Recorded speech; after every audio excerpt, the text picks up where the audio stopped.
The history of the Moonlight clan can be traced back to the early Warring States period. At that time, the Moonlight family was an extremely large bloodline clan. With their unique transparent escape bloodline technique and family-inherited swordsmanship, the elusive Moonlight clansmen were a terrifying presence in the early Warring States period when ninjutsu was still immature. However, with the emergence of sensory techniques, the Moonlight clan's advantage gradually diminished. Clan members whose bloodline abilities were not highly developed could easily be detected by enemies and even fall into ambushes.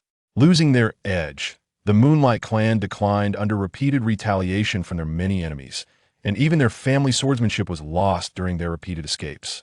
By the time Konoha was founded, the once glorious Moonlight clan had become a minor family with only a single heir remaining. In the 14th year of Konoha's founding, the current clan head, Kuchi Tsukikage, died on a mission. From that point on, the once mighty Moonlight clan was left with only one last descendant. Konoha Year 16, Moonlight Clan Grounds. Under the setting sun, a small figure was earnestly swinging a wooden sword.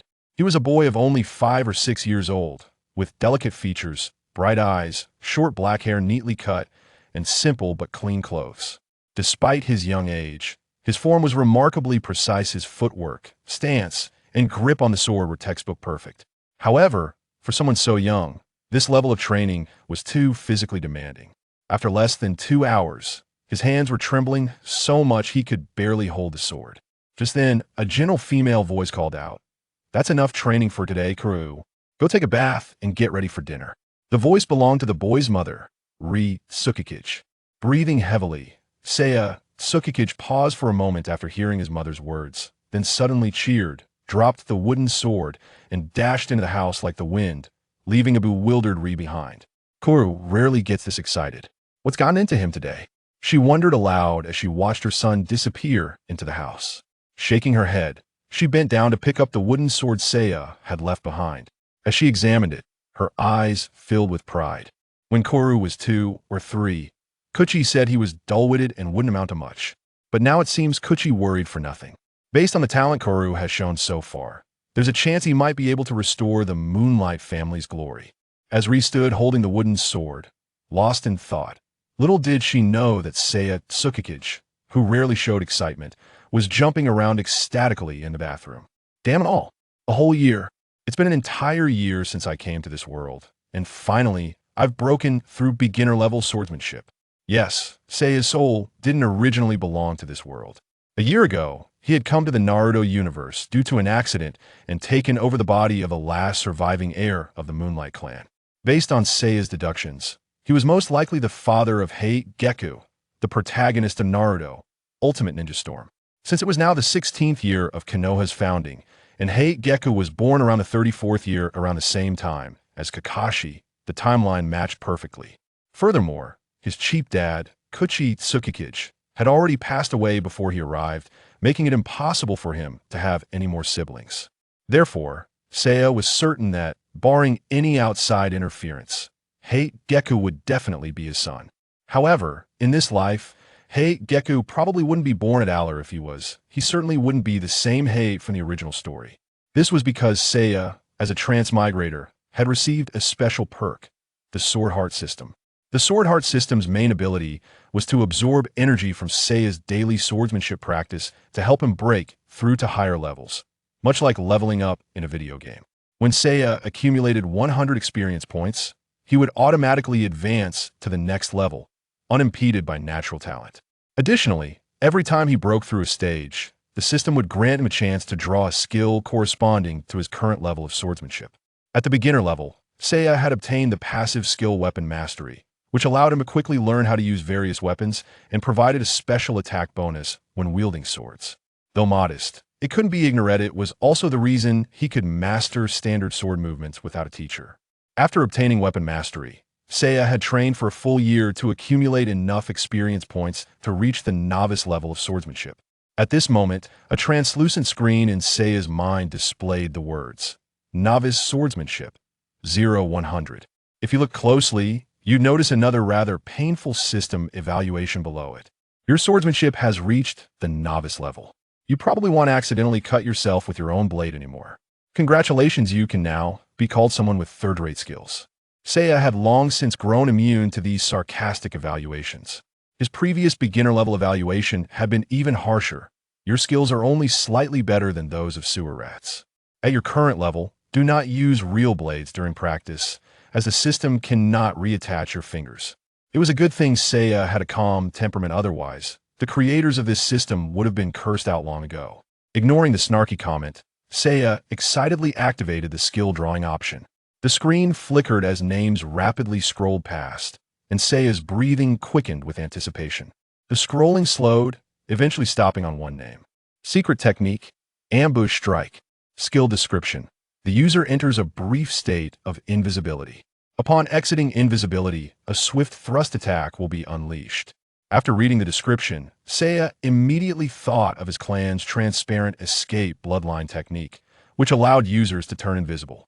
Could this skill be the system helping him awaken his bloodline ability early? Just as Seiya was about to test the skill, his mother's voice called from outside the bathroom. "Crew, dinner's ready." Hearing this, Seiya hesitated, but ultimately decided against experimenting further. There was plenty of time ahead. He didn't need a rush. At the dinner table, Ri glanced at her oddly cheerful son, unable to figure out why he had been so elated since finishing his training. Curious, she asked, "What's gotten into you today?" Seiya, of course, wasn't about to reveal the existence of the system or his new skill. Struggling to suppress his laughter, he simply replied, "I remembered something that made me happy." Ri thought for a moment, then her eyes lit up. "I know. Are you excited because you heard that the Ninja Academy starts in a few days?" Upon hearing the words Ninja Academy, Seiya, who was already in high spirits, became even more energized. Unbeknownst to him, the start of school was approaching sooner than he realized. Seiya had already passed the entrance exam for the Ninja Academy half a month ago and was eagerly awaiting the official start of his academic career.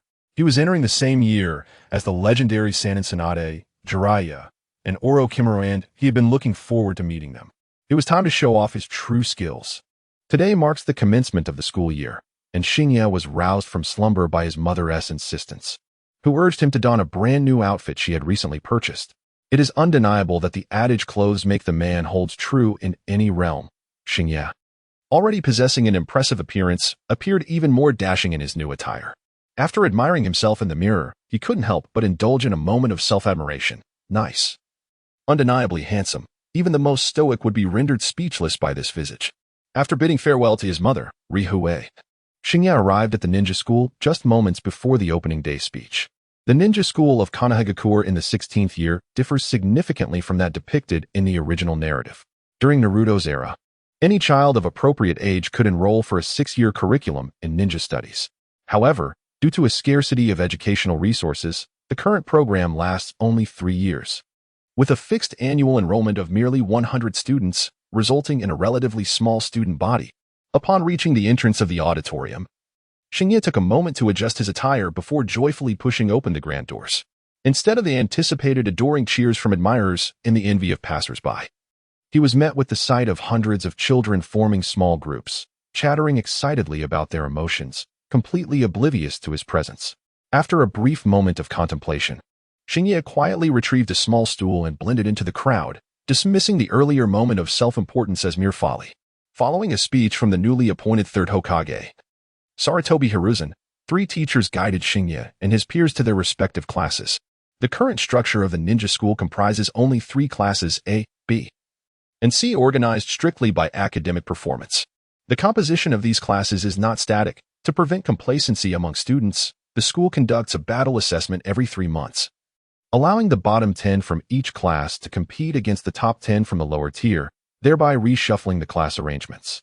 This method serves to optimize educational resources, ensuring the cultivation of truly exceptional talent amidst limited availability. The homeroom teacher of Class A is named Nishima Mitsui. After leading the 30 students out of the auditorium, he did not proceed directly to the classroom but instead directed them to the training grounds. As the children stood in bewilderment, he produced a small box from behind him and cleared his throat, stating his purpose. "Before we commence formal lessons, I must assess your foundational skills. Therefore, I have arranged a preliminary battle assessment. Please come forward to draw lots. The victorious team will receive a reward, the opportunity for the winning participants to select their seats first." As Mitsui's words resonated, a figure stepped forward to draw a number, silver-haired and adorned with flamboyant face paint. His boisterous demeanor unmistakably identified him as Jiraiya. As Jiraiya approached to draw lots, he boisterously declared his unwavering vow of victory. "No matter who my opponent is, they shall undoubtedly fall at the feet of me, Jiraiya. For I, a prodigious talent, am destined to become the strongest ninja." His flamboyant proclamation elicited snickers from the crowd, even prompting a silent roll of the eyes from Xingye. Most of those who had entered Class A were elite scions from prominent families, easily recognizable by their lineage. In stark contrast, Jiraiya's shabby attire marked him as a commoner, and his audacious words seemed to invite ridicule. After Jiraiya, the students took turns drawing lots, and Xingye casually picked a number. However, upon seeing the number, a peculiar expression crossed his face. He had drawn number 27, which, following the pairing principle, meant his opponent was Jiraiya, number 4. Observing Jiraiya, who was visibly perturbed by the taunts directed at him, Xingye scratched his head in bemusement. It was rather awkward. Should he mercilessly defeat Jiraiya or grant him a semblance of dignity by deliberately losing? Just as Xingye wrestled with his dilemma, the first match concluded decisively. A certain Uchiha Yin dispatched an unnamed contender from a lesser clan in mere 2 moves. The Uchiha clan, being a prestigious lineage, had evidently positioned Yin as a central figure among his peers. Thus, it was hardly surprising for such a second-generation contender to easily best his opponent. Xingye paid little heed to Uchiha Yin. His attention was instead drawn to the name announced by teacher Mitsui for the next match. In the second match, Tsunade faces Nakakura Kuri. At the mention of Tsunade, Xingye instinctively looked up, catching sight of a small girl with a golden ponytail stepping into the arena. At merely 6 years of age, Tsunade already exhibited the potential for extraordinary beauty, her porcelain-like features stirring a palpable excitement among the spectators. Nakakura Kuri was left speechless, staring at Tsunade, and by the time he regained his senses, her fist was dangerously close. With no avenue for escape, he hurriedly raised his arms to block, but Tsunade, inheriting the powers of Hashirama, delivered a punch that was far beyond what he could withstand. Struck by Tsunade's petite fist, Nakakura staggered back several steps, ultimately collapsing onto the ground, clutching his arm and gasping in shock. Teacher Mitsui, evidently aware of Tsunade's prowess, shook his head and declared her the victor. Tsunade tilted her head, glancing at Nakakura seated on the ground, perplexed by his exaggerated reaction, yet obediently returned to her place as instructed. Xingye, captivated by Tsunade's charming demeanor, felt an overwhelming admiration surge within him. At that moment, he resolved without hesitation, "Apologies, Jiraiya. I'll treat you to ramen after school. No hard feelings, my good friend." The third match saw 2 minor participants battling earnestly, exchanging blows until one emerged victorious by a narrow margin. As they exited the stage, it was finally time for Jiraiya and Xingye to take their places. Under the starry night, Xingye slowly walked to the center of the arena, offering a benevolent smile to the somewhat disgruntled Jiraiya. Taken aback by the smile, Jiraiya had initially presumed that this young man before him would be the type to mock him. Before Jiraiya could utter a word, Xingye took the initiative to say, "Let us agree on this. From now on, we are classmates, and let us keep things civil." Mitsui, upon hearing this, cast a surprised glance at Xingye, suddenly realizing that this young fellow possessed a certain charm. Jiraiya, too, found himself reassessing Xingye, feeling that perhaps this individual was not so intolerable after all. And he nodded in agreement with Xingye's sentiment. With a command from teacher Mitsui, the battle between the two officially commenced. Without uttering a word, Jiraiya charged forward. Despite his earlier demeanor suggesting a lack of intellect, he was acutely aware of the element of surprise. Having spent years on the streets, he understood the critical importance of seizing the initiative in combat. Confronted by an opponent who had likely undergone systematic training and possibly even refined their chakra, Jiraiya knew that disrupting his adversary's rhythm would significantly enhance his chances of victory. The distance between them was minimal, and in the blink of an eye, Jiraiya had nearly closed the gap with Xingye, his clenched fist aimed directly at Xingye's face. A few girls in the class, witnessing this, instinctively shut their eyes in sympathy. As Jiraiya sprang into action, those who had previously mocked him fell silent, realizing that this seemingly ordinary young man from humble beginnings possessed considerable skill. While many would instinctively categorize Jiraiya as a brawny, dim-witted type due to his towering stature and foolish remarks, the reality was that his speed was even more formidable than his strength. His natural talent, honed through countless street brawls, had granted him agility far surpassing that of his peers. Even Xingye was momentarily taken aback, though it was merely a fleeting surprise. A year of relentless training had endowed Xingye with superior physical prowess, and with Jiraiya's intentions so transparent, he effortlessly discerned the openings in his attack. Xingye first sidestepped Jiraiya's punch, and as Jiraiya was momentarily stunned, Xingye deftly tripped him. As Jiraiya scrambled to regain his balance, Xingye's elbow collided with Jiraiya's back. Jiraiya's already precarious stance faltered further, sending him careening towards the ground. Had he been unopposed, he could have braced himself with his hands or attempted to pivot to mitigate the impact. However, with Xingye still behind him, such an opportunity was not to be afforded. Just as Jiraiya's mind swirled with chaotic thoughts, he suddenly felt his clothing tighten and found himself suspended in midair. Turning his head, he saw Xingye grasping his collar, a cheerful smile adorning his face. Jiraiya's initial reaction was disbelief. This person not only refrained from pursuing the advantage, but also reached out to prevent his fall. Was he not concerned about a potential counterattack? The surrounding students collectively gasped, and some of the girls transformed into ardent admirers of Xingye. Shrieking in groups, not only is Xingye handsome, but he also possesses an unexpectedly kind heart. Oh, I can't take it. Xingye is not just good-looking and capable, but also so benevolent. I am utterly smitten. Listening to the exaggerated gasps and cheers around him, Xingye felt a surge of satisfaction within, reveling in the moment. Behold, what true mastery and magnanimity look like. Even Jiraiya would be moved to bow in admiration at such finesse, pledging his allegiance henceforth. Just as Xingye indulged in fantasies of reclaiming allies like Jiraiya and a throng of admirers on his first day of school, an awkward incident occurred. Suddenly, a sharp sound echoed, and Jiraiya fell to the ground with a thud, having unexpectedly made intimate contact with the floor, clutching his nose in pain. Xingye stared in disbelief at the strip of cloth in his hand, bewildered. Director, this script is all wrong, he thought. He had anticipated many things, but not the abysmal quality of Jiraiya's clothing, leaving him at a loss for how to proceed. The atmosphere turned palpably uncomfortable. Even the girls who were poised to join Xingye's fan club regarded him with newfound hesitation. Wait, is it just my imagination?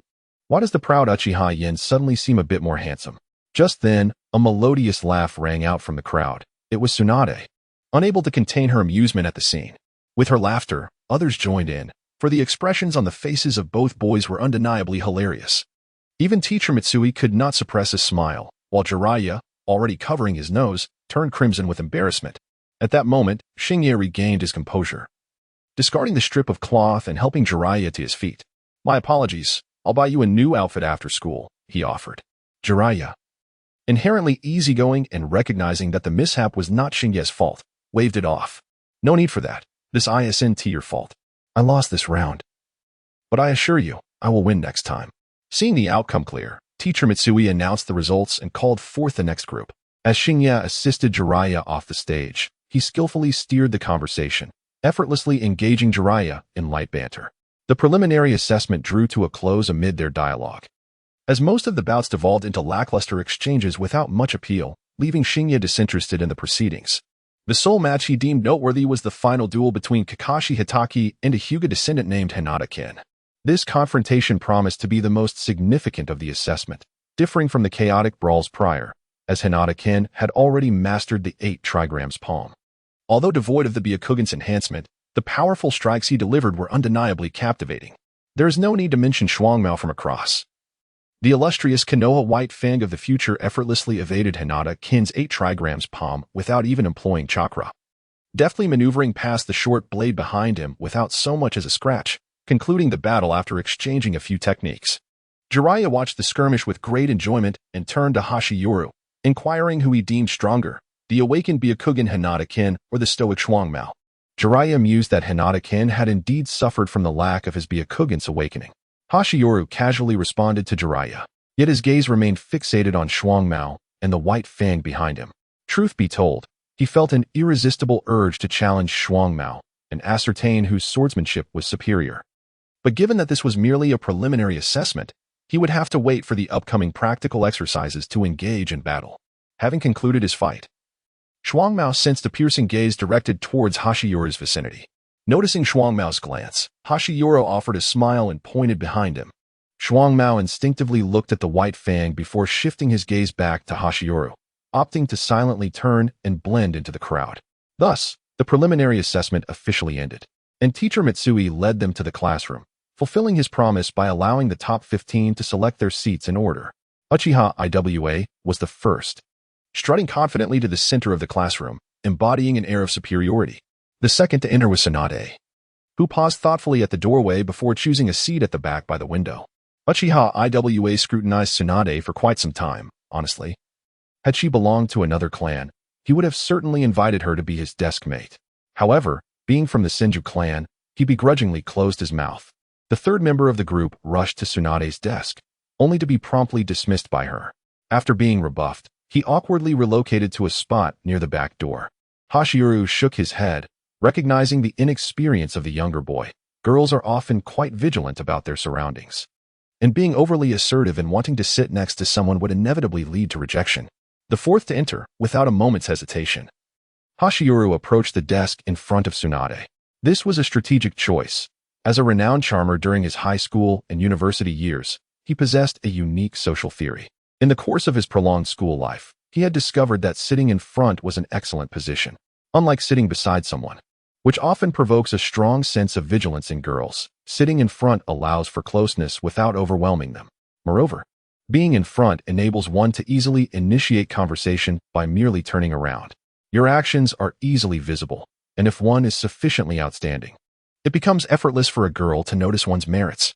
With a confident smile, Hashiryu approached Tsunade's desk and politely inquired, "Would you mind if I took this seat?" Originally resting her head on the desk, Tsunade glanced at Shinya and, after a brief moment of contemplation, nodded. The ninja school was not exclusive to the Senju clan. And besides, Tsunade was not a person of lofty pride. Except for the overly intimate seating arrangement of being desk mates, it mattered little who occupied the adjacent seats, provided they were not unpleasant company. After receiving her consent, Shinya took his seat, arranged his belongings, and quietly gazed out the window, refraining from initiating conversation with Tsunade. His intention was merely to befriend the legendary three shinobi, not to engage in a desperate pursuit.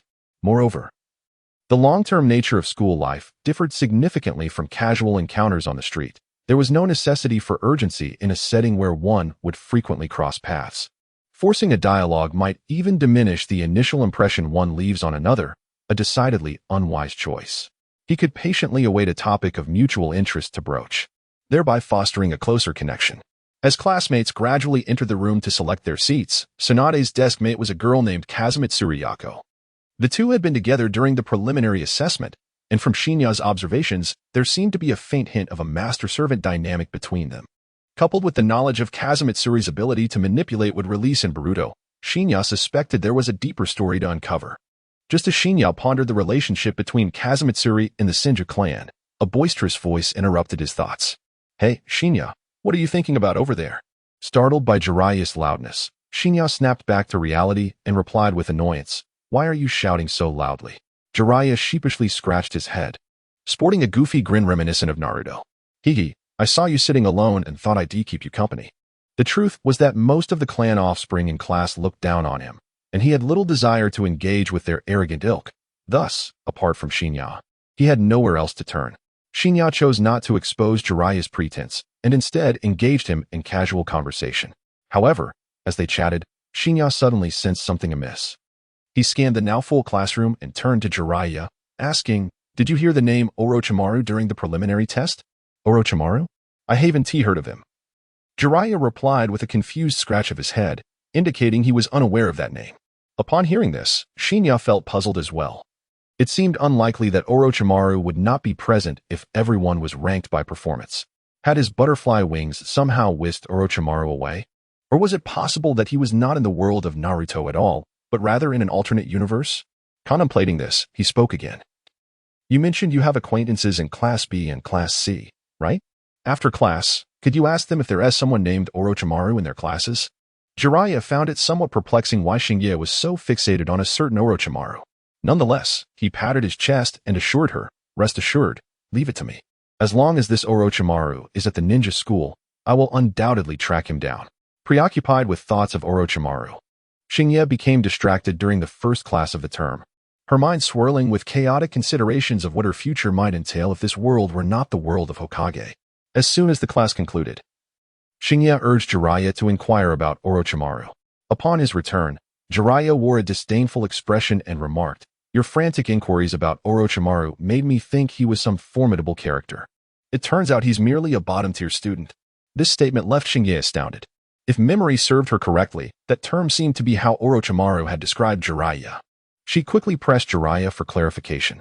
Jiraiya shrugged nonchalantly, stating, "I spent a considerable amount of time in Class B without hearing a whisper of Orochimaru's name. Eventually, I learned from a junior in Class C that he is among the last in rank, having finished the preliminary exam as the second to last, alongside someone named Might Guy." After absorbing Jiraiya's words, Shinye was rendered speechless. She repeatedly questioned whether it was possible they had encountered someone with the same name. Growing impatient with her insistence, Jiraiya waved her off, saying, "After school, you can accompany me to find out for yourself." As the bell rang, Shinye eagerly pulled Jiraiya to the doorway of Class C. They feigned waiting for someone while stealthily observing the class within. In an instant, Shinye's gaze landed on a figure seated in the corner. The long black hair, purple eyeshadow, and pallid complexion unmistakably revealed the identity of the individual, Orochimaru. Jiraiya nudged Shinye, inquiring, "Shall we go in for a closer look?" Shinye shook her head, replying, "No need. Let us leave." Inside the nearly empty classroom, Orochimaru was silently gathering his belongings. The marks of the preliminary exam still visible on his face as remnants of his adversary's strikes. Suddenly, he seemed to sense something and lifted his gaze toward the doorway. However, outside, a flurry of children hurried home, paying no heed to such an inconspicuous presence. Shaking his head, he dismissed the notion that he might be overthinking, and with a heavy heart, he slung his bag over his shoulder and exited the classroom. Unbeknownst to all that the depths of his lowered eyelids harbored a profound sense of unyielding discontent. At the school gate, Jiraiya scrutinized Shinye with curiosity, asking, "You've been so eager to learn about Orochimaru today. Why did you merely glance at their classroom door before departing? Could it be that you harbor a secret infatuation for him?" Jiraiya leapt in front of Shinye, sporting a look of exaggerated discovery, which naturally elicited a disgruntled punch from her. Seeing Jiraiya's genuine curiosity, Shinye casually fabricated a response, "It's nothing. I merely heard someone say he was a genius and wanted to see for myself." Jiraiya, upon hearing this, wore an expression of disbelief, retorting, "Oh, come now. What genius remains in Class C?" Under the starry night, Shinye revealed a cryptic expression and remarked, "Perhaps something will happen next. All right, let us go. I promise to buy you a piece of clothing." At this point, Jiraiya, momentarily diverting his attention from Orochimaru, hurriedly waved his hands, saying, "No need. I already said I do not blame you." However, Shinye, behaving unusually, insisted, "Come on, I said I would compensate you, so I shall. After we finish shopping, we can go have ramen as a celebration of our first day of acquaintance." With that, he took Jiraiya's hand and headed toward the commercial street of Konoha without further ado. They casually entered a clothing store, where Shinye guided the hesitant Jiraiya inside. He selected a garment similar in color to the previous one and, without allowing for any objections, paid for it and left the store. As he pressed the clothing into Jiraiya's arms, he leaned in closer and whispered, "Take this, act natural, and follow me. Someone is tailing us." Startled by this revelation, Jiraiya instinctively turned to look back, but Shinye quickly stopped him, saying, "Don't turn around. If you do, he'll notice us. Let us ambush him in that alley ahead and see what his intentions are." Shinye's audacity stemmed from the knowledge that both he and Jiraiya were merely new students, devoid of any wealth or influence to provoke a formidable adversary. Furthermore, this was Konoha. Should the stalker harbor any ill intentions, Shinye could easily alert the authorities with a shout, ensuring swift justice. With this in mind, he and Jiraiya strolled into a nearby alley, engaging in lighthearted conversation, while the unsuspecting pursuer followed closely behind.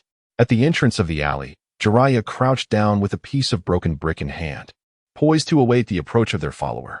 As the shadow of the individual loomed closer, Jiraiya sprang into action, raising the brick to strike. The stalker, taken aback, reacted swiftly, using a short stick-like object to strike Jiraiya's wrist. The sudden pain caused Jiraiya to loosen his grip, and the brick fell to the ground. The assailant then aimed the stick toward Jiraiya's abdomen, but upon recognizing his face, he restrained his strength, resulting in a blow that, while impactful, did not inflict significant harm. In that moment, both Shinye and Jiraiya discerned the identity of their assailant. It was none other than their classmate, Hatake Tsukumo. Jiraiya, wincing from the blow, crouched on the ground and exclaimed irritably, "Hey, What's wrong with you? Why are you following us? Tsukumo cast a dispassionate glance at him, ignoring Jiraiya entirely, and instead pointed at Shinya with his unsheathed white blade, asking, "Where is your knife?" Jiraiya, incensed at being disregarded, jumped up and retorted, "Are you out of your mind? What knife? Shinya doesn't he have a knife on him?" Under the starry night, Shinya awkwardly rubbed his nose, realizing that his earlier actions during the preliminary test had been misinterpreted by Shuangma as a provocation. However, this misunderstanding played into Shinya's hands. He gestured to Jiraiya to remain calm and then addressed Shuangma, saying, "Jiraiya is indeed correct. I did not bring a blade to school. If you wish to spar with me, you are welcome to my home. We can practice in the courtyard." Upon hearing this, Shuangma hesitated for a moment before nodding in agreement. He sensed a kindred spirit in Shinya, igniting a flicker of excitement within him. After all, he had not encountered a worthy peer in many years. With Shuangma's interruption, the plan for ramen was effectively dashed, prompting Shinya to take Jiraiya to his home. Navigating through familiar terrain, Shinya selected a shorter ninja blade from his father's collection and strapped it to his waist. He turned to Shuangma and declared, "Let us begin." Jiraiya, witnessing the imminent clash of blades, paled slightly and exclaimed, "Hey, are you serious? Those are real swords. A mere scratch could draw blood. If I may suggest, wooden swords would suffice." Shuangma cast a sidelong glance at him, remaining silent as he unsheathed his white fang. Jiraiya quickly realized this reckless individual was beyond reason and turned to Shinya, saying, "Shinya, are you really going along with this madness?" Shinya chuckled, reassuring Jiraiya, "Do not worry. My practice with Shuangma is not recent. We know our limits." "What limits?" Shuangma interjected coolly, "That was merely a lesson." Without waiting for Jiraiya's response, he lunged at Shinya. Observing Shuangma's movement, Shinya's eyes brightened. It seemed that Shuangma had indeed concealed his true abilities during the preliminary test. With this thought, he heightened his vigilance. Placing his hand on the hilt of his blade, his gaze fixed intently on Shuangma. In a brief moment, Shuangma closed the distance, his white fang slicing through the air with a gleaming arc aimed at Shinya. At that instant, Shinya drew his blade, their weapons clashing with a crisp sound. Jiraiya stood nearby, entranced by their movements, speechless. In that moment, he realized the vast chasm that separated him from these two. He had previously believed his speed was among the best for his age, but witnessing the swiftness of Shinya and Shuangma rendered his prior thoughts laughable. Had he faced either of them, Shuangma's speed or Shinya's earlier draw would have been enough to claim his life. Jiraiya fell silent, his eyes fixed on their actions, fearful of missing even the slightest detail. After a brief standoff, Shinya and Shuangma swiftly disengaged, both reading a hint of shock and an exhilarating thrill in each other's eyes. The two separated individuals simultaneously accelerated towards each other once more. This time, it was no mere contest of strength. A genuine struggle began. With the sounds of the clash between the ninja blade and the white fang echoing incessantly, as both parties relentlessly tested the limits of each other's swordsmanship. As they had agreed upon a duel solely focused on swordplay, neither resorted to ninjutsu or physical strikes, primarily engaging in combat with the blades in their hands. Shumo attempted several times to close the distance, seeking to gain an advantage through close-range combat with the white fang, yet Hashiura denied him this opportunity. His control over the distance was remarkably adept. Whenever Shumo drew near, he would swiftly retreat during the counterattack. Nonetheless, Shumo was not easily subdued, to be frank. In terms of pure swordsmanship, they indeed found themselves at a similar stage, but Hashiura suffered from a disadvantage in physical prowess, having only trained formally for a year. He faced a significant gap in strength compared to Shumo, who had been rigorously honing his skills since childhood. Though Shumo's attacks had yet to land successfully, he remained undeterred, his excitement only growing. In battles against his peers, he had never encountered such a formidable opponent. With this thought, Shumo tightened his grip on the white fang and once again approached Hashiura. This time, he unleashed his chakra, thrusting the white fang directly towards Hashiura's throat. The sudden intensity and speed of the assault startled Hashiura, causing his hair to stand on end. However, his rudimentary swordsmanship allowed him to block the thrust with the blade of his ninja sword just in time. Yet Shumo's assault did not cease. While he and Hashiura were locked in a stalemate with one hand, his other hand suddenly struck. Taking advantage of Hashiura's momentary lapse in attention, he delivered a powerful punch to Hashiura's shoulder. The pain from the blow instinctively caused Hashiura to retreat, but Shumo seized the opportunity to close in, unleashing a relentless barrage of strikes upon Hashiura, akin to a surging tide. The injury to his shoulder hindered Hashiura's blade work, and he found himself in a precarious position. forced into a desperate situation by Shimo's unyielding onslaught. If he could not mitigate the barrage, it was likely he would be utterly defeated within 3 exchanges. Observing Shimo's unwavering determination to press on, Hashiyuru's competitive spirit was ignited. After all, he was also a traverser of worlds, and it seemed unacceptable to falter in his first battle. Reluctant to concede defeat, Hashiyuru resolved to unleash his ultimate technique to turn the tide of the encounter. In the depths of the Starry Night, the extraordinary skill that Shinya had acquired was about to be unleashed. Faced with the imminent threat of Shuo Mao's white fangs breaching his defenses, Shinya steeled himself and activated his secret technique. With a mere thought, he felt his chakra surging uncontrollably within him, coursing through his limbs and bringing forth an unprecedented sensation. In an instant, his body became tinged with a delightful numbness, as if undergoing a remarkable transformation, allowing him to perceive the world with newfound clarity. This clarity was not merely visual, rather, it was a profound enhancement in the sensitivity of his skin to the fluctuations of the external environment. He could keenly detect variations in temperature and humidity in the air, instinctively adjusting to them.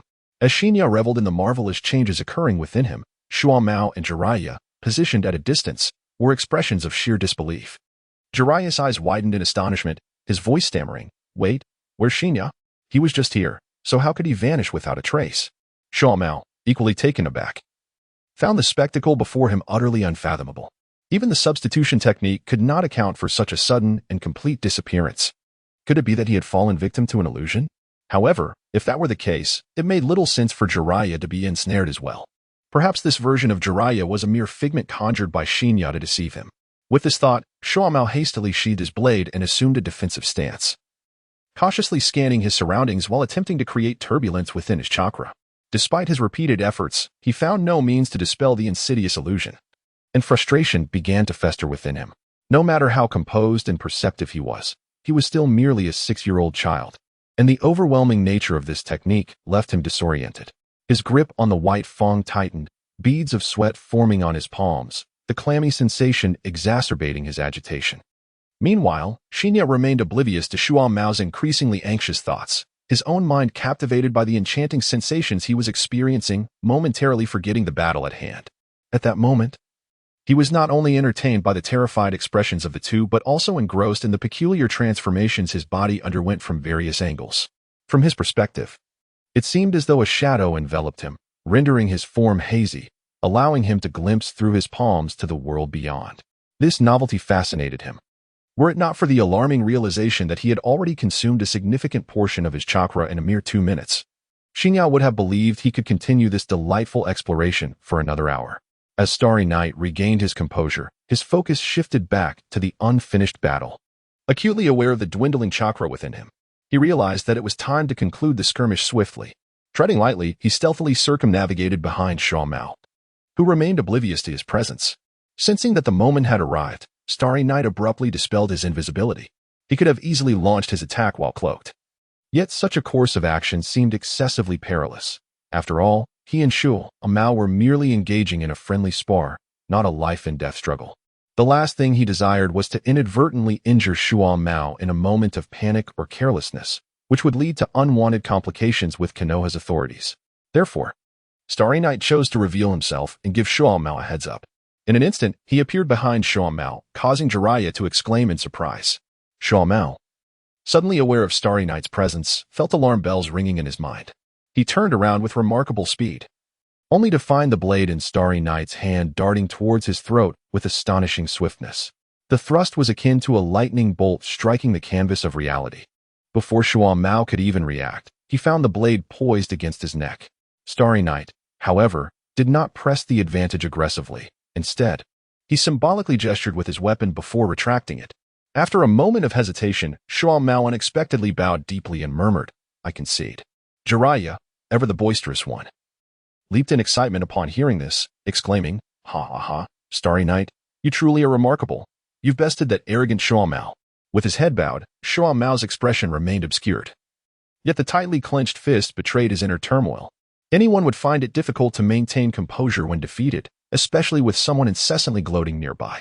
Noticing Shuo Mao's discomfort, Starry Night subtly signaled Jiraiya to consider the situation and then comforted Shuo Mao, saying, "You are already quite formidable. Had I not employed my bloodline limit, I would have been the one to face defeat today. This observation effectively redirected both Jiraiya's and Shuo Mao's attention. Shuo Mao lifted his gaze in surprise, realizing that the earlier disappearance was not an illusion, but rather a manifestation of a bloodline limit. Jiraiya, unable to contain his curiosity, eagerly inquired, "Wait, Starry Night, you possess a bloodline limit as well? What kind of ability does it grant you?" Intent on fostering camaraderie with the two, Starry Night willingly elucidated. "My bloodline is called Phantom Escape.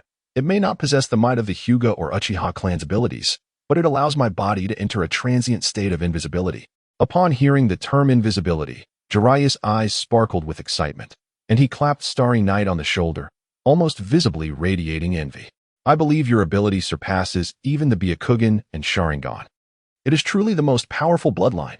If I could possess such a gift," just imagine as he continued, Jiraiya's gaze became vacant, lost in his daydreams. Observing the lecherous grin plastered across his face, Starry Night could easily surmise the nature of his thoughts.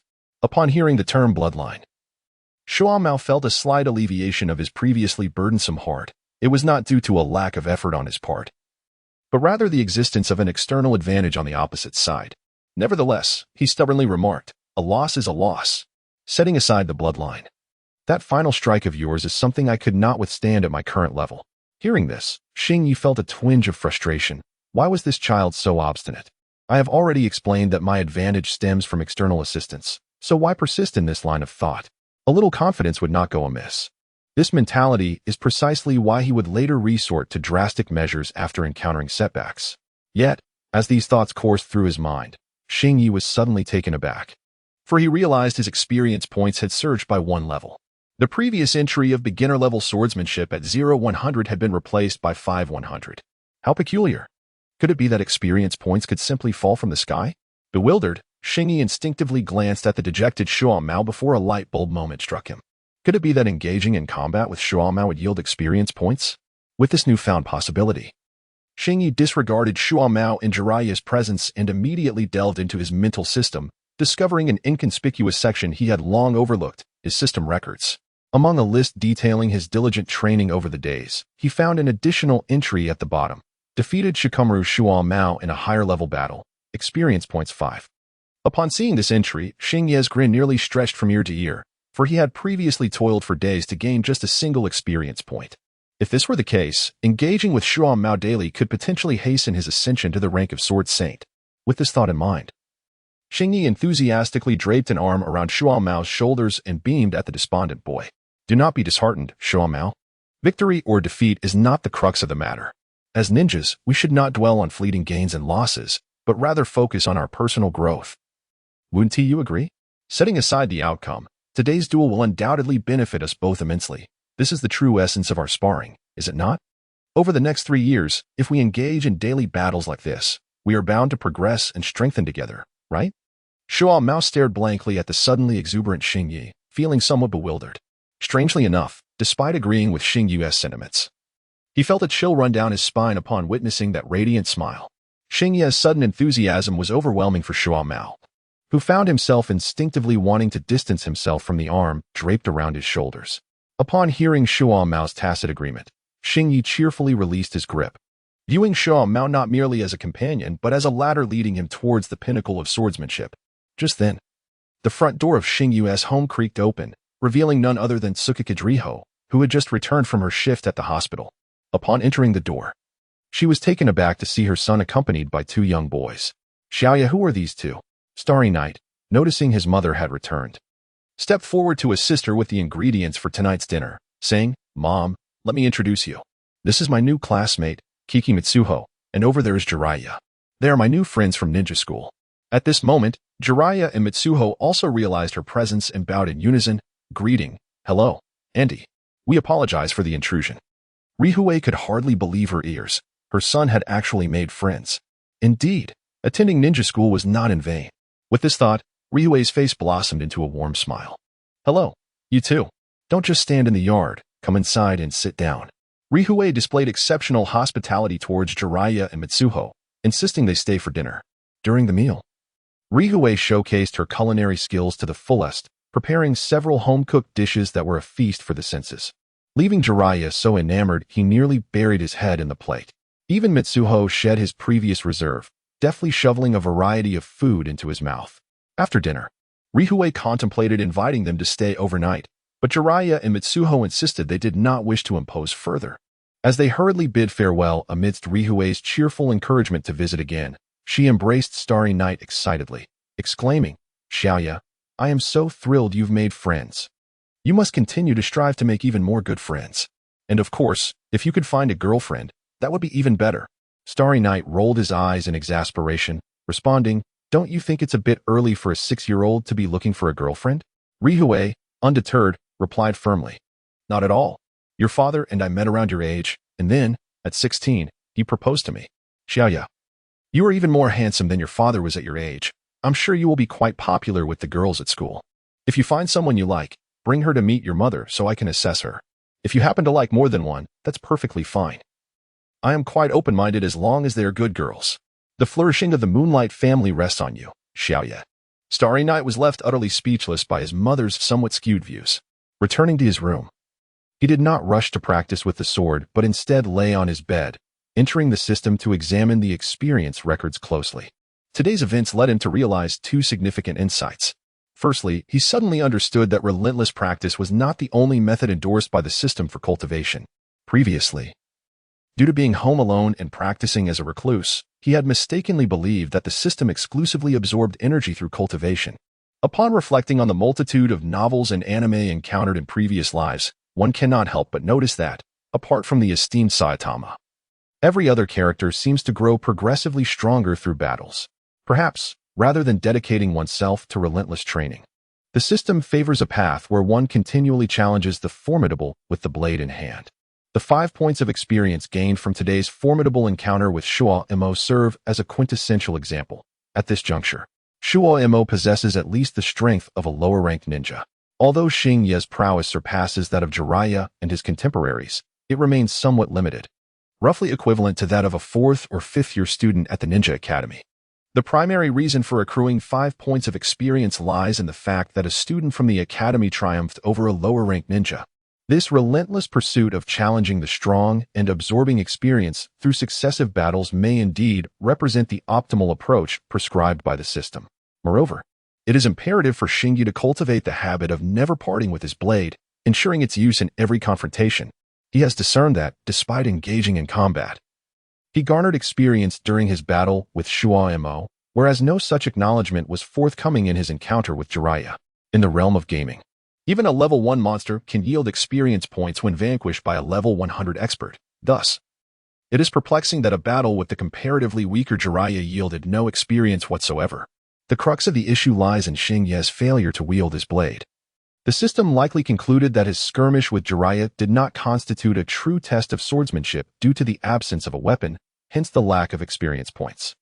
Therefore, if Xingyi aspires to attain rapid growth and strength, he must emulate Shuo Imo by keeping his blade close at all times, resolving every conflict with the weapon in hand.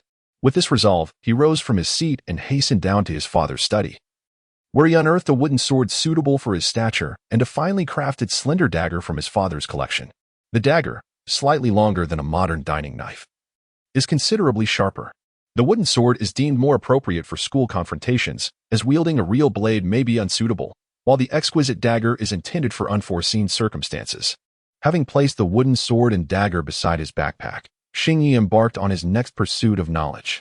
The next test for Xingyi, of course, was his own ability to become invisible. Previously, he had speculated that the system might have aided him in awakening his bloodline. Now that he had the time, he was determined to verify his thoughts. With this in mind, Xingyi began to attempt invisibility without relying on any secret techniques. Yet, despite standing still and chanting incantations for quite some time, he displayed no signs of vanishing.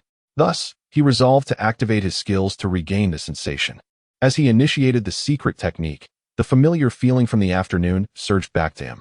His chakra flowed autonomously through his limbs and body. This time, Xingyi remained focused, disregarding the tingling sensations, concentrating instead on memorizing the flow of chakra. Perhaps due to his stillness, the chakra consumption was noticeably less than in the afternoon, allowing him to sustain it for a solid 7 or 8 minutes before he felt his chakra dwindling. After deactivating the secret technique, Xingyi rested for a while, waiting until his chakra had recovered sufficiently before he began to circulate it along the pathways he had recently memorized. Starting from his abdomen, he directed the chakra to expand outward from his dantian. It seemed he was making progress, as he sensed that familiar tingling sensation once more. However, the good fortune was short-lived. The chakra lost its way as it flowed from his abdomen, and he forgot the subsequent pathway. Reluctantly, Xingye had to retract the chakra. Determined, he activated the secret technique again. This time, he had the foresight to utilize a diagram of human meridians. By comparing it to the flow of his own chakra, he meticulously marked the pathways on the diagram. Just as his chakra was on the verge of depletion, he finally completed the illustration of the flow route. Lying on his bed, he took a few deep breaths, realizing his head was spinning. It dawned on him that chakra depletion could be so debilitating. No wonder Kakashi would faint for 3 or 4 days without chakra. This time, he allowed himself a lengthy rest, taking over 2 hours to recover more than half of his chakra, believing this should be sufficient for 2 or 3 minutes of activity. With a determined spirit, Xingye embarked on his third attempt, exercising caution as he followed the route depicted in the diagram, and at last, he felt that familiar tingling sensation again. However, this was not yet a success. Looking down at his hands, he noticed they were enveloped in a faint shadow. Yet, this shadow was so weak that it was almost imperceptible, unevenly distributed in varying shades. Slowly, he moved to the mirror and scrutinized his reflection. As expected, his image in the mirror appeared patchy and mosaic-like. This level of invisibility could only be described as wearing a layer of camouflage. It might deceive distant opponents, but in a face-to-face encounter, even someone with 600 degrees of nearsightedness would easily spot him. This was likely due to his insufficient chakra control. Whether in ninjutsu, jinjutsu, or bloodline limits, chakra control was essential for mastery. The mastery of secret techniques is undoubtedly enhanced by systematic augmentation, however. Until I have fully grasped the methods of climbing trees and walking on water, my ability to traverse dimensions will likely remain in a fragmented state. Given this circumstance, it would be prudent to rely directly on my skills in combat. Nonetheless, this could serve as an opportunity to hone my chakra. I have heard that rigorous utilization of chakra can contribute to an increase in its capacity. After silently noting these insights, an unexpected wave of drowsiness washed over Xingye. After stifling several yawns, he succumbed to fatigue, turning over and enveloping himself in his blanket, drifting into slumber. The intense chakra expenditure throughout the night proved to be somewhat overwhelming for a novice like him, and the mental exhaustion left him yearning for restorative sleep. Due to his overwhelming fatigue, Xingye awoke late the following day, as anticipated, resulting in tardiness. While teacher Mitsui exhibited some displeasure, it was only the second day of school, and he merely advised Xingye to be more mindful in the future before allowing him entry. He did, however, cast a few discerning glances at the wooden sword on Xingye's back and the dagger in his ninja tool pouch. As a responsible educator, teacher Mitsui invested considerable effort in all his students, being acutely aware that both Xingye and Shumo's father were renowned for their swordsmanship in the village. He has always supported the notion of inheriting one's family legacy. Thus, while cautioning Xingye against inadvertently causing harm, he also encouraged him to diligently practice, which endeared him further to Xingye. Teacher Mitsui, your path has certainly broadened, Xingye mused humorously to himself as he discreetly slipped through the back door into the classroom. Yet, despite his attempts at subtlety, his striking appearance and the wooden sword drew considerable attention. The girls were mostly captivated by Xingye's looks, while the boys cast curious glances at the sword he carried. A couple of bolder students nearby boldly inquired about the reason for bringing a wooden sword to school. Xingye casually explained that his mother had insisted he begin learning the family swordsmanship from that day forth, which elicited a few derisive comments. If you want to show off, just say so. No need to drag your mother into it. That's rather dull. Right, as if no one can see you're trying to imitate Shumo. If you're that skilled, do you dare to compete with Uchiha Iwa and Shumo? On the first day of School S assessment, Xingye, Uchiha Iwa, and Shumo were the most notable figures in class, their exceptional looks combined with formidable abilities rendering them the objects of admiration for a majority of female students. This naturally incited discontent among some boys, who felt overshadowed by these signs of illustrious families. Among the trio, Uchiha Iwa had a well-established reputation, and Shumo exhibited a powerful yet aloof demeanor, leaving Xingye, who appeared the least formidable and was notably mild-mannered, as the target of these envious remarks. These comments were undeniably unkind, provoking the ire of Xingye's admirers, while Jiraiya stood ready to engage in a war of words, buoyed by Rihuei's support. Having completely embraced Xingye as his closest friend, even the distant Shuangmao frowned upon witnessing the scene, yet he refrained from stepping in for Xingye, noticing the latter's calm demeanor. However, he silently registered the loudest provocateurs in his mind. Xingye paid no heed to their derision. At nearly 30 in mental age, he found their juvenile comments utterly inconsequential. Comparing the sarcastic system before him to the brothers he had encountered in his previous life, these feeble jabs seemed trivial. As he pressed Jiraiya back down, Xingye set aside his wooden sword and gracefully took a seat, exuding an ethereal charm that elicited quiet gasps of admiration from several infatuated onlookers. Even Tsunade, positioned behind him, cast a few curious glances at this boy who remained unfazed, igniting a spark of intrigue within her. The few envious souls in the class were infuriated to see that their attempts to provoke Xingye had inadvertently bolstered his reputation instead. Oh, how vexing.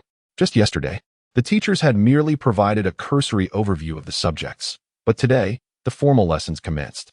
Within less than 15 minutes of class, Xingye found himself unable to endure any longer. It wasn't due to a lack of intelligence, but rather the teacher's incessant verbosity. The instructors were addressing a group of 6-year-olds, and many concepts were repeated multiple times for the children's comprehension. While this was the most effective teaching method for young minds, for Xingye, who possessed an adult's intellect, it felt like a torment. To him, only the initial 5 minutes of a lesson bore any significance. The subsequent 40 were filled with meaningless drivel, redundancy, and examples. If one already comprehended the multiplication table, enduring 40 minutes of reiteration on basic arithmetic would drive anyone to madness.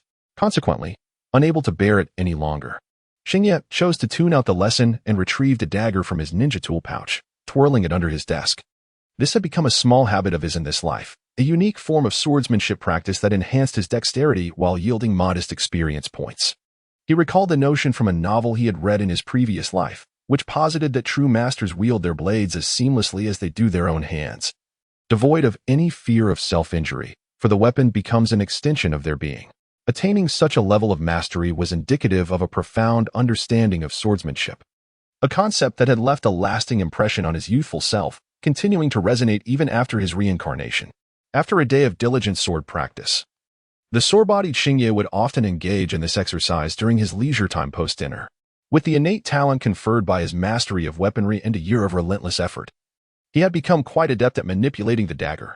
He believed that his discreet activity beneath the table had gone unnoticed, oblivious to the golden-haired little girl behind him who could see his every movement with crystal clarity, like a starry night. Tsunade found herself increasingly exasperated by the lengthy discourse of her teacher, whose teachings had long ago been imparted to her by Granny Mido. Thus, in her boredom, Tsunade began to survey the classroom, seeking amusement. There, in the corner, the girl from the Inuzuka family was surreptitiously petting a dog. Should she go over and take a look? The dog appeared rather adorable.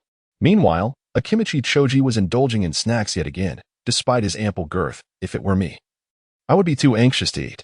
And there was Shinya, who, unable to find sleep, sat there in a daze, utterly uninteresting. No, wait. What was he doing with his head bowed occasionally? With this thought, Tsunade instinctively craned her neck to catch a glimpse of what was happening beneath Shinya's desk. What she saw was utterly captivating. How remarkable! The exquisite dagger in Shinya's hand spun with the grace of a magician performing a trick, instantly mesmerizing Tsunade. The elegance of his dagger twirling was as impressive as her own flair for shaking dice. Observing the dagger, which danced like a butterfly among flowers, an inexplicable surge of determination welled up within her, whispering, "I can do that too." As the sole heir to the gambling techniques of her grandfather Hashirama, Tsunade had begun her lessons at the tender age of 3 and had frequented the casinos of the land of Fire by 5, all without a care. Learning to twirl a simple dagger today would be no challenge at all. However, she had not brought a dagger or kunai with her today. What was she to do? Scanning her surroundings, she noticed that the only thing resembling a dagger was the pencil in the boy's hand. Embracing the notion of using a pencil, she thought to herself, "A pencil will suffice.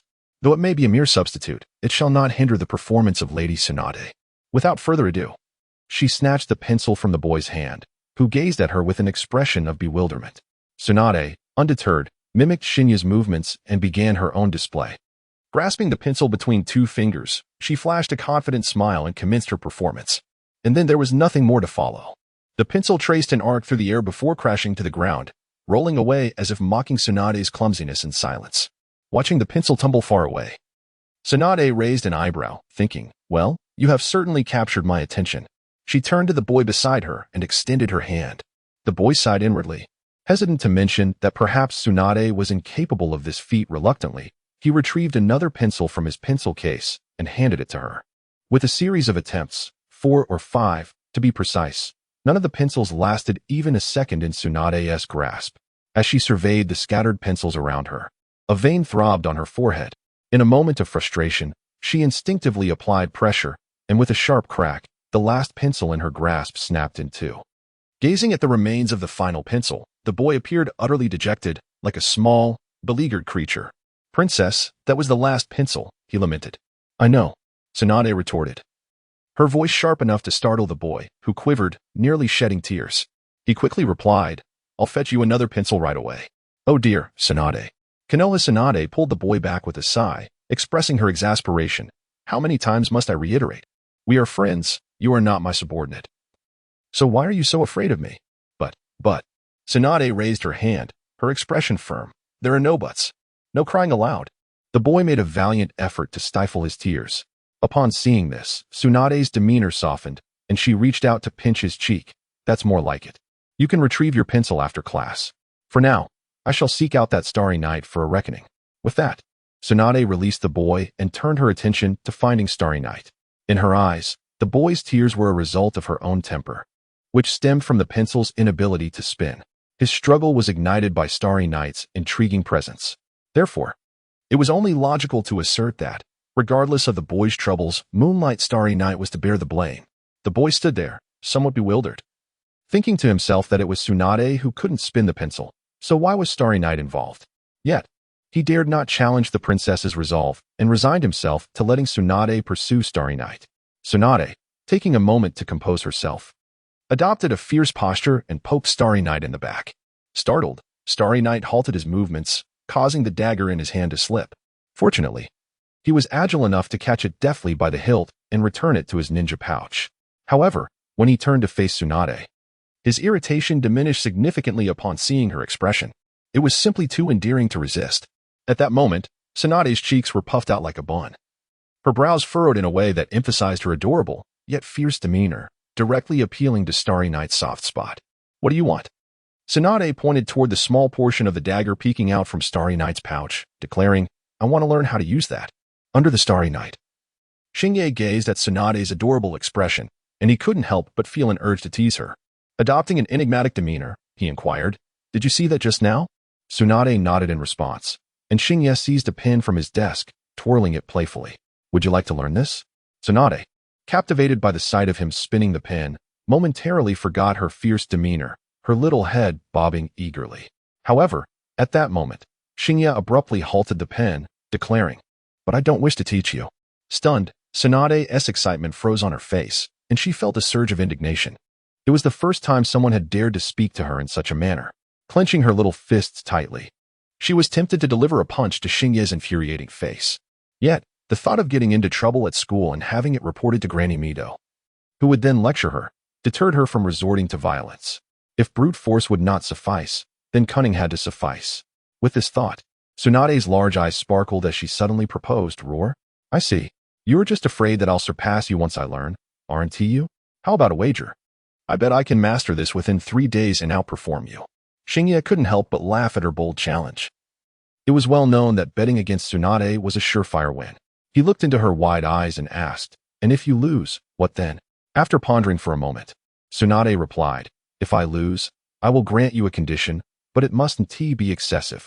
If I win, you must do the same, agreed? Shinye had initially intended to merely tease Tsunade, but upon hearing her willingness to concede a condition, he readily agreed. This was an excellent opportunity for a bit of leverage. Tsunade was no longer the impoverished gambler depicted in the original tale as the sole heir of the Senju clan, with Hashirama yet to be born. She was indeed a little heiress. Shinye had little interest in monetary matters. Rather, he yearned for the Senju clan's abundant ninjutsu resources. Perhaps he could seize this opportunity to acquire the coveted shadow clone technique. He had long coveted this skill, which, while classified as a B-rank ninjutsu, possessed undeniable S-rank practicality. Moreover, a bold idea lingered in his mind. If he had a shadow clone training alongside him, would the system not grant him double the experience points? If that were the case, his progress and strength would undoubtedly accelerate. He resolved to seize this golden opportunity, just as the wager with Tsunade was established. The school bell rang. As soon as the teacher exited the classroom, the previously tranquil space erupted into commotion, with students gathering in small groups to chat. Naturally, Xingye and his companions formed a small quartet amidst the lively atmosphere. As the night sky enveloped them, Xingye settled comfortably, facing Tsunade, who began to instruct her on the art of spinning a pin. It is worth noting that the techniques for twirling a dagger and a pin differ significantly, however. Tsunade simply sought amusement, and Xingye saw no reason to complicate the teaching process. Nearby, Jiraiya and the young girl watched intently, their eyes sparkling with wonder. Xingye slowly demonstrated two fundamental movements for Tsunade, then accelerated the pace, seamlessly merging the two actions, leaving both Tsunade and Jiraiya in awe. Xingye's pin-spinning lesson captivated several students around them. But as it was the beginning of the school year, and the children were still unfamiliar with one another, most remained shy. Consequently, they merely strained their ears and craned their necks to catch a glimpse, too timid to approach for a closer look. Although Tsunade's mind insisted, "Yes, I will remember." Her hands betrayed her with an unequivocal, "No, I cannot." This caused her to pout slightly, reminiscing about how her grandmother Mito had taught her hand seals with personal guidance. She boldly exclaimed, "Oh, you're doing it alone. How am I supposed to understand? When Mito taught me hand seals, she guided me step by step. You should do the same for me." Tsunade's outburst startled the young girl beside her, prompting her to tug at Tsunade's sleeve. "That is not permissible, princess. My mother says that holding hands with boys can lead to babies."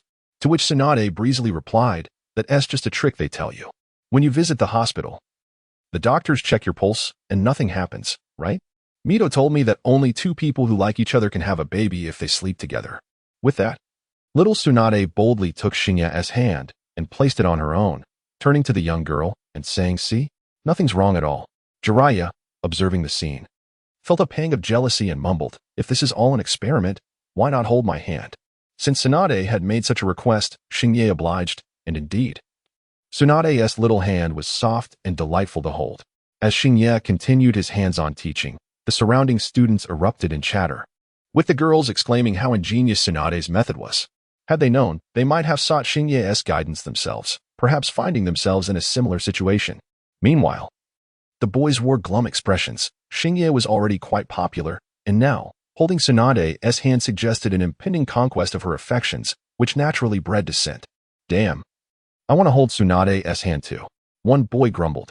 "Step aside if you want to hold her hand. Line up behind me." Another seethed. "Look at how smug he is. How can Tsunade not see his true nature? Xingye isn't even as handsome as I am. Why does he have such good fortune with the ladies?" They all silently vowed to teach him a lesson in the upcoming combat assessment in 2 months. Their fists clenched in determination, wishing they could devour Xingye on the spot. In the center of the classroom, Uchiha Iwa could not help but furrow his brow at the unfolding scene. Although he had long abandoned his aspirations towards Tsunade, it did not imply that he would permit others to act in such a manner. Moreover, this individual was exhibiting a rather audacious demeanor. In just 2 days since the beginning of the term, he was nearly overshadowing Iwa's presence, a situation that Iwa would not tolerate. It was time to seek an opportunity to caution this arrogant fellow. With a flicker of determination in his eyes, Uchiha Iwa silently devised a scheme against Tsukikage Seiya.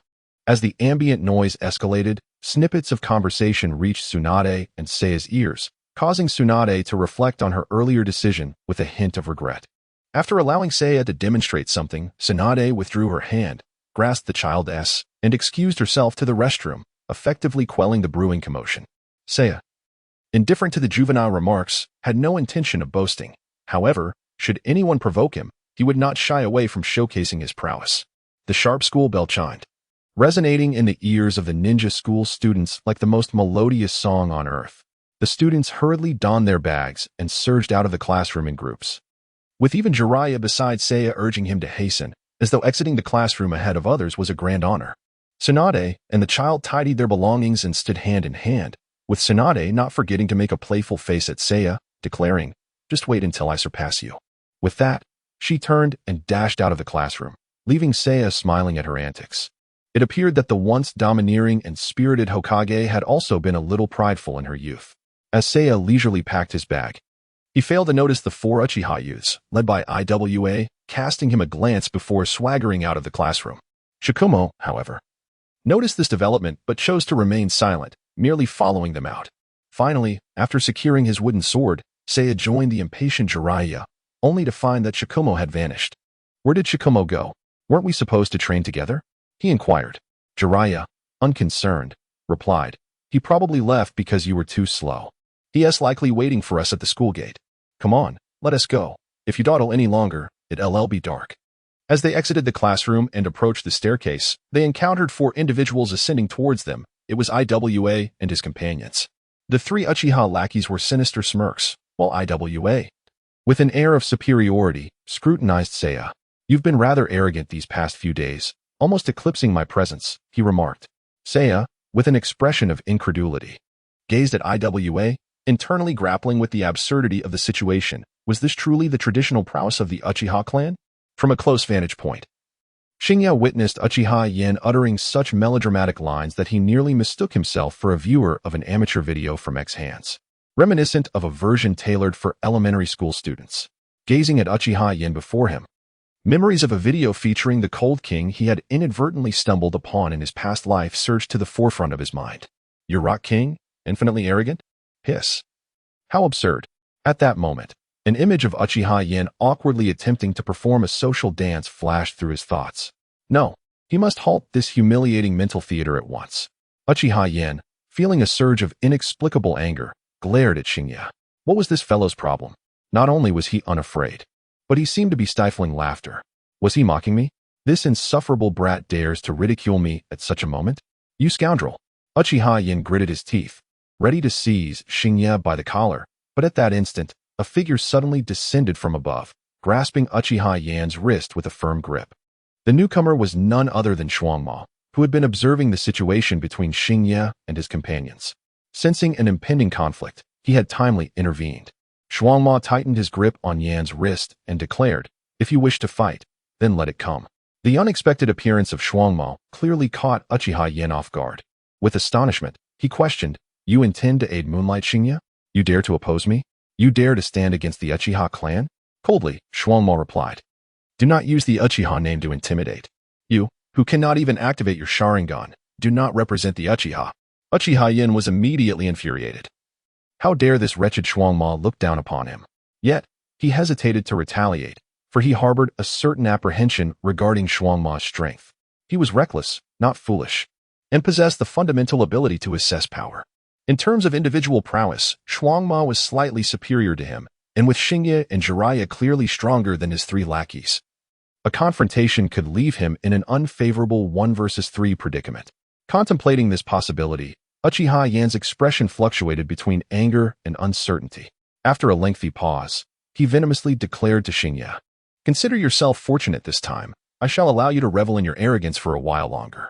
2 months from now, during the practical assessment, I will expose your true nature before everyone. By then, Shuangma will not be able to protect you. I shall ensure you do not escape unscathed. With that, Uchiha Yen waved dismissively and hurriedly departed with his 3 subordinates, leaving Shinya and his companions speechless in their place. After a considerable silence, Jiraiya finally reacted, somewhat dazed. So, they just left? Weren't we supposed to fight? Shuangma cast a sidelong glance at him without responding, clearly uninterested in engaging with such foolishness. At that moment, Shinya regained his composure, having finally expelled the terrifying thoughts of Uchiha Yen from his mind. Not wishing to dwell on such horrifying images any longer, he promptly urged his companions, let us not concern ourselves with such nonsensical matters any longer. Come, let us resume our training. As the trio sought a place to hone their skills beneath the starry night, Tsunade returned to the Senju clan's territory. Upon completing the training task left by Granny Mito, she hurried to her room, retrieving a pencil to commence her practice in pin spinning for the day. She had not forgotten her wager with Hashioru and was eager to witness the delightful expression on that rascal's face once she triumphed over him. While Tsunade diligently attempted to master the art of pin spinning, Uzumaki Mito appeared silently behind her. Achan, what are you doing? Tsunade, startled by the voice, instinctively shivered and quickly concealed the pencil behind her, forcing a smile as she replied, in nothing, Granny. I've completed my training for today. Tsunade held a mix of affection and trepidation for Granny Mito. Though Mito was generally gentle, she became exceptionally strict when overseeing Tsunade's training, showing no mercy when it came to punishment. In Mito's words, as the granddaughter of Hashirama, Tsunade must possess formidable strength to safeguard Konoha. Mito shook her head helplessly and approached, affectionately ruffling Tsunade's hair. Granny knows you finished your training. I'm merely curious about your pin spinning. Is this something your teacher taught you? In truth, Mito had observed for quite some time. Initially, she perceived it as a childish trivial game. But as she watched further, she discerned its underlying significance. This seemingly innocuous pastime demanded considerable dexterity, keen eyesight, timing judgment, and control over one's strength, all crucial attributes for a ninja. While merely possessing these skills would not make one an exceptional ninja, most outstanding ninja do embody such qualities. Cultivating these traits from a young age certainly benefits a child's future path as a ninja. The individual who taught Tsunade this game was undoubtedly wise. Intrigued, Mito pondered which teacher had devised such an excellent pedagogical approach. However, Tsunade's response took her by surprise. This was taught to me by Hashiyuro. I bet him that I will surpass him within 3 days. Hashiyuro? Who is that? Judging by Tsunade's tone, he did not seem to be a conventional teacher. Further piquing Mito's curiosity, could it be that she had misjudged the situation? Was this merely a game devised by a child? As Mito inquired about Hashiyuro, young Tsunade eagerly recounted the events of the past 2 days concerning him. Though her childish narration was somewhat disjointed, Mito grasped the general idea. The Moonlight clan was not one she had often heard of. From Tsunade's description, Hashiyuro appeared to be a rather intriguing young lad. Contemplating this, Mito found herself unexpectedly interested in Tsunade's desk mate. With a gentle clap of her hands, a masked Umbu ninja materialized before her. Mito glanced at the ninja and instructed, "Investigate a boy named Hashiyuro Moonlight and bring me his information." The member of the Umbu bowed respectfully before vanishing amidst the vast greenery of the Senju clan's territory. It is hardly surprising that Mito could command the Umbu. In truth, it was Mito Uzumaki, the true Hokage of Konoha in the 16th year of the Naruto era. Sarutobi Hiruzen could at best be regarded as a nominal Hokage, a mere rubber stamp, for it was Mito who handled all significant affairs. After arranging matters with the Umbu member, Mito turned her attention back to Tsunade and gently pinched her cheek, asking, "Do you wish to defeat Shinya?" Tsunade's eyes lit up at this question, only to quickly cloud with concern as she replied, "Of course I want to, but for some reason, I just can't seem to learn." Seeing Tsunade's distressed expression, Mito couldn't help but smile gracefully. She lifted Tsunade and placed her on her lap, much like she had done when teaching her the hand seals. Mito took the pin from Tsunade's grasp and demonstrated the spinning technique slowly at first, then gradually increasing her speed until it began to resemble the desired motion. Tsunade, sitting on her lap, could hardly contain her excitement. Her face flushed as she exclaimed, "Yes, that is how Shinya does it. Grandma, please teach me." Mito chuckled softly, motioning for her to be patient, and then began to explain an entirely different method of practice. Your struggles are not due to a lack of dexterity in your fingers, but rather because you have yet to master your own strength. You, my dear, have inherited the formidable power of Hashirama, yet your exceptional talent has made it difficult for you to control it effectively. I had intended to wait until you matured to begin specialized training and control, but today's pin spinning has inspired me to devise a training method for you. This method will also serve as a means for you to triumph over Shinya. This method involves guiding your strength with chakra. Tsunade repeated the phrase, her expression betraying a multitude of questions. Mito raised a finger, signaling Tsunade to listen. "Do you think a pencil can balance on your fingertip?" "Certainly not." Tsunade shook her head vigorously. "Oh, but it can be done with just a modicum of chakra and exquisite control." As she spoke, Mito summoned a glimmering aura of chakra to her fingertip and effortlessly balanced the pencil atop it. No matter how she shook her hand, the pencil remained steadfastly in place. Tsunade's eyes widened in disbelief, rendered speechless as she gazed at Mito's finger.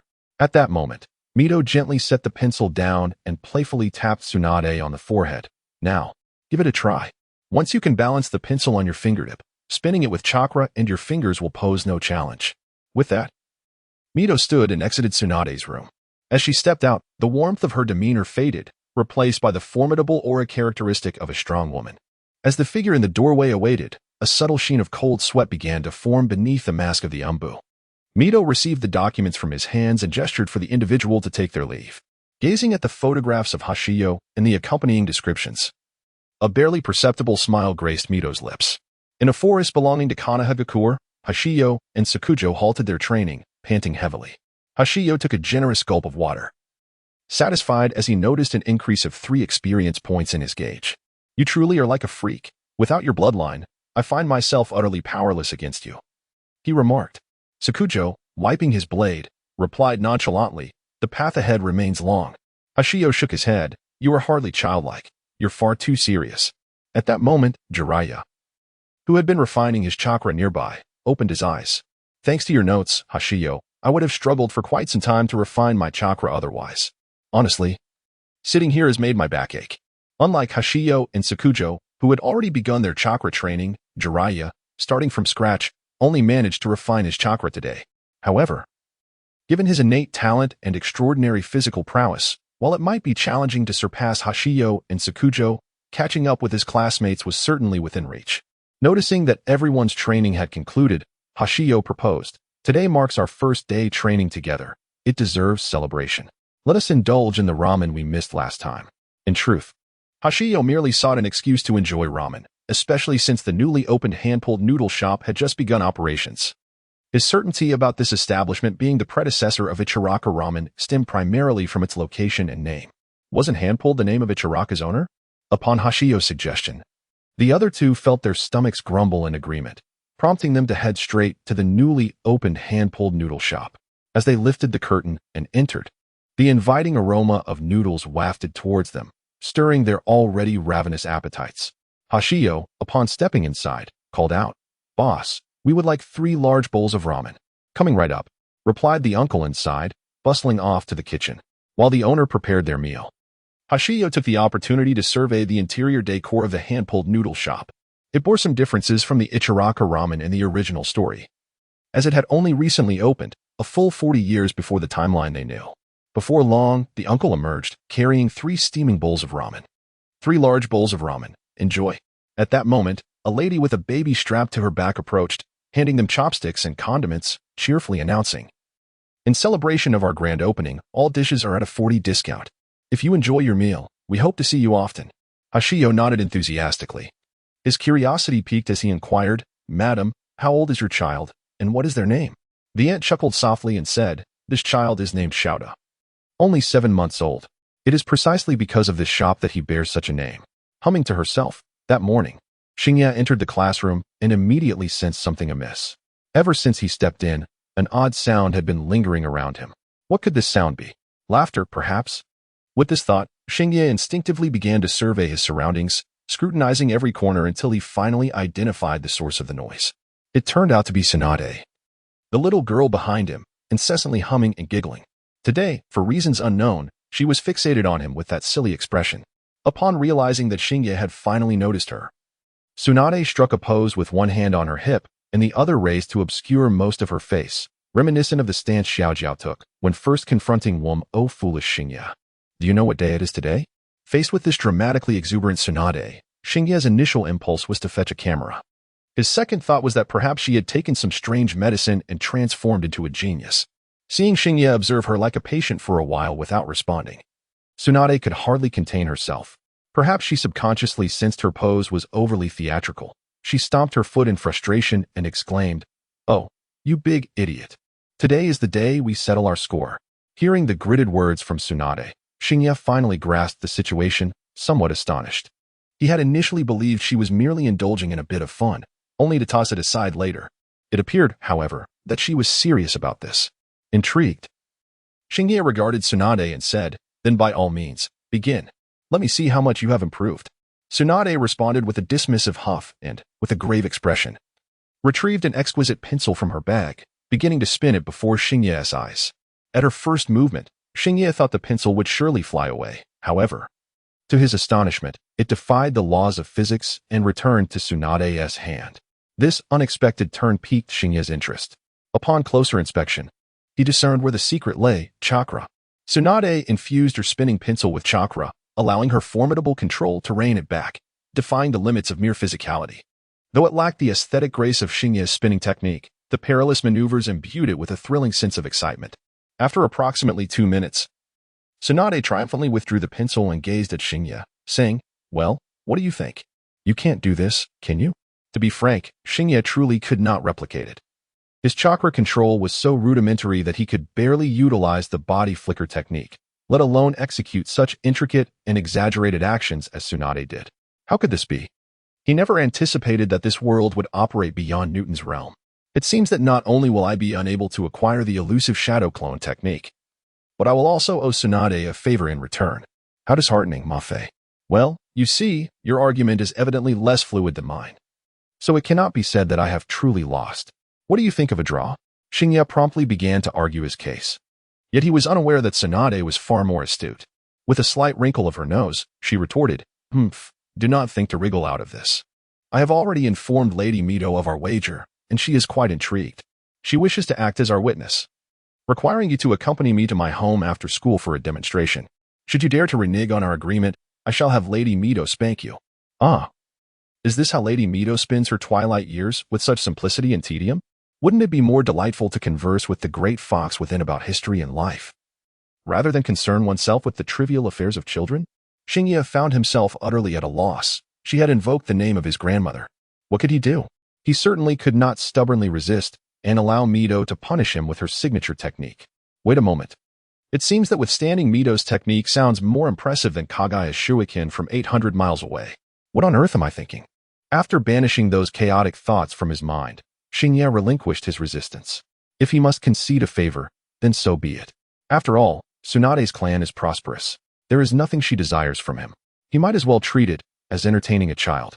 With that thought, Xingye returned to his seat, gloomy, and began yet another day of torment. The school bell had barely rung when Xingye hurriedly grabbed Jiraiya and dashed toward the school gate. Surely, Lady Mito would not station ninjas at the entrance to apprehend me, would she? However, halt. Lady Mito requests your presence. Truly, you are relentless, Mito. Faced with a ninja adorned with a cat-faced mask, Xingye chose to surrender. He instructed Jiraiya and Shimo to leave first, while he proceeded to the Senju clan's estate like a condemned prisoner, starkly contrasting with Tsunade, who hummed a cheerful tune as she walked beside him. Xingye knew where the Senju estate was located, yet this was his first true entry. Observing the lush greenery surrounding him, his first thought was that there would surely be an abundance of mosquitoes in the summer. After winding through several paths for what felt like an eternity, they finally halted before a spacious courtyard. In the courtyard, a graceful woman was meticulously tending to the surrounding flowers. Xingye, lacking knowledge in botany, could only appreciate the beauty of the blossoms, which undoubtedly were not inexpensive. As he surveyed his surroundings, Tsunade tossed aside her small bag and rushed forward, embracing the woman with a bright voice. Grandma, I'm back. Upon hearing Tsunade's affectionate address, Xingye finally realized the identity of the woman before him. This stunningly beautiful lady, appearing to be in her early 30s, was none other than the legendary Mito Uzumaki. Mito turned to embrace Tsunade, allowing Xingye to fully appreciate her striking features. Despite having surpassed the age of 50, Mito, under the influence of the Yin seal, appeared to be no older than 30. She bore a striking resemblance to Kushina, yet her demeanor exuded an air of refined sophistication. Sensing the gaze of Xingye, Mito lifted her eyes to scrutinize him. He looked just as he did in the photographs, a charming little boy. With a slight infusion of the Nine-Tails chakra, she assessed Xingye's intentions. As the first Jinchuriki, Mito, influenced by the chakra of the Nine Tails, could effortlessly discern the nature of others' thoughts, whether benevolent or malevolent, with just a minor exertion of chakra. Upon careful observation, Mito concluded that the child before her harbored no ill will, which greatly eased her mind. He seemed devoid of any sinister motives. Having passed this moral evaluation, Mito greeted Xingye with a warm smile and said, "Since you have arrived, our wager may commence. I shall go first." At the mention of a wager, Tsunade's eyes gleamed with excitement. She seized a pencil and began her performance. Tsunade's condition mirrored that of the morning, yet Mito watched with delight. She had not anticipated Tsunade's exceptional prowess in chakra control. If she continued to develop this skill, she might truly realize the technique she had previously envisioned. Should she master this technique, Tsunade would not only alleviate her safety concerns but could also potentially fulfill her own wagers. As Tsunade concluded her pencil tricks, it was Xingye's turn. He glanced at Mito, whose expression revealed no trace of emotion, and hesitated momentarily before deciding to take the plunge. He had speculated extensively about Mito's summons during his journey here. Mito was no senile elder. Her invitation was surely not merely for amusement. Perhaps it was the pencil trick that piqued her interest or provided her with some insight. Thus, this visit might present a significant opportunity for him. Even leaving a favorable impression on Mito might greatly benefit his future endeavors. With this in mind, Shinya bowed respectfully to Mito and said, "I shall now present my humble attempt." Instead of accepting the pencil from Tsunade, he withdrew a dagger from his ninja tool pouch. The nearby Umbu were taken aback, nearly intervening to subdue him, but Mito raised her hand to halt their advance. Shinya brandished the dagger and commenced his performance, determined to capture Mito's attention. He showcased all the skills he had mastered, wielding the dagger with the grace of a butterfly in flight. Not only Tsunade, but even the Umbu were left in awe. Was this boy not afraid? The dagger was no ordinary weapon. A moment's inattention could result in grievous injury, and even he lacked the confidence to replicate the boy's feats. Yet, the child displayed no signs of panic. Could it be that he had been practicing with a dagger since infancy? Mito's gaze was fixed intently on Hashio's performance. Upon witnessing the precision of Hashio's movements, she realized that this was by no means a mere child's play. Even the legendary sage of 6 paths could not have developed such a comprehensive and intricate training method at the tender age of 6. It seemed that this young prodigy had imparted some family secrets to Tsunade, and it was no wonder that she had rejected his offer to teach her. This revelation suggested that the Moonlight clan's ancient teachings had indeed inspired him. If that were the case, she felt it was only fitting to reward this remarkable child. As Hashio concluded his display with a look that seemed to say, "Did you see that?" Mito gently applauded, exclaiming, "What a splendid performance." However, young Tsunade quickly intervened, anxious that Mito might mistakenly declare Hashio the victor. No, don't applaud. Grandmother, he cheated. He didn't teach me all those poses. He only showed me 2. You can't count him as the winner. If you do, I won't speak to you anymore." With a resigned smile, Mito patted Tsunade's small head in surrender.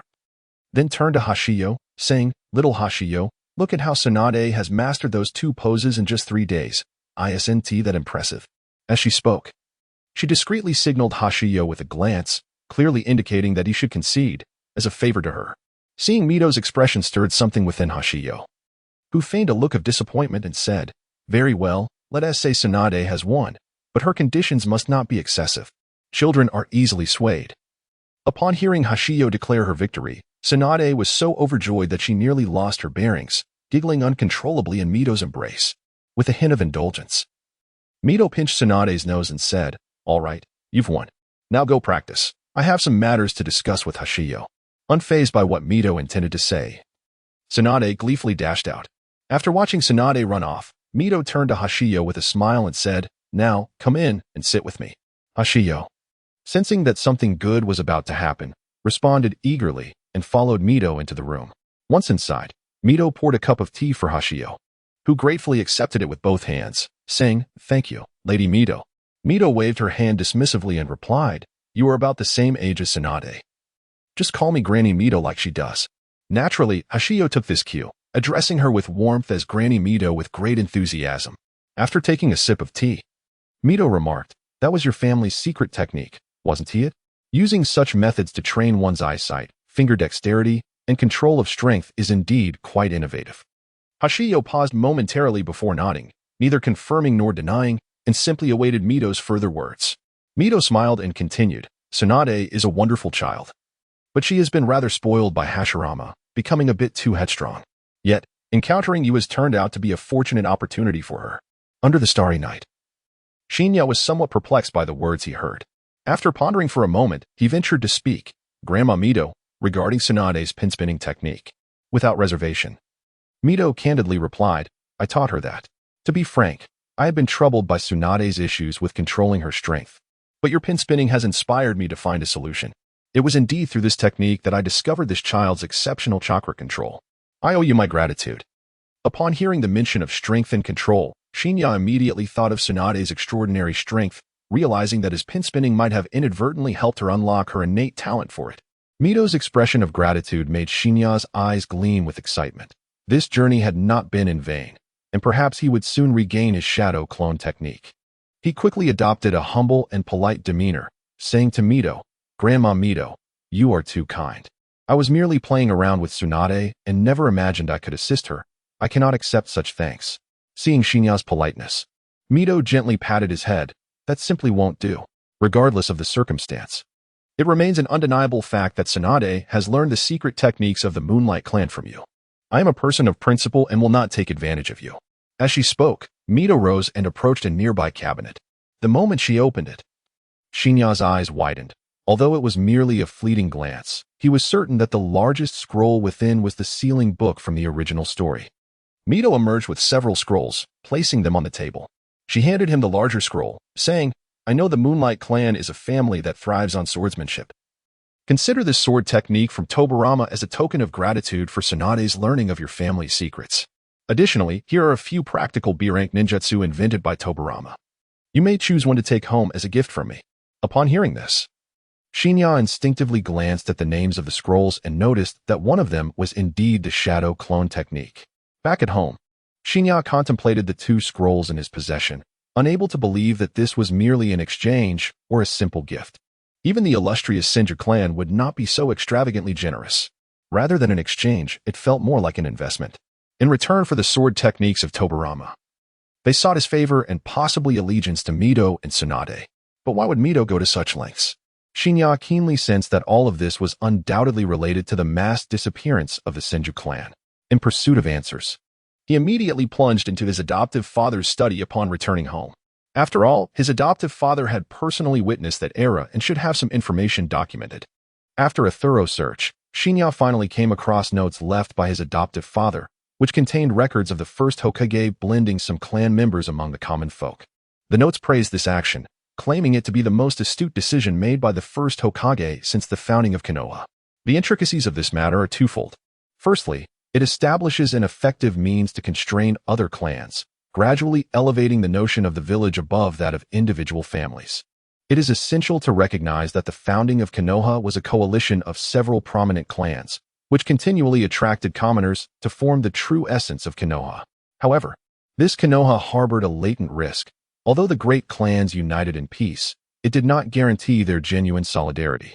Thus, how can we prevent other clans from rebelling or defecting from Konoha? The answer is simple. Our Senju clan embeds our members among the commoners, constructing a circle of homes around your residence.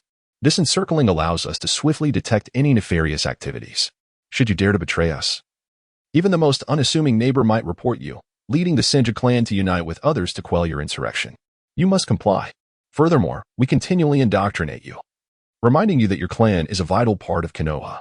Decades hence, your descendants will naturally identify as members of Konoha, fostering a sense of belonging.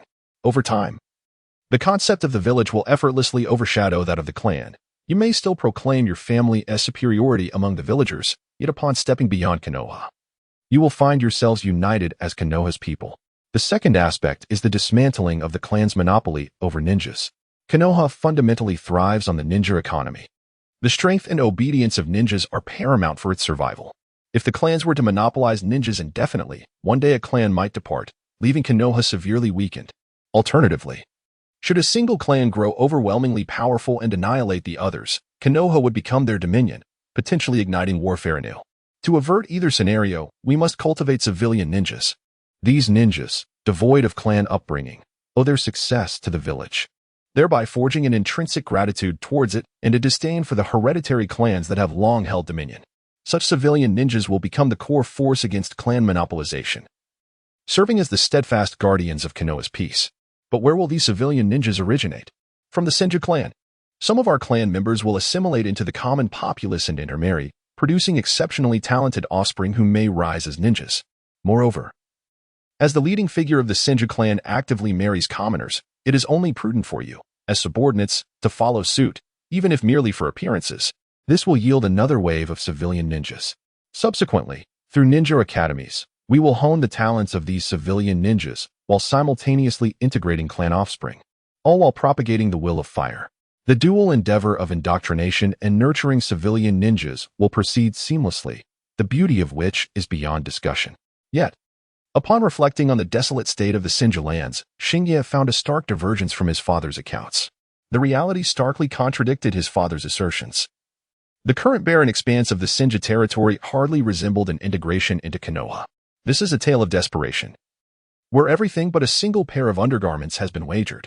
The notion of assimilating a portion of the Senju clan into the denizens of Konoha is indeed a commendable strategy. However, The idea of fully integrating all clan members seemed somewhat foolish. While Hashirama, with his blunt demeanor, might entertain such a notion, his brother Tobirama would undoubtedly disallow such a reckless decision.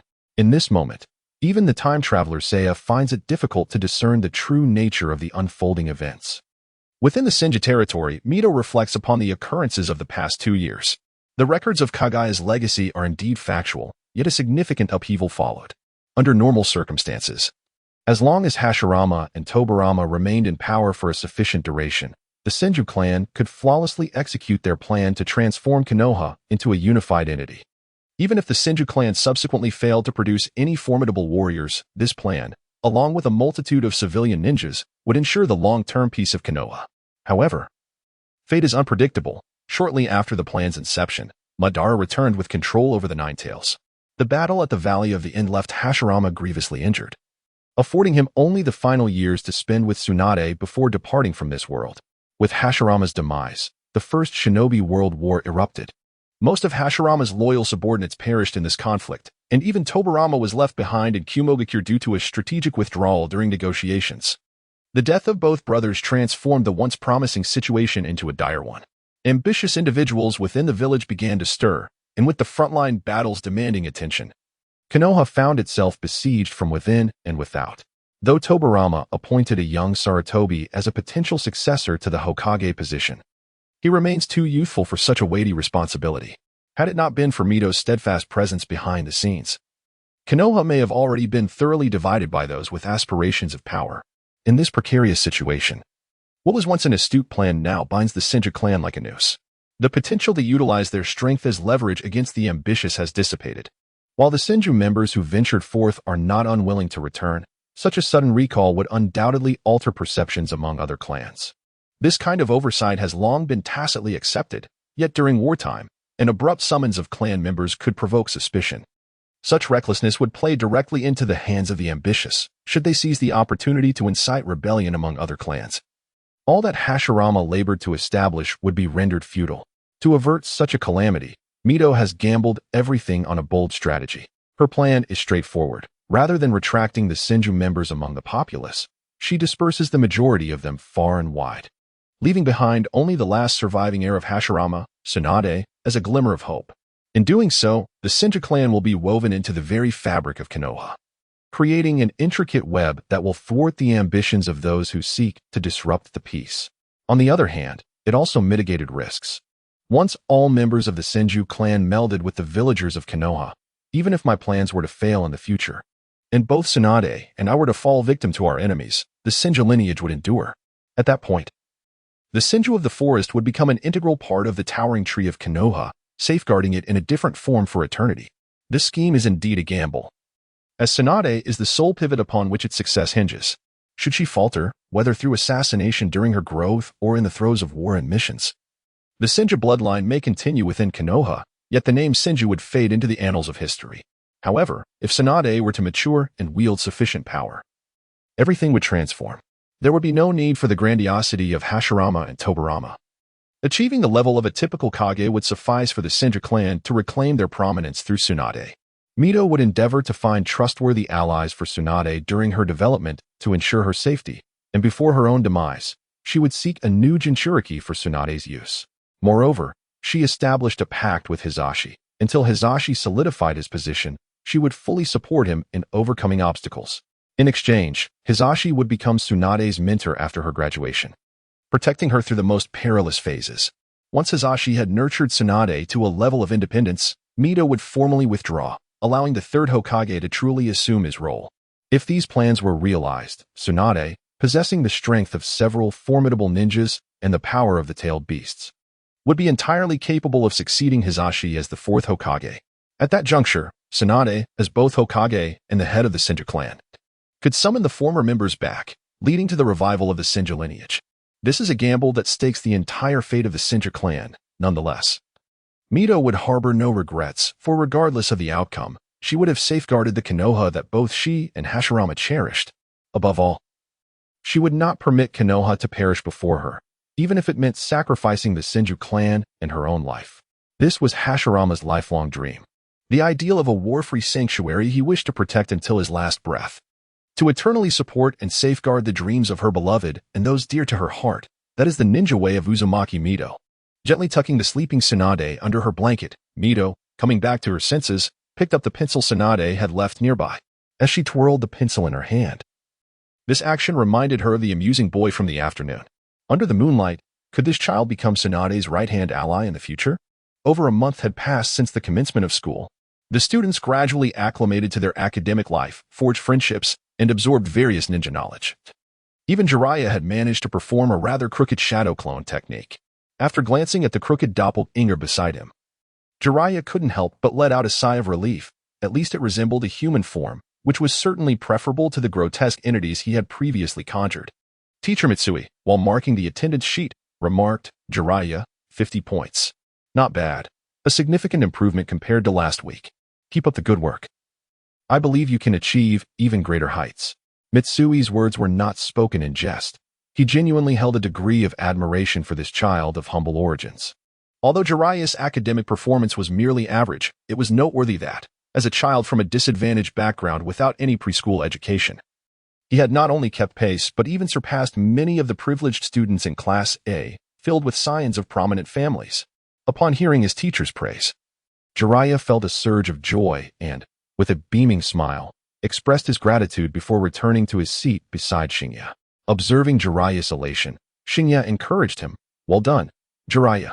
You've already surpassed many of the students from influential families. Grateful for the support, Jiraiya replied. I owe it all to the notes you lent me. Without them, I would have struggled to keep up. Shinya smiled back. What are good brothers for? At that moment, Tsunade, standing behind, playfully interrupted by patting Jiraiya on the shoulder. What about me? I lent you notes too. Why don't you thank me? Jiraiya turned to see Tsunade's eager expression and couldn't help but grimace. Could her notes truly be classified as such? He had naively assumed that her proficiency with the shadow clone technique meant she had some special insights to share and had even sought her notes for guidance. To his dismay, they contained only the basics. Step 1, form the hand seals. Step 2, channel chakra. Step 3, poof, the clone appears. The thought made Jiraiya wince. He turned to Tsunade and managed a strained smile. Haha, thanks, you brute. Upon hearing the term brute, Tsunade's forehead twitched with irritation, and she cracked her knuckles.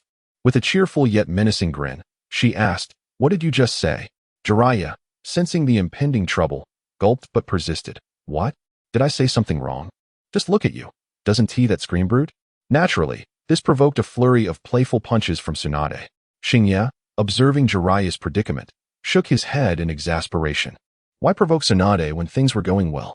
However, Tsunade then shifted her attention to him. Shinya, do you think Jiraiya is right? Cold sweat trickled down Shinya's back. Unlike Jiraiya, he was not as resilient to physical reprimands, yet it felt morally questionable to speak against his friend, as Shinya pondered whether to sacrifice himself for righteousness. Teacher Mitsui suddenly intervened, alleviating his distress. All right, students, today's clone test has concluded. Before we dismiss, I would like to remind you that next week marks our bi-monthly combat assessment. I hope everyone is preparing diligently, especially those who rank lower in class. I sincerely wish to continue seeing your faces in the future. Noticing that Tsunade was captivated by Teacher Mitsui's words, Shinya felt a wave of relief wash over him. His thoughts drifting towards the upcoming combat assessment. Perhaps that person would join this class next week. Shortly after Teacher Mitsui finished discussing the assessment, the bell signaling the end of school rang punctually. The students began to pack their belongings, preparing to head home. However, today's dismissal was notably quieter than usual.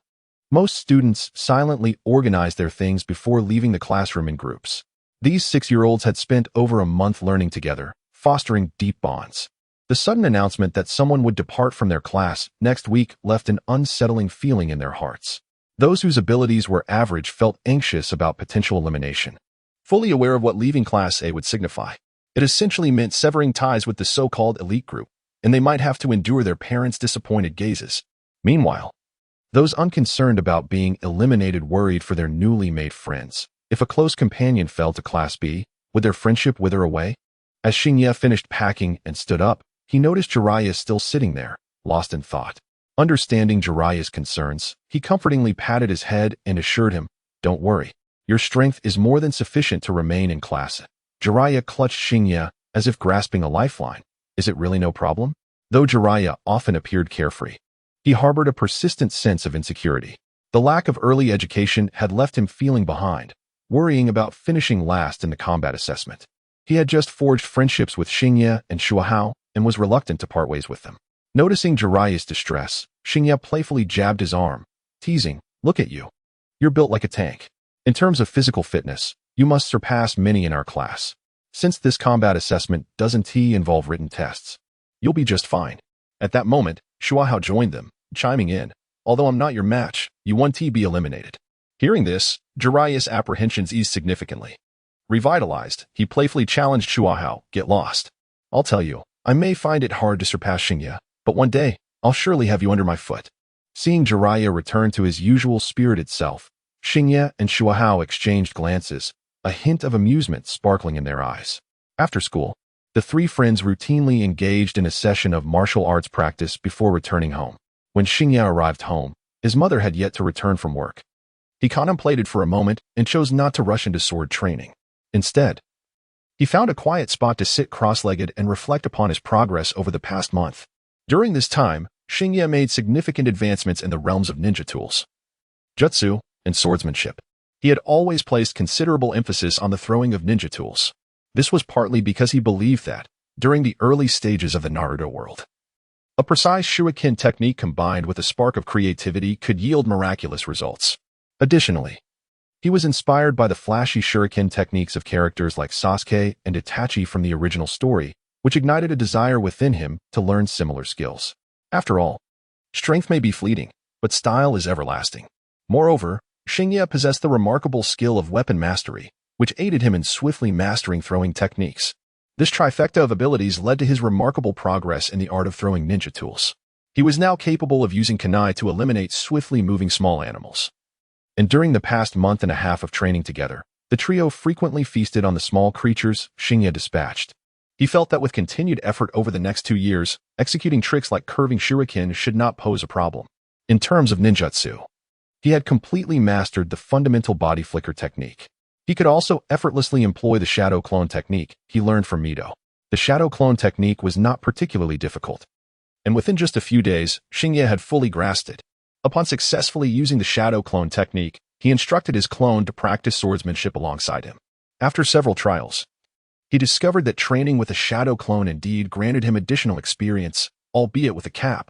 Only 2 clones could receive this bonus. Essentially, the maximum experience boost he could attain was threefold. Thus, even if he were to summon 100 shadow clones for sword training, the experience gained would be equivalent to that obtained with just 2 clones. However, at present, Xingye could only summon 1 shadow clone for his daily practice due to his young age and limited stamina. The energy expenditure of training with both his clone and himself was his utmost limit. He had attempted to be ambitious by using 2 clones simultaneously, but the result was that he could not even rise from bed the following day, requiring 2 full days to recover at home. He estimated that he would need to wait until he turned 12 to train effectively with 2 clones. For now, attempting to do so would only lead to unnecessary hardship. Lastly, and most importantly, were Xingye's swordsmanship skills, which had seen remarkable improvement over the past month. Daily duels with Shuomo, combined with the experience boost from the shadow clone technique, had exponentially accelerated his growth.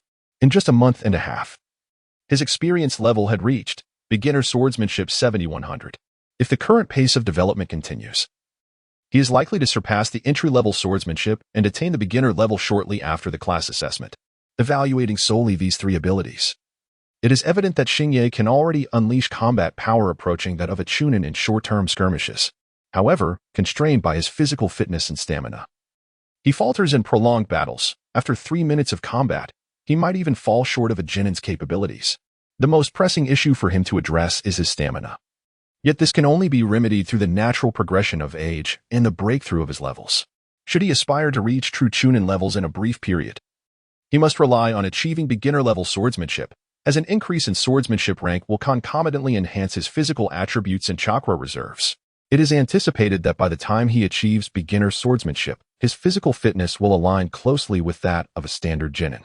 And with genin-level stamina coupled with his 3 abilities, he would undoubtedly hold a significant advantage against a chunin. If the skills drawn at the beginner swordsmanship level prove sufficiently formidable, it may even be possible for him to execute a specialized jutsu against a particularly adept jonin. The 7 days of preparation have swiftly elapsed, and today marks the commencement of the combat assessment. As per usual, he readied his wooden sword and dagger, making his way to the ninja academy amidst Rihue's admonitions. Upon entering the classroom, he immediately sensed a distinct atmosphere, markedly different from the usual routine. His classmates were inexplicably engulfed in a tense yet fervent ambience. Those who had performed poorly wore expressions of distress as they confided their pressures to one another, seeking a measure of solace. Meanwhile, those unburdened by the threat of elimination engaged in discussions about who might claim the top spot, who could face expulsion, and what sort of opponents to seek. Naturally, not everyone exhibited such anxiety. The Uchiha children remained as audacious as ever, exuding an air of nonchalance. Uchiha Yen even struck a provocative pose upon seeing Xingye enter.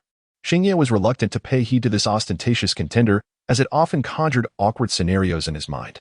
However, his indifference only fueled Uchiha Yen's ire, prompting him to bang on the table and rise, pointing an accusatory finger at Xingye in front of the entire class. Today, Shumo cannot protect you. I am eager to see if you can maintain your composure in the arena.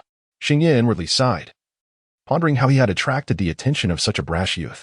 With such aggression, he can hardly be blamed for putting on a FA day. With that thought, Xingye turned to Uchiha Yen and calmly remarked, "Your next line will be, I intend to expose your true nature in front of everyone." As soon as he finished speaking, Uchiha Yen responded, "I intend to expose your true nature in front of everyone." The classroom erupted in a flurry of excitement. The students had already been captivated by the antics of these two, and hearing Uchiha Yen echo Xingye's prediction piqued their curiosity even further. How had Xingye managed to anticipate his words? As Uchiha Yen spoke, his expression shifted dramatically. How could that rascal know what he was about to say? Xingye, observing Uchiha Yen's astonishment, continued, "How on earth do you know what I intend to say?" Uchiha Yen, upon uttering his words, realized they mirrored Xingye's precisely. He quickly covered his mouth, his face turning an alarming shade of purple. The sensation of being seen through was utterly intolerable. Uchiha Yen was rendered speechless, fearing that any further utterance would reveal his thoughts to Xingye. The frustration of inadvertently interrupting his own pretense was almost explosive, yet he dreaded becoming a laughingstock, leaving him to sulk back into his seat, his expression akin to having swallowed a fly. Internally, he cursed, vowing to make that rascal suffer during the assessment. Xingye, secretly amused by Uchiha Yen's meltdown, recognized the brilliance of Urjiao's tactic in disrupting one's bravado while simultaneously showcasing his own skills. The classmates were engaged in hushed discussions, speculating how Xingye could predict Uchiha Yen's next words. The girls gazed at Xingye with stars in their eyes, captivated by his charm, character, and prowess, such a remarkable boy. If missed, where could they ever find another? The boys felt an overwhelming desire to be mentored by him, yearning to learn such exhilarating techniques of bravado. Nearby, Jiraiya and Tsunade, intrigued, approached to inquire how Xingye accomplished this feat. To their questions, Xingye nonchalantly replied, "It's not that I possess any special ability. He is simply too easy to read." If only Xingye could exchange his sword heart system for the adjacent transformation system, he would have executed a perfect counter, earning at least 100 experience points. Alas, such a swap was impossible. Just as the class buzzed with excitement over Xingye's stunning retort to Uchiha Yen, Teacher Mitsui ambled into the classroom. Upon opening the door, he was taken aback by the lively scene before him. He had anticipated his students would be anxiously awaiting his comforting words, yet instead found them engrossed in animated discussions about Xingye and Uchiha Yen. What on earth is going on with these children? Do they not care about their predicament? Mitsui pondered, bewildered. Ahem, my dear students, let us proceed to the battleground. Our assessment is about to commence. Since the students showed no interest in his motivational speech, Mitsui decided to let them dive straight into the competition.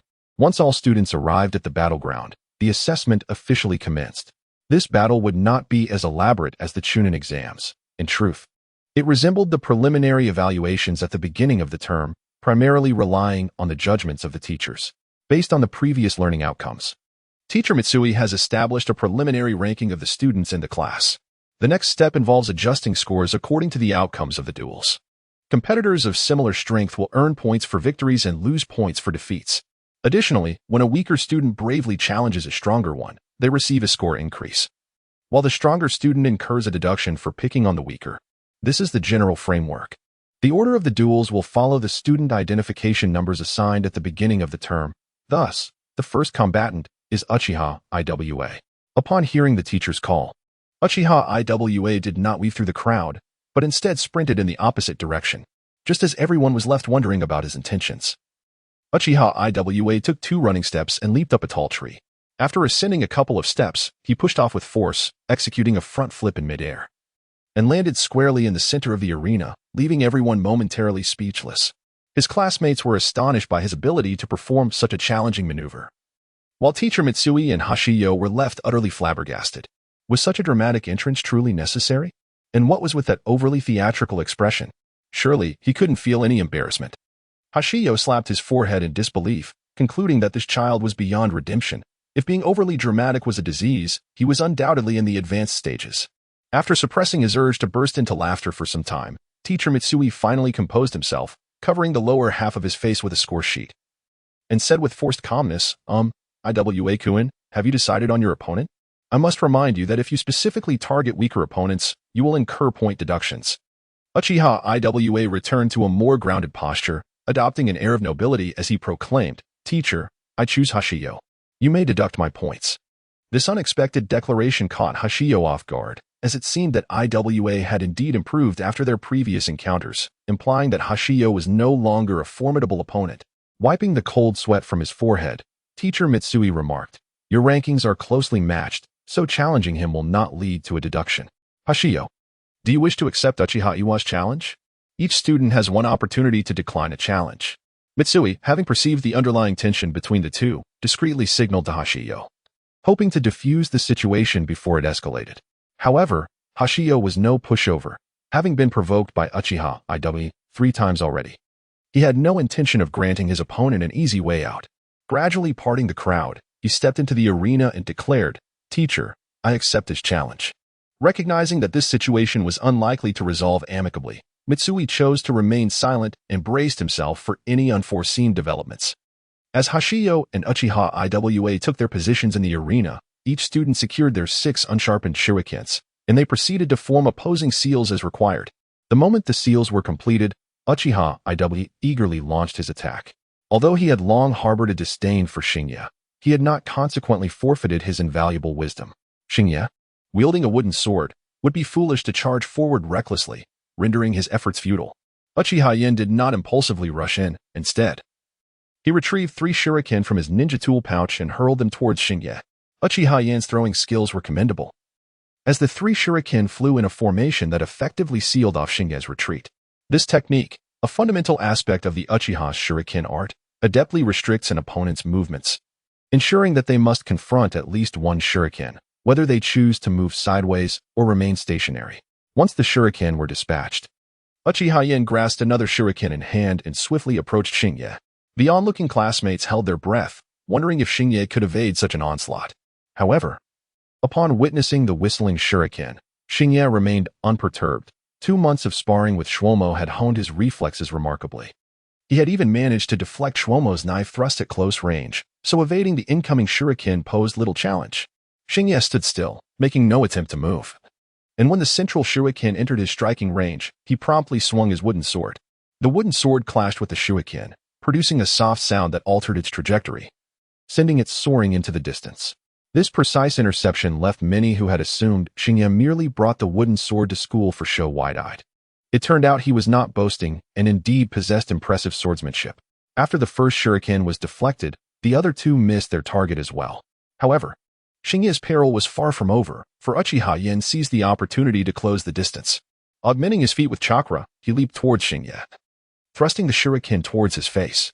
Teacher Mitsui frowned at the sight, noting that despite his young age, this boy's strikes were ruthless, a clear indication of his unsavory disposition. Mitsui felt it necessary to address this behavior with the boy's parents in the future. Shinya, observing the situation, furrowed his brow. Nonetheless, he deemed it manageable. He retreated a half step to create distance from Uchiha Yen, reversing his downward strike to connect with Uchiha Yen's wrist. The pain caused Uchiha Yen to loosen his grip, and the shuriken fell to the ground. Yet, he was not deterred. Even in midair, he attempted to elbow Shinya. Shinya deftly dodged the elbow strike and retaliated by striking Uchiha Yen's back with the hilt of his sword. Uchiha Yen, reeling from the blow, lost his balance and fell to the ground with a thud that caused several children to wince. Although Shinya noted the severity of Uchiha Yen's fall, he refrained from pursuing further, considering that they were merely 6-year-olds. Causing serious harm would be regrettable. However, while Shinya chose to spare Uchiha Yen, The latter was unwilling to relent.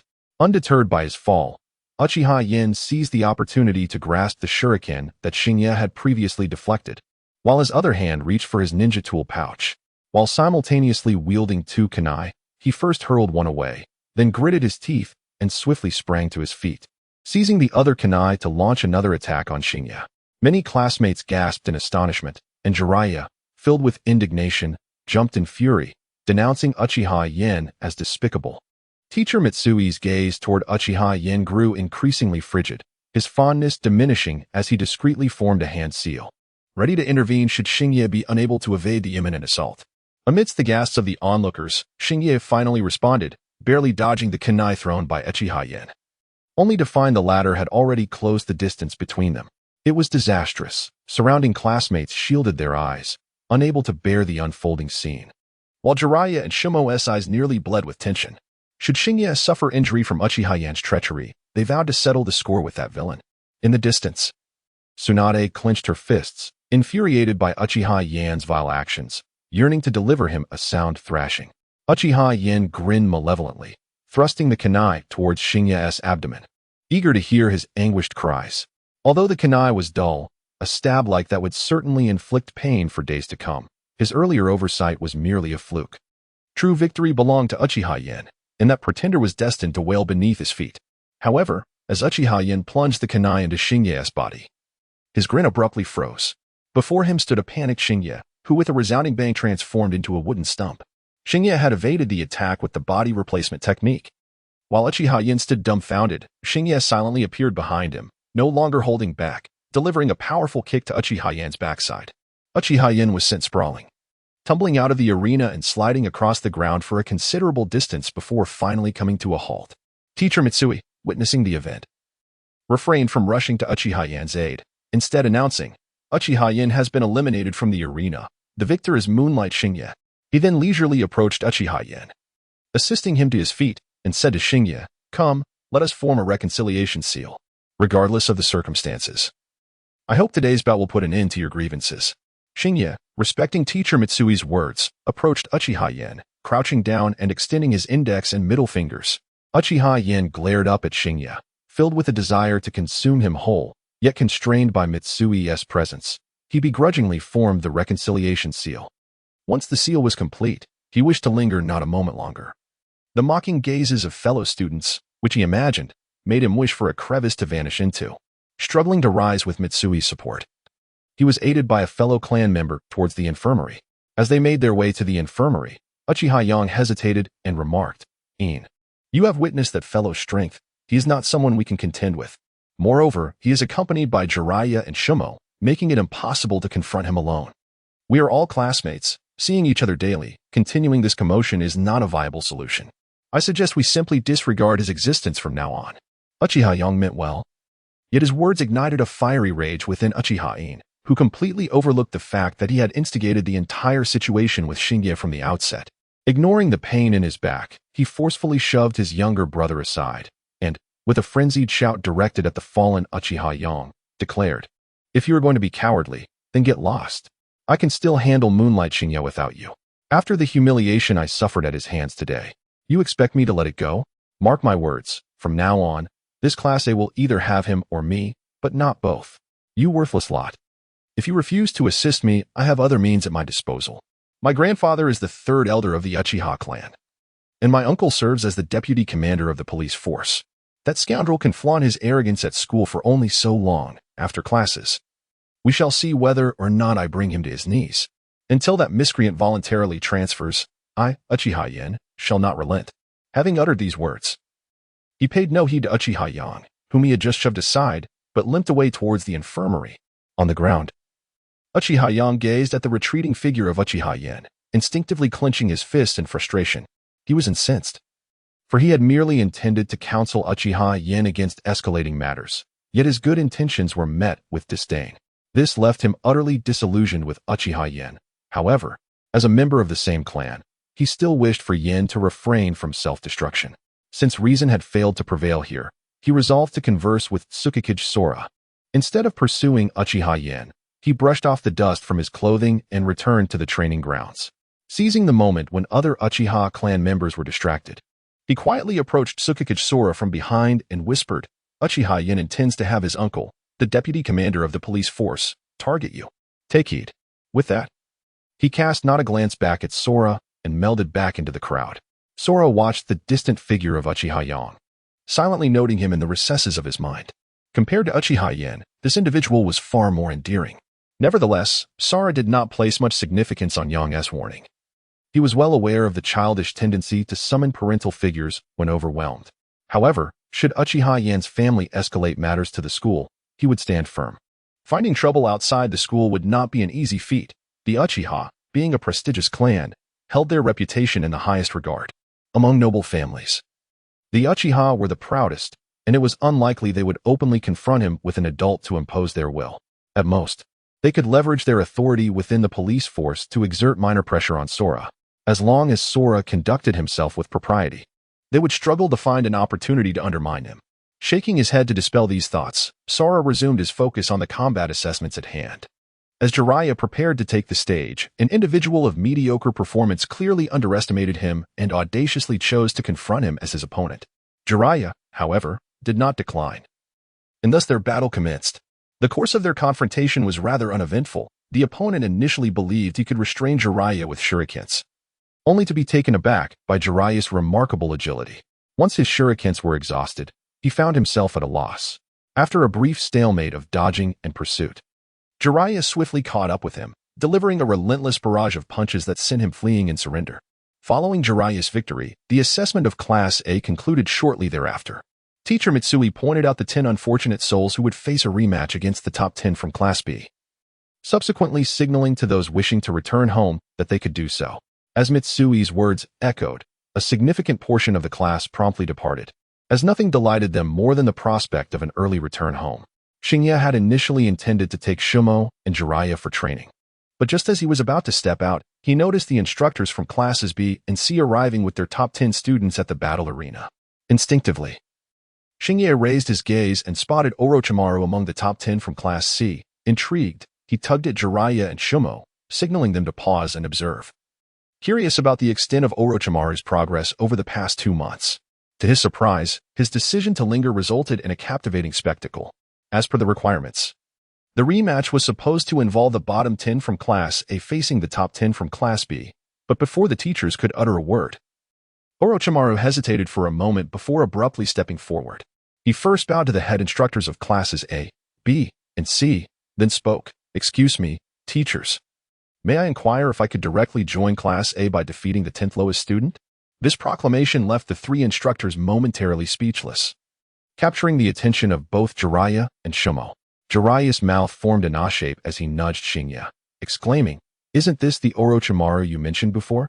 Has he not fully awakened to directly challenge our 10th lowest student?" Shinya, observing Orochimaru's resolute expression, was unfazed. He glanced at Jiraiya and jested, "Do not underestimate him. He might be more formidable than you think." Shumo, pondering for a moment, added, "I too sense that this individual is not ordinary. Perhaps he truly possesses confidence." Hearing his friend speak in such a manner, Jiraiya felt a surge of irritation, his gaze towards Orochimaru turning less than amiable. He scoffed, "I refuse to believe it. I distinctly remember him being the bottom of Class C at the beginning of the semester. If he can ascend from Class C to Class A in just 2 months, wouldn't that make him even more remarkable than you, Shumo?" Not only Jiraiya but even the instructors from Classes A and B harbored doubts about Orochimaru, uncertain whether he possessed genuine skill or was merely overestimating himself. Although the teacher of Class C remarked that this child had ascended from the last position to the top in merely 2 months, the notion of jumping directly from Class C to Class A seemed rather extravagant. Just as the 3 were grappling with their thoughts, the 10th student from the bottom of Class A, visibly flushed, accepted Orochimaru's challenge. "Teacher, I accept his challenge. I shall demonstrate to this arrogant individual the vast disparity that lies between us." This student, known as Kaido Masaru, was a chubby boy who regarded Orochimaru with palpable hostility, feeling genuinely offended. After all, in his own neighborhood, he was lauded as a prodigy, and though he had found himself at the bottom upon entering Class A, he believed that a mere Class C student had no right to provoke him. What of being slaughtered in a ranking match? In the face of those who possessed genuine talent, he considered himself eternally formidable. Attempt to step on him to rise? Absolutely not. Determined to uphold his dignity, Kaido Masaru hastily agreed to the challenge, dismissing the potential embarrassment of failure. He simply did not believe he would lose. After exchanging glances, teachers Mitsui and the other two addressed Orochimaru. Since Kaido has consented, you may proceed with the duel. If you emerge victorious, we shall grant you immediate entry into Class A. However, should you lose, you will remain in Class C and forfeit your chance to advance to Class B. This shall serve as a punishment for underestimating others. Do you find this acceptable? Without a moment's hesitation, Orochimaru firmly nodded. Yes, that is quite fair. The three instructors assessed the readiness of both combatants and nodded in agreement. Since you are prepared, the battle may commence. Upon hearing the teachers, Orochimaru and Kaido Masaru simultaneously approached to retrieve training shurikens, then proceeded to their designated positions in the arena. Unlike the skeptics questioning Orochimaru's abilities, Hashiyuro understood that someone like Orochimaru would not engage in a battle without confidence. Thus, he carefully observed Orochimaru's movements. It became apparent to him that Orochimaru seemed dissatisfied with the training shurikens. He had spent considerable time selecting a shuriken, only to ultimately seize 5 in a decisive manner. Hashiyuro suspected that Orochimaru had tampered with the shurikens, but the distance prevented him from discerning the specifics of his actions.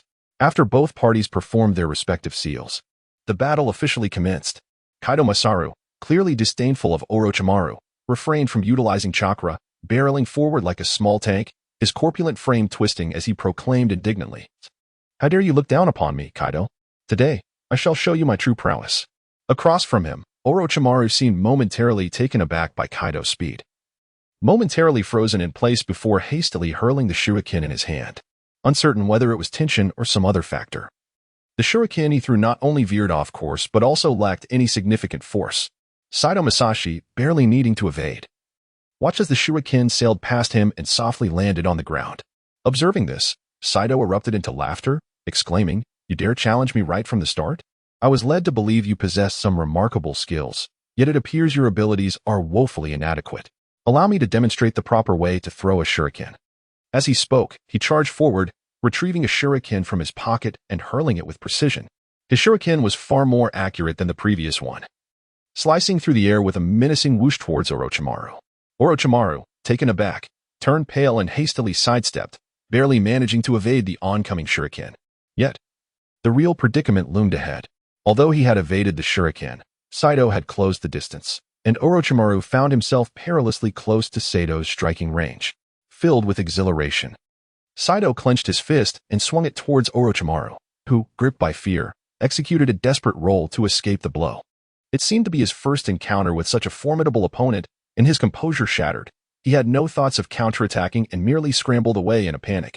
The spectators were amused by Orochimaru's comical antics, and laughter filled the arena. Jiraiya, doubled over with mirth, gasped to Shomo and Seiya, "I can't take it anymore. I'm nearly in stitches. You spoke of him as a genius, claiming he surpassed me. And yet, look at this. If you ask me, you've misjudged him entirely. He is nothing but a fool, and that calm demeanor was merely an act." However, when he turned around, he noticed that Shomo and Seiya were not laughing. Rather, they regarded him with expressions that suggested he was the fool. Seiya, with an air of regret, patted Jiraiya on the shoulder, saying nothing more than, "Watch closely, learn well." Meanwhile, in the arena, Orochimaru found himself in a dire predicament, lacking the courage to retaliate, merely circling the arena in a futile attempt to evade Saito. After a time, he managed to throw a shuriken, yet it was thrown with such poor aim that it missed entirely. The one shuriken that might have hit was effortlessly deflected by Saito.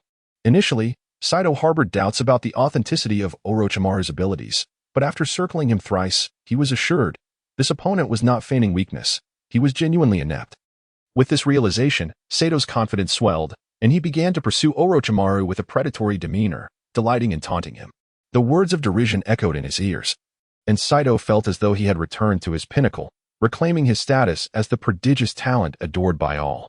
"Look at that inept fool across from me, displaying such wretchedness, lacking even the courage to face me in combat, resorting solely to cowardice." His astonishment grew when he witnessed Orochimaru stumble, falling flat on the smooth arena floor. Saito sighed, initially hoping to savor the moment longer, but realizing that his opponent was so feeble, he decided to abandon any pretense of courtesy. With this thought, Saito Masashi quickened his pace towards Orochimaru. Seeing this, Hashio shook his head and remarked, "It's over." Jiraiya nodded in agreement. "Indeed, it's over." that Orochimaru was simply. However, his words were abruptly cut short as he stood in astonishment, witnessing Saito Masashi suddenly trip and fall to the ground with a loud thud. Meanwhile, the previously disheveled Orochimaru stood with an air of calm, one hand gripping a kunai, while the other held a twisted mass of fine wire. Upon closer inspection, Jiraiya recognized that the wire was entwined around Sato's calf, its origin stemming from the kunai in Orochimaru's other hand. Realizing he had fallen into Orochimaru's trap, Saito Masashi frantically struggled to free himself from the wire. Yet, he quickly discovered that Orochimaru's speed had increased exponentially. Within mere seconds, he was at Sato's side, the kunai poised menacingly at his throat. The victor had been determined. The three instructors exchanged glances before speaking in unison. The victor is Orochimaru. Jiraiya's jaw dropped in disbelief. The sudden reversal was too shocking. Although he had a vague understanding of Orochimaru's tactics, he was still at a loss. Hashiyo, observing Jiraiya's bewilderment, couldn't help but smirk. He took over Jiraiya's thoughts, explaining, he crafted a simple trap using the wire and kunai. First, he threw the kunai to distract his opponent, while quietly releasing the wire. If one were to scrutinize closely, they would notice that during his evasive maneuvers, he circled around Saito, laying down ample wire. When he ensnared Saito, he feigned a fall to obscure his intention of retrieving the kunai, then simultaneously pulled the wire to trip Saito. Saito was outsmarted. Jiraiya, who had previously been in a fog, exclaimed in admiration after Hashiyo's elucidation. He retracted his earlier disdain for Orochimaru, acknowledging the ingenuity of the very individual he had underestimated. Listening to you, I realize I must cultivate a good rapport with this individual. It is wise to befriend such a clever person. Meanwhile, Saito Masashi, still on the ground, finally gathered his wits as he glared at Orochimaru before pushing him away in anger, shouting, "You deceived me all along. I refuse to accept this."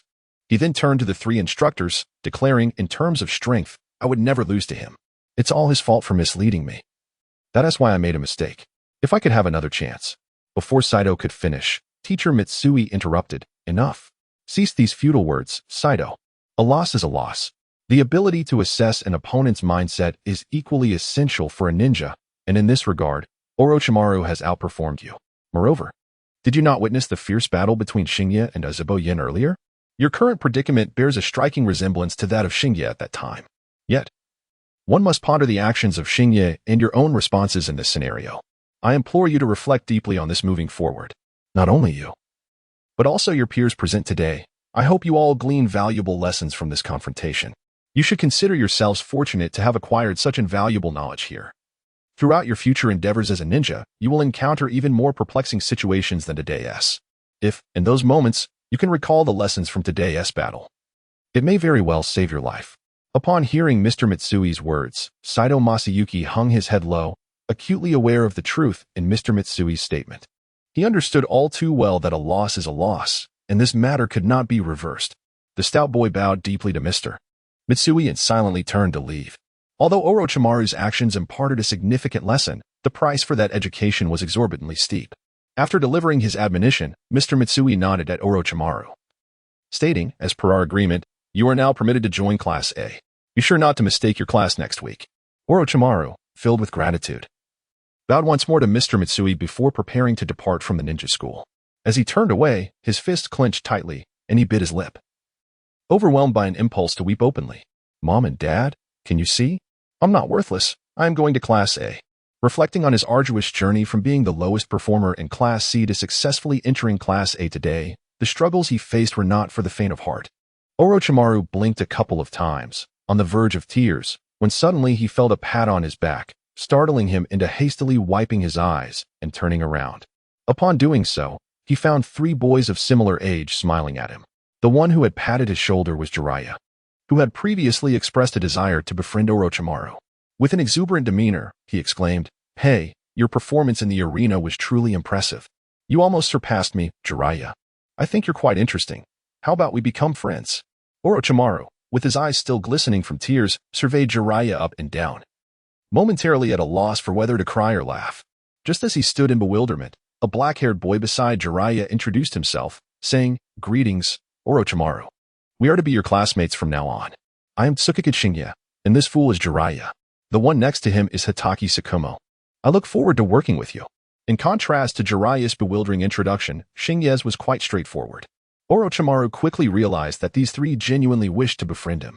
The mere thought of friendship stirred within him a fresh wave of emotion, compelling him to fight back tears. Having been the bottom of the barrel in Class C, where everyone anticipated his inevitable expulsion, he had never garnered respect or friendship. His efforts were met with derision, and he had no friends in Class C at all.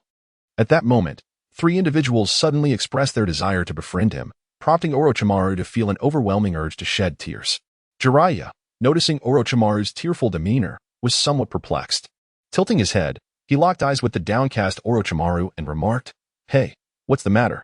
We merely came over to befriend you, so why the tears? You should know that in Class A, we have a throng of people vying for our friendship." Just then, the previously silent SHM spoke up. "It's me and Hashiyo. Not you." True to his nature, SHM wasted no time in delivering a sharp comment.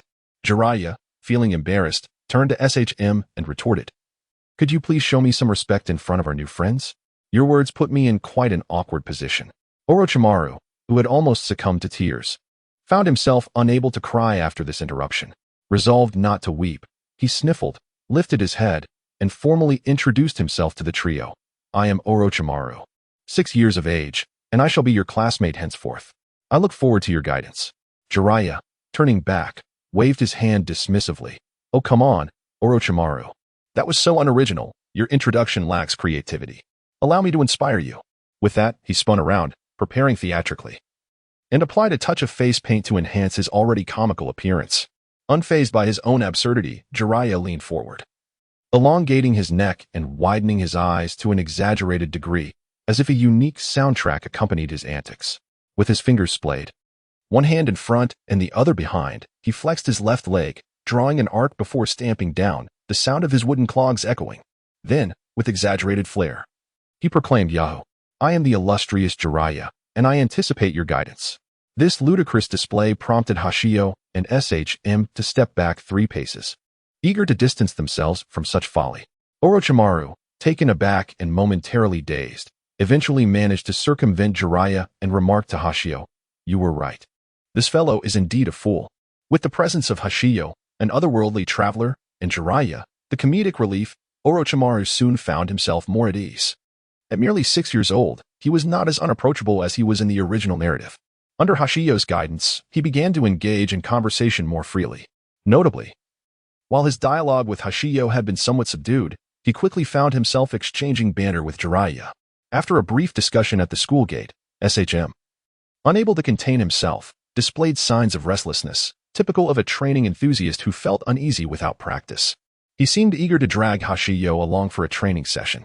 Hashiyo, perceptive to this, subtly signaled SHM to remain patient before addressing Orochimaru. "Well, we ought to commence today's training. Orochimaru, would you care to join us?" Orochimaru hesitated at this suggestion, feeling that the day's events had unfolded too swiftly, leaving him somewhat disoriented. Upon hearing these words, Jiraiya's eyes lit up with excitement. Inviting Orochimaru to join their training sessions was indeed a splendid idea. Previously, their trio had endured rigorous training sessions alone. But now with the arrival of the less skilled Orochimaru, he could relish the pleasure of dominating a novice. With this thought, Jiraiya's eyes sparkled, and he clasped Orochimaru's shoulder, exclaiming, "Let us go train together. I shall demonstrate the prowess of Jiraiya, the Great. But mind you, do not mistake your victory over that fellow, cheating, as a testament to your strength. In comparison to me, cheating is akin to an ant beside an elephant. Do you grasp my meaning?" Upon hearing Jiraiya's words, Orochimaru did not hesitate. He shrugged off Jiraiya's grasp and remarked, "Then let us proceed. I am genuinely curious to see just how formidable you truly are, you fool."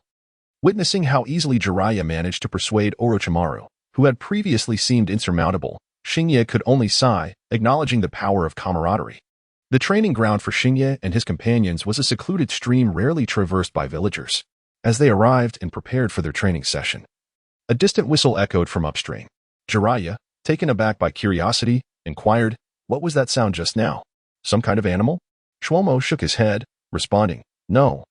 That was a whistle. There are people upstream." Orochimaru, puzzled, asked, "Isn't it normal for villagers to be around?" Shinya explained, "We have trained here for 2 months without encountering anyone. It is indeed peculiar to hear a sound today." At that moment, Jiraiya leaped forward with enthusiasm, suggesting, "Let us go investigate. Perhaps there is a beautiful lady bathing upstream." As he spoke, Jiraiya wore his signature lecherous grin, prompting the others to facepalm. Orochimaru retorted, "Idiot. Do you think anyone would whistle loudly while bathing to attract attention?" Nevertheless, Jiraiya's proposal piqued the curiosity of the other three. After 2 months of silence, the sudden whistle aroused their interest, and they decided to venture into the thick forest towards the source of the sound. 5 minutes prior, upstream by the stream, a young man dressed as a beggar was sneaking around, looking suspiciously about. Upon discovering a crooked tree marked with a sign, he displayed an expression of excitement and brought his thumb and index finger together to his lips, producing a resounding whistle. Following that whistle, amidst the rustling of leaves, another individual, dressed as a merchant, appeared before him. He hurriedly approached and slapped the beggar's hand away, exclaiming, "I've already come out. Why are you still whistling? Are you trying to draw attention to us?" The beggar, unfazed by the reprimand, chuckled and replied, "It's been over a year since I've seen anyone from the village. I'm just a bit excited. By the way, Aki, has the sakura in the village blossomed yet?" Autumn's companion spoke with irritation. "The cherry blossoms of Konoha have bloomed. Naturally, our cherry blossoms in Awagakure have also blossomed. Spare me the trivialities. Onrue, is this place safe?" Dressed as a beggar, Onrue patted his chest and reassured, "Fear not. I have observed this location for quite some time. There are days when no one passes by. Recently, a few children, around 5 or 6 years old, have taken to pretending to train here after school. But with nearly an hour left until dismissal, we should encounter no issues. These Konoha children lack the diligence we Awagakure ninjas possess. Their training is far too lax. In the future, we shall undoubtedly unify the ninja world and emerge as the most formidable village." Autumn, listening to Onrue's increasingly absurd claims, felt a bead of cold sweat form on his forehead. He impatiently interrupted, "Enough with the nonsense. The longer we linger, the greater the risk of exposure. Quickly, divulge the intelligence you have gathered over the past year." Upon hearing the word intelligence, Onrue's demeanor shifted to one of seriousness. He began to organize his thoughts when suddenly, Autumn's expression changed, and he shouted, "Who goes there?" With that, he drew a kunai and flung it into the thicket. The kunai struck a large tree with a thud, landing perilously close to Jiraiya, who was startled and instinctively gasped, though Shinya managed to cover his mouth just in time, resulting in a faint sound escaping. This noise further confirmed Autumn's suspicions. He and Onrue exchanged glances before rushing into the underbrush. Sometimes, fate intertwines in peculiar ways. Onrue had deliberately arrived an hour early to meet Autumn, only to coincide with the combat assessments at the Ninja Academy. Because the assessments concluded swiftly, Shinya and his companions, despite lingering at the school gate for a while, arrived here significantly ahead of schedule. The two groups collided at an inopportune moment. Shinya recognized the opposing group as Awagakure spies, while Autumn and Onrue discerned their presence. As they prepared to charge forward, Shinya's mind raced, contemplating how to resolve the situation. After much deliberation, he concluded that calling for reinforcements was imperative. The Senju clan's territory was not far. With his speed, he could summon Naruto within 10 minutes. With this thought, Shinya raised his hand, activating the shadow clone technique. After exchanging glances with his clone, they simultaneously initiated their secret maneuver. Without a moment's hesitation, the clone sprinted away, while Shinya, just before vanishing, whispered to his companions, "Under no circumstances reveal my presence. If I can take one down, we may have a chance." Orochimaru was taken aback by Shinya's sudden disappearance. Just as he was about to inquire, he was interrupted by Shikomo, who glanced at Orochimaru and murmured, "This is Shinya's bloodline ability. We will discuss this later. For now, let us deal with these two." At that moment, the Starry Night, quietly concealed behind a distant large tree, spoke up. "These two individuals are Rock Village ninjas. If they remain together, it will be exceedingly difficult for me to find an opportunity to launch a surprise attack. Thus, you must separate them. Once we encounter them, Shua Emo will first engage one, and you will take the chance to escape. However, do not flee too far. Merely lead the opponent in circles until I and Shua Emo arrive to support you. Above all, do not act impulsively." After conveying his instructions, the Starry Night fell silent, wholly focused on controlling his chakra, endeavoring to diminish his presence to the barest minimum. And Rue and Chio, parting the underbrush before them, beheld the visibly anxious trio of Shua Emo, which elicited a mix of tension and relief, accompanied by a hint of disdain. Fortunately, they were not leaf ninjas. Had they been facing ninjas from Konoha, they might have been drawn into a situation where assistance from their adversaries could arrive. Yet, 3 mere children posed no such concern. With one Chunin and one Jinin, resolving the matter without causing a significant commotion would be rather effortless. If they could not manage even this, they might as well find a tofu block to perish against. Seeing the relaxed expressions on their faces, the Starry Night felt a sense of relief. It seemed these two were not particularly adept at sensing. He had wagered correctly. In his estimation, had these two possessed sensory abilities, they would not have been assigned such a perilous task. Although the First Shinobi World War was nearing its conclusion, it had not yet fully ended. And sensory ninjas during this period were as valuable as gold. All sensory ninjas were currently serving on the front lines, too precious to be used as spies. This conviction bolstered his confidence. The initial phase of the plan had succeeded, and now it depended on how well Shuo-Emo and the others could cooperate. The trio reacted swiftly, with Shuo-Emo urging Jiraiya and Orochimaru, "Run, seek assistance from the law enforcement team. I will hold them off." Jiraiya and Orochimaru, shaken from their stupor, hurriedly scrambled away into the distance. Chio and Enrue could not help but chuckle at the sight. The loquacious Enrue remarked, "Chio, did you hear that? This little brat actually intends to stay behind alone. Do you think he's lost his mind?" Chio shot Enrue a sidelong glance without responding, but his eyes reflected disdain for Shuo-Emo. He then slapped Enrue on the back of the head and said, "Stop wasting time. If those two little brats encounter someone, it will become troublesome. Leave this one to me. You go handle the other two. Be swift and remember to bring back the bodies for us to disguise. We will deal with these three brats first before discussing intelligence." Upon hearing this, Enrue dared not refute. He merely pouted and reluctantly made his way towards the direction where Jiraiya and the others had fled. Shuo-Emo attempted to intervene, but the ninja named Chio raised his hand and formed hand seals, earth-style, earth wall. A wall of earth erupted behind Shuo-Emo, obstructing his path to pursue Enrue, compelling him to abandon his plans. Under the Starry Night, Xingye silently praised himself, realizing that Shuangmao, who usually appeared so cold, was actually a master of disguise. This performance almost deceived even himself. Jokes aside, Xingye discreetly drew his dagger and stealthily approached Chio. Chio, a Chunin from Yanin village, though recently promoted, possessed formidable strength. After cutting off Shuangmao's retreat, he brandished his kunai and charged forward. A Chunin's speed and power far surpassed Shuangmao's expectations. The rapid approach of Chio startled him, and with the earth flow wall behind him, he found himself with no escape, compelled to counterattack with his White Fang. The clash of White Fang and Chio's kunai produced a soft sound. Chio remained relaxed, while Shuangmao felt his wrist go numb from the impact. Quickly deducing that this opponent was beyond his strength to confront alone and that he would need to rely on Xingye's ambush. Realizing this, Shuangmao swiftly rolled to the side to create distance and hurled two shurikens. Chio calmly deflected the shurikens, observing the small nick in his kunai. He remarked, "This blade is indeed fine. I didn't expect to make an unexpected gain today." As he spoke, Chio charged at Shuangmao again, unaware that Xingye was also closing in, readying the second phase of his secret technique. From Shuangmao's perspective, he could see Xingye moving, leaving a transparent trace in the setting sun. This sight filled him with immense courage. As Chio rushed towards him, Shuangmao shouted, channeling all his chakra into his feet. He stomped down heavily on the ground and propelled himself into the air with a powerful leap. Seeing Shuangmao jump, Chio scoffed internally, thinking the boy must have a death wish to attack while airborne. There was no leverage in the air. If he could just block this strike, the boy would undoubtedly perish. With this thought, Chio raised his head, his kunai slicing through the air towards Shuangmao. However, before he could lift the kunai above his head, a sharp rush of wind from behind startled him. How could this be? There was someone behind him. He hastily withdrew his hand to defend his back, but it was already too late. A gleaming dagger pierced through his back, and he stared in shock at the blade that had pierced his chest. His last fleeting thought being, what a swift knife. Reluctantly, he summoned his final strength to turn and glimpse the assailant behind him. But Shuangmao was descending from the air, and his White Fang glided across Chio's neck, extinguishing his last breath, leaving Chio to die without ever seeing the face of his attacker. As Xingye withdrew the dagger, he and Shuangmao exchanged a glance, both somewhat dazed, realizing that a Chunin had fallen to their hands so easily.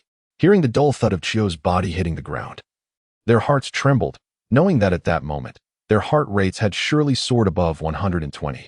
At a critical moment, Shuangmao exhibited a remarkable calmness compared to Xingye. He grasped his White Fang and said to Xingye, "There is still one more. We must go rescue Jiraiya and the others." Xingye, now alert, responded, "You are right.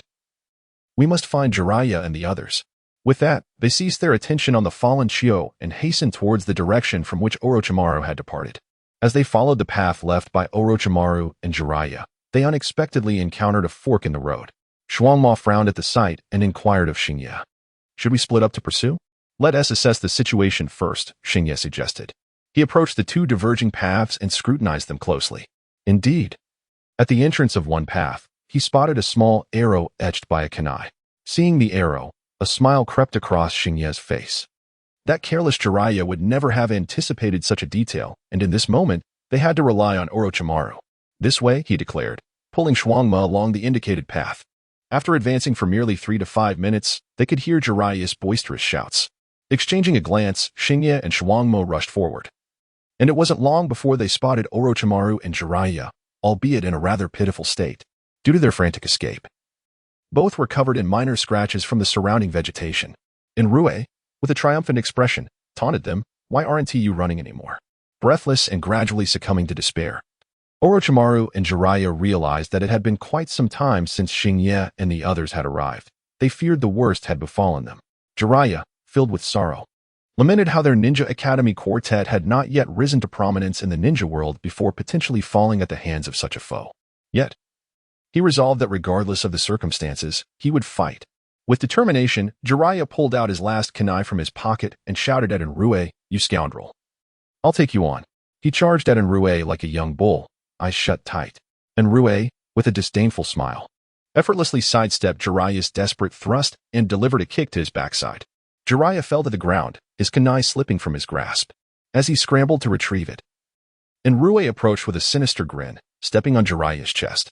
Bending down, Enrue picked up the fallen kunai and mockingly asked, "Should I stab your throat or your heart?" Jiraiya remained silent, instead spitting a mouthful of saliva at Enrue, then turning to Orochimaru, he urged, "You fool. What are you waiting for? Run." However, Orochimaru, frozen in place, did not turn to flee. Clenching his fists, he reflected on the friendship he had so painstakingly forged. He could not abandon Jiraiya, but what could he do? He had no kunai on him, and engaging in close combat would surely lead to defeat. The only resource he could utilize was that bundle of steel wire he had previously possessed. Gazing at the bundle of steel wire in his hand, Orochimaru recalled a nascent jutsu that had vaguely formed in his mind, a technique that would allow him to project the wire directly using chakra, potentially immobilizing his adversary in an instant. In this moment of life and death, he could afford no hesitation. He had to take the plunge.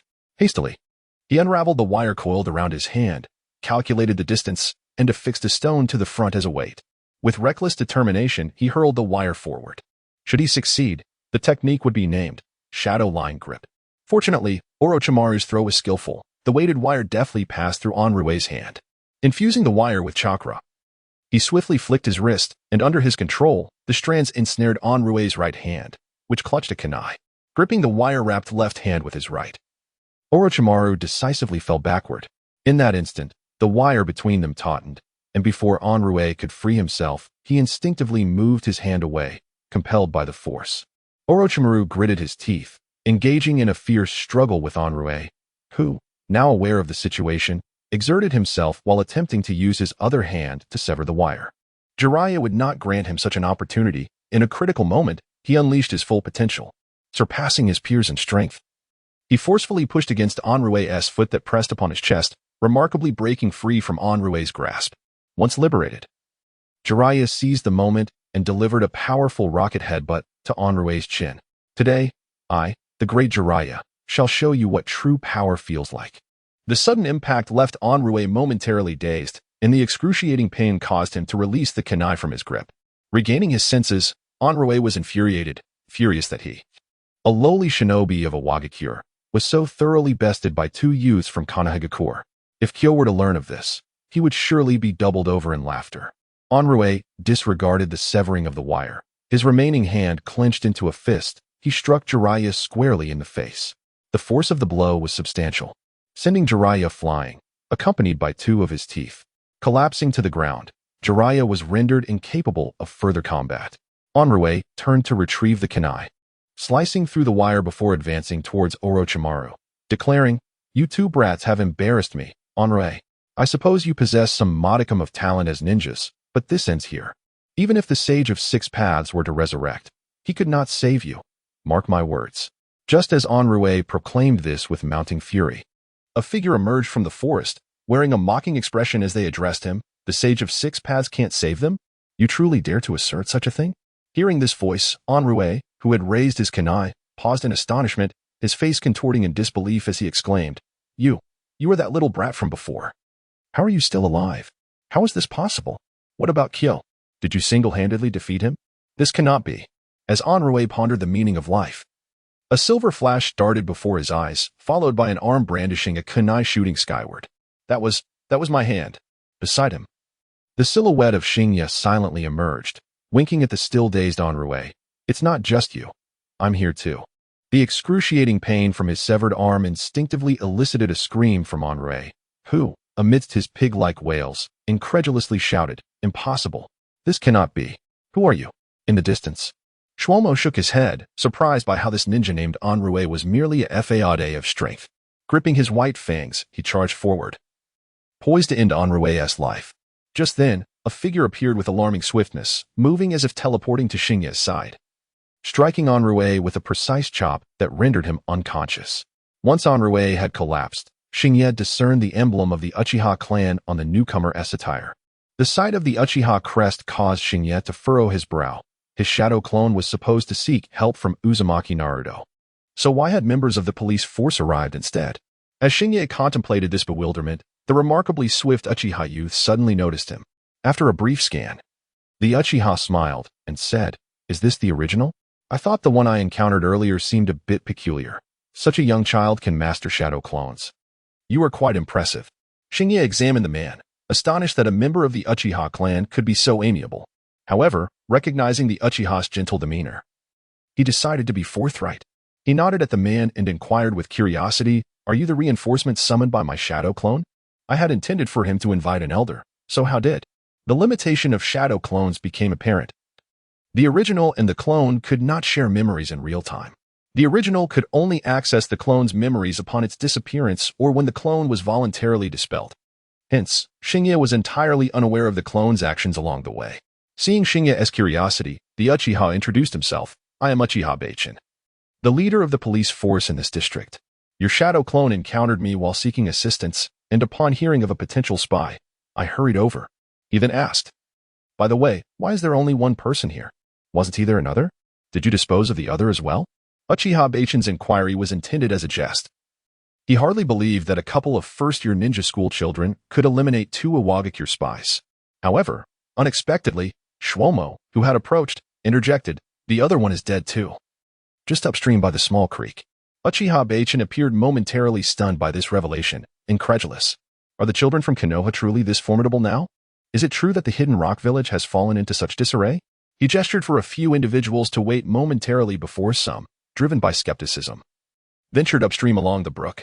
In no time, he returned with the lifeless body of Chio. Upon examining the corpse, he discovered a ninja identification nestled within the folds of clothing, which boldly proclaimed that this individual was a nin from the Hidden Rock Village.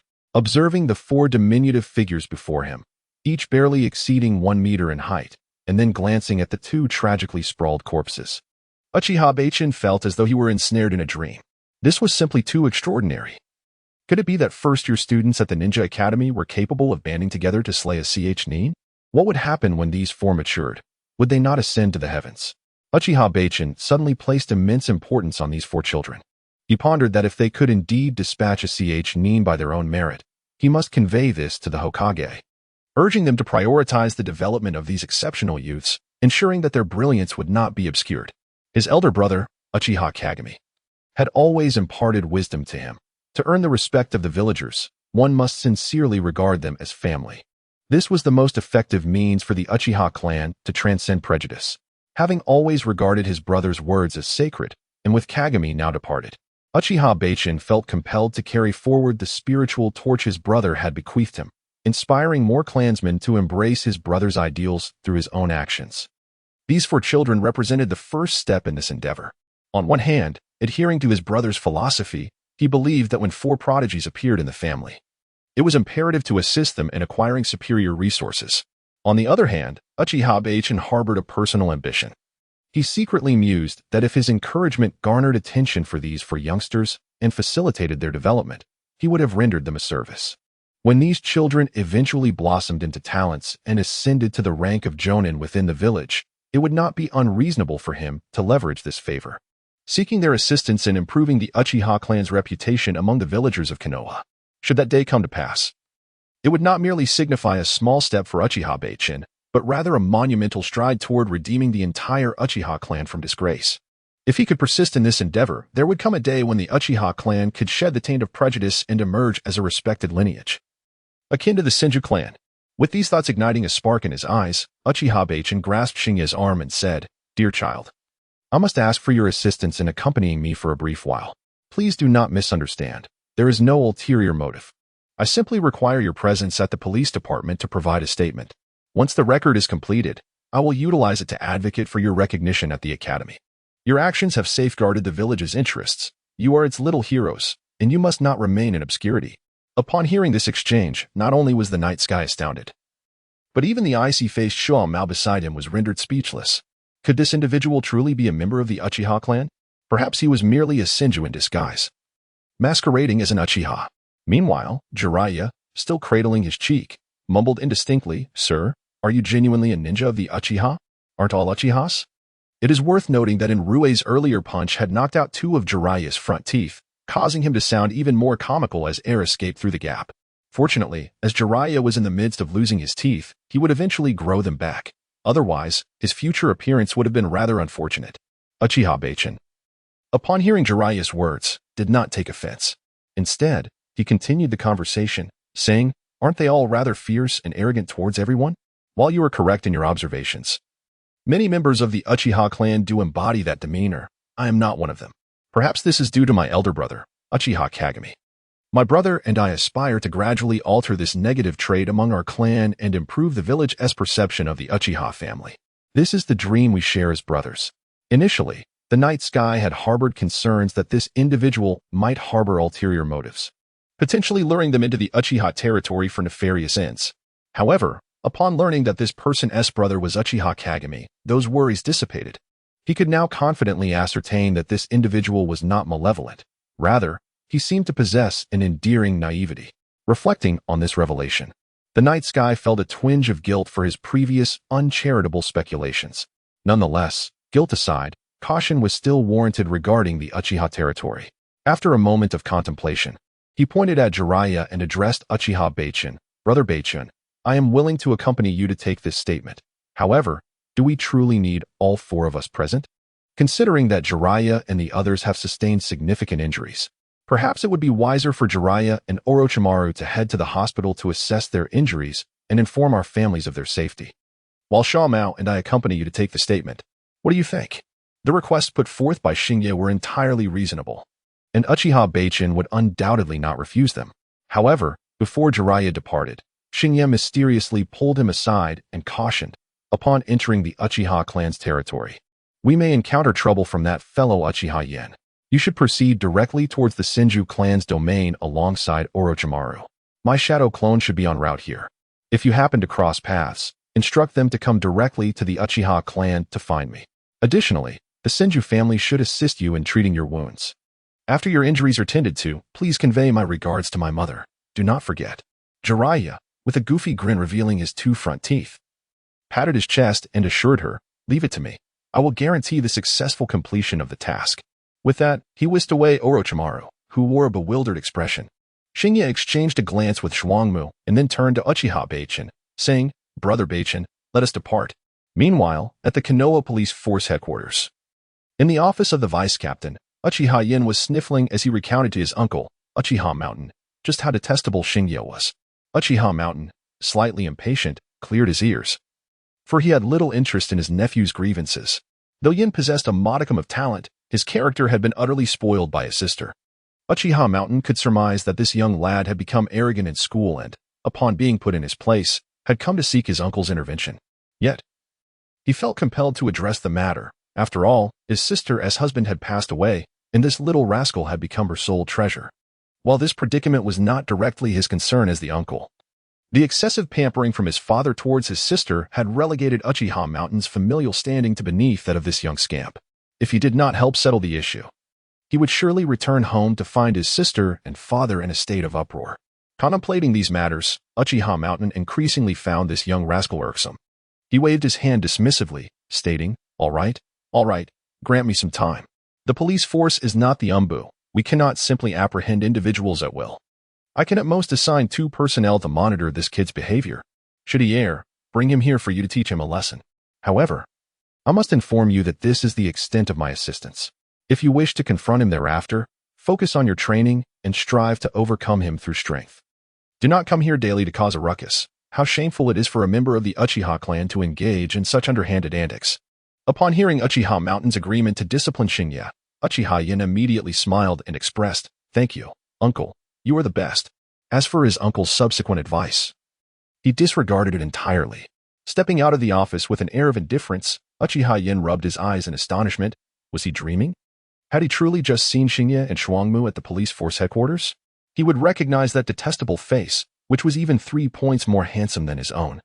Even if it were reduced to ashes, Uchiha Yin was filled with unrestrained joy. After noting the room where Shinya had entered, he hurried back to his uncle's office, exclaiming, Uncle! Uncle Uchiha Mountain furrowed his brows in annoyance, slamming the table impatiently. What is it? Are you summoning a spirit? It's bad luck to hear such things in the afternoon. Uchiha Yin paid no heed to his uncle's complaints. He was so elated he could hardly contain himself. It was a classic case of serendipity. When one is drowsy, someone brings a pillow. In that moment, Uchiha Yin felt as though he had reached the pinnacle of his existence. Believing himself to be the true protagonist of this world, Uchiha Yin, forever a deity. That Moonlight Shinya had indeed been captured, along with the detestable Shuangma. Uchiha Mountain raised an eyebrow at this news. What a coincidence. Moonlight Shinya is so unruly? Uchiha Yin replied proudly, I told you that guy was insufferable. Uchiha Mountain didn't immediately consider the need for documentation. He thought that those who got caught here were unlikely to be virtuous, and since they were not, allowing his nephew to teach them a lesson seemed reasonable. With that thought, he waved his hand, then go ahead, but remember to be discreet and don't bother me. Uchiha Yin, having received his uncle's approval, exuberantly strutted toward the room where Shinya was held, not forgetting to summon 3 of his uncle's most trusted subordinates. He barged into the room with a clang, pointing at Shinya and delivering a classic, awkward laugh reminiscent of an ice king, his voice causing Shinya's head to throb. Ha ha ha. Moonlight Shinya, I was just pondering how to capture you, and here you are, delivered to me. Today, I shall show you what it means for a mountain dragon to meet a descending tiger. Konoha is not under your command. Shinya could hardly bear it. The bravado of Uchiha Yin was overwhelming, and he longed to tell him, Master, please stop. However, at that moment, Shinya's body suddenly stiffened as a surge of memories flooded into his mind. Upon careful inspection, he realized that it was the return of his shadow clone. From the memories of the shadow clone, he learned that Jiraiya and the others had reunited with Shinya's clone and had already informed Mito about the situation here. One surprising piece of information was that Mito had actively sent a shadow clone along with 2 Umbu to join him, which left Shinya somewhat astonished. Yet, upon reflection, he understood that perhaps Mito's visit was not solely for his benefit. Her previous willingness to generously nurture his abilities indicated that, for reasons unknown, she was keen on fostering new talent, and perhaps this time, she had also taken an interest in Shuangma and the others. As the impending arrival of Mito's doppelganger loomed, Shinya sensed that Uchiha Yin, in his current state, was certainly in for a rough day. Given the circumstances, she proposed a more forceful approach. While Shinya was processing her thoughts, Uchiha Beichin, observing her contemplation, frowned. He had long been aware of Uchiha Yin's notorious reputation, and he could not help but voice his concern. Uchiha Yin, I must warn you, today's events will not unfold as you anticipate. These individuals are not your playthings. Unaware of the severity of the situation, Uchiha Yin cast a dismissive glance at his uncle's subordinate, confidently asserting, What do you mean it won't go as I expect? Once we reach the police force, everything must conform to my expectations. And don't label me a wild horse without a sense of direction. I assure you, for whatever reason, I must eliminate these 2 nuisances. Uchiha Beichin, anxious, interjected, Do you even realize who they are? However, Uchiha Yin abruptly commanded his uncle's 3 subordinates. Take him out of here. Do not disturb my performance. The 3 subordinates exchanged glances before escorting Uchiha Beichin out of the room. As they did so, one of them remarked, Hey, Beichin, Why are you so eager to protect those two kids? It's just some harmless roughhousing. They won't get hurt.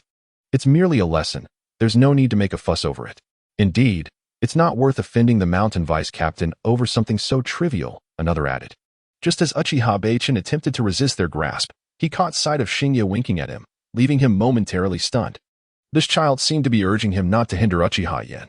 Upon consideration, it made sense. If they could handle Chunin, why would they fear Uchiha Yen? If Uchiha Yen were the sole individual remaining, it seemed uncertain who would truly dominate whom. With this realization, Uchiha Beichin ceased his struggles. His curiosity piqued regarding what astonishing feats Xingye might be capable of. Following Uchiha Yen's three subordinates out of the room, they inquired with curiosity, Beichin, what trouble did those two children get into? And why are you speaking up for them? Uchiha Beichin rolled his eyes in response. Who told you they were brought in for misbehavior? They uncovered and defeated a spy from a Wagakure, and I brought them back to take their statements. The revelation left the three subordinates dumbfounded. Wait, what? They didn't commit any crime? Statements? Defeated a spy? One of them expressed dissatisfaction. Why didn't you mention this sooner? Now, the misunderstanding has escalated. Uchiha Beichin sighed in exasperation. I stated it twice, but that fool Yin interrupted each time. What more could I do? As the three pondered this, they realized the gravity of the situation, and without further delay, they hurried to open the door and prevent Uchiha Yen from proceeding. Before they could make a move, two shadowy figures appeared silently before them, raising their hands to block the three. From behind these figures, the voice of Uchiha-sen echoed closer. Lord Mido, please listen to me. There must be some misunderstanding. 3 minutes earlier, in a room, Uchiha Iwa closed the door and began his awkward laughter reminiscent of the Rock King. Hearing this laughter, Hashiyuru immediately surrendered. Stop, stop, stop. Can you just tell me what you want? Uchiha Iwa, suppressing his smile, gritted his teeth and retorted, You made me look so foolish at the ninja school today. And you dare ask what I want? I intend to repay your insult 1,000-fold. This child's self-absorbed antics seemed hopeless to remedy. Observing the foolish boy before him, Hashiyuro earnestly warned Uchiha Iwa, Trust me, if you dare lay a hand on me now, you will regret it. Uchiha Iwa dismissed Hashiyuru's counsel. At this moment, he had already clenched his fists and charged at Hashiyuru, aiming directly for his abdomen. Oh dear, if you insist on this path, do not blame me for indulging in theatrics. Today, I shall demonstrate what it means to be a master of deception. After being kicked by Hashiyura earlier that afternoon, Uchiha Iwa was still unsteady on his feet, allowing Hashiyura to easily anticipate his movements. As Uchiha Iwa's fist extended, Hashiyura dramatically fell backward, gasping for breath and clutching his abdomen, rolling on the ground. His gasps and rolling, coupled with exaggerated retching sounds, would make one believe Hashiyura had been struck by a formidable force. At that moment, even Uchiha Iwa was taken aback, astonished by his own supposed prowess. Am I truly this strong? Has my chakra advanced to the point of inflicting damage from afar? Meanwhile, the door to the room was flung open with a loud bang, and Uchiha-san, accompanied by Uchiha Hokuto and 3 others, rushed in. Following them were 2 more shadowy figures and a strikingly beautiful woman. Upon entering, they immediately saw Hashiyura sprawled on the floor, groaning, and Uchiha Iwa staring at his own fist. Uchiha-san seized Uchiha Iwa by the ear, pointing at the prostrate Hashiyura. Did you strike him, you little rascal? Uchiha Iwa had never witnessed his uncle in such a fierce demeanor. Glancing at the shadowy figures behind him, panic set in, and he whimpered, I didn't. I haven't even hit him yet. Hashiyuru, stop pretending. I didn't T-strike you. I am no fool. Uchiha Iwa attempted to expose Hashiyuru's act. Yet Hashiyuru continued to indulge in his theatrics.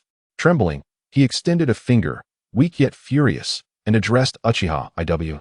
Uchiha Iwa, do not take me for a fool. You clearly used chakra just now, wishing for my demise, and now you dare to say such things? Is this amusing to you? Observing his uncle's predatory gaze and the solemn expressions of the 3 subordinates nearby, Uchiha Yen, despite his apparent foolishness, swiftly grasped the gravity of his predicament. It dawned upon him that he had been outwitted. As his mind raced, a potential means to exonerate himself emerged. He pointed at Moonlight Starry Night and declared, Do not feign ignorance. If I had indeed struck you, there would surely be visible marks, would there not? Dare you to lift your shirt and reveal whether there are any bruises upon your abdomen? Moonlight Starry Night, undeterred, retorted, Lift it, I shall. With that, he raised his garment, exposing a belly adorned with crimson welts. Uchiha Yen was rendered speechless, stammering in disbelief. This cannot be. It is impossible. Uncle, please listen to me yet. Before he could elaborate, his uncle delivered a resounding slap across his face, exclaiming, "Spare me your explanations, you disgraceful fool. Be gone at once and reflect upon your actions in solitude. I shall deal with you later, you little rascal." Turning away, Uchiha Mountain discreetly signaled his subordinates to escort Uchiha Yen away while Shuetu was momentarily distracted. Once the sobbing Uchiha Yen had departed, he turned back to Shuetu and said, "My lord Shuetu, the fault lies with my inadequate supervision, for I failed to notice my nephew's reckless presence here, which has led to this unfortunate treatment of our heroic little spy. Upon my return, I shall ensure he receives the discipline he deserves. And I vow to keep that wretched boy bedridden for 3 days. As for the losses incurred by this young hero, I shall take full responsibility. Would that be acceptable to you?" Without exchanging pleasantries, the swirling water master approached and remarked, "Do you believe this approach is acceptable?" Mito's actions left Uchiha Yen astonished. What status does Vortex Mito possess to personally assist that young man? Could it be that this individual harbors some concealed background? Or is it possible that his talent has truly reached such an extraordinary level? Upon contemplating this, he could not help but regard the Moonlight Starry Night with greater significance. Starry Night, of course, understood the intent behind Mito's actions and graciously offered Uchiha Mountain a way out. Since this gentleman was unaware of the situation, he could not be held accountable. As long as Uchiha Iwa refrained from troubling him in the future, today's incident would be laid to rest. Uchiha Mountain was deeply moved by this sentiment. What a remarkable child he was, so understanding and reasonable. How could he not bear the Uchiha surname? Uchiha Mountain was rather a decent fellow, and his notion of compensation was not merely lip service. Before Starry Night departed, Uchiha Mountain repeatedly assured him that he would ensure Uchiha Iwa would not disturb him again. Additionally, he presented both Starry Night and Shomo with 5,000 taels of silver each. Furthermore, Starry Night received a unique form of compensation for emotional distress, a sealed scroll containing ninja tools. According to Uchiha Mountain, it contained 200 kunai, shuriken, and saban each. This scroll was indeed valuable, for ninja tools are not inexpensive. A quality kunai alone could cost 300 to 400 taels. It could be said that selling such a ninjutsu scroll would fetch no less than 100,000 taels, equivalent to the reward for a subpar B-rank mission. Consider the fact that a scroll costs a staggering 100,000 ryo, and engaging in a brawl requires at least 2 scrolls from the outset. TSK, TSK, TSK. This is precisely why Tion is indeed a genuine little wealthy lady, possessing true financial prowess in the ninja world. After politely bidding farewell to the god of wealth, Uchiha Yamato, Shinya and his companions emerged from the police department. Along the way, Shuomo discreetly prodded Shinya, inquiring curiously, "You were never struck by Uchiha Yen. How did you acquire the scar on your abdomen?" Shinya glanced at the bewildered Shuomo and whispered in his ear, "Actually, I inflicted it upon myself when I fell to the ground." Upon hearing this, Shuomo's expression transformed into one of disbelief, reminiscent of an old man faced with the complexities of the modern world. Words failed him. Moonlight Shinya truly was a bearer of mischief. As the two exchanged hushed words, Mito suddenly interjected, "Your 2 friends are still at the Senju clan's residence. Shall we check on their situation?" Upon hearing this, Shinya felt a stir within. He understood that Mito was about to commence her persuasive endeavor. He bore no aversion to her attempts at persuasion, for being well-versed in the original narrative, he recognized that. Regardless of Mito's convoluted thoughts, her intentions were fundamentally for the betterment of Konoha and Tsunade. Reflecting on the composition of the legendary Sannin in the original tale, Shinya suddenly surmised that this might have been Mito's plan from the outset. Otherwise, how could 3 individuals of such disparate backgrounds possibly be grouped together to benefit from the teachings of Hiruzen Sarutobi? Upon reaching the Senju clan's territory, Mito indeed provided Jiraiya and the others with the customary greeting gift, along with a reward for defeating the spies. Upon learning that Mito was the wife of the first Hokage, Hashirama Senju, Jiraiya and his comrades, who already held her in high esteem, were further touched by her generosity in offering them ninjutsu scrolls, almost moved to pledge their loyalty on the spot. Even the typically composed Orochimaru and Shuomo gazed at the scrolls in their hands with fervent admiration. For these common children lacking familial resources, the scroll represented a boon akin to being reborn. Mastering the techniques contained within would significantly narrow the gap between them and the clan heirs, especially when coupled with their considerable talents. In essence, it spelled one thing: ascension. After departing from the Senju clan's grounds, Shuomo and the others remained somewhat dazed. With the toothless Jiraiya mumbling, "This gift is overwhelmingly generous. Is this the foundation of a great family?" Xingye couldn't help but chuckle at the sight of the three in such a state of existential uncertainty. Who could possibly foresee that they would become Konoha's three paramount powerhouses in the future? The four bid farewell at the intersection, and upon returning home, Xingye savored a sumptuous dinner prepared by his mother. Afterward, he once again picked up his wooden sword and made his way to the courtyard. The commotion caused by the two spies had disrupted his training for the day, so he resolved to make the most of the still early evening hours to exert himself further. A man who is not only exceptional but also diligent and strikingly handsome is indeed a rarity, even when sought with a lantern. After approximately half an hour of practicing swordsmanship, Xingye suddenly felt that something was amiss. He sensed that his blade movements had become remarkably smoother.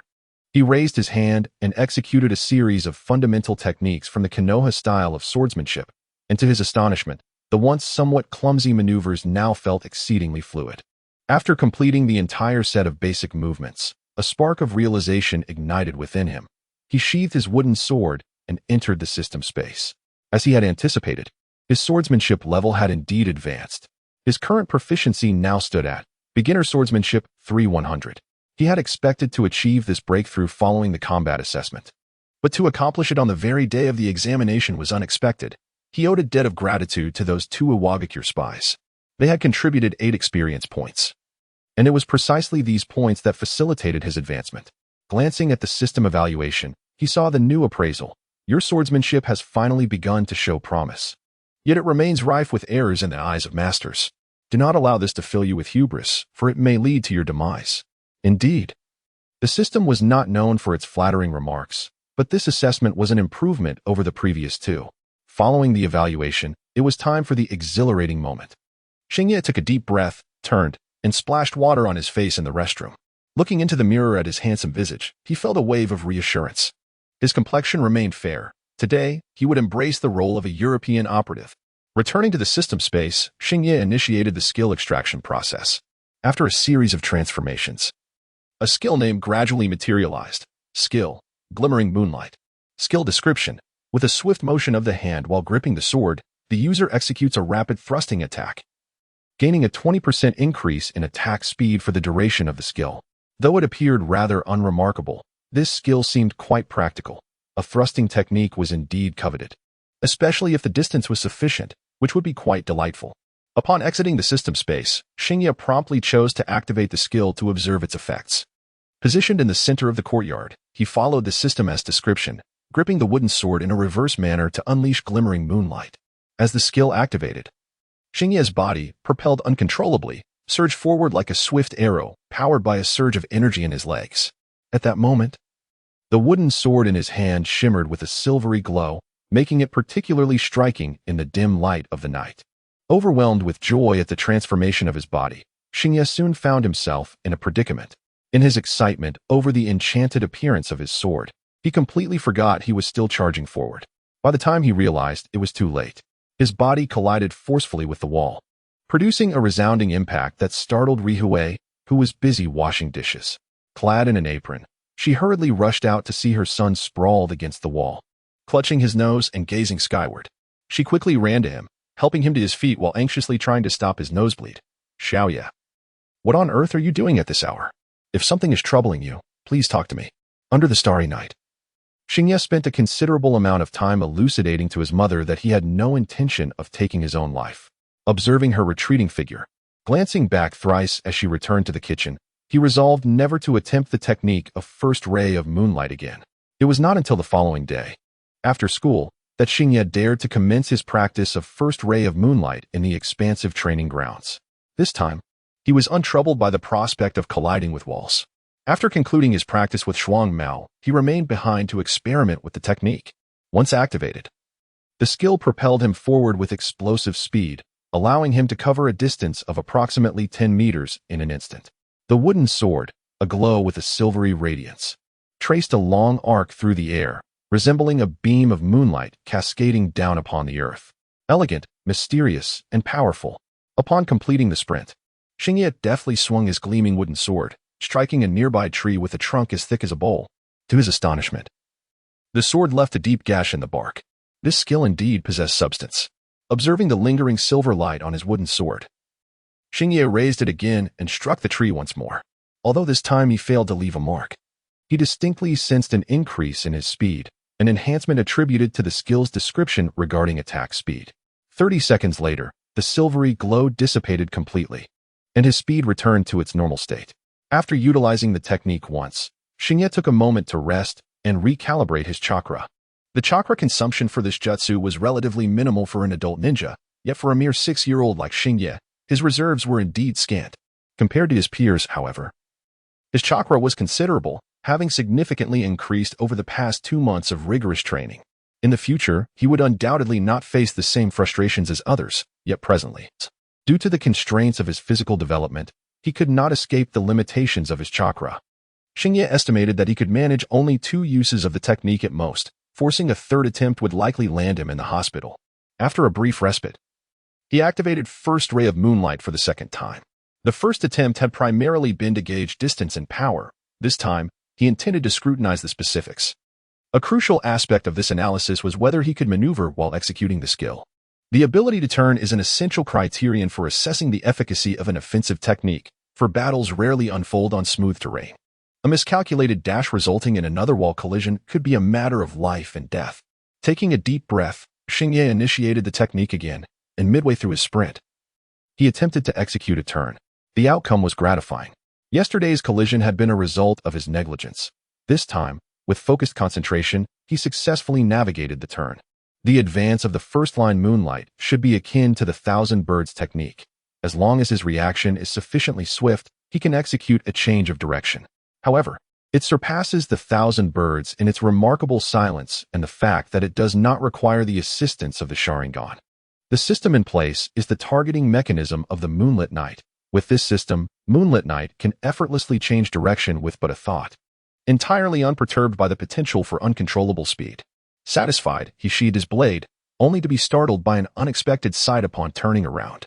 The previously departed Shuangmao had returned, his gaze fixated intently on Moonlit Night.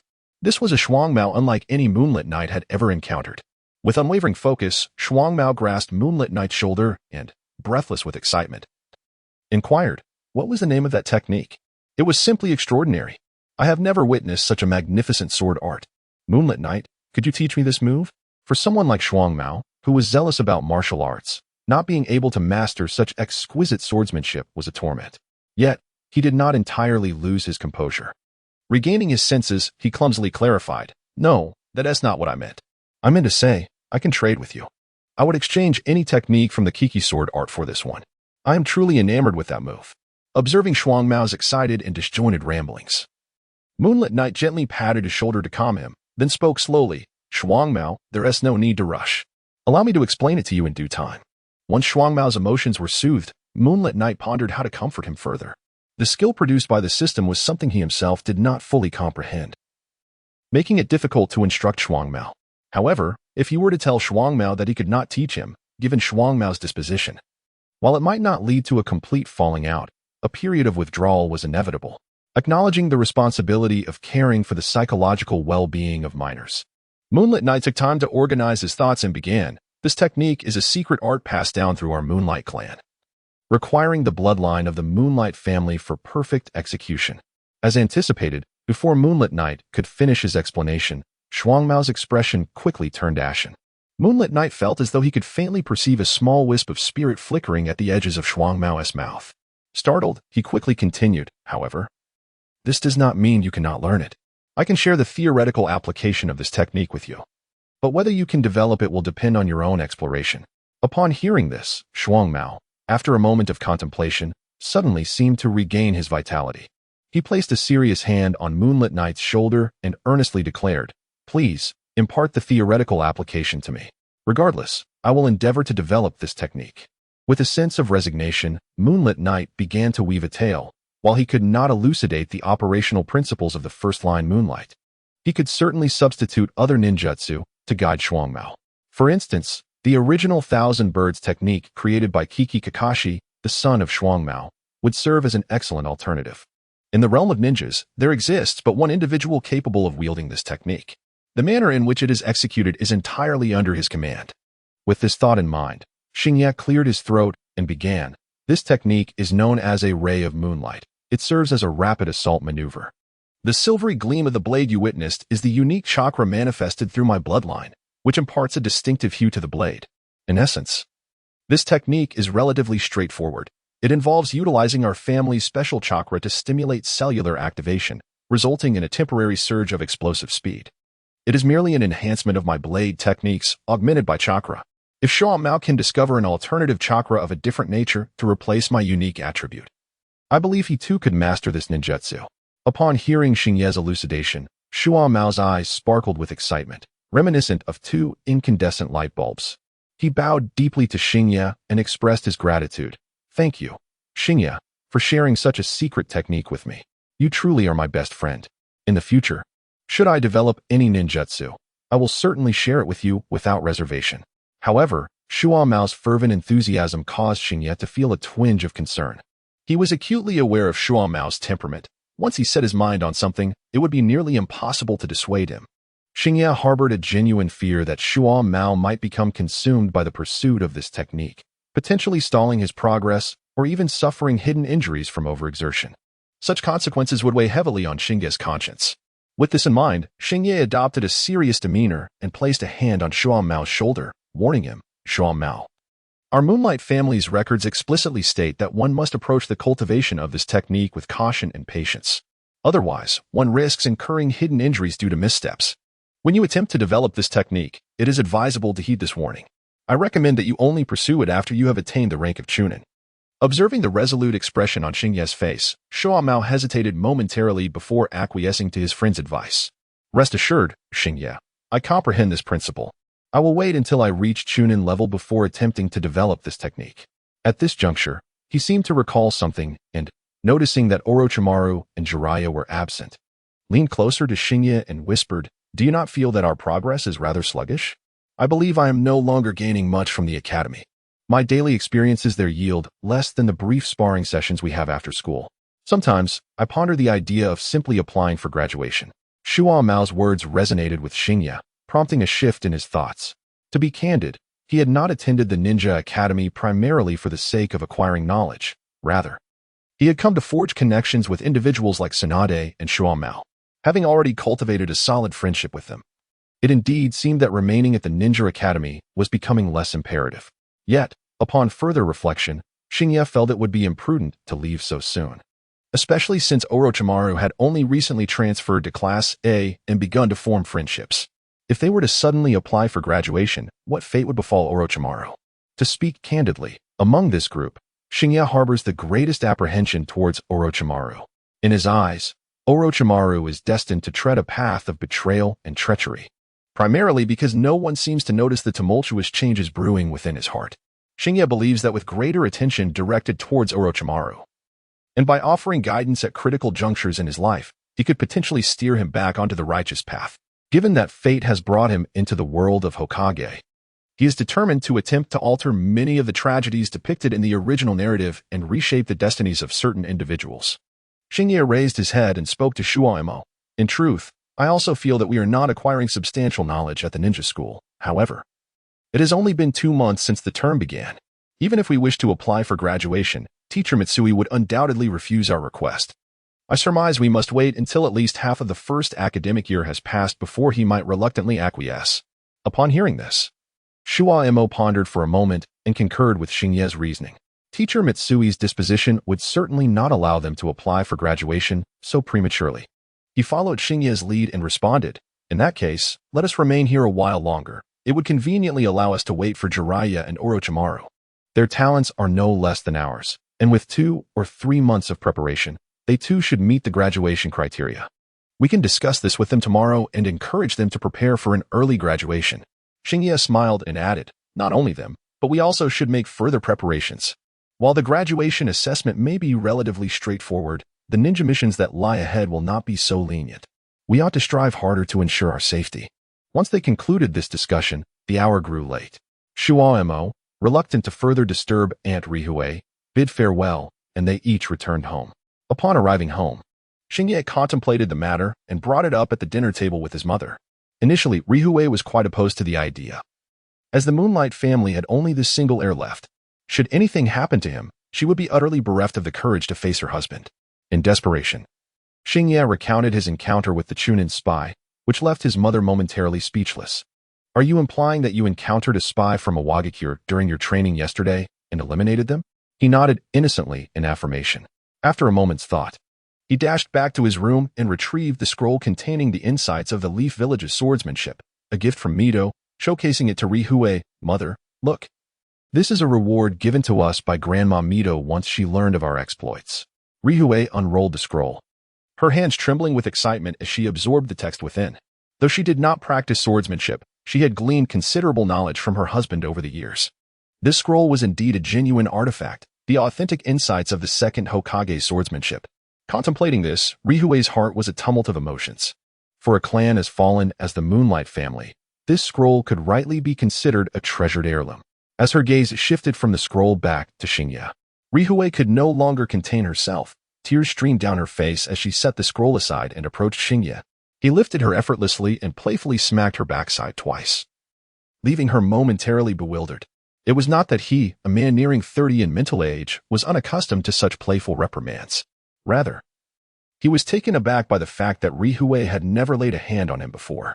Today, after he had presented her with a scroll he considered a treasure, he found himself on the receiving end of her playful chastisement. Where could he possibly voice his grievances? He hesitated to struggle, fearing that his actions might inadvertently harm Rihue, an ordinary person. Instead, he expressed his confusion, asking, "Mom, what are you doing? You ungrateful child. With such significant matters at hand, you didn't think to inform your mother? If you were not planning to graduate early, would you have kept this from me forever?" Starry Night was rendered speechless, left to endure Rihue's scolding. Muttering apologies as she struck him twice before releasing him, she then grasped his hand and said, "If you truly possess the ability to protect yourself, I support your choices. However, you must promise me this. Whether you graduate early or on time, you must prioritize your safety in all future endeavors. You are the sole heir of the Moonlight family. If anything were to happen to you, it would spell disaster for us all. Remember this." Starry Night fell silent, absorbing Rihue's heartfelt admonition. A wave of emotion welled within him, almost bringing him to tears. Yet, her next words left him momentarily stunned as she wiped her tears and continued, "So, little Night, you should really bring a girl home for your mother to meet. To ease my worries. Once I hold my grandchild, you can do whatever you please." Starry Night thought, "Bring back my feelings." The following day at school, during the midday break, Starry Night and Shumo took a moment to discuss this matter with Jiraiya and Orochimaru. Both Jiraiya and Orochimaru appeared somewhat shocked but did not express any objections. In truth, they were intrigued by the prospect. Both possessed a quiet pride, having surpassed the majority of their classmates in just 2 months without any formal education. This realization had sparked an understanding within them. They recognized that remaining in the Ninja Academy for too long would not be beneficial for their growth. After a thorough discussion, they settled on a timeline of 6 months. Jiraiya and Orochimaru were confident that they could master all the knowledge imparted by the Ninja Academy within that period and acquire the skills necessary to pass the graduation assessment. Starry Night and Shumo concurred that proposing their graduation after 6 months would not seem out of place. Once their plans were finalized, the 4 of them banded together to address their lunch needs. They opted for a nearby dumpling shop to satiate their hunger. Afterward, they returned to their classroom early. The space was sparsely populated, as most children of their age preferred to be outside rather than enjoying their lunches comfortably within the classroom. After waiting for a short while, Tsunade entered with her young charge. As Tsunade and the girl were about to engage in light-hearted conversation, Hashiura suddenly turned to Tsunade and said, "Well, I discussed with Jiraiya and the others, and we might apply for graduation in 6 months. Remember to mention this to Granny Mido when you get home."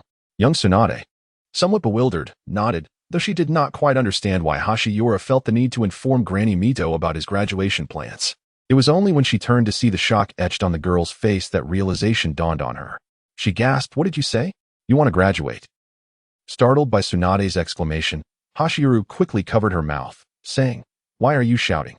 We don't want others to know about this yet." Tsunade's outburst attracted the attention of a few remaining classmates in the classroom, who turned to look at her. Spotting Hashiura covering Tsunade's mouth, he froze for a moment before slowly releasing his hand and awkwardly chuckled, "It's nothing, just playing around." Some classmates murmured as they turned back, with reactions ranging from envy to disdain, and some feeling they had uncovered a monumental secret, while others were left heartbroken.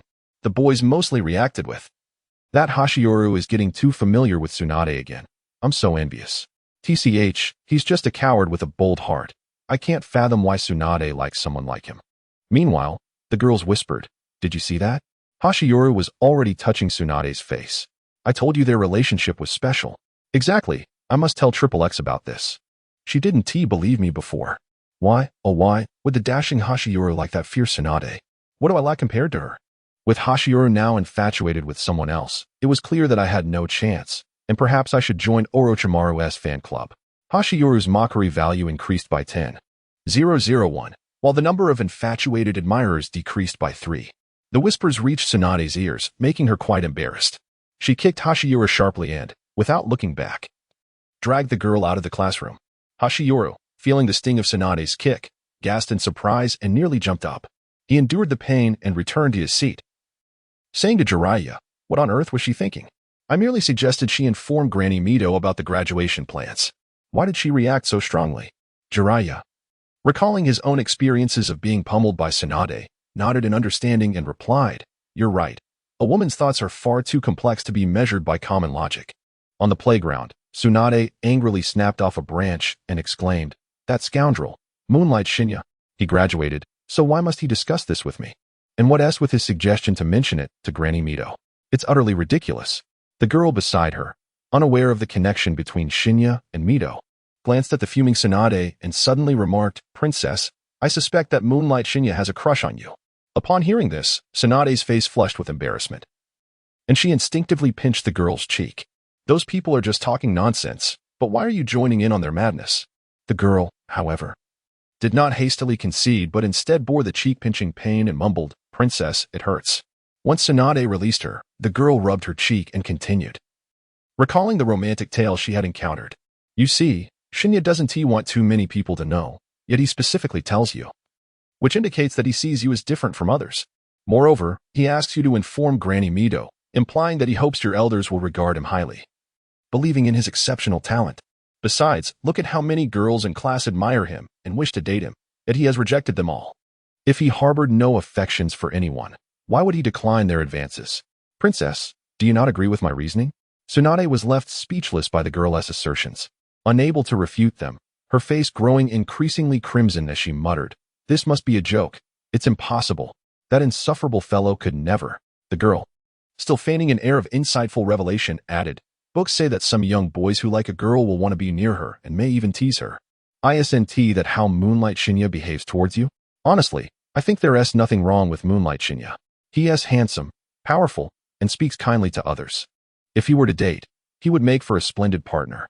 As she spoke, the girl seemed to envision a scenario of Tsunade and Shinya together, and she couldn't help but let out a giddy laugh. Tsunade, her face flushed, pinched the girl's mouth, contorting it into an A shape, and glared at her indignantly. "It's not that Shinya likes me. It's clearly you who has a fondness for him. Why else would you sing his praises to me?" The girl attempted to retort but could only produce muffled sounds. Tsunade released her grip and turned away, declaring, "Enough. I refuse to believe that Shinya harbors any thoughts about me. Even if he did, I would never entertain the notion. I, Tsunade, shall embrace a life of solitude, devoid of a boyfriend, never to experience the sweetness of love, and I will not engage in anything with Moonlight Shinya." Following the lunch break, Tsunade consistently offered Shinya the cold shoulder, resolutely turning her gaze to the window whenever he seemed inclined to approach her. However, when she realized that Shinya truly had no intention of speaking to her, she became infuriated, feeling utterly disregarded. After several such instances, she resolutely chose to ignore the insufferable individual before her, resting her head on the table and drifting into slumber, determined to banish those troubling thoughts from her mind. After enduring an excruciatingly restless afternoon, the bell signaling the end of school rang, and Tsunade swiftly shouldered her small bag, dragging the child away with her. Jiraiya, observing Tsunade's hasty exit, inquired with curiosity, "What has gotten into her today?" Shinya shrugged, indicating his ignorance. He was a master of charming women in his past life, not a child psychology expert. While he might articulate the emotional fluctuations of a 16-year-old girl with ease, translating that understanding to a 6-year-old girl was, regrettably, a realm of unfamiliarity for him. Thus, he opted to accompany his good friend Jiraiya and others for training, planning to enjoy a steaming bowl of ramen afterward. In a courtyard within the Senju clan's territory, Mito cradled a cup of hot tea, relishing the verdant surroundings while listening to Sarutobi Hiruzen's report. Hiruzen meticulously detailed the day's administrative matters and his approaches to resolving them, expressing profound respect for Lady Mito. Occasionally, he would glance at her figure, feeling an odd sense of having usurped her rightful position as Hokage. After Hiruzen concluded his report, Mito's expression remained inscrutable, and she spoke in a measured tone. Hiruzen, how long have you served as Hokage? Almost a year now, he replied. A year.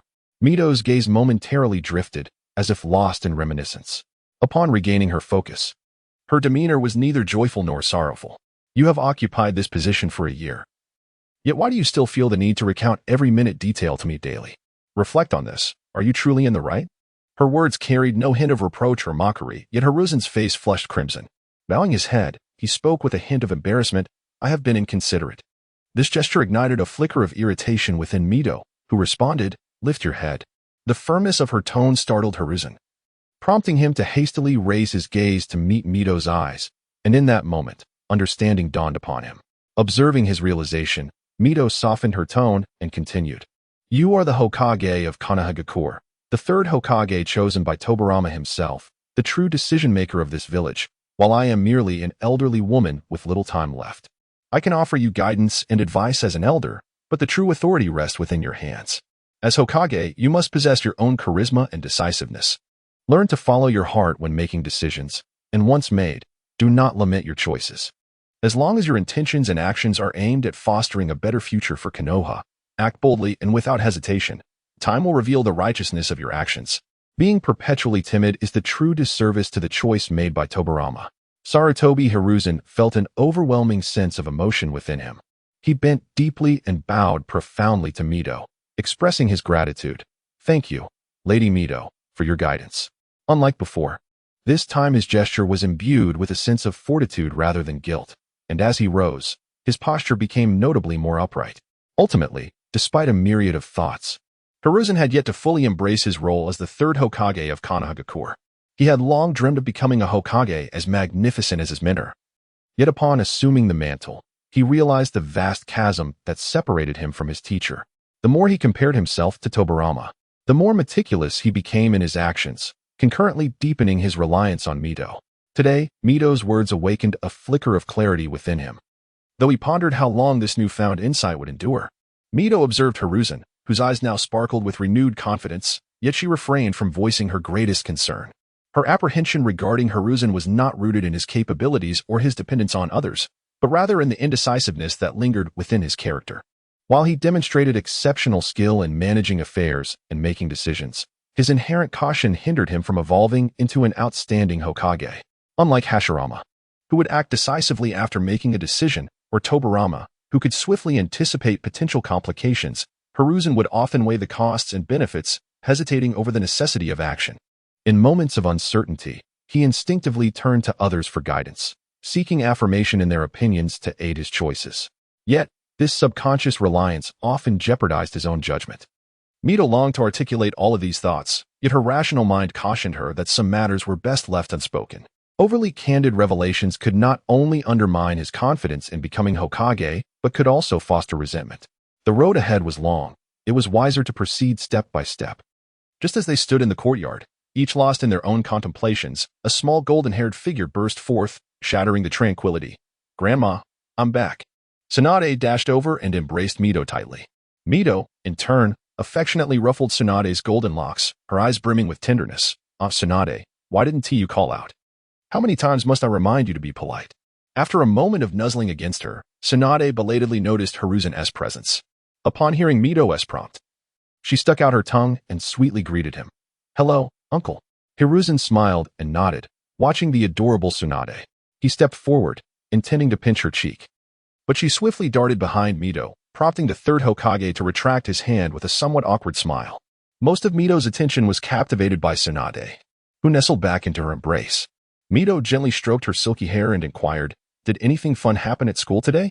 Upon hearing this, Tsunade immediately thought of that detestable fellow, Kagaya Shinya. She shook her head, attempting to banish his figure from her mind. No, there is nothing amusing about this. Well, it was Shinya who mentioned that they wished to apply for graduation in 6 months, and asked me to inform you. Ultimately, Tsunade relayed this matter to Granny Mito. As per Shinya's wishes, Mito was taken aback upon hearing this. She hadn't anticipated that those children would become restless so soon. Sarutobi Izashi, who was nearby, was equally astonished and uncertainly asked, Tsunade's classmates want to apply for graduation? But it's only been 2 months since the start of the term. Seeing Hizashi's astonishment, Mito explained, I actually called you here today to discuss this matter, but I forgot after being interrupted. It seems age is indeed taking its toll. As she spoke, Mito reached for a document from a member of the Umbu, and Hizashi received it with both hands. Upon reading the beginning, he was struck with astonishment. 2 spies from Iwagakure had silently infiltrated the village. What has the patrol team been doing lately? Mito, however, was rather unconcerned. During wartime, the movement of people is so frequent that it is understandable for 1 or 2 individuals to slip through. You need not be overly critical of the patrol team. Just remind them to be more vigilant moving forward. The crucial part lies in the subsequent content. Upon hearing this, Hizashi continued reading, and his astonishment deepened as the content became increasingly fantastical. Had it not been for the fact that Mito personally handed him the document, he would have likely dismissed the following details as mere fiction. For 6-year-old children had united to slay a ch-nin and a Jinin from Iwagakure. Even a storyteller would hesitate to weave such a tale. A ch-nin represents a village's main combat strength. How could they possibly be defeated by 4 first-year students from the Ninja Academy? Contemplating this, he turned an inquisitive gaze towards Uzumaki Mito. The document's accounts were somewhat vague, with the emphasis placed on the intelligence gathered by the Konoha Information Department from the 2 corpses. Hence, Hizashi found himself puzzled, unable to fathom how 4 children could triumph over a ch-nin. Mito sipped her tea and remarked casually, the process was somewhat fortuitous. Among those 4 children, one named Kagaya Shinya awakened his family's bloodline limit, which enabled them to secure a victory in this seemingly impossible battle. A family bloodline limit. Hizashi smacked his lips, suddenly struck by an urge to smoke, but the presence of Mito deterred him from pursuing that thought. Renowned as a future expert in ninjutsu, Sarutobi Hizashi possessed a wealth of knowledge and, after a moment of contemplation, recalled this rather obscure clan. I remember now, the Kagaya clan possesses a unique Shikatsumiyako bloodline limit, excelling in stealth and assassination. However, the clan head, Kagaya Yashiharu, perished several years ago during a mission. I was unaware that this family still had surviving descendants. With this bloodline's foresight, there indeed lies the potential to assassinate a ch-nin. This child's talent is truly remarkable. Mito interjected, stating, it is not solely this child. The other 3 possess extraordinary abilities as well. They are rare talents within our village, and we must cultivate them diligently. As she spoke, Mito playfully pinched Tsunade's cheek, causing her to giggle. Hizashi instinctively glanced at Tsunade, his understanding deepening. With a knowing nod to Mito, he pledged, rest assured, Lady Mito, I will take it upon myself to investigate these children further. I shall do my utmost to help them realize their potential. With these children among us, the future of Konoha appears promising. He continued, I intend to meet these children personally to inquire about their combat experiences and specialties, which will assist in considering their class placements post-graduation. Additionally, since they have triumphed over the Iwagakure spies, what rewards do you believe would be appropriate for them? Mito nodded thoughtfully at Hizashi's words, noting that he had improved significantly since their previous discussions regarding governance, indicating he had indeed taken her advice to heart. After a moment's reflection, she replied, I have already privately rewarded each of the 4 children with a jutsu. When you summon them, they will not be able to absorb new techniques in a short time, so it would be more beneficial to provide them with material rewards. Aside from Tsunade and her mother, the other 3 are orphans. Improving their living conditions will greatly aid their development. Hizashi acknowledged Mito's counsel with a nod, promising to arrange this matter in the coming days before taking his leave. Once Hizashi departed, only Mito and Tsunade remained in the courtyard. Mito gently roused the drowsy Tsunade, asking, what were your thoughts upon hearing of their early graduation? Do you wish to graduate alongside them? Tsunade tilted her head in contemplation before responding. I both do and do not. To be honest, I find the lessons from our teachers rather dull. They are merely knowledge imparted by my grandmother. I too wish to graduate early and become a ninja like Shinya and the others. However, if I graduate, it means only Yara will attend school alone. We had agreed to attend school together. Mito chuckled softly at this, saying, if you have indeed reached the level required for graduation, Yara would wish for you to advance early to acquire more knowledge, for it would enable you to better protect him. Do you think your grandmother is correct? Tsunade pondered this, her face scrunching in thought, before nodding decisively. Grandma, you are right. If that is the case, then I shall graduate early. Mito then inquired. If you and Shinya graduate together, with whom would you wish to form a team? This question stumped Tsunade. She gnawed on her nails, reflecting for a long while. The faces of the four flashed through her mind, but ultimately, she realized that Shinya left the most profound impression on her. Upon the mere thought of that face under the starry night, her ears echoed with the child's voice. Princess, I suspect that Shinya has a secret affection for you. Ah. Shaking her head vigorously to dispel this voice from her mind, Tsunade puffed her cheeks and retorted with irritation, as long as it's not that scoundrel Shinya. Mito scrutinized Tsunade, who resembled a small bun, sensing she had stumbled upon something significant. Yet no matter how she inquired, Tsunade remained tight-lipped. Days continued to pass monotonously, the life at the Ninja Academy remaining largely unchanged. The only topic worth discussing was the sudden transfer of Uchiha Iwa, who had been absent for quite some time. To Class B, classmates chattered incessantly, speculating why the once proud Uchiha Iwa would lower himself to join Class B. Yet their conjectures yielded no clarity. The four who knew the truth, however, had no intention of revealing it, or rather, they had never truly paid attention to Iwa in the first place. As the school bell rang, the four, as usual, prepared to head to the training grounds. However, as they stepped outside the school gates, a member of the Umbu obstructed their path. The Umbu spoke courteously, albeit in a low voice. The Hokage requests your presence in the Hokage's office.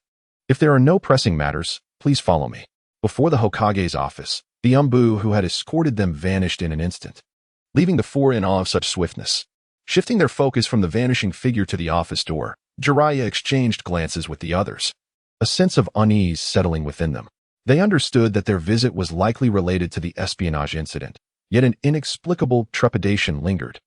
As children often harbor an innate fear of unfamiliar elders, the thought of the current leader of the village, the third Hokage of Konoha, seated behind that door intensified their anxiety manifold.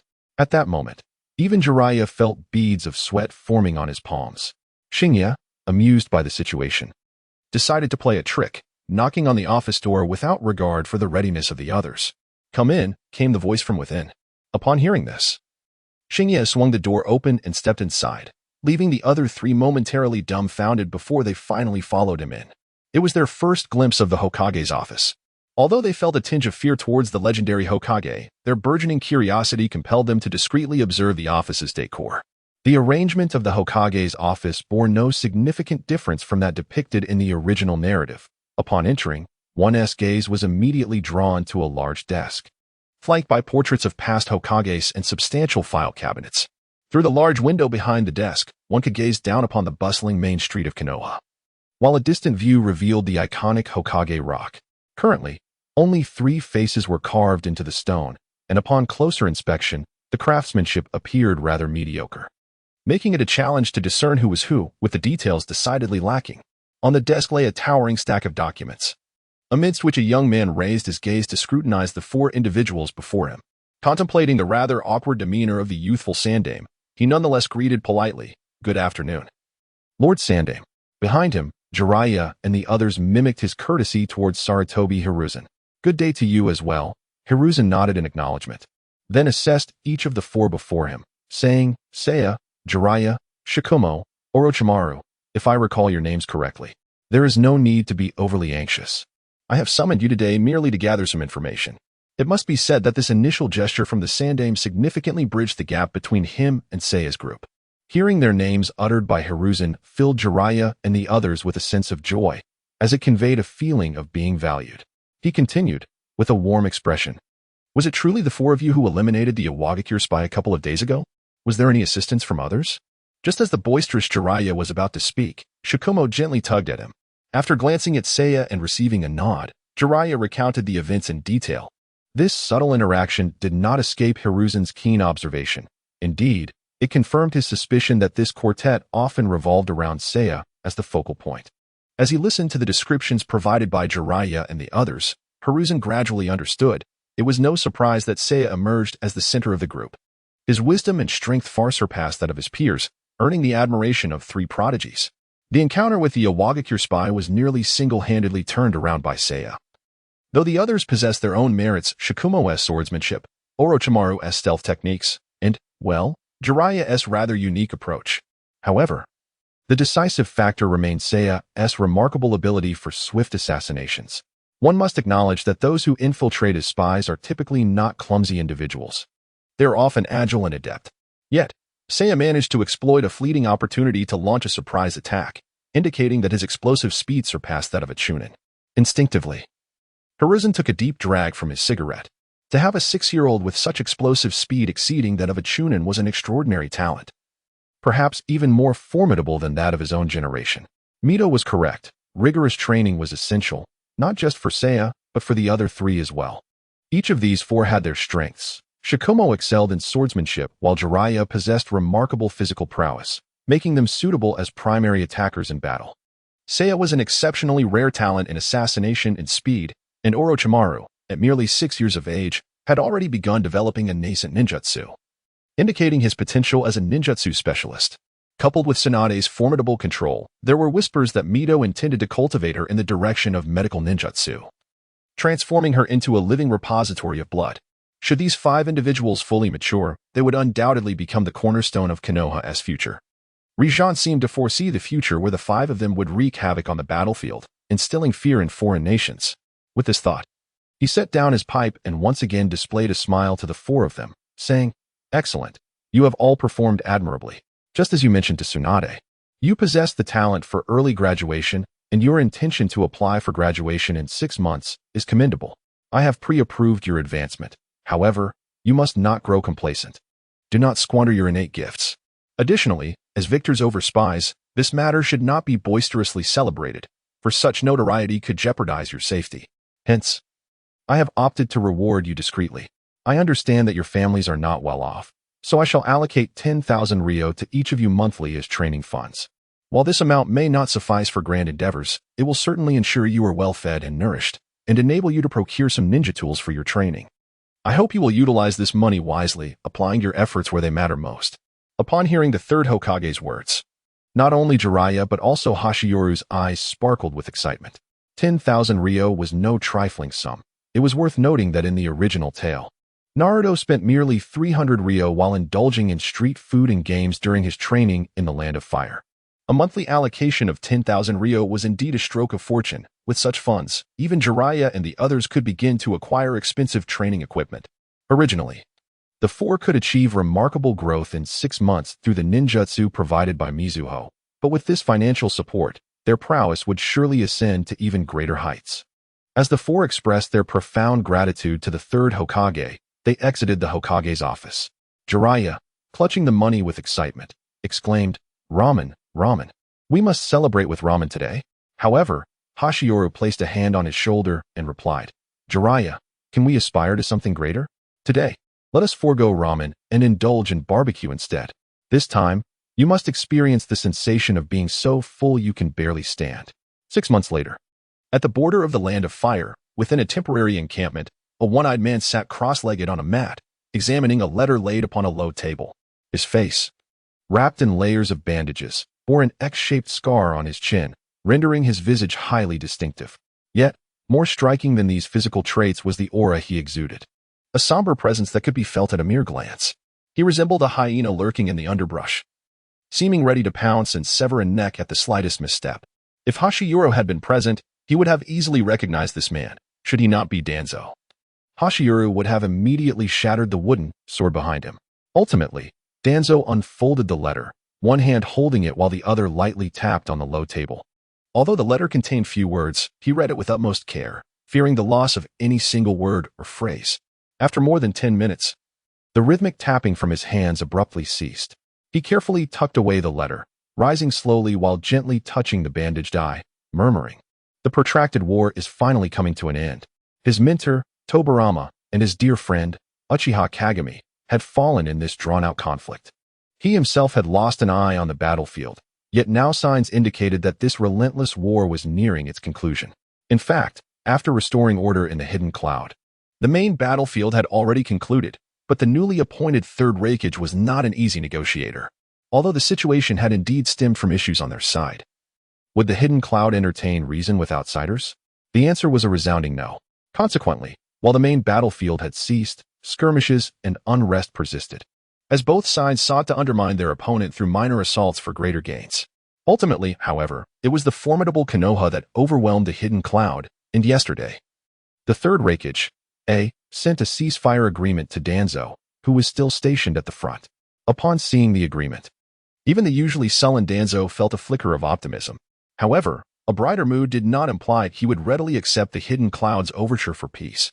He meticulously resealed the letter and then retrieved paper and ink, fervently composing another missive. Once completed, he summoned a ninja, gesturing for him to deliver both letters back to Konoha. In Konoha village, at the exclusive training grounds of Hashioru and his comrades, the small stream served as the backdrop for a spirited match between pairs. Shikumo and Hashioru exchanged intricate attacks, while the clashing of blades echoed like the sound of metal striking metal. As the exchanges intensified, beads of sweat began to dip Shikumo's brow. Hashioru's progress was astonishing. He was truly a prodigy of swordsmanship. Just 6 months prior, their skills had been evenly matched, yet now, Shikumo found himself increasingly challenged by Hashioru's blades. Previously, Shikumo had been able to gain an advantage in close combat when Hashioru refrained from utilizing his bloodline techniques and unique swordplay. However, in the past 2 months, Hashioru had developed a dual-wielding technique that seamlessly combined short and long blades, effectively compensating for Shikumo's close combat weaknesses. Consequently, Shikumo was rapidly finding himself at a disadvantage. With this realization, a flicker of frustration welled up within Shikumo. He could not allow Hashioru to believe he was stagnant. It was time to unveil the new techniques he had cultivated over the past 6 months. Suddenly, with all his might, Shikumo parried Hashioru's attack and leaped back to initiate his counteroffensive. After pausing momentarily, the blade in his hand, White Fang, began to shimmer with lightning. As the lightning flickered, Shikumo surged forward, his speed more than doubled as he charged at Hashioru. Caught off guard by this unfamiliar technique, Hashioru was momentarily astonished. However, as realization dawned, an instinctive shiver coursed through him. He knew he could not meet this strike head-on. It was not that his current skill level was inadequate to withstand the blow, but rather that the blade in his hand was insufficient. Shikumo's White Fang, forged with chakra-infused metal, was already a formidable weapon, and with the enhancement of lightning release, it could slice through iron as though it were mere fabric. The ordinary ninja blade in his hand was undoubtedly insufficient to withstand the impending onslaught. Should he attempt to block forcefully, he would suffer severe injuries from the shattering of his weapon. Contemplating this, Xingye did not hesitate. He decisively activated the Moonlight technique, opting for the yo-yo maneuver. In an instant, his figure flickered and he materialized 10 meters to the left amidst a flash of silver blade light, evading Xuangma's strike. Once Xuangma ceased his attack, Xingye promptly raised his hand in surrender, exclaiming, "All right, you win this round. Honestly, you're being rather reckless. If I had hesitated any longer, I might have lost my life." Xuangma, upon hearing this, felt a twinge of embarrassment but retorted stubbornly, "I knew you possessed the Moonlight technique, so I was confident nothing would go awry." Xingye rolled his eyes inwardly but maintained a serious demeanor, admonishing Xuangma, "This technique is far from fully developed and likely inflicts considerable damage upon yourself. Until it is perfected, refrain from using it unless absolutely necessary." Xuangma, touched by this concern, reflected on his earlier bravado, realizing that Xingye's words truly embodied the essence of friendship. A sense of shame washed over him. Observing Xuangma's discomfort, Xingye felt a bit awkward himself. He patted Xuangma on the back, saying, "It's no big deal. It's merely a loss. Have I not faced defeat before? Come on. Let us go see how Jiraiya and the others are faring." With that, he pulled Xuangma along towards Jiraiya's location. In contrast to the intense forging of their skills, the battle between Jiraiya and Orochimaru was markedly quieter. Aside from Jiraiya's occasional boisterous exclamations, the scene was relatively subdued. The two were not well versed in ninjutsu. Thus their combat relied heavily on physical techniques. Visually, it appeared that Jiraiya had the upper hand, as physical prowess is not easily matched by mere dietary improvements over a few months, particularly considering Jiraiya's remarkable physicality. However, Jiraiya's apparent advantage did not equate to Orochimaru's defeat. Orochimaru's combat intellect was frighteningly high. He consistently evaded Jiraiya's assaults, striking from the blind spots with stealthy precision. After several minutes of grappling, Orochimaru had sustained minimal injuries, while Jiraiya found himself in a rather precarious situation. Growing frustrated from the repeated sneak attacks, Jiraiya took a few steps back and began forming hand seals, declaring, Damn you. Orochimaru, prepare to face the consequences. As he commenced his seals, it was evident he was channeling wind release. Great breakthrough. Unperturbed by Jiraiya's actions, Orochimaru took advantage of the moment, utilizing the shadow stitching technique. Fine, barbed wires ensnared Jiraiya's arm effortlessly. With a strong pull, Orochimaru disrupted Jiraiya's seals, swiftly closing in for a quick, close-quarters combat before Jiraiya could regain his balance. In the final encounter, Orochimaru deftly brought Jiraiya to the ground. The kunai he drew poised against Jiraiya's throat. Fool, he taunted, with your clumsy hand seals. Even a simpleton would know to interrupt you. Over the course of 6 months, the quartet known as Hashiyura made considerable advancements. The most pronounced improvement was observed in their mastery of the body flicker technique and enhancements in physical conditioning. Through diligent training and refinement, all four had perfectly grasped this technique. Their physical prowess reached the standards of a genin, but their strength still paled in comparison to adults. Their speed and agility far surpassed that of ordinary genin. Moreover, each individual had cultivated a unique skill tailored to their strengths. Influenced by the moonlight of Hashiyuru, Shikumo developed a half-finished sword technique named Kong Break. Guided by Hashiyuru, its principle bore resemblance to the lightning cutter, utilizing lightning chakra to stimulate cellular activity, thus accelerating speed, while also leveraging the excellent chakra conductivity of White Fang to inflict damage upon adversaries. Shikumo had made initial progress in cellular activation, although it occasionally harmed his own body. He was confident that through relentless effort, this technique would continue to improve. Jiraiya experienced significant enhancement in martial arts. Hashiyura described techniques such as the lion's mane and the shadow dance of leaves, which Jiraiya diligently mastered after considerable effort. While he might appear somewhat foolish in solitary combat, with allies at his side, Jiraiya could unleash formidable combat prowess. Orochimaru, on the other hand, had fully unveiled his talent for ninjutsu development, having completely refined the shadow line technique. Through prolonged practice and his exceptional analytical skills, he could now silently restrain opponents without their awareness. Additionally, the C-rank technique, Earth Release, Earth Flow Wall, which he had previously acquired, had evolved into a B-rank technique, Earth Release, Earth Spike. Although limited by his chakra reserves, its strategic deployment in critical moments could prove life-saving. With the other three excelling, Hashiyuru was determined not to lag behind. It is worth mentioning the Sword Heart system, which, believing Hashiyuru had surpassed Shikumo, reduced the experience points gained from their battles. Coupled with the fact that experience from basic sword techniques was significantly harder to acquire than from introductory levels, Hashiyuru had only gained a mere 40 experience points despite his relentless training over the past 6 months. However, this did not imply a lack of progress in Hashiyuru's swordsmanship. As mentioned in the previous chapter, he devised a new combat style, a dual-handed sword technique combining short and long blades. This mode was initially designed to counter Shikumo, but due to his insufficient swordsmanship skills, he struggled to fully suppress Shikumo, especially since he could not employ his secret techniques, Assault and Moonlight's Ray, leaving him vulnerable to Shikumo's agile close-quarters combat. Thus, in routine battles, Shinya chose to abandon the conventional double-handed grip on his blade, opting instead for a technique that involved wielding his ninja sword with his right hand while holding a dagger in a reverse grip with his left. Upon discovering that this method was more suited for combat scenarios that did not utilize skills, as well as for direct confrontations with other ninjas, Shinya decided to adopt it permanently. An additional advantage of this technique was its ability to hasten the initial movement of the first ray of moonlight, resulting in an added strike. The execution of First Ray of Moonlight necessitated a reverse grip on the blade, which previously required a transition maneuver. However, with the left hand now wielding the dagger in reverse, this prerequisite was eliminated. Furthermore, during the advance of First Ray of Moonlight, both blades benefited from the enhancement of silver light. Consequently, when Shinya utilized both weapons, he could execute an additional downward slash following the sweeping motion of First Ray of Moonlight. This was yet another benefit of this approach. Even the system acknowledged this strategy, adding an extended skill to the skill set associated with basic swordsmanship, Silver Moon Cross Slash. As a reward for developing this extended skill, Shinya received an experience bonus of 10 points, causing his eyes to glimmer with the prospect of newfound riches.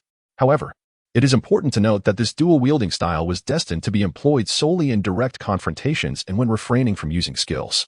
In the future, Shinya would undoubtedly acquire techniques akin to the secret art, strike, And should he rely exclusively on dual wielding, these skills would remain untapped.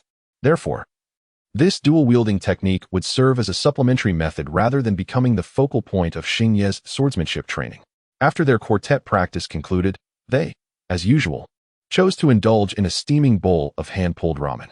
During the meal, Jiraiya could no longer contain his excitement and remarked, "Half a year has passed, and our abilities have reached a level comparable to that of ordinary genin. Shall we apply for graduation tomorrow?"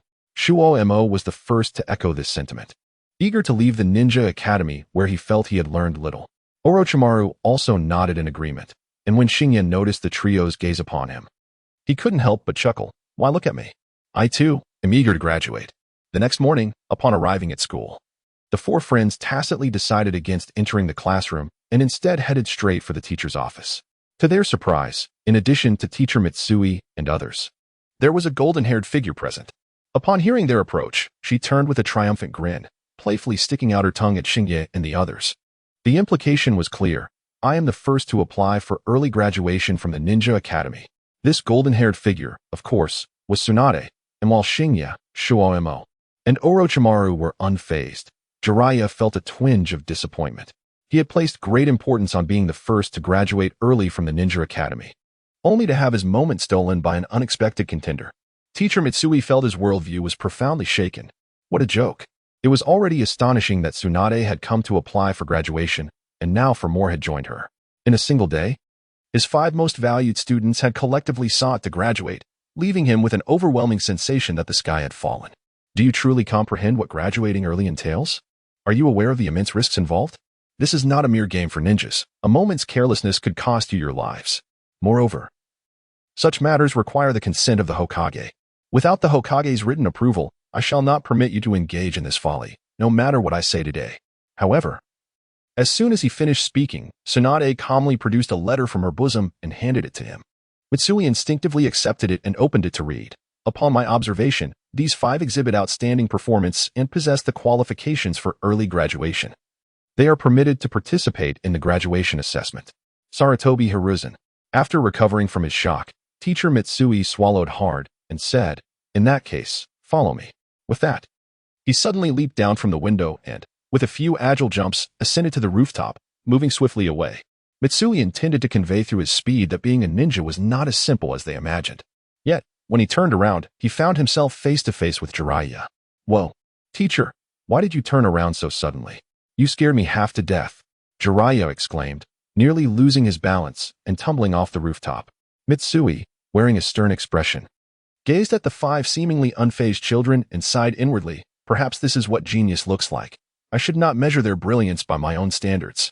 Having come to this realization, teacher Mitsui ceased to resist and focused on leading the 5 children toward the Hokage building. Upon arriving at the Hokage's office, they found Sarutobi Hiruzen free at that moment. Seeing the group, a smile broke across his face. No matter the time, an influx of 5 geniuses into the village was a matter of significance. He gestured for them to wait and then led them to the newly established 6th training ground. When they arrived, they found Mito Kazuma, Tika Shikamaru, and Uzumaki Mito already present. As Xingye surveyed the surroundings, he noted the absence of Danzo. However, he refrained from asking, allowing himself to speculate maliciously that Danzo had offended Mito and been dispatched to the frontier. Mito Kazuma and Tika Shikamaru, both in their 20s, appeared vibrant and full of energy, a stark contrast to their previously rigid and obstinate portrayals in the original narrative. Xingye couldn't help but reflect. Time indeed alters a person unbeknownst to them. Who would have imagined that the 2 advisors now fervently advocating for reform would, in 4 or 5 decades, become the very embodiment of what they currently despise? Mito Kazuma scrutinized Xingye and the others and addressed Hiruzen. "Are these the children you mentioned? The newly emerged geniuses of the village? They certainly appear to be full of vitality." With a smile, Tikaharu encouraged Hashiyuru and the others, expressing her confidence in them. Sarutobi Azashi clapped his hands to signal the end of pleasantries and turned his gaze toward Mitsui. Understanding the cue, Mitsui nodded and stated, "According to the rules established by the 2nd Hokage, candidates graduating early must comprehensively demonstrate the 3 fundamental techniques before the examiners and endure a 3-minute battle against a genin without succumbing to defeat. Should any of you feel incapable of meeting this challenge, you may withdraw at any time." Unsurprisingly, none chose to withdraw. Mitsui furrowed his brow and continued, "In that case, You may now proceed with your demonstration of the 3 techniques. The 3 basic ninjutsu techniques posed no challenge for the 5 of them, who each stepped forward to flawlessly execute the body replacement technique, the shadow clone technique, and the transformation technique. Observing the demonstration, Mito Gaiden and Haru nodded in silent approval. Despite the relatively low difficulty in mastering these techniques, they effectively revealed the solidity of one's foundational skills. It could be said that those who struggled with the 3 techniques would find it nearly impossible to master more advanced ninjutsu. However, judging by the execution of their techniques, it was clear that these 5 had already attained a mature grasp of chakra control. The next focus would be their performance in actual combat. As the 3rd Hokage announced the commencement of the 2nd phase of the examination, the 5 11 or 12-year-old children filed into the training ground. Although the assessment for early graduates was considerably more stringent than the standard examination, it was not exaggerated to the point of pitting adult genin against 6-year-old children. Thus, Sarutobi Hisashi had arranged for them to face rookie genin who had only graduated 2 or 3 years prior. Yet, one should not underestimate these 11 or 12-year-old genin, as they possessed a significant advantage over the 6-year-olds. Primarily, their age was a substantial advantage. These children had entered their growth spurts, and their physical strength and speed far exceeded that of 6-year-olds. Additionally, most had already encountered combat, albeit primarily against bandits. Nevertheless, the mindset of a seasoned ninja who had taken lives was vastly different from that of the inexperienced students in the ninja academy. Due to these factors, when the 5 genin stood across from Hashiyoru and his companions, they regarded them with disdain, believing that anyone applying for graduation at the tender age of 6 must possess some degree of navet. Even true geniuses would struggle to prevail against those hardened by the crucible of battle. Mitsui observed the 5 opposing genin and then glanced back at Hashiyoru and his group. Feeling a sudden surge of joy, perhaps a little adversity would be beneficial for these children, fostering a renewed commitment to their studies. However, Mitsui was destined to be disappointed that day. The outcome of the battles unfolded in a manner entirely unforeseen. Not only Mitsui, but even Mito Gaiden and Haru widened their eyes in astonishment. The results of the 5 matches revealed that not one of the genin managed to last 3 minutes. All fell to their knees in a stunning display. Indeed, they had witnessed correctly. All 5 genin had knelt, not Hashiyoru and his companions. In the first bout, Jiraiya initiated the confrontation, seizing the moment to launch himself forward after a series of kunai throws, executing a leaf whirlwind that sent his opponent soaring, followed by a lion's barrage that swiftly incapacitated them. Orochimaru, on the other hand, employed a direct kunai assault to obscure visibility, executing a shadowy strike that ensnared his adversary before they even realized what had transpired, ultimately subduing them with a kunai. In the 3rd match, Tsunade demonstrated the grandeur of her lineage by commencing with Earth Release.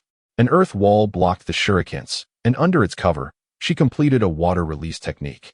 The combination of water wave and lightning release, coupled with an earth seal, served to deliver a lavish spectacle to her youthful opponent. The 4 genin spectating were left dumbfounded. Having graduated 2 years prior, they had barely mastered 3 ninjutsu techniques, let alone those of 3 distinct chakra natures. Was this the might of a premium player? They were indeed envious. In the 4th match, Shomu was the type to act decisively without hesitation. He charged forward with remarkable speed, dodging ninjutsu and effortlessly parrying with his white fang. Before his opponent could respond, his blade was already poised against their neck. With a ferocious onslaught akin to a dragon descending upon its prey, one could hardly fathom how defeat was even a possibility. Finally, Hashiyoru exhibited a modicum of respect to his opponent, opting not to rush in like Shomu. Instead, he engaged in a brief exchange before drawing his wooden sword to commence close combat. Alas, his opponent's taijutsu was severely lacking, despite wielding a kunai. Their attacks were riddled with flaws. Hashiyoru, seizing the moment, deftly struck at their wrist, sending the kunai flying. With a swift motion, he caught the spinning kunai midair and placed it at his opponent's throat, his movements as fluid as a flowing stream, his demeanor reminiscent of a leisurely stroll. The opposing genin were nearly in tears, lamenting, "Mother, it's one thing for him to be handsome, but how can he strike with such flair?" After the defeat of all 5 genin, the first ever early graduation examination since the establishment of Konoha came to a close, with Hashiyoru and his comrades emerging as true ninjas. Teacher Mitsui observed the 5, now adorned with their headbands, feeling a swirl of emotions. Initially, he had underestimated these students, thinking them unaware of their limitations. Yet, Witnessing their prowess now made him realize he had been the one with a narrow perspective. Nevertheless, Mitsui was not disheartened. Rather, he felt immense pride for Hashioru and his peers. Regardless of the circumstances, these 5 were his students, a significant highlight of his teaching career, and he had every reason to be elated. Mitsui had intended to invite Hashioru and the others back to school to deliver an inspiring speech to motivate their classmates. However, this notion was swiftly thwarted by the 3rd Hokage. With 5 prodigies graduating at the age of 6, should such news circulate and reach other ninja villages, it could spell danger for Hashioru and his companions. Consequently, their graduation news would remain confidential for the time being, to be revealed only once Hashioru and the others had amassed sufficient strength. After the speech plan fell through, Mitsui-sensei opted to dine with Hashio and his companions, marking a celebration of their early graduation. Following the meal, Mitsui-sensei took his leave and returned to the Ninja Academy, as he had classes to attend in the afternoon and could not linger. The remaining 5 exchanged glances, and ultimately it was Tsunade who broke the silence. "My grandmother Mido is waiting at home, so I must leave. We shall reconvene at the class division meeting in 3 days." Once Tsunade departed, only Hashio and the 3 others remained at the table, unsure of what to discuss. Jiraiya and his friends, being orphans, shared their joys and sorrows with one another, thus there was no need for any special announcements of good news. After a moment of silent contemplation, the 4 decided to head straight to the training grounds, where they spent a lively afternoon engaged in both play and practice. Upon returning home in the evening, Hashio unexpectedly revealed a childlike side of himself. As soon as Rihue entered the courtyard, he proudly displayed his forehead protector to her. Upon learning that her son had completed his graduation assessment and had become a genin, Rihue expressed her frustration that Hashio had not shared this news with her, while tears of joy streamed down her face. After taking a moment to compose herself, Rihue took Hashio by the hand and said earnestly, "Come with me, little Yuru. Mother wishes to take you somewhere." With that, she abandoned preparing dinner and led a bewildered Hashio into her room. Due to Hashio having his own room, the master bedroom of the Tsukikage household served as Rihue's quarters, a place Hashio seldom visited. Nevertheless, it was his home, and yet he felt a strange unfamiliarity with it. Why had he never known about the hidden mechanisms in his mother's room? Rihue, akin to a secret agent in a television show, gently rotated a small relief sculpture on the side of her vanity, which triggered a series of mechanical sounds. To Hashio's astonishment, the vanity slowly pivoted 90 degrees, revealing a small compartment that had been meticulously carved out. Inside the compartment lay a slender wooden box, which Rihue delicately retrieved, brushing off the dust as if caressing a cherished lover. Turning to the astonished Hashio, she said, "This is the true heirloom of the Tsukikage family, and today, Mother bestows it upon you. From this day forth, you shall be the new head of the Tsukikage clan." Though Hashio felt an urge to quip that with only the 2 of them in the family, it mattered little who assumed the title. He nonetheless accepted the wooden box with solemnity. As he examined the elongated box, Hashio couldn't shake the impression that it resembled a blade. He cast a questioning gaze at Rihue, who met his inquiry with a gentle smile and encouraged, "Why not open it and see?" With her approval, Hashio hesitated no longer. He swiftly opened the box, revealing its contents. Just as he had surmised, within lay a knife, a beautifully crafted ninja blade that could only be described as exquisite. While his father possessed a vast collection of ninja blades, each paled in comparison to this magnificent weapon. As Shingyo unsheathed the blade, he instinctively softened his movements, fearing that he might inadvertently mar the exquisite surface of the weapon. The scabbard and hilt of this ninja sword were predominantly adorned in hues of blue and gold. Holding it in his grasp, he marveled at its exceptional feel. With eager anticipation, Shingye drew forth the blade, scrutinizing its gleaming surface under the light. Measuring approximately 80 centimeters. The sword felt somewhat lengthy for him at present, yet he imagined it would prove a most comfortable length in his future growth. The blade exhibited a slight curve near the hilt, broadening at its base before tapering sharply towards the tip, evoking an extraordinary aesthetic that seemed to captivate one's gaze effortlessly. Notably, the edge of the blade was embellished with 3 crescent-shaped patterns, reminiscent of the emblem of the Tsukikage family, 3 crescent moons that gradually increased in size. As Shingye continued to admire the sword, Rihue seized the moment to elucidate its origins. This blade is known as Mikazuki Munenori, a treasured heirloom of our Tsukikage family. It is said to be forged from remnants of the Sage of 6 Paths weapons, meticulously refined with chakra-infused metal and several rare materials by your ancestor, Tsukikage Waishin. It is indeed among the sharpest ninja swords in the current shinobi world. Upon hearing this, Xingye felt a surge of excitement. Recalling tales from his past life about blades that could slice through iron and sever hair with ease. Instinctively, he plucked a strand of hair, gently blowing it towards the blade's edge, and the result confirmed Rihuei's claims. The sword truly possessed the capability to cut through hair with precision. Seeing her son's exhilaration, Rihuei smiled, affectionately ruffling Xingye's hair as she continued. Since the Warring States period, this sword has been the personal weapon of the Tsukikage clan heads. Your father wielded it in his battles across the shinobi world, but after your birth, our Ichi decided to preserve it. He vowed to pass it down to you as a gift for your journey into becoming a ninja. Little did we anticipate that our Ichi's wish would be realized so soon. Xiaoya, your talent surpasses that of your father. You must wield this blade to carve out a legacy for our Tsukikage family. Hearing his mother's words, Xingye felt a newfound weight to the sword, as if it bore the hopes of generations of Tsukikage clan leaders. In that moment, he set aside his usual indifference towards familial honor, solemnly pledging to his mother. While Xingye was engrossed in the beauty of Mikazuki Munenori, Sarutobi Hiruzen received 2 letters from the battlefield at the Hokage building. After perusing the ceasefire notice from Kumogakure, Sarutobi couldn't help but laugh heartily. It was indeed a double blessing. Just after Xingye and the others had officially graduated that day, a ceasefire agreement arrived that very night, causing Sarutobi's eyes to crinkle into mere slits with joy. With a contented sigh, he lit his cherished pipe, a habit he had cultivated since ascending to the position of Hokage. Whether in joy or sorrow, he would indulge in the soothing embrace of his pipe, as if it were a regulator of his emotions. After exhaling clouds of smoke for some time, he picked up another letter. Upon opening it, his expression contorted into a frown.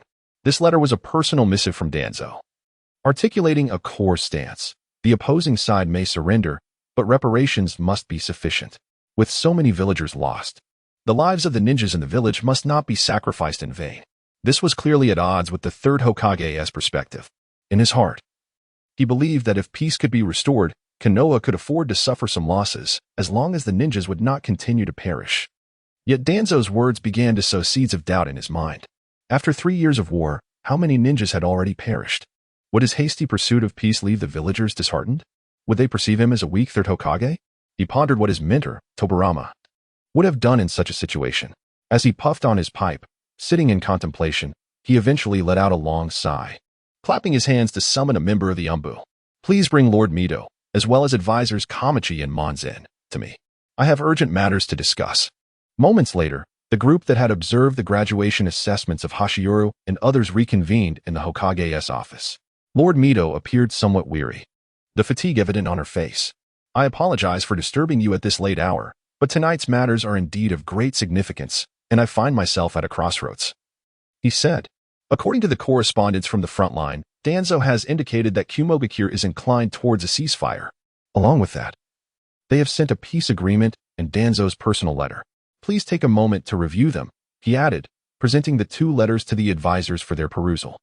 Upon hearing of Kumogakure's request for peace, Mito's spirits lifted considerably, though her brow furrowed involuntarily at the mention of Danzo. She had a deep-seated impression of him, having heard Tobirama privately remark that while Danzo possessed adequate abilities, his narrow-mindedness was a flaw.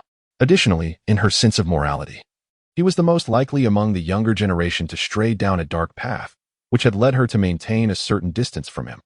Danzo's deployment to the front line had, to some extent, been influenced by Mito's counsel, aimed at ensuring that he would resolve the village's issues during his absence, preventing him from harboring any troublesome thoughts.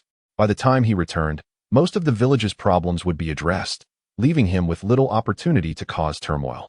Now, with his name resurfacing, a sense of caution stirred within Mito. She took the initiative to grasp Danzo's personal letter.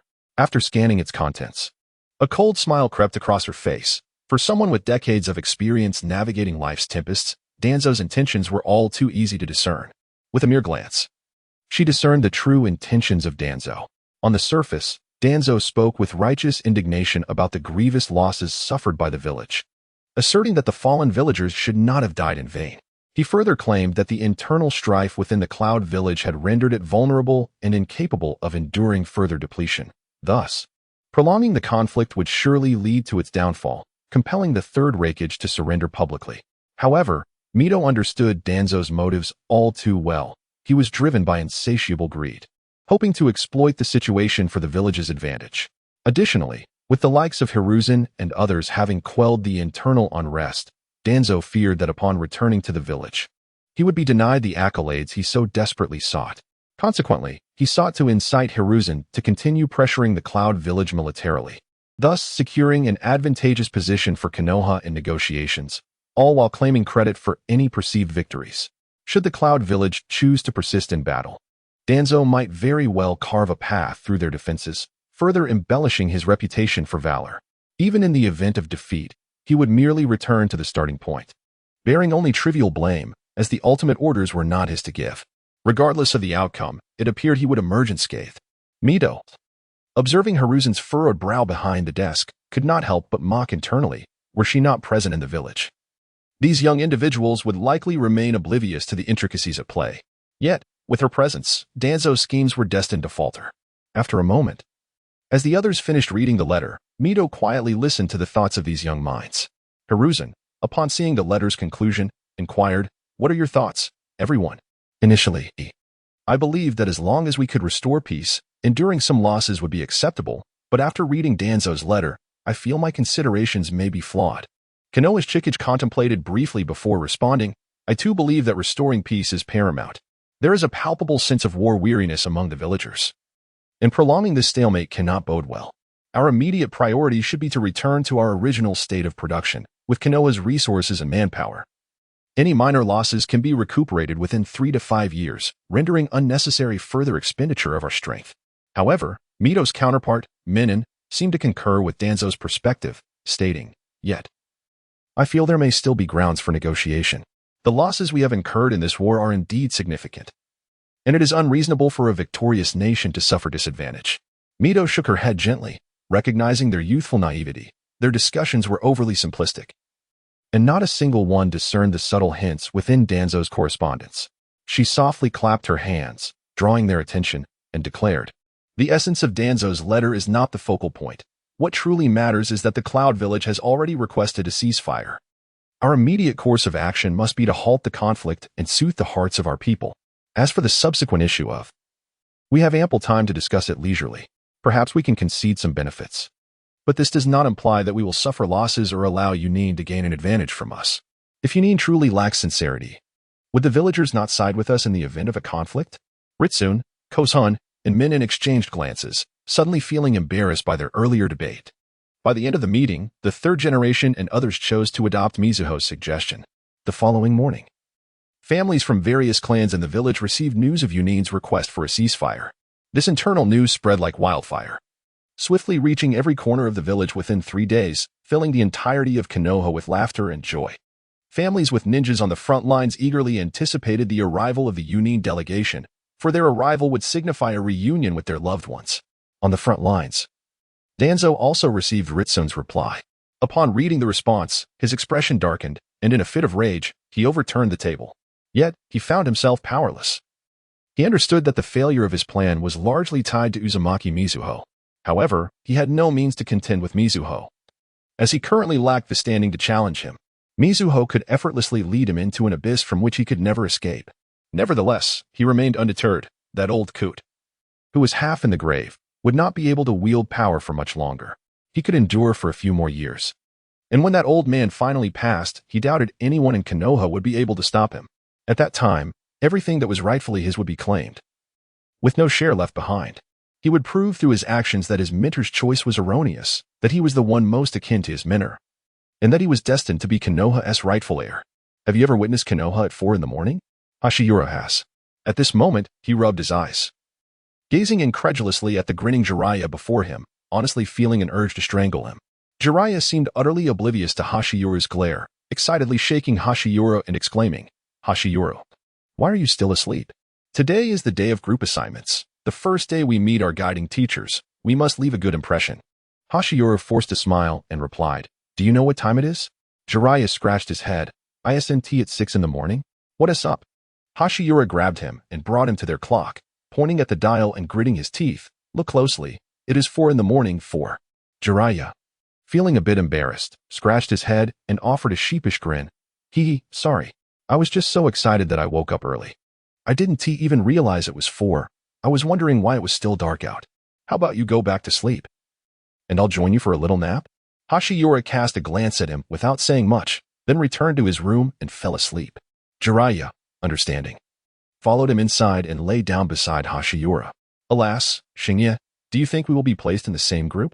I wonder if our instructor will be male or female. It would be delightful if she were a stunning beauty, hee. Oh, Shinya, could you spare me half of your blanket? It's rather chilly. I can't stand it anymore. Shinya kicked the blanket away and seized Jiraiya by the scruff of his neck, lifting him as if he were a mere chick. Jiraiya, still bewildered, inquired, "Why are you awake?" Shinya replied, "I've changed my mind. Let us commence our morning exercises." Jiraiya asked, "Aren't we going to sleep a little longer?" Shinya retorted, "Cut the nonsense. Let us run 5 laps around Konoha. If you lag behind, you'll see what I'll do to you." At 9 in the morning, at the 6th training ground, Shizune, Tsunade, and Orochimaru arrived after breakfast, only to encounter a seemingly drained Shinya and a bruised Jiraiya. Tsunade curiously inquired, "What happened to you? Why does Jiraiya look like that?" Shinya forced a smile and said to Tsunade, "Jiraiya just told me you're a washboard, but don't worry. I've already taught him a lesson." "A washboard? What do you mean by that?" Tsunade paused, instinctively glancing at her chest, and then the subsequent 500 words detail the scene of Jiraiya being thoroughly beaten. When Hiruzen Sarutobi entered, he was startled to see Tsunade mercilessly pummeling Jiraiya. Just a few days ago, during the graduation exam, they appeared to be on good terms. How could it be that 3 days later, they had turned into adversaries? The third Hokage's arrival saved Jiraiya from further punishment, as Tsunade indignantly declared, "If you dare call me a washboard again, I won't let you off easily." Thus, she spared Jiraiya. At that moment, Jiraiya looked at the third Hokage with the warmth one might reserve for a long-lost father. He no longer cared for a voluptuous female instructor. As long as the third was willing to be his mentor, that was sufficient. With hopeful anticipation, Jiraiya watched as the third Hokage cleared his throat and announced, "Due to the reformation of ninja team structures since last year, the format for leading teams across the ninja world has changed to a single jonin leading 3 genin. Therefore, I will also follow suit and take 3 of you as my disciples. However, the other 2 need not be disheartened. The village has equally arranged formidable instructors for you." Upon hearing this, Shinya realized that today's group assignments would likely mirror those in the original narrative, with Jiraiya, Orochimaru, and Tsunade in one team, while Shinya and Shizune would join another individual. As expected, the third Hokage cheerfully announced his list of disciples. "My students are Jiraiya, Orochimaru." In that moment, Jiraiya felt as if he were the favored child of the Sage of 6 Paths. The third Hokage had indeed become his teacher, and with Orochimaru in the same group. If only Shinya could join them, his future days would be blissful. Even if it were Shizune instead of Shinya, he would be content. As long as it wasn't that violent woman, Tsunade. The final member of the group was Tsunade. With a resounding crack, it felt as though a thunderbolt had struck Jiraiya, coursing from the crown of his head down to his heels, rendering him utterly petrified. Oh, the cruelty of fate. Why must this ferocious woman be placed in my team? How shall I endure the days to come? Meanwhile, Tsunade harbored her own disquiet, unknowingly entertaining a fleeting thought. If only Ma had teamed up with Jiraiya and Orochimaru instead. She cast a glance at the nearby Shinya, who was engaged in hushed conversation with Ma, instinctively pouting her lips. Turning back, she was met with Jiraiya's disdainful expression. A frown etched across his forehead as a vein prominently throbbed. "How dare you disdain me when I hold you in no contempt?" The subsequent narrative of Jiraiya's thrashing is omitted for brevity. The third Hokage, accompanied by Orochimaru, Tsunade, and the rather unremarkable Jiraiya, took their leave. Before departing, he smiled at Shinya and Ma, advising them not to fret. "Your teacher is quite formidable, his prowess rivaling even mine, though he possesses certain peculiarities. Once he arrives, you shall understand. Rest assured, he is quite amiable." After the third had left, Ma and Shinya waited for over 10 minutes without the arrival of their guiding jonin. Having risen at 4 in the morning, Shinya began to feel drowsy. He gestured for Ma to awaken him when their teacher arrived, then reclined upon the grass, blissfully drifting into a light slumber. The nap proved quite refreshing. Yet upon awakening, Shinya was startled to find a towering figure looming over him. "Ah, you have finally awakened." Under the starry night, Shinya instinctively swallowed hard as he gazed at the towering figure before him. This uncle appeared rather intimidating. Judging by Shinya's estimation, the man stood at least 190 centimeters tall and weighed over 240 pounds, presenting an imposing figure that was both tall and stout, exuding an unmistakable aura of menace. With such a physique and a fierce expression, one could easily imagine that in his previous life, anyone would have steered clear of him. The man's head was wrapped in a turban, obscuring his hairstyle, yet the two prominent horns protruding from either side of his head could not be concealed, resembling diminutive bull horns. Beneath the turban, his brows seemed perpetually furrowed, and his small eyes were accentuated by heavy bags beneath them, giving off an impression that warned, "If you stare at me any longer, I might just smash your head with a single punch." To be honest, even now, Xingye felt an instinctive urge to retreat at the sight of this man. What had prompted the sudden appearance of such a fierce-looking uncle? He had been waiting for Shuan Mao and the others to meet their guiding jonin. Could it be that this burly figure, with arms thicker than both of his legs combined, was his guiding jonin? As this thought crossed his mind, Xingye instinctively swayed, nearly collapsing back onto the ground. This uncle looked exceedingly formidable. Being under his tutelage could spell a bleak future for him. Was it truly because he had appeared too relaxed in front of the third Hokage and Mido, leading them to believe he lacked proper respect, that they assigned him such a fearsome mentor for a lesson? While Xingye's mind was in turmoil, Shuan Mao caught him just before he stumbled. "Don't be nervous, Xingye. When I first encountered Teacher Chiefing, I reacted similarly. But trust me, Teacher Chiefing is actually a wonderful person. You'll soon discover how great he truly is." "What did you say?" Upon hearing this, Xingye suddenly perked up. He thought he had caught a glimpse of a familiar name. Shuan Mao, puzzled by the sudden shift in Xingye's demeanor, inquired, "The teacher is a really good person, right?" "No, what I mean is, what did you say his name was?" Xiao Dao Chiefing assessed Xingye and then broke into a smile. Crouching down, he extended his large hand, akin to a fan, in front of Xingye and introduced himself. "I am Xiao Dao Chiefing, your guiding jonin from now on. Though I may appear somewhat fierce, I assure you, I am an excellent mentor to my students." Xiao Dao Chiefing's self-introduction left Xingye momentarily stunned, not only due to the sound of his voice, but also his identity. Xiao Dao Chiefing's voice was deep and resonant, possessing a magnetic quality that evoked a sense of warmth quite different from his intimidating appearance. Were one to isolate his voice and play it for young women, it was likely that many would find themselves enchanted in an instant. Moreover, the formidable figure before them turned out to be none other than Akimichi Torafu, a direct disciple of the second Hokage, alongside individuals like Hizashi and Danzo. This revelation left Xingye utterly astounded. He recalled that in the original narrative, the youthful Akimichi Torafu was quite an adorable little chubby boy. How had he transformed into this imposing figure before the age of 30? "Teacher, has anyone ever mentioned that you have aged poorly?" It was no wonder that the third Hokage had remarked upon his departure that Torafu was of equal strength and possessed an amiable nature. In truth, it seemed that the Akimichi clan had no ill-intentioned members. They were a joyful family, solely preoccupied with thoughts of food and indulgence. From a certain perspective, he appeared to be the most suitable individual in all of Konohagakure to serve as a mentor for both Xingye and Shumo. A typical Jonin might lack the prowess required, likely depleting their resources within a few years, and would fail to forge a connection. Thus, it was evident that their mentor would be chosen from among the second Hokage's direct disciples. Among the 5 individuals, excluding the third Hokage, Minato, Kinomaru, and Danzo were all ninjutsu specialists. Hizashi would not allow them to serve as his instructors, as that would be a sheer waste of resources. Uchiha Kagami, with his Sharingan and swordsmanship, could have been an appropriate choice, but he had met an untimely demise on the battlefield during the First Shinobi World War 2 years prior. Consequently, the only option left was the present Akimichi Torafu, who was undoubtedly a taijutsu-oriented ninja, employing the body expansion technique in combat. Furthermore, despite the Akimichi clan's robust physique, one should not underestimate their speed. When they unleashed their formidable weight, even many Jonin found it difficult to evade. Upon confirming that this seemingly fierce man was indeed Akimichi Torafu, Xingye's initial trepidation dissipated, allowing him to engage in light-hearted conversation with Torafu. This prompted Torafu to regard Xingye with newfound respect. He possessed a keen awareness of his own appearance. It was not uncommon for villagers, or even younger members of the Akimichi clan, to tremble upon their first encounter with him, some even bursting into tears out of fright. Yet, this child had adapted so quickly, seeing through the fierce exterior to the gentle heart beneath.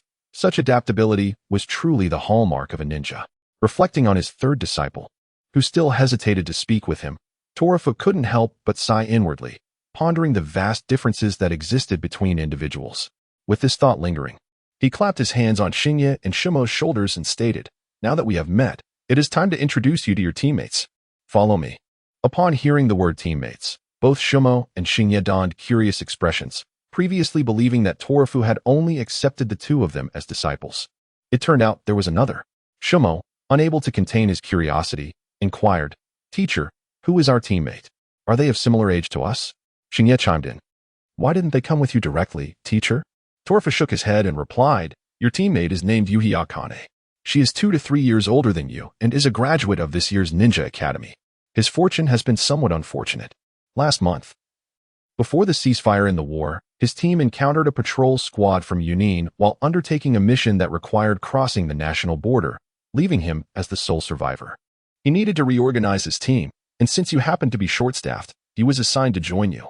He was just discharged from the hospital today, and we are now going to pick him up." The name Crimson Sunset is quite familiar to Xingye, primarily because in the future, he will have a remarkably beautiful daughter named Crimson Dawn. This gentleman was once renowned in early fan works alongside original characters from several other clans. Collectively known as the 8 Colors of Konoha, hailed as the blood-red sunset of Konoha, which certainly carried a significant reputation. To be frank, it is now 2020, and I still do not understand what the 8 Colors of Konoha truly are. Could a knowledgeable individual enlighten me? Under the starry night, Shinya and Shua Mo followed Xiao Dao Chifeng to the Konoha hospital. Upon arriving at the hospital, Shinya naturally sought out his mother to greet her. Due to the cessation of hostilities, the hospital was not overly busy in recent days, allowing Shinya to easily locate his mother. After exchanging pleasantries, he informed her about Xiao Dao Chifeng. Although Rihue was somewhat taken aback by the news, she managed to maintain her composure, having been forewarned by Shinya. She was well aware of Xiao Dao Chifeng's esteemed reputation, and the fact that her son had become his disciple brought her immense joy. After a brief conversation, Rihue warmly guided them to the hospital room of Hinata Akiheim.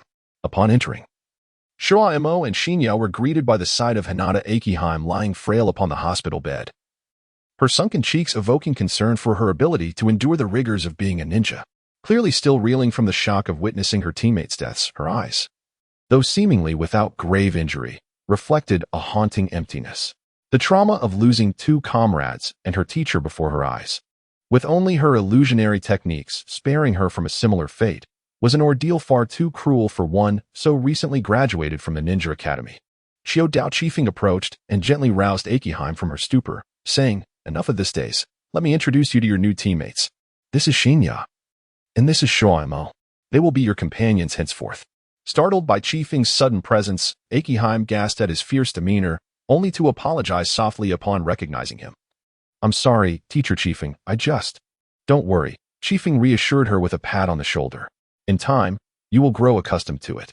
Now, meet your new teammates. You will be fighting alongside them."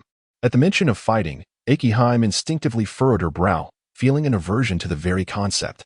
Following Chifeng's lead, she glanced at Shinya and Shuaimo, her eyes widening in disbelief.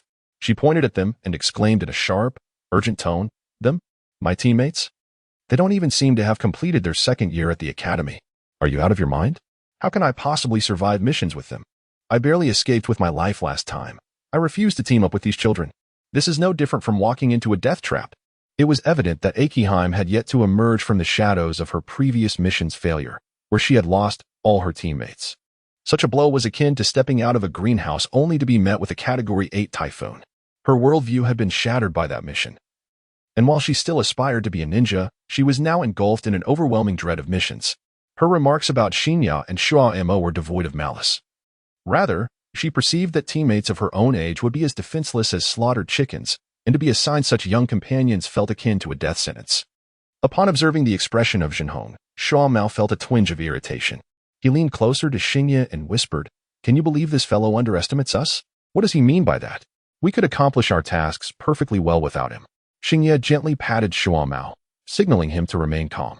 He could empathize with Jinhong's feelings, having experienced similar frustrations during his previous gaming endeavors. It's not uncommon to feel inadequate, to believe one's teammates are incompetent, or to feel as though the entire world is conspiring against oneself, a state commonly referred to as becoming withdrawn after being defeated. Clearly, Jinhong was ensnared in this very mindset. In truth, a little external reassurance and a few successful task completions would likely help him regain his confidence and emerge from this self-imposed isolation. With this in mind, Xingye spoke reassuringly. Rest assured, teaming up with us is not a path to demise. We shall protect you. Jinhong was amused by Xingye's brazen declaration, retorting, You too? What makes you think you can protect me? I doubt you could last 5 seconds on an actual mission. Instead of responding to Jinhong's jibe, Xingye leisurely walked to the side and retrieved an apple from a nearby fruit basket, tossing it lightly in the air. Just as Jinhong anticipated some trickery, Xingye abruptly hurled the apple high aloft while swiftly drawing a dagger from his thigh and executing a rapid slice. In an instant, Jinhong blinked, and when he refocused, Xingye had already sheathed his dagger, having deftly spun it in his hand before returning it to its place. Meanwhile, Xufeng, ever the cooperative partner, extended his hands to catch the apple as it descended. With his dagger returned to its sheath, Xingye raised his head, revealing a confident smile as he declared, Just by this. After witnessing Xingye's flamboyant display, Jinhong felt an undeniable admiration welling within him, though he stubbornly maintained his bravado. What is so impressive about slicing fruit in midair? I could do that too. His words trailed off abruptly when Xufeng, with no small amount of enthusiasm, showcased the apple before him. Go on, eat it. Don't let it go to waste.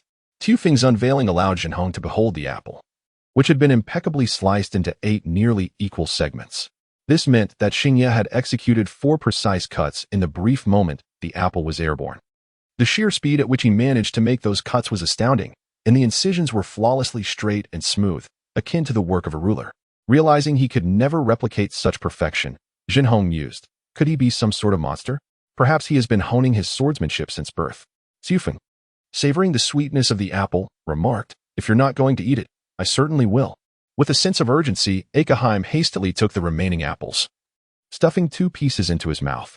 Finally resolved, he turned to gaze intently at Hashio and Shikomo, his expression unmistakably pleading. Esteemed leaders, I seek your guidance and support. Thus, Akaheim officially rejoined the ranks.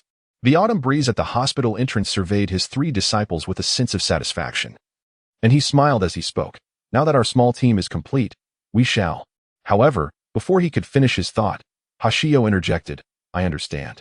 It is time for the survival exercise, correct? Survival exercise? What I meant to suggest is that since we are all together, let us celebrate with a barbecue feast. Hashio remarked with a hint of disappointment. At the barbecue restaurant, the trio was genuinely taken aback by the prodigious appetite of Akataka. While the 3 of them ordered plates of meat, Akataka was placing orders by the basin, starting with 5 basins at once. Who could possibly contend with such a feat? Akaheim, bewildered, asked, Sensei, are you certain this establishment has sufficient meat? Hearing this, Akataka burst into hearty laughter. Fear not. This restaurant guarantees ample meat at all times, for it is owned by our Akataka family. Hashio's lips twitched at this revelation, realizing why Akataka was so audacious in his consumption. It was indeed a family venture. In truth, the trio had barely eaten for half an hour before feeling full, spending the remainder of their time observing Akataka devour the meat. Even Hinata, known for her insatiable appetite, would have to concede to their teacher as voracity. Perhaps only Luffy from One Piece could rival him. After 2 hours, Akataka gently patted his belly, signaling that he was finally satiated. He set down the last basin of barbecued meat, wiped the grease from his mouth, and addressed his 3 disciples. Well then, I trust you all have had your fill. Now, with our bellies content, it is time to commence our mission. Upon hearing the word mission, Shikomo and Hashio's eyes sparkled with excitement, for they had long awaited their first task. Akaheim, on the other hand, trembled involuntarily, yet, glancing at Shikomo and Hashio, as well as their formidable teacher Akataka, a flicker of confidence stirred within him. Surely, it would be manageable, right? The current Konoha is not the same as in Naruto's time. During this tumultuous period, there are no leisurely tasks of searching for lost cats or picking up trash as depicted in the original narrative. Even the most rudimentary D-rank missions entail the extermination of bandits, which require lethal force. With the war just concluded, Konoha is surrounded by rogue ninjas and bandits, who have taken advantage of the chaos during the war to ravage the villages surrounding the Land of Fire. Now that peace has returned, each ninja village is mobilizing its forces to eliminate these societal scourges, and missions to eradicate bandits are the most common in Konoha village. Indeed, the first mission for Hashio and his companions is precisely this, to eradicate the bandits plaguing Hashikawa village. The task client of Xingye and his companions was a middle-aged man clad in dark leather. A mere glance at him revealed an aura of earnest simplicity. unmistakably the demeanor of a hard-working individual who toils in the fields. Upon noticing someone had accepted his task, the man initially radiated joy, however. His smile faltered as he beheld Chiefeng's appearance. Good heavens, are you certain this individual is a ninja? Compared to him, even the leader of mountain bandits seems more trustworthy than sheep in a pen. Observing the client nearly paralyzed with fear, Chiefeng shook his head in resignation. He had encountered such situations frequently and had grown accustomed to them. He patted Xingye on the shoulder, signaling for the seemingly approachable lad to take charge of communication, as he deemed it futile to explain matters to these ordinary folk. Xingye, understanding the cue, stepped forward and reassured the middle-aged man, "Do not worry, sir. We are all ninjas from Konoha and mean you no harm." A glance at the innocuous Xingye brought a measure of calm to the client's frayed nerves, and upon hearing Xingye's explanation, realization dawned upon him. Indeed, this was Konoha village. He had hired individuals to eradicate bandits, and why should he fear them? Noticing the man's demeanor had relaxed considerably, Xingye pressed on, "Sir, I assure you, you are truly fortunate. Our teacher, Chiefeng, is a jonin. With him around, even 1,000 bandits would be no match for his prowess." Upon hearing these words, the middle-aged man instinctively craned his neck to scrutinize the formidable Chiefeng, only to be frightened enough to quickly lower his gaze. The boy spoke truthfully. Judging by that ninja's physique, he could likely squash a bandit with just a finger. With that thought, the man's trepidation transformed into hope. His village was indeed saved. He eagerly grasped Xingye's hand, exclaiming, "Young man, you are right. I believe in you. You must save our village. If you do not assist us, our village is doomed." The task's premise was rather cliché, a traditional scenario of mountain bandit extortion, with a 3-day deadline to gather funds lest they slaughter the entire village. Xingye and his companions paid little heed to the man's lamentations. After completing the necessary village exit procedures, they followed him directly to Huahua village. Along the way, Jinhong remained somewhat apprehensive, fearing that a reconnaissance team might suddenly emerge to hunt him down. However, since the war had concluded, such occurrences were unlikely. Given the urgency of the situation, they disregarded the client's feelings. Chiefeng grasped the man's collar and followed his lead to Huahua village. The group moved swiftly, covering the distance in less than 2 hours. The middle-aged man, eager to save his village, refrained from entering the village upon arrival.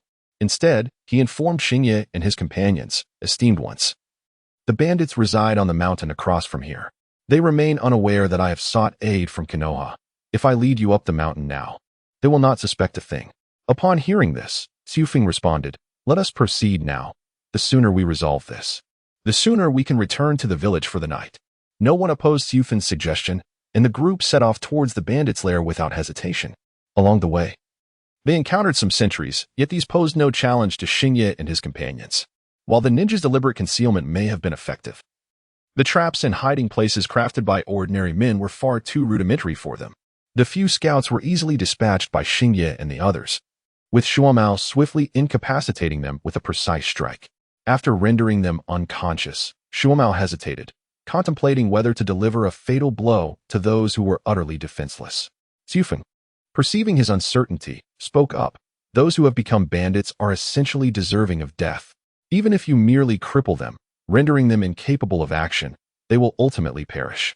After a moment's contemplation, Shuama nodded and brought down his blade, White Fang, decisively. Xingye and his companions faced little resistance as they arrived at the bandit stronghold, where revelry was in full swing. The bandits congregated, drinking and boasting loudly about the villages they had plundered and the riches they had amassed, as well as the unfortunate maidens they had wronged. Xingye's brow furrowed at their words, affirming Chiefeng's assertion that these indeed were individuals deserving of death. Chiefeng urged them in hushed tones, "This is your first mission, and I expect you to complete it independently. I shall not intervene unless your lives are in grave danger. Remain vigilant and proceed." He gestured for Xingye and the others to commence their operation. However, Xingye refrained from recklessly charging in. He calmed the excited Shuamao and instructed the hesitant Jinhong, "Shuamao and I will take the lead. You must stay here and remain still. If we find ourselves overwhelmed, use your illusions and shinobi tools to divert their attention. Conceal your hand signs. Ordinary bandits will not detect your presence." Jinhong, hidden in the shadows, felt a surge of joy, as this was precisely his intention from the outset, partly due to his lack of proficiency in physical combat, but also stemming from a lingering fear of confrontation, a psychological hurdle not easily overcome. Yet, he worried that hiding would make Xingye and the others perceive him as cowardly, leading to his conflicted demeanor. With Jinhong positioned, Xingye turned to Shimao, advising, "They outnumber us, so when we charge, do not let your impulses take over." Although most of them are merely ordinary men, being surrounded could lead to complications. "Stay close to me." Shuamao, who had been growing increasingly impulsive, found himself calmed by Xingye's words. They exchanged a glance before drawing their shinobi blades and dashing forward. It was, after all, the first time for the blade of Mikazuki Munakika to be unsheathed, and the thought filled Xingye with a thrill of anticipation. The two individuals gripped their blades tightly, swiftly darting from the thicket like nimble leopards, heading directly towards the nearest pair of bandits. The abrupt emergence of two dark figures from the forest startled the bandits. Before they could comprehend the situation, those targeted had already met their demise. Their movements were synchronized. They surged forward, drawing their blades, which cleanly sliced through the throats of the two bandits with unerring precision, leaving no room for hesitation. The unfortunate bandits did not even have the chance to discern the identities of their assailants before becoming mere specters beneath their blades. This shocking spectacle left the remaining bandits in a state of disbelief, witnessing how effortlessly these two armed youths dispatched their comrades. Their actions seemingly as simple as slaughtering a chicken. Chaos erupted among the bandits. Some shouted curses, others hastily drew their weapons to advance, while a few attempted to restore order with loud commands. Yet, upon noticing the protective headbands atop the two youths' heads, some turned and fled in terror. Xingye would not grant them the luxury of time to regroup. He tightened his grip on his blade, the Muramesa, and plunged into the disarray. With remarkable physical prowess and the sharpness of his weapon, he soon found no adversary capable of matching his skill. Those who retreated in panic fell to his blade, while those who dared to retaliate found their weapons severed, their bodies cut down with relentless force. Xingye, akin to a whirlwind of death, wreaked havoc among the bandits. Marveling at the Muramesa's keen edge, truly a family heirloom passed down through generations, capable of slicing through steel as though it were mere clay, with minimal effort. He could sever their subpar weapons, and striking at their flesh required little strength to ensure swift demise. In mere moments, Xingye and Shuomo had claimed the lives of over a dozen bandits. However, these marauders had tasted blood before, and after a brief moment of panic, they began to reorganize under the leadership of several junior captains. Realizing that Xingye and Shuomo were merely children, they regained their composure, brandishing their weapons and cursing as they charged forward, emboldened by their numbers. "There are just two little brats before us. What does it matter if they are ninjas? Each of us can turn them into minced meat," they cried, rallying to avenge their fallen comrades. Surrounded, Xingye and Shuomo did not rush to break free. Instead, they positioned themselves closer together, leaning against one another, which eased their minds, knowing they had someone to guard their backs against surprise attacks. They exchanged a glance, completing a silent communication. Rather than retreating towards Feng and the others, they charged boldly into the throng of enemies.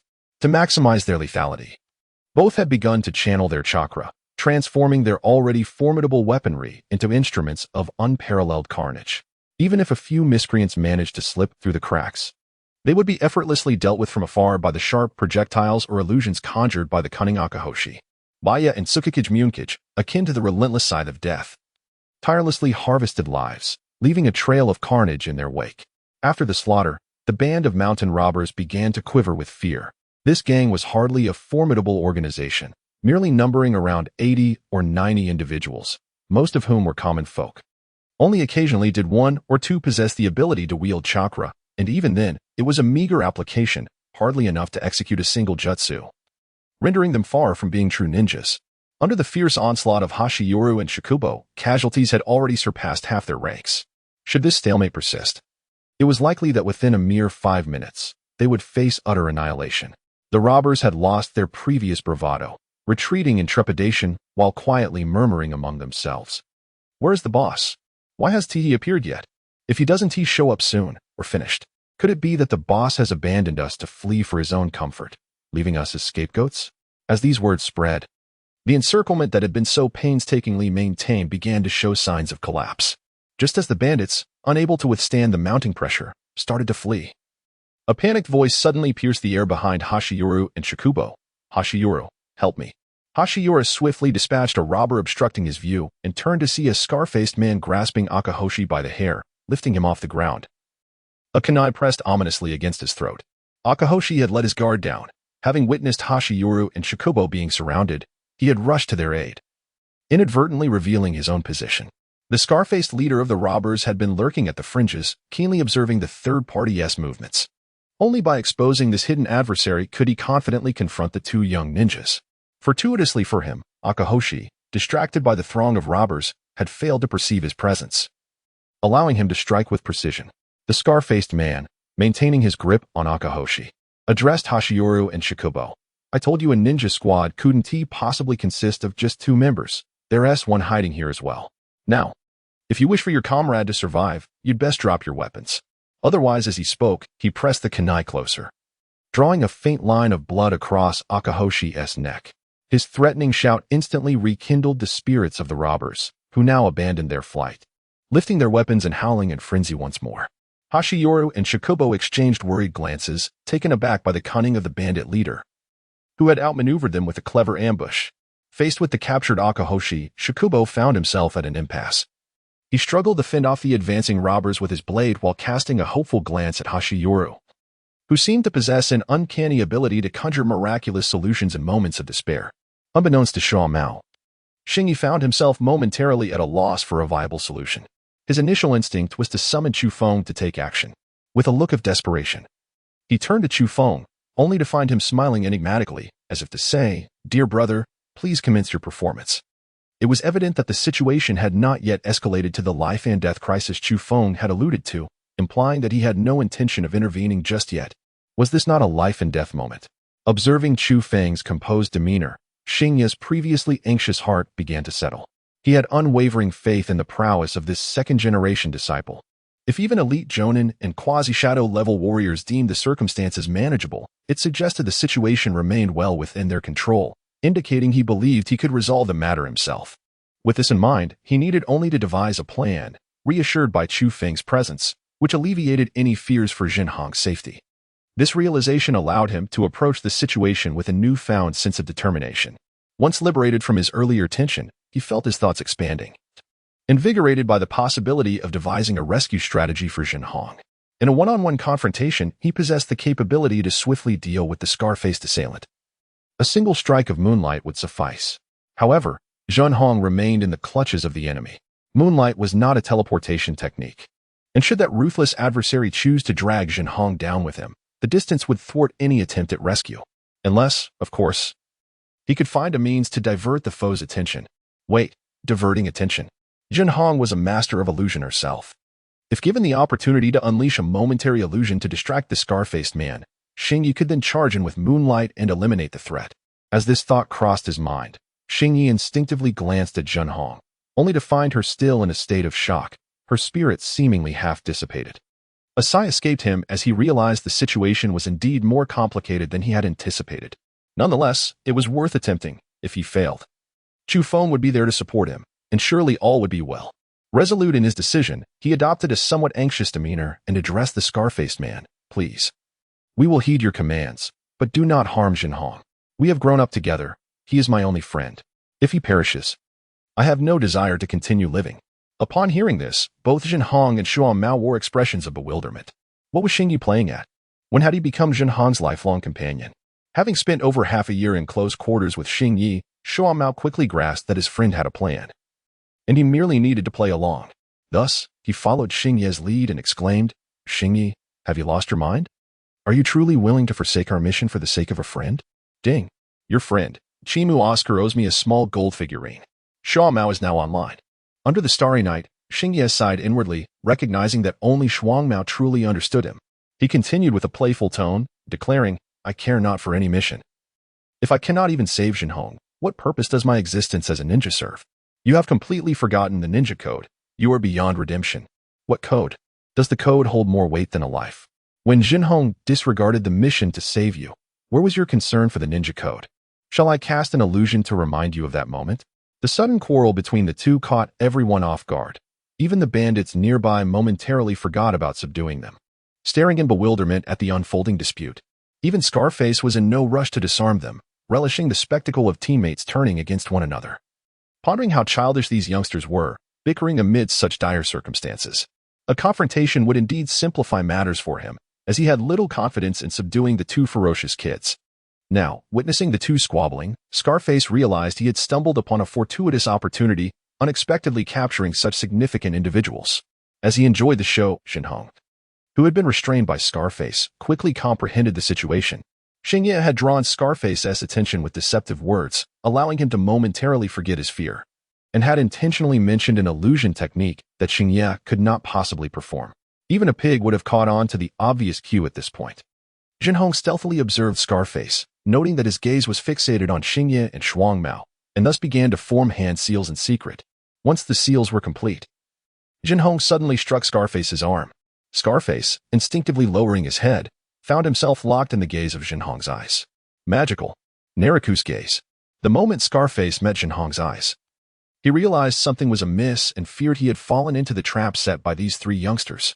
Yet, it was too late. Upon locking onto those eyes, he was ensnared in the illusionary realm.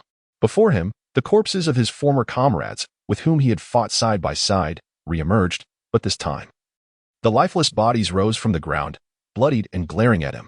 They questioned Scarface, demanding to know why he abandoned them, why he fled alone in that critical moment. Where had the honor of being a ninja gone? Scarface was left speechless. He knew it was an illusion, yet the scene before him sent chills down his spine. Fortunately, his torment was short-lived. Before he could attempt to break free from the illusion, a silver flash swept across his neck. His head soared into the air, liberating him from his previous mental anguish and allowing him to reunite with his fallen comrades. It was, of course, Xingye who facilitated this reunion. Despite the earlier quarrel with Shuangmao being a mere act for the bandits' benefit, their eyes had remained fixed on the unfolding drama. Upon witnessing Xinhong subdue the scarred-faced man, Xingye wasted no time in unleashing a line of moonlight, swiftly ending his life with a single strike. The severed head rolled across the ground, sending shivers down the spines of the bandits, for they knew their turn was imminent. The encampment lay in disarray beneath the moonlight, with limbs and broken bodies scattered haphazardly. Amidst the pool of crimson, Xingye and Shuama sat back to back on a relatively clean boulder, gasping for breath. At that moment, they resembled two blood-soaked gourds.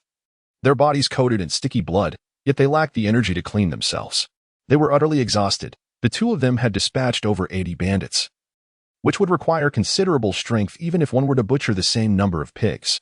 Despite the lack of peril during this confrontation, it had drained them significantly. They were merely 7 or 8 years old, and after relentlessly fighting for over an hour without a break, their endurance had exceeded all expectations.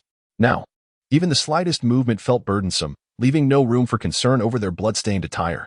Just as they were regaining their strength, Chiefing emerged from the woods, stretching lazily. He showed no aversion to the blood on their bodies, affectionately ruffling their hair. Xinhong echoed his sentiments. Excellent. I am exceedingly pleased with the performance of the three of you. Xingye and Shuamao have demonstrated remarkable abilities, far surpassing my expectations. Xinhong, you two have triumphed over your psychological barriers in a critical moment, which is commendable. You have all passed my assessment. Assessment? Xingye tilted his head, scrutinizing Chiefing. Didn't you say there wouldn't be any? Chiefing mischievously winked at Xingye, his fierce visage sending a chill down Xingye's spine. I only stated there would be no survival drills. I never mentioned the absence of assessments. Noting Xingye's skeptical expression, Chiefing cleared his throat awkwardly and continued. It's not that failing the assessment would prevent me from teaching you. Rather, had you truly required my intervention or assistance during this mission, I would have withheld my true skills from you, which would tarnish my reputation as Chiodao Chiefing. However, since you have exceeded my expectations and successfully completed the task, I shall earnestly instruct you from now on, without reservation. Seeing the trio still gazing at him with an expression of quiet skepticism, Chiefing bashfully waved his hand. I admit my shortcomings. How about I give you this as compensation? He then tossed a small vial to each of them. Shuamao caught the vial and curiously inquired. What is this? Chiefing explained, this is a specially crafted military food pill from the Chiodao clan. Unlike the ones available in the market, these pills do not significantly enhance chakra recovery, but they are exceptional for restoring physical strength. Consume a quantity the size of half a fingernail, and it should suffice for your return to Konoha. However, this sustenance merely serves as an emergency measure against hunger. It is neither palatable nor nutritious, and excessive consumption may adversely affect gastrointestinal function. Consequently, it is advisable to refrain from indulging in it too frequently. This sentiment is wholeheartedly embraced by Xingye and his companions, as evidenced by the remarkable feat of foamed and consuming barbecued meat for 2 consecutive hours, highlighting the immense energy expenditure of the Akimichi clan in their daily lives. During actual battles and missions, there is seldom enough time to pause for meals. Thus, such specialized rations are undoubtedly indispensable in critical moments. Exhausted to the point of immobility, Xingye and Shuangma exchanged a knowing glance before each took half a pill and placed it in their mouths. Moments later, their expressions transformed dramatically. It was indeed unpalatably distasteful. Nevertheless, despite its unappetizing nature, the effects were notably efficacious. After a brief respite, they found themselves less hungry. Although their bodies remained weary, they were no longer incapacitated. Supporting one another, they sought a small stream to wash away the bloodstains adorning their bodies. Otherwise, in their current state, they would surely be apprehended by the patrolling forces upon reaching the village entrance. After cleansing most of the blood from their bodies, the quartet returned to Huahua village to report the completion of their mission before hastily making their way back to Kanahigakure, unknown to Xingye and his comrades. Shortly after their departure from the village, another team stealthily returned to Konoha. This team entered the village without fanfare, silently making their way to the Hokage building. Knock, knock, knock. Please, come in. Upon hearing the voice from within, the visitor's hand hesitated momentarily. Taking a deep breath, he grasped the doorknob and pushed open the door to the Hokage's office. Inside, Sarutobi Hiruzen sat at his desk, engrossed in reviewing documents.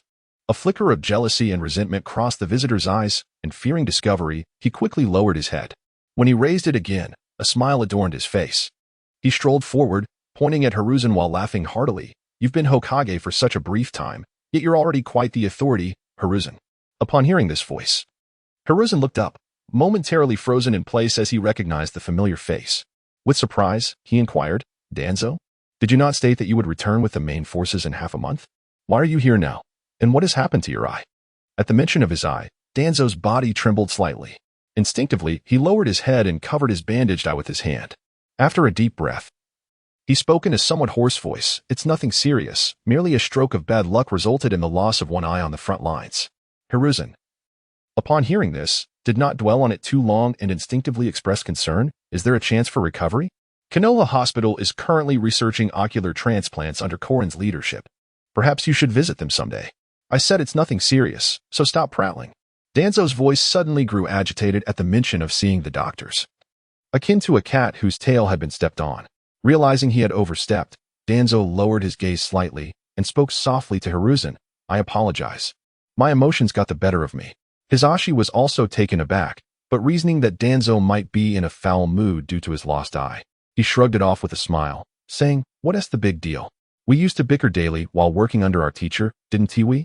After a moment of silence, Danzo finally spoke. It's different now. Hisashi, you are the Hokage. Upon hearing this, Hisashi's smile froze on his face, momentarily leaving him at a loss for words. However, Danzo took the initiative to shift the conversation. Let us not dwell on trivial matters. The reason I returned early today is twofold. First, the front lines have ceased hostilities, rendering my presence there rather pointless. Secondly, I wanted to discreetly inquire about your thoughts on the matter. How could you so readily agree to a truce with the Cloud Village? Hisashi hesitated for a moment, instinctively glancing at the few individuals behind Danzo. Noticing this, Danzo turned to his subordinates and instructed, You all may leave. I have some matters to discuss with Hisashi. Unbeknownst to Hisashi, Danzo did not refer to himself as Hokage in front of his subordinates. In the now empty office, the two sat across from each other at the desk. Hisashi absent-mindedly took out his pipe, puffing a couple of times before recounting the details of their previous meeting to Danzo. After listening, Danzo could not suppress a sneer. His suspicions were confirmed. His plans had indeed been thwarted by Mito. However, he would not share this sentiment with Hisashi. Instead, he furrowed his brow and feigned disappointment.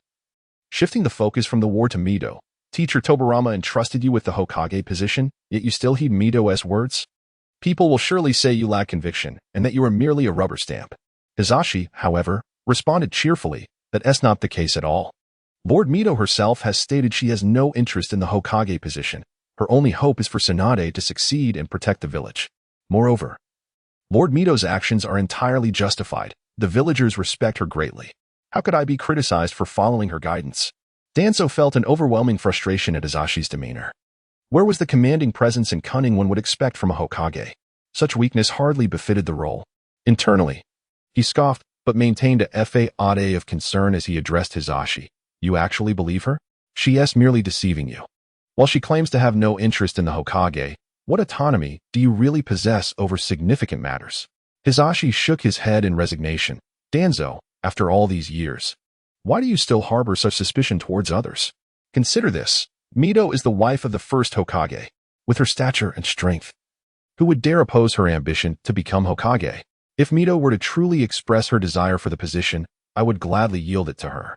Her capabilities far surpass mine. At times, I feel undeserving of this role. In his heart, Danzo cursed Hisashi for being utterly foolish. Yet he maintained a facade of earnest counsel. What do you mean I harbor suspicions? Clearly, it is you who is muddled. Consider our ages. Given that the Uzumaki clan is anchored within the village, why would the teacher bestow the title of Hokage upon you? You yourself have acknowledged that the abilities and strength of Uzumaki are superior to yours. If there were no issues with her, why wouldn't Team Master Tobirama directly appoint her as Hokage? What could possibly be wrong with Lady Uzumaki? At a loss for words, Hisashi found himself at a standstill. Danzo, suppressing a sneer, quietly channeled chakra into the eye wrapped in bandages. Beneath the bindings, the three-tomo Sharingan began to rotate slowly, and sensing the overwhelming chakra drain, Danzo continued. You simply do not contemplate enough. Do not forget, after all, that Uzumaki belongs to the Uzumaki clan, hailing from the land of whirlpools. Her strength already surpasses ours. Her cunning is greater, and she wields the power of the Nine Tails. The Senju clan is nearly dispersed. If she were to ascend as Hokage, transforming Konoha into the Uzumaki ninja village, who among us could thwart her? Though Hisashi felt a vague sense of disquiet regarding Danzo's words, he found himself inexplicably swayed by Danzo's assertions. Naturally indecisive, he could not have been so easily manipulated by Danzo's insinuations otherwise. As Danzo's subtle gestures added to the confusion, Hisashi suddenly perceived that the elegant and wise Lady Uzumaki began to blur in his mind, obscuring her true nature. Seizing the moment, Danzo pressed on. The teacher must have sensed Uzumaki's ambitions long ago, which is why he entrusted the village to us before his passing. It was to ensure that we could restrain the power of Uzumaki, preventing her from monopolizing authority. Yet, by heeding her words, you risk nullifying all the arrangements the teacher made in his final moments. Danzo's words struck Hisashi like the whispers of a demon, relentlessly assaulting the barriers of his mind. For a fleeting moment, he nearly succumbed to Danzo's deceit. Just then, Danzo felt a sharp pain in his eye and instinctively covered the Sharingan, letting out a cry of anguish. Meanwhile, the previously indecisive Sarutobi Hisashi experienced a sudden lightness throughout his being. In an instant, clarity washed over him as he rose with conviction, interrupting Danzo. Enough, Danzo. These are merely your conjectures, devoid of any evidence. While it may be acceptable to voice them here, should these words spread, you may find no refuge left in Konoha. I refuse to believe that Lady Uzumaki harbors such malicious intentions. The Uzumaki and Senju clans have been close kin for generations. It is unthinkable that she would act in such a heartless manner. Furthermore, with her current abilities, if she wished me to remain out of the Hokage position, she could simply speak a few words to the daimyo. No elaborate schemes are necessary. Moreover, she entrusted me with the role of teaching Tsunade. If Lord Mito truly harbored such unworthy intentions, why would she place Tsunade under my tutelage? Even if she did contemplate the destruction of Konoha, I would wager my life to safeguard this village. Not only I, but also Sakura, Kazekage, and you. Everyone would lend me their support, would they not? What troubles you? TZ, who had already suffered greatly from underestimating the chakra consumption of the Sharingan, was further enraged by Sarutobi Hiruzen's words, nearly spitting blood in frustration. Fearing that Hiruzen might notice the peculiarities in his eyes, he suppressed the urge to bleed, raising his head to present a smile that was more pained than sorrowful. Attempting to divert the conversation, it's nothing, just an old ailment. Perhaps I didn't clean it properly during treatment, resulting in some inflammation. I'll change the bandages and take some anti-inflammatory medication when I return. The earlier remarks were indeed rash on my part. However, one must always remain vigilant. Please, do be careful and refrain from consulting that individual too often. By the way, you mentioned she entrusted Tsunade to be your disciple. What is the story behind that? I recall that child is merely 7 years old. How has she become your student? Hearing that TZ was fine eased Hiruzen considerably, allowing him to smile again as he replied, I'm glad to hear that, but do remember to get a checkup when you have the chance. Such matters should not be taken lightly. I have been preoccupied with the ceasefire negotiations and neglected to inform you that Tsunade's cohort of students is truly remarkable. Despite having only been enrolled for half a year, 5 children have already achieved the rank of Genin, completing the assessment set by their teacher and graduating early. Upon hearing this, TZ, who had been shielding his eyes, suddenly widened them in astonishment, questioning Hiruzen further. Such prodigies? Aside from Tsunade, which other children are there? Have they all been assigned teachers? Surprisingly, they are not from prominent clans, and it is precisely this that astonishes me. Can you believe it? Apart from Tsunade.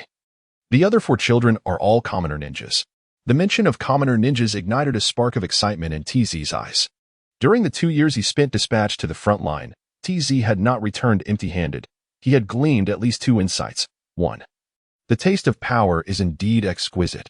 And 2. He had come to genuinely appreciate the potential of commoner ninjas. As the saying goes, a soldier's commands may not be heeded in foreign lands. TZ, too, experienced something similar during his time at the front line. As the commander there, he relished for the first time the pleasure of leading hundreds of ninjas. At his command, those ninjas would obediently comply with his directives, even undertaking perilous missions without hesitation. This period of issuing commands revealed to him the advantages of commoner ninjas. Those from prominent families often took their support for granted, frequently defying his orders or passing them off to others. The Uchiha children were even more outrageous. Prior to Uchiha Kagami's demise, those youngsters wouldn't even deign to glance in his direction, treating his commands as mere whispers in the wind. Correspondingly, there exist those commoners who are ninjas, toiling diligently and easily swayed. The few individuals around Danzo exemplify this.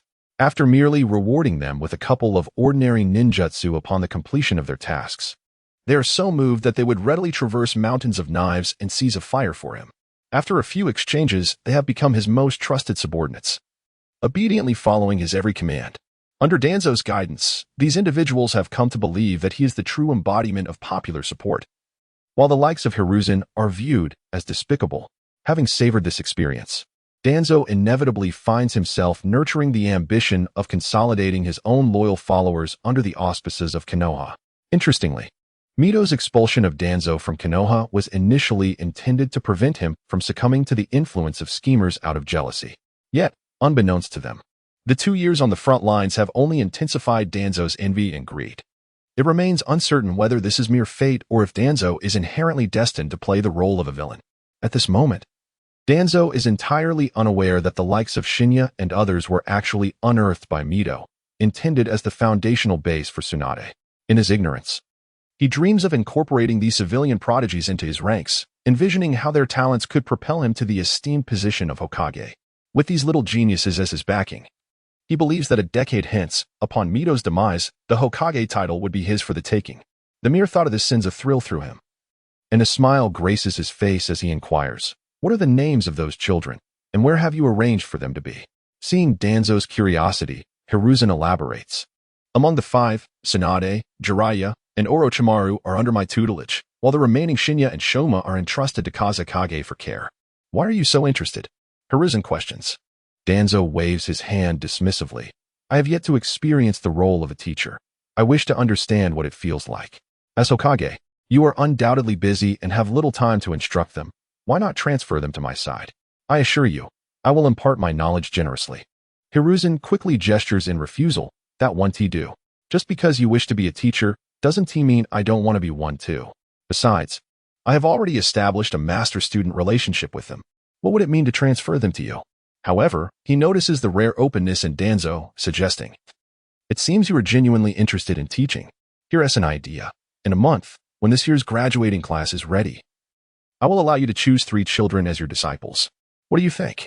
Danzo eagerly nods in agreement. Such an opportunity is too enticing to resist.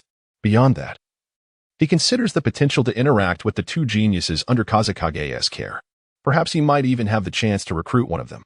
He is not overly greedy. Acquiring just 1 loyal subordinate would suffice. Imagining the praise Hiruzen bestowed upon Shinya and Shoma ignites a fervor within Danzo. Coupled with the failure of his previous scheme, he realizes that lingering here serves no purpose, so he rises to take his leave. Upon exiting the Hokage building, he made his way home, intent on selecting an appropriate gift to enhance the rapport between his 2 disciples and Akidu Takumi. Early the next morning, Danzo paid a visit to Akidu Takumi.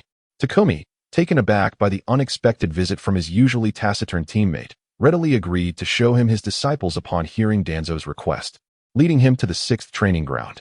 As soon as Danzo entered the 6th training ground, he encountered Hashiro, who was promptly introduced to him by Takumi.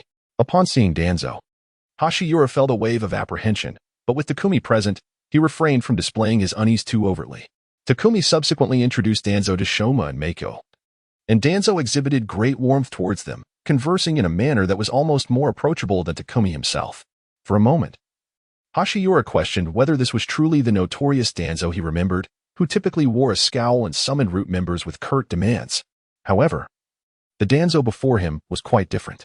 After engaging in light conversation with Hashiro and the others, he cheerfully presented 3 scrolls, stating, "As a fellow disciple of the second Hokage alongside Takumi, and with you being Takumi's disciples, it is only fitting that you refer to me as your Shirbua. Consider these 3 ninjutsu scrolls as a token of our acquaintance.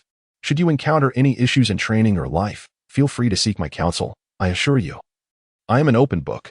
Had the scrolls been offered by Mido Kazan or Tsurugi Koharu, Hashiro would have undoubtedly accepted without hesitation. However, receiving a gift from Danzo was a different matter altogether. He could hardly believe that someone notorious for committing numerous misdeeds in the original narrative would be so benevolent. Nor did he think himself charming enough to inspire such a change in character. Furthermore, the favors owed to the King of Curses were hardly something to be taken lightly. Accepting a scroll today could very well lead to being coerced into a curse seal tomorrow. With these thoughts in mind, Hashiro managed a surprised yet polite smile and replied to Danzo, "Thank you, Lord Danzo, but this is too generous. Besides, Teacher Takumi has been exceedingly kind to us. If we have any issues, we shall consult him instead. As the disciple of the second Hokage, you must have a busy schedule. We wouldn't want to trouble you." Takumi, hearing this, felt a swell of pride and patted Danzo on the shoulder, saying, "See? I told you, my disciples are fortunate to have a teacher like me. Your role as Shirbua isn't necessary." Danzo's smile faltered for a moment, his displeasure evident at Hashiro's rejection, but he kept his composure. "It's quite all right. There will surely be times when Takumi cannot attend to you, and at that moment, feel free to seek me out. Please, accept these scrolls. They are merely a small token of goodwill." Without allowing Hashiro a chance to respond, he turned on his heel and left.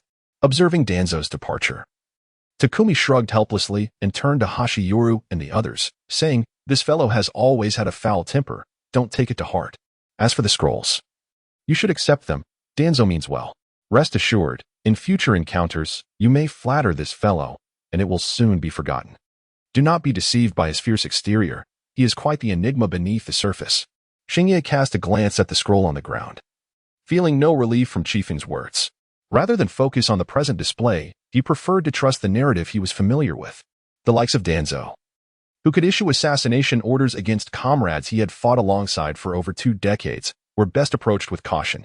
He had been anxious about potentially being assigned to Danzo's command, and having finally been placed under Chiefing's tutelage, he had no intention of seeking attention before Danzo. It was wiser to cultivate strength and endure, for survival was paramount. For Chiefing's team, this matter was merely a fleeting incident. The 3 accepted the scroll and exchanged a few words, swiftly moving on. More pressing than Danzo's schemes was the imperative to grow stronger. Chiefing's teaching style differed significantly from Rizen's. While Rizen emphasized daily instruction and incremental growth, Chiefing favored uncovering issues through repeated battles and offering guidance. This divergence in pedagogical approach profoundly influenced the development of Shinya and his companions. In a mere 3 months, they had completed around 10 D-rank missions akin to the extermination of bandits in Huahua village, whereas Tsunade and her team had managed only a single task in the same time frame. Due to their long-standing camaraderie, the 6 frequently gathered during their downtime to share meals and discuss their respective teams' progress. Notably, Jinhong adapted swiftly, having overcome the psychological barriers that once haunted him since leaving the village. He resumed his gentle and loquacious demeanor, seamlessly integrating into Shinya's circle. That afternoon was no exception. As the 6 convened at a fried chicken establishment, enjoying their meal while discussing recent events, Jiraiya, "Wow, Shinya, I feel utterly miserable. Rizen-sensei is so dull. He never takes us on missions, and when we try to accept assignments ourselves, he forbids it. All we do is train, train, train. It's suffocating." Tsunade, "I wholeheartedly agree. I long to venture beyond the village and have some fun." Orochimaru, "Isn't training in the village a good thing? You have ample time to develop your ninjutsu." Foolish Jiraiya, "Do you really wish to court danger?" Jinhong, "I strongly concur. You have no idea how much I yearn to train properly in the village. Yet, I am constantly called to eliminate bandits, returning each time in a bloody state. If this continues, I fear I shall succumb to despair. I am a Jinjutsu specialist. Why must I engage in hand-to-hand combat with filthy mountain bandits every day? Jiraiya, oh, pompous Orochimaru, it's easy for you to want to stay in the village. Your teacher values you so highly. In 3 months, how much ninjutsu have you learned? If I could learn that much, I too would wish to remain in the village. Orochimaru retorted, oh? Is it not true that someone's inability to learn ninjutsu stems from taking 2 months to master a single great fireball technique? Jiraiya, struck by a critical blow of 1,000 points, widened his eyes and exclaimed, what do you mean I haven't learned anything in 2 months? Have you managed to grasp it? I witnessed your failed attempts at fire release just the day before yesterday. Tsunade interjected timely, and Jiraiya's face flushed crimson, veins bulging on his forehead as he retorted, that's only because the teacher spoke too swiftly. He rattled off so much information that I could hardly retain it. He continued with a series of convoluted statements, proclaiming that he would undoubtedly surpass the boastful Orochimaru and become the greatest ninja, eliciting laughter from the crowd, filling the establishment with a jovial atmosphere. At such moments, it was customary for Xingye to step in and offer Jiraiya some motivational platitudes, assuring him of his inevitable success. Xingye's words were not entirely misguided. In fact, during this period, Jiraiya was indeed the least competent of the trio. It wasn't until his failure with summoning techniques led him to accidentally inherit the legacy of Mayaboka Mountain that he embarked on his path of redemption. Unbeknownst to him, however, his words inspired not only Jiraiya but also another small figure nearby. Suddenly, the sound of a cup shattering drew the attention of Xingye and the others, accompanied by the owner scolding, if you can't even handle something as simple as wiping the table, what else can you do? How could I have pitied you enough to hire such a clumsy oaf? The boy responsible for the broken cup wore a green bodysuit and appeared to be of a similar age to Xingye and his friends. Upon hearing the owner's reprimand, he quickly turned and bowed apologetically to the proprietor. As the boy turned, Xingye and the others caught a glimpse of his appearance. The child's attire was, to put it mildly, a source of silence for Jingong and tears for Tsunade. They had never encountered someone with such poor taste in clothing, a green bodysuit paired with orange leg bindings, and an old grass-yellow scarf around his neck, complemented by bushy eyebrows and a center-parted hairstyle. This ensemble could only be described as painfully eye-catching. The owner, though sharp-tongued, had a heart of gold. Seeing the boy's pitiful expression, he muttered a few words of admonition before retreating to the kitchen. Once the owner was gone, the boy hurriedly cleaned up the broken cup and turned back to Xingye and the others, flashing a radiant smile that revealed a row of dazzling white teeth. While Tsunade and the others broke into a cold sweat, Xingye and Orochimaru exchanged bewildered glances. Orochimaru was the first to speak up. Dai, what are you doing here? Upon hearing Orochimaru's inquiry, Xingye's suspicions were confirmed. The awkwardly dressed, uniquely styled yet remarkably optimistic boy standing before them was none other than the future embodiment of youthful tenacity. Might Guy. He would one day single-handedly vanquish the 7 ninja swordsmen with the 8 gates, showcasing his formidable prowess. Yet, in this moment, he bore no resemblance to that formidable figure. His tattered clothing and frail physique told tales of a challenging life. When asked by Orochimaru, Dai sheepishly scratched his head and replied, I wanted to buy some weighted gear, but I'm short on cash, so I came here to earn some extra money. However, in the next moment, his eyes widened suddenly, and he excitedly approached Xingye, who was sitting at the edge. He exclaimed, Did you truly say those words just now? Are they all genuine? If one perseveres, will success inevitably follow? Even someone like me, can I become a ninja? Xingye, observing Dai's fervent enthusiasm, bestowed upon him a warm smile. He gently patted his shoulder and earnestly replied, Indeed, as long as you are willing to exert effort, success will surely come. I believe in you, and I am confident that you will undoubtedly become an exceptionally formidable ninja in the future. Starry Night is not the kind of person who can exert every ounce of effort, even with the Sword Heart system, which allows for stable and progressive enhancement through diligent training. He finds it impossible to devote himself to 24-hour practice. Thus, he holds great admiration for Might Guy's relentless efforts. When Might Guy looked at him with eyes full of hope, Starry Night did not hesitate to respond. He offered encouragement that Might Guy had never experienced before and took out a set of weighted equipment from his storage scroll, which he had previously used. Might Guy was somewhat taken aback. Despite being unable to tear his eyes away, he still waved his hands in refusal, exclaiming, No, this is far too precious. We have only just met. It would be too much of an imposition. Take it, Starry Night insisted. I have no use for it, and it will only gather dust with me. It is better for you to continue utilizing it. Upon seeing Starry Night's firm resolve, Might Guy was touched to the point of tears. He solemnly accepted the weights and bowed deeply at a 90-degree angle, saying, "Thank you so much. If there is ever a way I can assist you in the future, please do not hesitate to call upon me. I am willing to dedicate my entire youth to you, Starry Night." This declaration made Starry Night break out in a cold sweat, as it felt somewhat effeminate.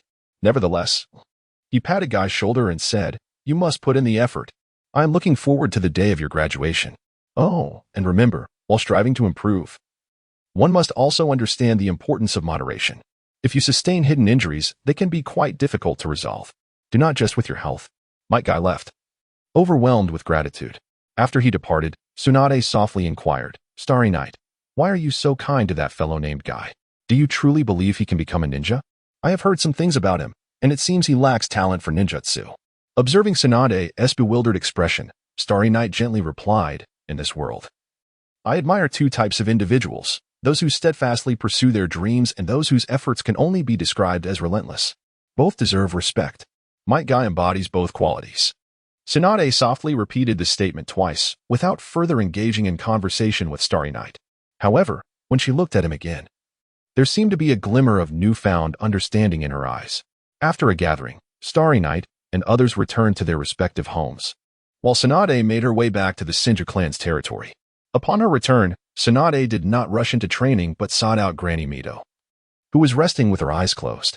She quietly asked, "Granny, do you think someone without talent for ninjutsu, but with great determination, can become a formidable ninja?"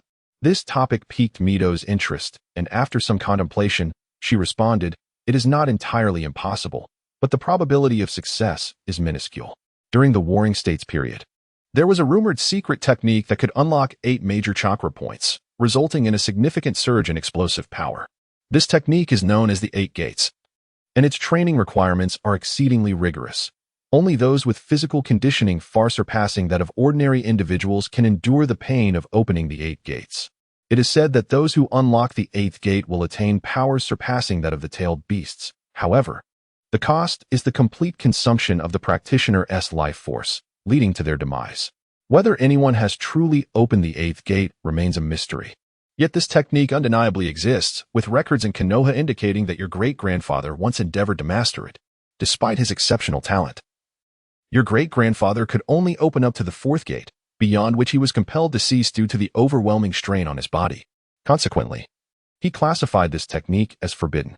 Presently, it is housed within your great-grandfather's study. By the way, why do you inquire about this? Upon hearing Mito's words, Tsunade's eyes sparkled with interest, though she feigned indifference, responding, "Oh, it's nothing. I merely found it intriguing when Hashiyo mentioned it during dinner today." As the hour drew near, she declared her intention to train, bidding farewell to her grandmother, and swiftly exited Mito's room, leaving Mito shaking her head.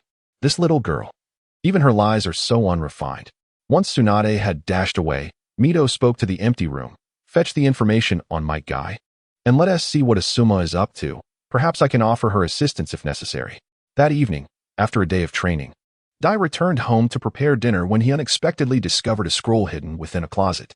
Upon glimpsing the bold characters 8 Gates of BD on the cover, curiosity piqued, he unrolled the scroll, his eyes widening with excitement as he absorbed its terrifying descriptions, as though he had glimpsed the threshold to a new world. The 6th training ground had now become the designated meeting point for the Windcatchers. After exchanging greetings, Hashiyo languidly inquired, "Where are we off to for bandit suppression today?" "Sensei?" To be honest, even Akihiko felt a tinge of weariness after 3 months of continuous bandit missions, while his combat experience had undeniably grown. He was merely an ordinary person, not a cold-blooded killer. The toll of taking lives weighed heavily on him, and more importantly, the accumulation of experience points was painfully slow. After 3 months of bandit suppression, he had only gained 7 or 8 experience points. The progression in his basic swordsmanship was increasingly sluggish, prompting Hashiyo to yearn for the challenge of stronger adversaries. Unexpectedly, this time, the Windcatchers had not accepted a bandit suppression mission. As he chewed on some jerky, the leader mumbled, "Today, we won't be engaging in bandit suppression. Instead, we have a more entertaining task at hand. You all should head home to prepare your gear. Make sure you bring everything necessary." He continued, "Our mission will require us to travel to the land of rice, which will take approximately a month for the round trip. Furthermore, there are no ninjas in that region, so if you forget any ninja-specific tools, we won't be able to resupply on the way. All right, go home and get ready. Hashio, don't forget to bid farewell to your mother. We're going quite far, and we wouldn't want her to worry too much. Let us gather at the village entrance at 3 this afternoon. As they dispersed, excitement flickered in the eyes of Hashio and the others. Finally, they were free from bandit suppression. What sort of mission awaited them this time? Driven by curiosity, the three swiftly parted ways, returning home to prepare their belongings. After several trips in and out during the starry night, Shingitsu felt that he had nearly gathered all the necessary tools for a ninja.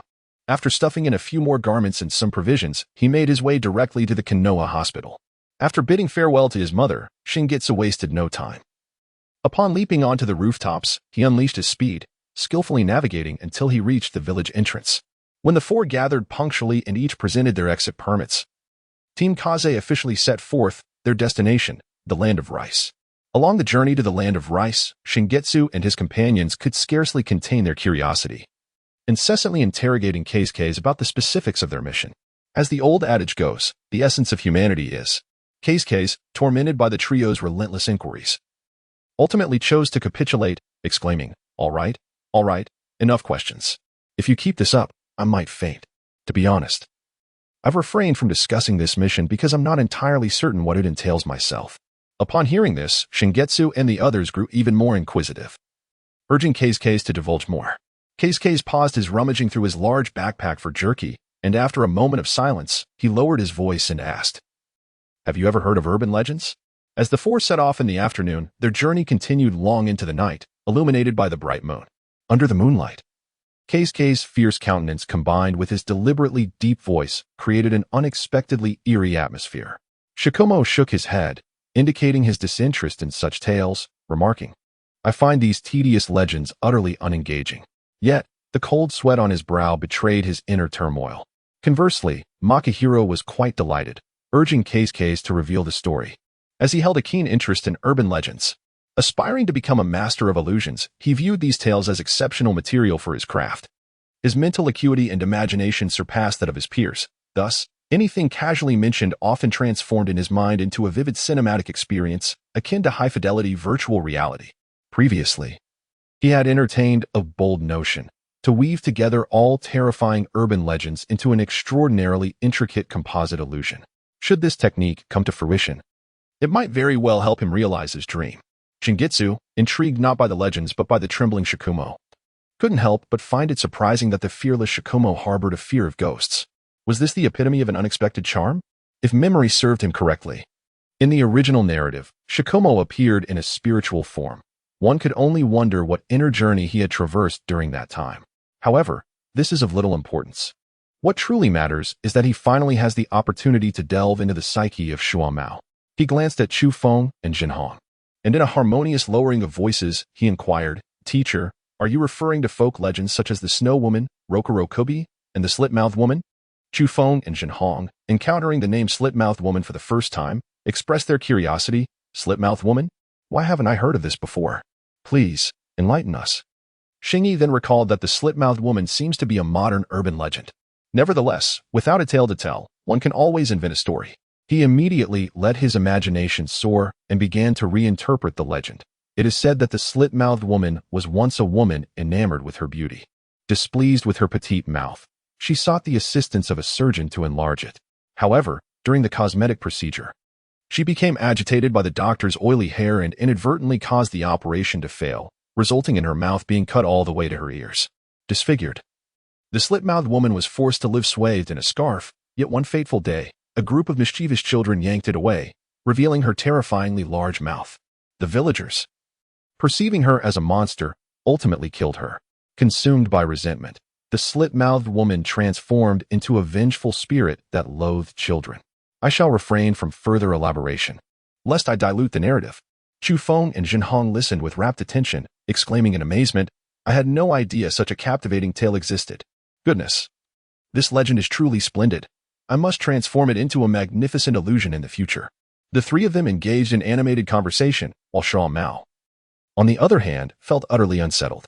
The elements of the slit-mouthed woman, emerging at night and harboring a disdain for children, seemed to target him directly. Despite his earnest attempts to convince himself that Xingyi was merely spinning a tale to deceive, he could not help but envision a ghostly figure wielding oversized scissors. The once fearless Shuo, who had slain without blinking on the battlefield, now appeared pale and shaken, grasping Xingye's arm. He struggled to maintain a calm demeanor as he urged, "Let us refrain from such tales. They serve no purpose. It would be wise to sleep now. Practicing our blades at this hour is rather commendable, is it not? It is late. We ought to pause for rest." Upon witnessing Shuo's distress, Xingye understood that it was time to conclude the discussion. Continuing would surely unravel the boy's composure, so he silently nodded to terminate the topic. Yet, within this small team, the mischief maker was not solely Xingye. Chu Feng had no intention of letting this opportunity to tease his disciple slip by. "Oh? Are we truly calling it a night? Have you forgotten the task at hand? This mission is intrinsically linked to urban legends." Xingye shook his head, having already abandoned the subject. If the conversation were to persist, it would not be his doing. Zhen Hong, brimming with excitement, eagerly urged Chu Feng to continue. At that moment, a sudden thump was heard from the side. It turned out that Shuo had adopted a sleeping posture, murmuring with closed eyes, "So sleepy. What time is it? It's time for bed. Everyone must be asleep. Any matters can wait until tomorrow." The others stifled their laughter at Shuo's antics. Understanding the need for decorum, and acknowledging the late hour, each took their leave to rest, just as the team settled into a tranquil silence. Accompanied only by the crackling of the campfire, a somewhat embarrassed voice from Shuo broke the stillness. "Xingye, are you asleep? What is it? Come with me to the restroom." The response was a chorus of raucous laughter from the trio. The following morning, the four resumed their mission under the rising sun. Perhaps due to the sunlight, Shuo, though still a bit flushed, regained his usual aloof demeanor. He turned to Chi Feng and inquired, "Teacher, could you elaborate on the task at hand?" Chi Feng, no longer teasing him, began to outline the mission's details. The specifics of this task remain uncertain. Recently, peculiar sounds have been reported from several villages along the border of the land of rice, and there have been mysterious disappearances of livestock, with the situation escalating. Last month, a person vanished without a trace, and the local villagers claim that a demon is at play, asserting that both the missing individuals and livestock were taken by this entity. This tale has profoundly disrupted the lives of the residents of the land of rice, prompting the feudal lord to seek assistance from Konoha. The land of rice is a small nation blessed with fertile land. Logically, such a high-yield country, devoid of ninja protection, should have been long absorbed by neighboring states.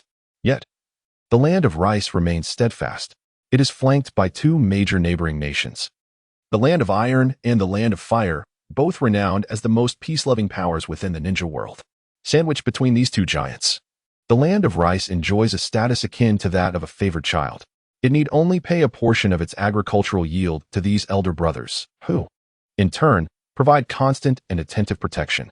Smaller nations like the land of rain and the land of grass look upon the land of rice with envy at its privileged status. However, this seemingly idyllic nation now faces a troubling dilemma, the so-called demon. The primary industries of the land of rice revolve around agriculture and tourism, with agricultural exports forming its backbone. While tourism revenue constitutes the main income for the feudal lord's estate, due to the tales of the demon, tourists have shunned the land of rice, and the citizens live in constant fear of abduction, leading to the neglect of many farmlands, witnessing the decline of their economy. The feudal lord of the land of rice is nearly driven to despair. He previously sought the aid of so-called onmyoji to perform exorcisms. Yet, the next day, even the summoned onmyoji had vanished without a trace, leaving behind a scene of chaos, which frightened the feudal lord into losing faith in their abilities. He decisively turned to the land of fire for assistance. By the time Xingye and his companions arrived in the land of rice, the region was already desolate, with scarcely any pedestrians visible even in broad daylight. The streets were eerily empty, leading one to believe that it was merely a ghost town. Witnessing such dire circumstances, even Xufeng furrowed his brow in concern. Within the residence of the daimyo of the land of rice, the ruler, whose hairline had nearly receded to the nape of his neck, was more exhilarated by the fierce countenance of Xufeng than he would have been by the sight of a beautiful woman. He hurried over, practically stumbling, to seize Xufeng's hand. "At last, the ninjas from Konoha have arrived. If you had delayed any longer, our citizens would have perished." He paused, then inquired, "By the way, may I ask about your rank in the ninja hierarchy?" Xufeng, well aware that the most pressing matter was to reassure the daimyo, promptly introduced himself. "I am Xufeng, a jonin from Konoha, and a disciple of the second Hokage. These three are my students, distinguished members of the younger generation of our village. Rest assured, with our presence, I guarantee we will resolve this task for you." Upon hearing Xiufeng's impressive credentials, the daimyo's astonishment rendered him nearly speechless. Splendid. With a jonin like you in our midst, there is hope for the land of rice. If you can capture this monster, I am willing to double the reward. Ecstatic at the daimyo's generosity, Xingye and his companions wasted no time lingering in the residence. They immediately set out to gather information regarding the creature. Throughout the afternoon, the four of them inquired from house to house within the land of rice, and when they reconvened that evening, they pooled their findings. Collectively examining the intelligence they had unearthed, it became apparent that the monster was described as possessing 3 heads and 6 arms, with a ghastly green face, sharp fangs, and a coat of white fur. Its eyes glowed with an eerie light, and it moved without a trace, exhibiting immense strength while operating solely at night. It was said to have an insatiable thirst for human blood, consuming flesh, and it would announce its arrival with the haunting cries of women. Had he not been wearing the authentic Konoha headband, Xingye might have believed he had stumbled into the world of Demon Slayer rather than Naruto. However, even in Demon Slayer, such a creature would be hard to find. If the descriptions were accurate, the appearance of this monster seemed almost whimsically exaggerated. Among the four, the most timid of ghosts, Samu, expressed his dread upon hearing the monster's description. This creature of the land of rice is likely nothing more than a fabrication. If such a monster truly existed, being devoured by it would be a fitting end. Sometimes, this is how events unfold. What begins as a trivial matter can transform into a sensational tale through mere word of mouth. It is akin to the sensationalism often seen in scientific explorations. After a fruitless afternoon, they decided not to waste any more time on the citizens of the land of rice, opting instead to take the initiative and wait in the wilderness to uncover the true nature of this enigmatic monster. With a sweeping gesture, Xiufeng commanded, "It is now 7 o'clock. Let us take a brief respite for 4 hours. At 11, we shall take the initiative and uncover the true nature of that entity." At 11 o'clock that evening, the four of them, lightly equipped with only their respective ninja tool packs, proceeded to the outskirts of the land of rice. Traps are an essential skill for ninjas, and to reveal this monster, Xingye and his companions meticulously devised a trap. Understanding that the creature preyed upon humans and livestock out of hunger simplified their task. They found a spacious area in the wilderness and ignited a bonfire. Shuangma, Jinhong, and Xiufeng gathered around the fire to indulge in barbecued delicacies, embellishing the flavors with an array of spices to carry the aroma further. As for Xingye, he had already activated his phasing technique and concealed himself long before. After extensive practice, coupled with Xiufeng's specialized training in chakra control, Xingye had mastered the art of phasing. Now, even without employing secret techniques, he could execute this skill with finesse. Xiufeng had also imparted numerous tips on stealth, making it nearly impossible for someone as formidable as Xiufeng to detect Xingye's presence without diligent observation.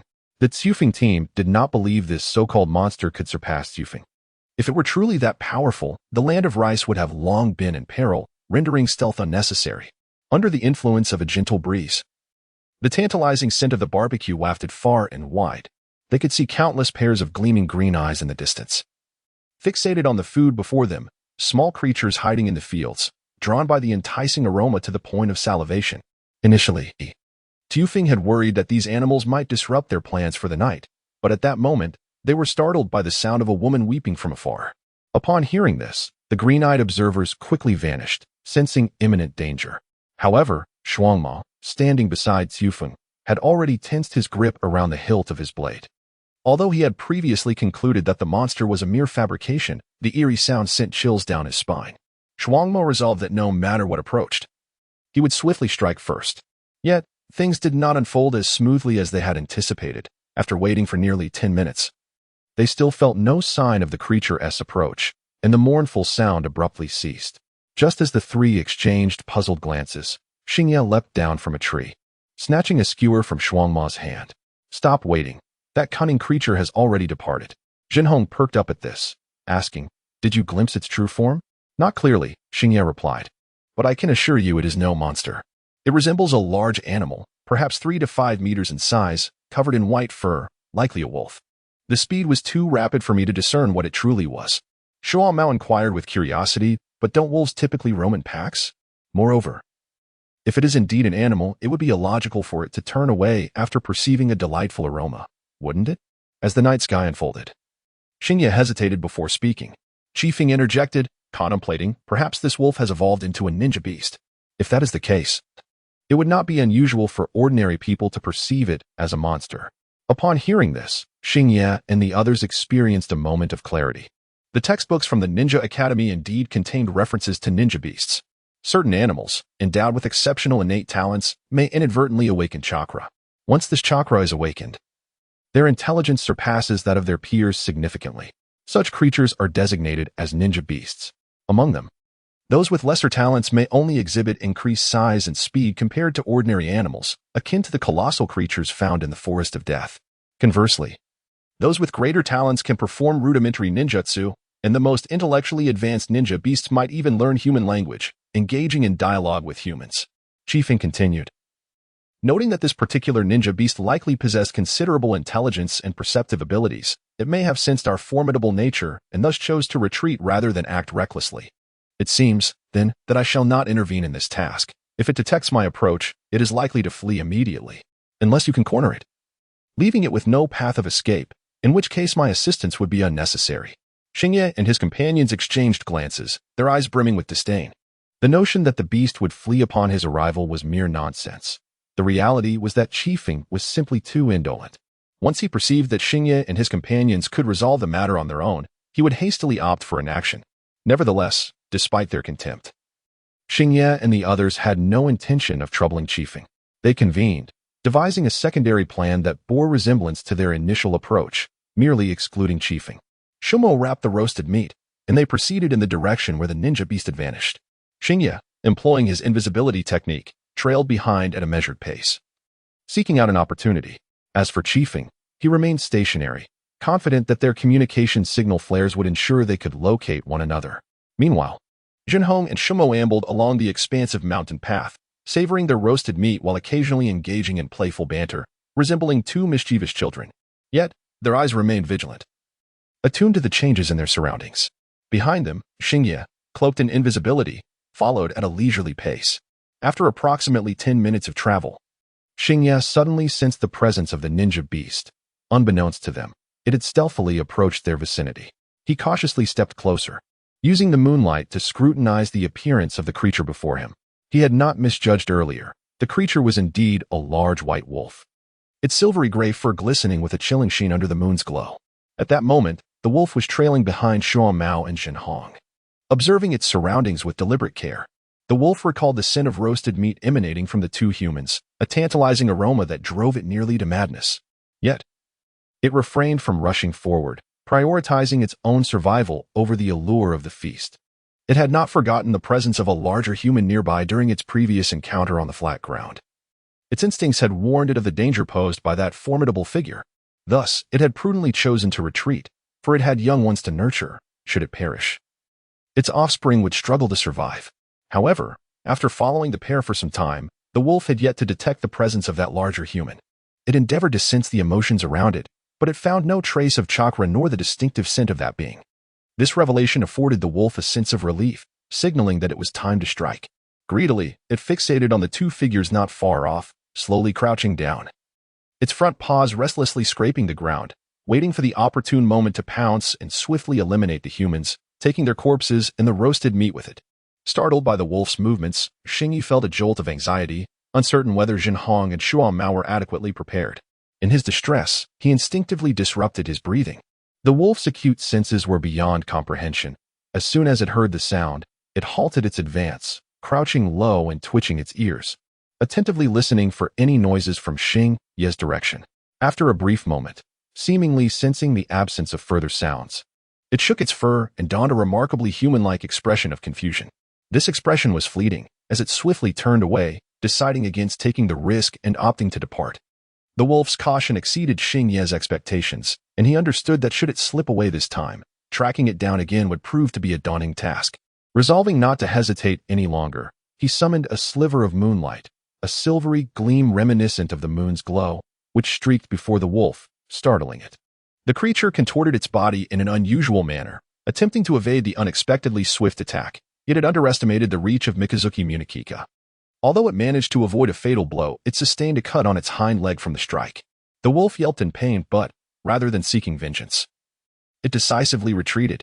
The commotion drew the attention of Xuan Mao and Jinhong, who quickly rushed towards the source of the disturbance. "Did you catch it?"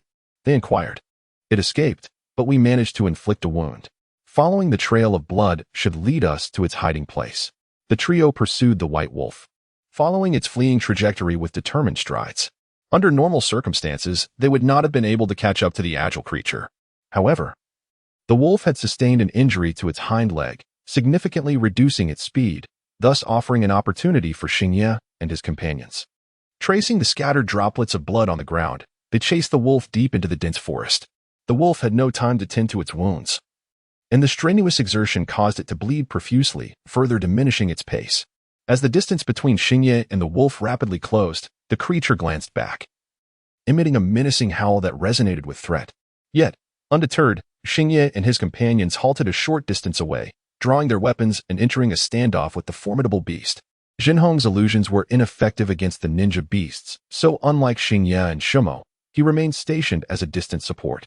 Beyond his illusions, he possessed commendable throwing skills, having provided timely assistance on numerous occasions when Xingye and Shumo found themselves encircled.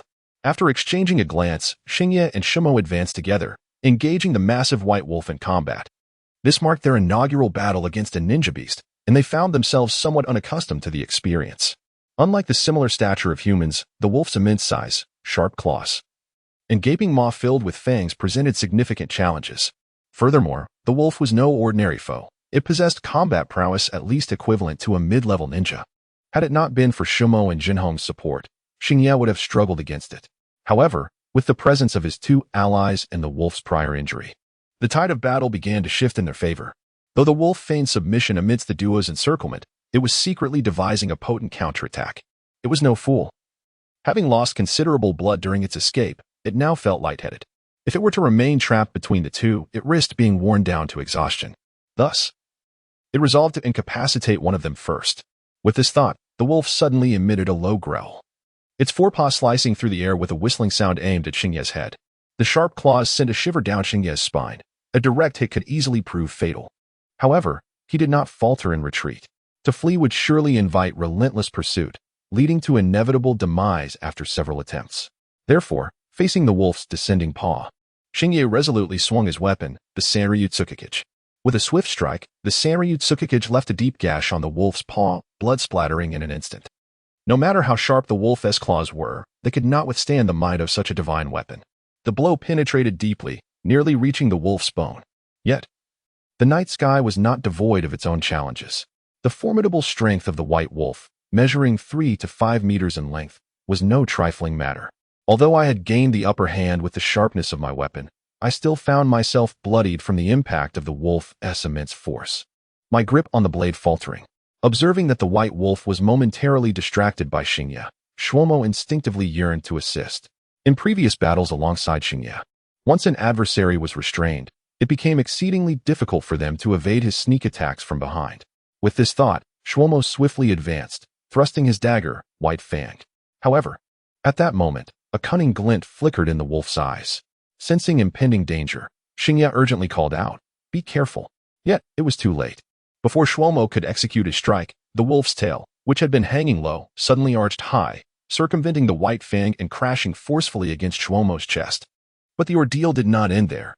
Seizing the opportunity while Xingye struggled to wield his blade due to his injured grip, the wolf swiftly turned its head, jaws agape, ready to bite Shumo. Had it not been for the timely intervention of the crimson-haired Jinhong, who hurled 2 shurikens to restrain the wolf, Shumo might have met his demise on the spot. Nonetheless, escaping the wolf's jaws did not spare Shumo from distress.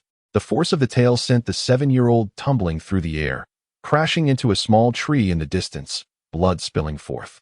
Witnessing this, a surge of unbridled fury ignited within Xingye. They had fought together against countless bandits and traitorous ninjas over the past year, only to be outmaneuvered today by a mere beast.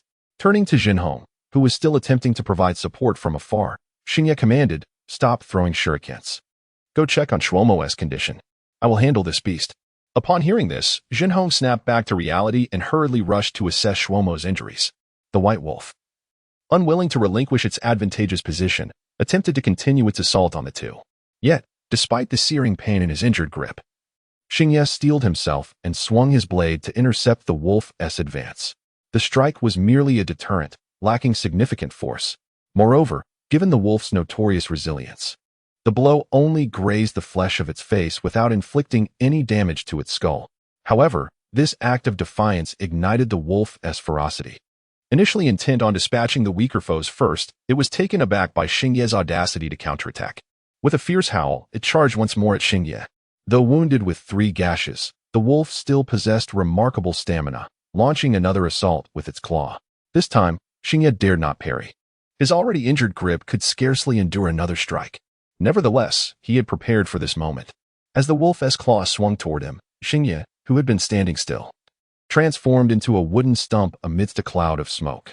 He had anticipated this, having prepared the substitution technique, while Jinhong engaged the wolf to protect Shuomo. No matter how astute the white wolf may be, it had yet to encounter the art of substitution. Thus it gazed at the wooden post on the ground with a perplexed expression. Where had that human gone? Rather than underestimating the situation, it flared its nostrils, diligently discerning the scent of Xingye. Previously wounded, the white wolf had committed the essence of Xingye's blood to memory, aware of the human's adeptness in concealment.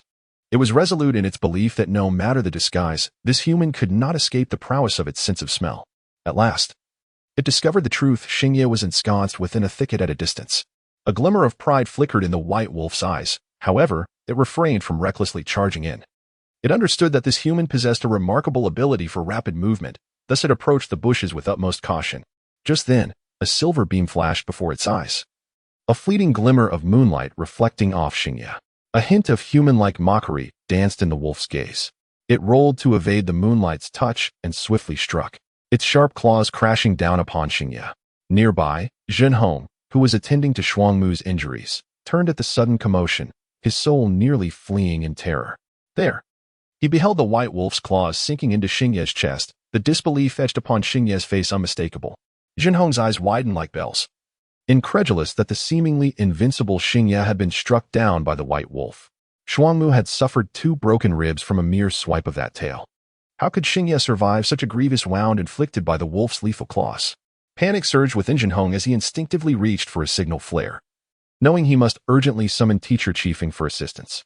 Otherwise, neither Xingye nor he and Shuangmu would stand a chance of escape.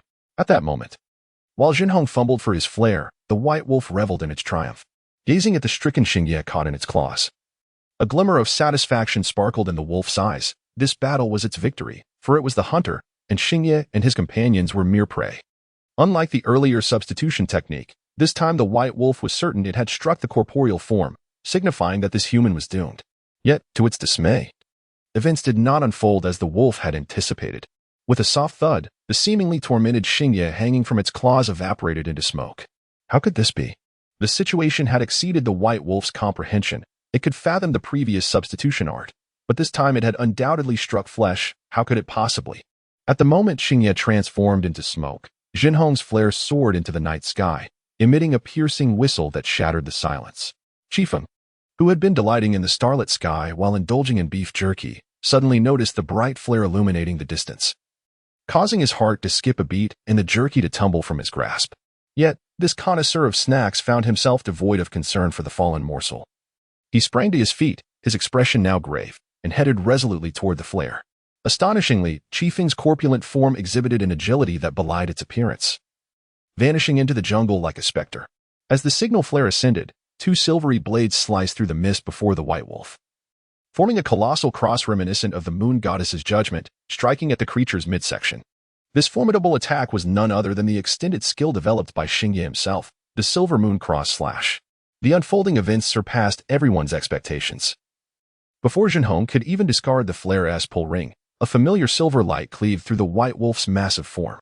The white wolf, sensing something amiss yet unable to assume a defensive stance, felt an icy chill at his waist, followed by a piercing pain that made him howl in agony as he collapsed to the ground, finding it exceedingly difficult to rise. Struggling to turn his head, the white wolf caught sight of the human who had once dangled from his claws, slowly sheathing his blade under the dim light of the moon. As Xingye released his grip, Mikazuki Munakika gracefully slid into the scabbard at Xingye's waist. One must take a moment to commend Sasuke's blade sheathing technique. It truly exudes an aura of distinction.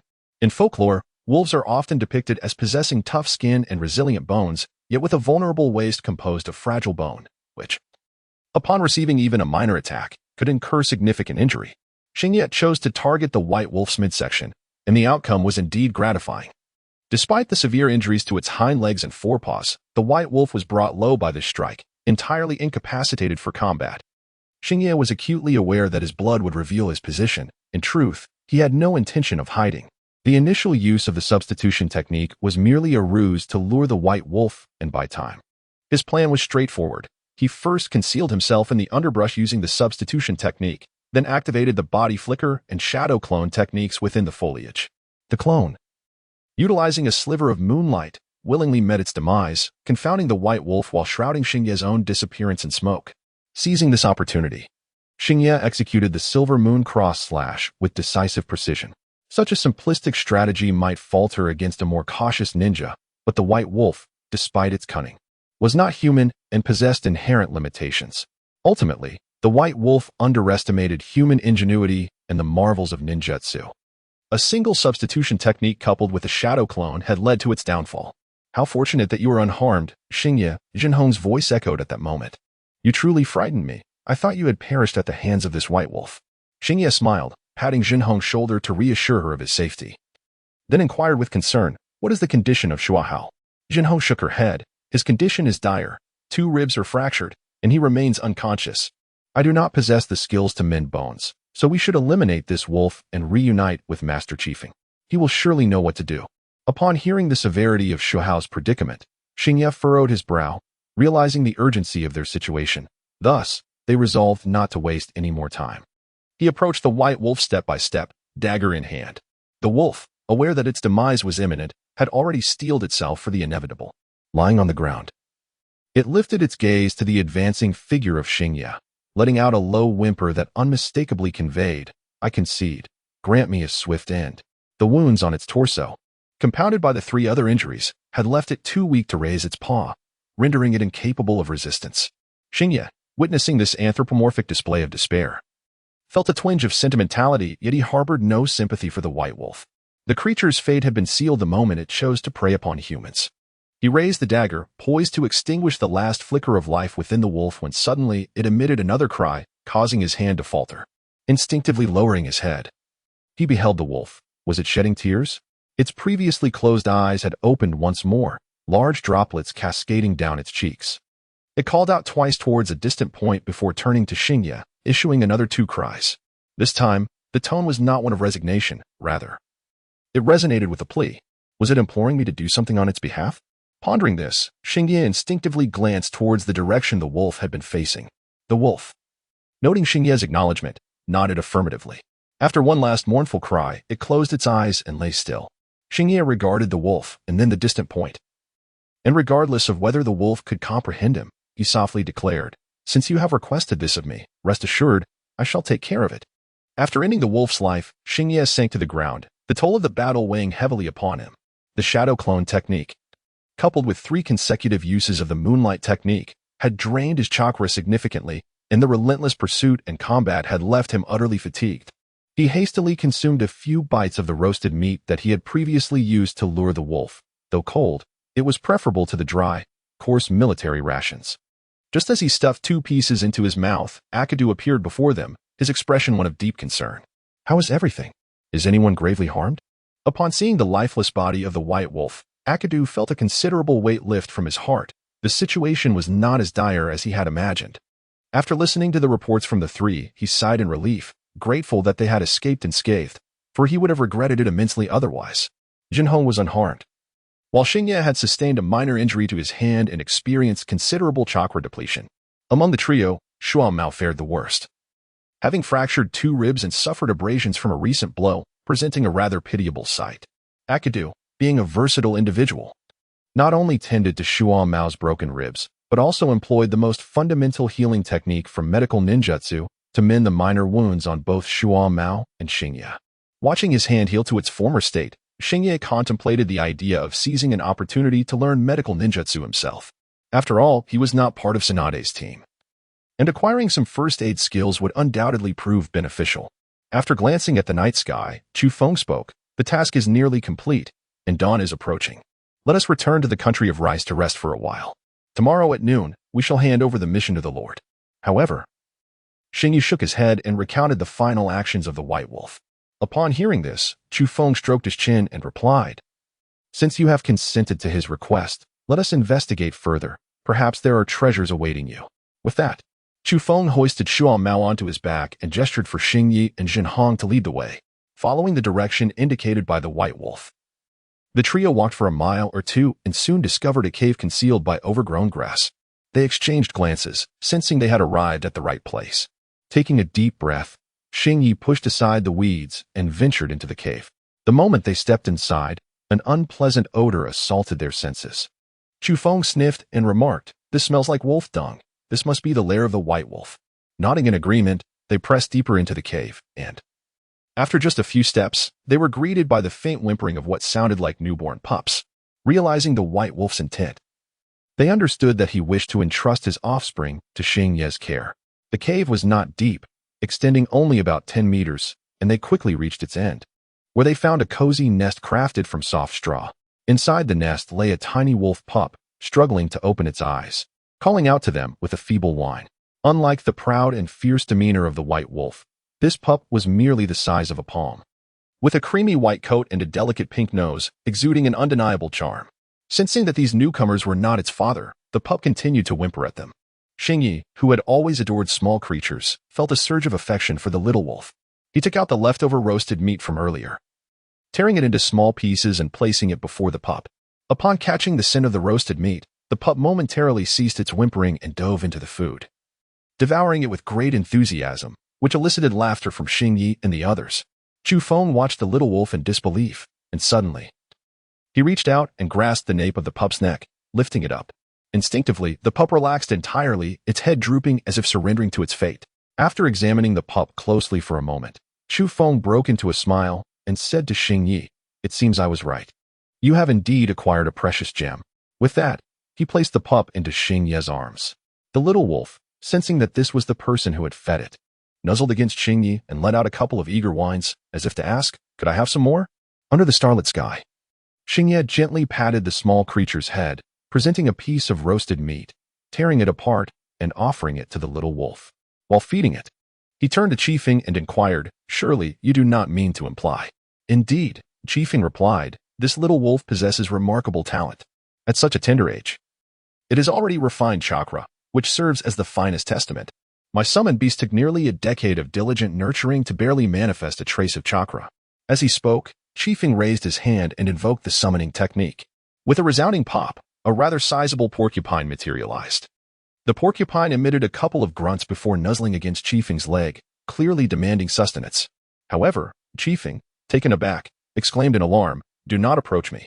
The sight of the porcupine's multitude of sharp quills elucidated his trepidation towards his summoned beast. After a comical commotion, Qifeng dismissed the porcupine, scratching his head and stating, "This is precisely why I am reluctant to showcase my summoned beasts to others.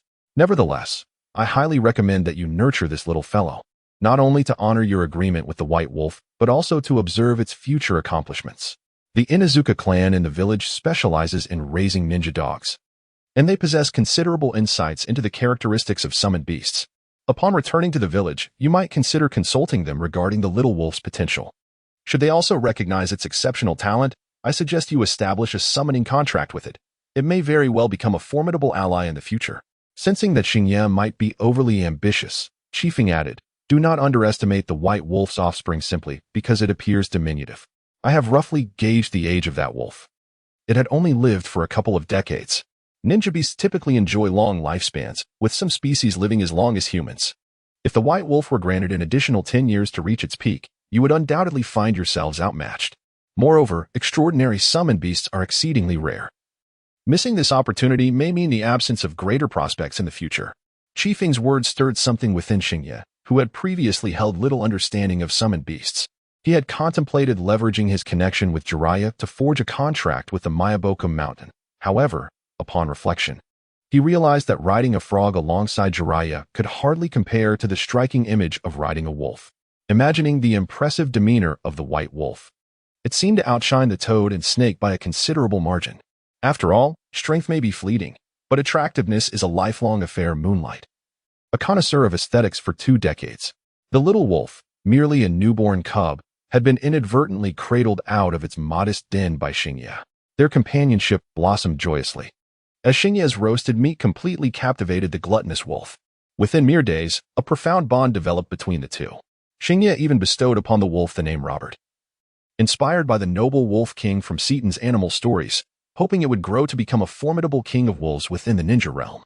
In a matter of days, Robert had also come to remember his name. Whenever Xingye called out to him, he would eagerly rush over, nuzzling against her legs in anticipation of the delightful grilled meat. This behavior left Xingye quite skeptical about his future, seriously questioning whether he might end up resembling a clumsy husky. The Wind Chaser team lingered in the land of rice for several days, partly to care for Robert and partly to demonstrate to the daimyo that this so-called monster had indeed been dealt with. Furthermore, the Wind Chaser had found much joy in this stay, having resolved the local supernatural tales.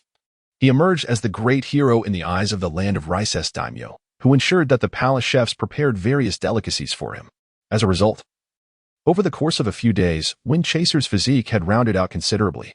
During the time that Xingye and the others remained in the land of rice, a significant event unfolded back in Konoha. A peace delegation from the Cloud Village had arrived.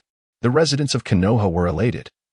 The arrival of the peace delegation essentially signified the end of the war, allowing the ninjas on the front lines to finally return home and reunite with their families. While the common folk rejoiced, the higher-ups in Konoha were plagued by concern. The reason was simple. The Cloud Village was not inclined to suffer losses. Although they had taken the initiative to cease hostilities, it did not imply that they had capitulated or were unable to continue fighting. In fact, due to the reckless demise of Kinjay and Jinjay alongside Tobarama, the Cloud Village found it easier to restore order than Konoha did.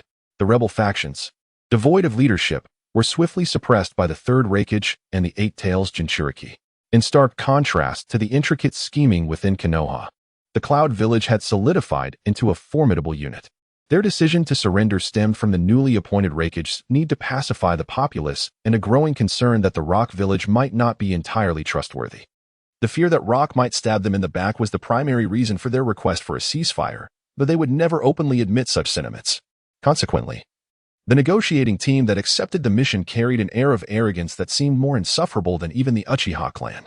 Upon arriving in Konoha, they regarded others with a haughty disdain, their demeanor perfectly embodying their arrogance. Throughout the negotiations, they remained obstinately aggressive, compounded by Konoha's unwillingness to concede, transforming the discussions into an arduous tug-of-war. To perceive the essence behind the facade, the negotiations unfolded as follows. Konoha, you chose to surrender. Do you expect us to bear the brunt of it? Cloud, life and death are trivial matters. If you disagree, let us fight. Konoha, do you truly believe you can best us? We have the numbers. Cloud, your numbers are no match for our 8 tails and 2 tails. We welcome a fight.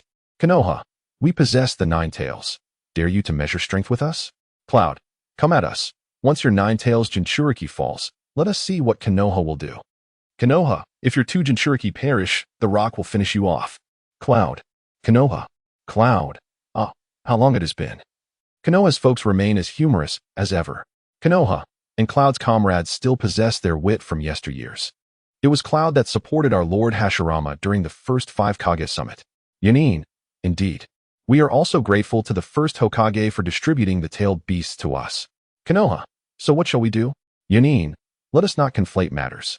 Konoha, then what shall we do? Yanin, what shall we do? What shall we do?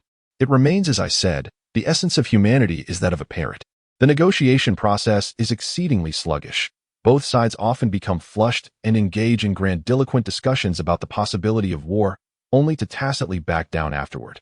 Ultimately, it boils down to both parties not showcasing sufficient strength, each believing the other to be somewhat vulnerable, thus hoping to drive the price down further. Until one day, an individual from an unknown side suddenly proposed. Engaging in a life-and-death battle over minor disagreements is rather pointless. Both parties are unaware of each other's hidden cards, and this meandering approach yields no results. Why not let the younger generation determine the direction of the negotiations? The intentions behind this suggestion remain unclear, as does the power backing the proposer, yet this proposition garnered mutual consent. After all, the purpose of war is to secure better resources and greater strength for the younger generation, is it not? If so, let them strive for it themselves. This approach also enables both sides to gain clarity on the future trajectory, preventing the outbreak of war in the short term. Once it becomes apparent that the future strength of the opponent surpasses one's own, no one would be foolish enough to flaunt their power over them. And the stronger party would refrain from instigating conflict due to the ceasefire agreement. With this fundamental understanding established, negotiations swiftly progressed. And what had initially been a protracted exchange culminated in a resolution within a mere 3 days, 1 year hence. A joint sheathed exam would be organized by Yunin and Konoha, along with several surrounding small nations, exclusively permitting genin under the age of 16 to participate. The performance of these genin in the sheathed exam would determine which side would be deemed the defeated nation responsible for reparations. The 4 of Xingyi returned to Konoha, weary from their journey, and before they could even change their attire, they were summoned to the Hokage Tower by the Umbu.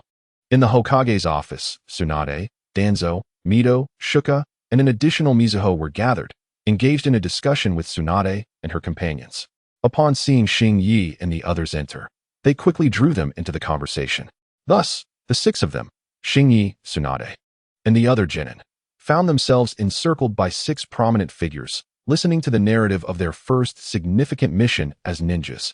In the upcoming year, all of your tasks will be suspended as you prepare wholeheartedly for the forthcoming sheathed exam. Do not underestimate this sheathed exam. It is not merely an ordinary test. It represents the continuation of the conflict between Konoha and Yunin, with the results directly determining whether Konoha emerges as the victor or the vanquished in this war. Therefore, utmost diligence is required. You 6 are the most talented genin in the village, and you will be the pivotal assets for Konoha's triumph. Thus, your mission is to prepare wholeheartedly for the sheathed exams, striving to achieve outstanding results and vanquish those mere children from the hidden cloud. The level of this task is classified as S rank. The impassioned speech delivered by Hisashi and his companions stirred great excitement within Jiraiya and the others. Having been indoctrinated since childhood with the so-called Will of Fire, hearing that their performance in the sheathed exams directly pertains to the village's core interests made them fervently eager to offer their hearts to Konoha on the spot. They were ready to shed blood and sacrifice themselves in the arena of the sheathed exams. Starry Night was equally exhilarated, however. His motivation stemmed not from a sense of village honor, but from the understanding that upon accepting this so-called S-rank mission, they would receive resources far exceeding those previously afforded to them. This was no mere S-rank task, it was clearly a generous allocation of benefits. In truth, even without today's revelations, Starry Night and his companions would have poured every ounce of effort into the sheathed exams, occurring only once every 3 years. The proud Tsunade and others would not rest easily as 3-year genin. Initially, their innate talents alone could secure them strength on par with sheathed, and now, with a full year of resources from Konoha at their disposal, the only words that come to mind are, take flight. One should not underestimate the impact of a year's worth of resource allocation. It represents the full support of the greatest ninja village in the shinobi world. Previously, Hisashi and his team might have only received a few secret techniques in private, but now they could freely access the Konoha Ninja Technique Library aside from the Book of Seals, and no one could dare to question their qualifications. To exaggerate slightly, even if they were to forcibly request a certain clan's secret techniques, as long as they could master them, the higher-ups of Konoha would procure these techniques for them. Furthermore, they would have priority access to all ninja tools and training equipment, according to Mito and others. They even arranged a secret training ground exclusively for Starry Night and his companions to engage in closed-door training. Of course, for Starry Night, these ninja techniques and training equipment were secondary. What he valued most was the opportunity to transcend his rudimentary swordsmanship. After diligently training for a month, he had barely managed to increase his experience points by 3 to 5. At graduation, his experience points stood at over 40, and despite the passage of time since graduations, he had only just reached 65-100.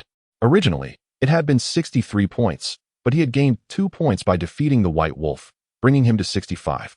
This further confirmed his belief that the primary means of acquiring experience points through the system was by battling formidable opponents, which were scarce in everyday missions. Even if he encountered a strong adversary, he would likely not survive. Thus, where could he find a training partner who could help him amass experience without risking injury? This mission would provide that opportunity.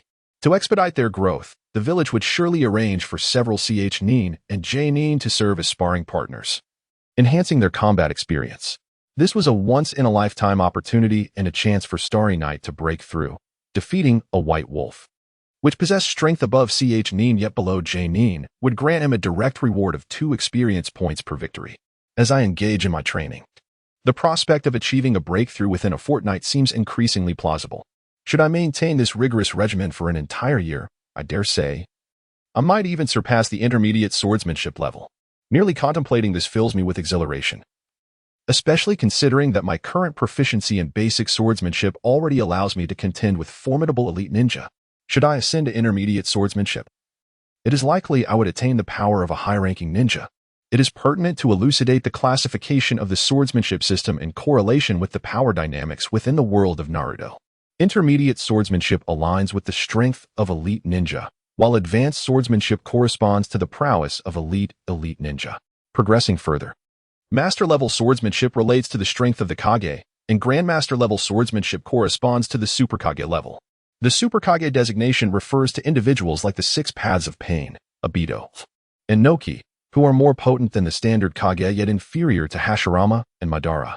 Beyond that lies the ultimate pinnacle, the Sword Saint level, representing the zenith of the swordsmanship system, akin to the power of the Six Paths. According to Shinya's conjecture, a Sword Saint should be capable of holding their ground against the likes of Six Paths Madara. However, I am uncertain if I shall ever have the opportunity to cultivate to such a level. Given my current pace, it appears somewhat daunting. Yet, I do not wish to dwell on distant aspirations. Being a powerful figure akin to Tsunade and others at the Kage level would suffice for my satisfaction. Once I reach that level, survival until the conclusion of the Fourth Shinobi World War should not pose any issues. The conflict was indeed fierce. Yet the fatalities among Kage-level warriors were relatively few. A little perseverance until Naruto and Sasuke's enhancements arrive would allow me to coast through rather enjoyably. After this mission, Shinya and his companions exited the Hokage office. According to their statements, they were embarking on a holiday, having been granted 7 days of respite as a final relaxation before entering a year-long, grueling training regimen. While Tsunade and the others were excited, they felt a twinge of trepidation at the thought of the impending arduous training. Thus, the 6 of them resolutely decided to indulge in a brief respite of fun for the next couple of days. As soon as they stepped out of the Hokage building, Tsunade eagerly expressed her desire to revisit the fried chicken establishment they had previously enjoyed. Having been born into privilege, she had grown weary of the refined pastries and confections customary among elite clans, and instead, she displayed a keen interest in the humble fare of ramen and fried chicken. Fried chicken was her ultimate delight, having evaded the meticulous arrangements of Granny Midozumbu. Her first escape with Shinya and the others had culminated in a feast of fried chicken, leading to an enduring affection for its delectable taste. Unable to resist the whims of this young lady, Shinya and the others complied and made their way to the same fried chicken shop. As they approached the establishment, Robert became animated, nuzzling into Shinya's embrace while eagerly sniffing the air and howling in excitement, leaving Shinya exasperated. "How is it that your father is so formidable, yet you appear so lackluster?" Robert's exuberance caught Tsunade's attention, as she had previously noticed him in Shinya's arms within the Hokage office.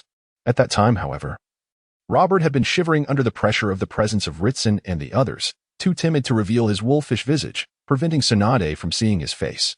Before the esteemed figures, Tsunade refrained from exhibiting too much mischief.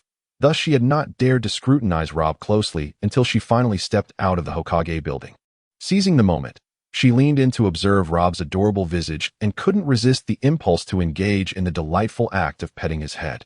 While affectionately stroking Rob's wolf-like head, she curiously inquired of Shinya, "Where did you find such a charming dog?"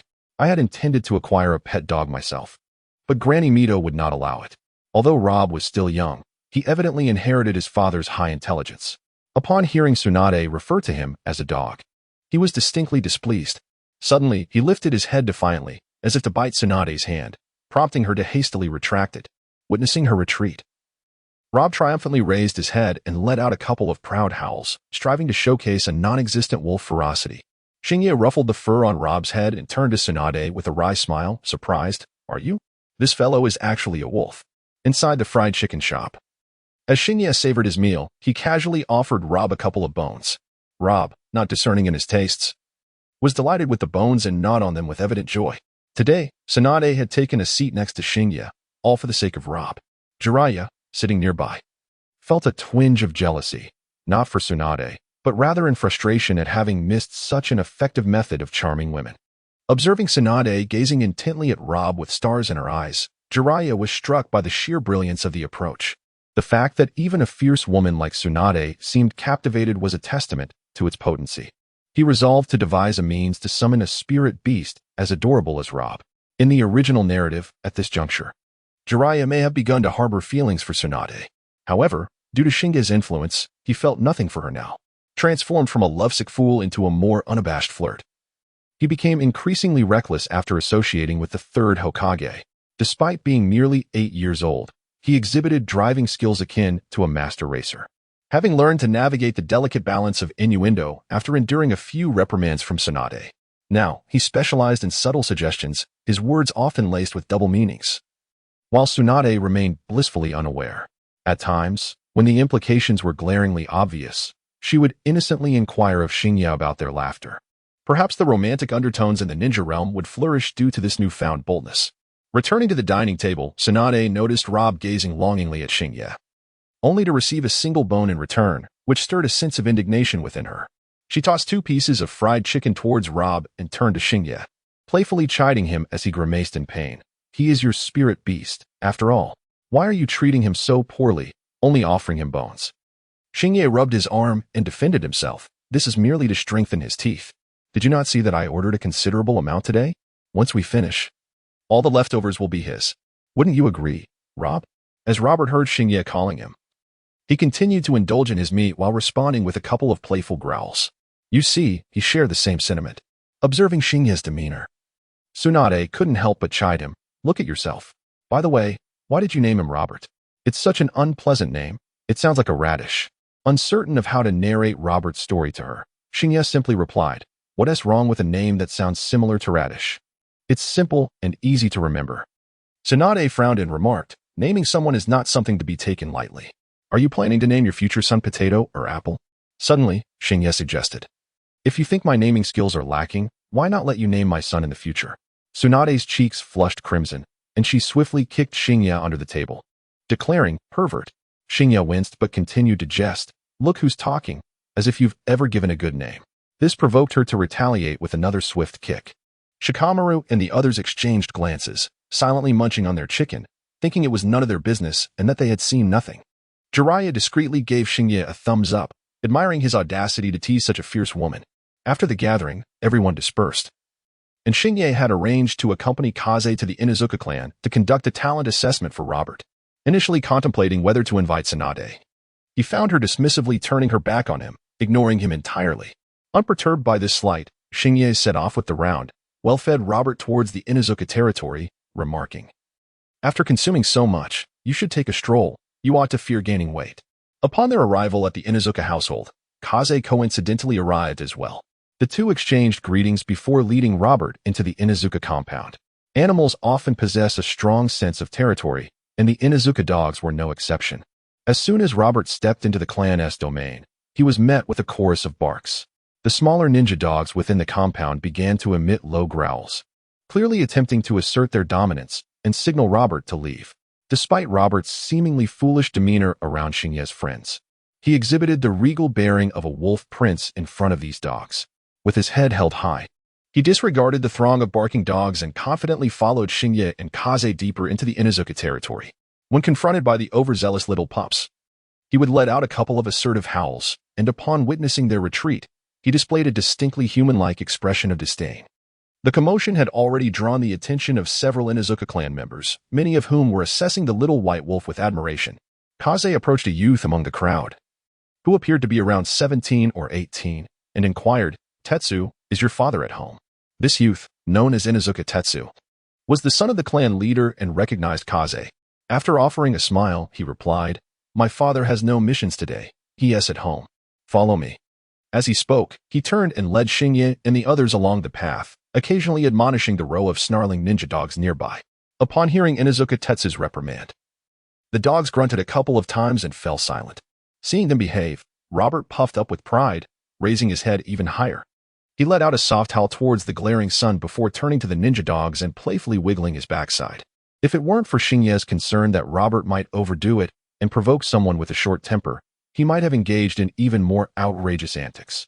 The trio, consisting of 2 humans and a dog, followed Inuzuka Tetsu around a cluster of doghouses until they reached a middle-aged man, the clan leader of the Inuzuka family, Inuzuka Ko. After a brief exchange of pleasantries, Qifeng got straight to the point. This is my disciple, Moonlight Xingye. He has acquired a rather intriguing ninja wolf during his mission, and I would like to ask you to assess the little wolf's talents. With that, he gestured for Xingye to present Robert. Inuzuka Ko took Robert in his hands, scrutinizing him from head to tail and even examining some rather sensitive areas, which caused Robert to emit a couple of embarrassed yelps. After a thorough inspection, Inuzuka Ko reluctantly returned Robert to Xingye. Before Xingye could inquire about Robert's potential, Inuzuka Ko spoke up first. Xingye, right? I have an unusual request. I would like to know if, when your ninja wolf matures, you would consider allowing it to mate with one of the Inuzuka clan's ninja dogs. Rest assured, I will select the finest of our dogs to ensure the purity of its lineage. Xingye, taken aback, was left in a state of confusion. Inuzuka Ko, noticing his bewilderment, clarified, what I mean is, your ninja wolf possesses remarkable talent, and I hope you might allow this, Robert, to breed with our clan's dogs. Their offspring would undoubtedly be exceptional. Our family relies on ninja dogs, and if we can enhance their lineage, it will significantly bolster our clan's combat prowess. You needn't worry. I want to take advantage of you. If there are indeed offspring, I will ensure that the one with the best talent is gifted to you. A legacy for your family. With a hint of reluctance, Xingye wiped the cold sweat from his brow and replied, it's Robert. I think it would be best to wait until Robert matures and expresses his own desires. If he is willing, then I have no objections. I am primarily concerned about whether Robert's talent is genuinely that exceptional. Inuzuka Ko, were he not a ninja, would undoubtedly excel as a zoologist. Upon hearing Xingye's inquiry, he eagerly picked up Robert once more, illustrating his points with great enthusiasm. It's not merely a question of whether he is exceptional. He is of a very special sort. Just look at his lustrous coat, his strong teeth, his claws, and the development of his bones. Allow me to articulate this. When surveying all the similarly aged ninja hounds within the Inuzuka clan, none can compare to the remarkable development exhibited by Robert. Inuzuka Ko's attempts at examining him, with his hands prying and pinching, utterly terrified Robert. The moment he sensed Inuzuka Ko's grip loosening, he swiftly darted back into the embrace of Hashiyo, nestling his wolf head into her arms, unwilling to cast another glance at Inuzuka Ko.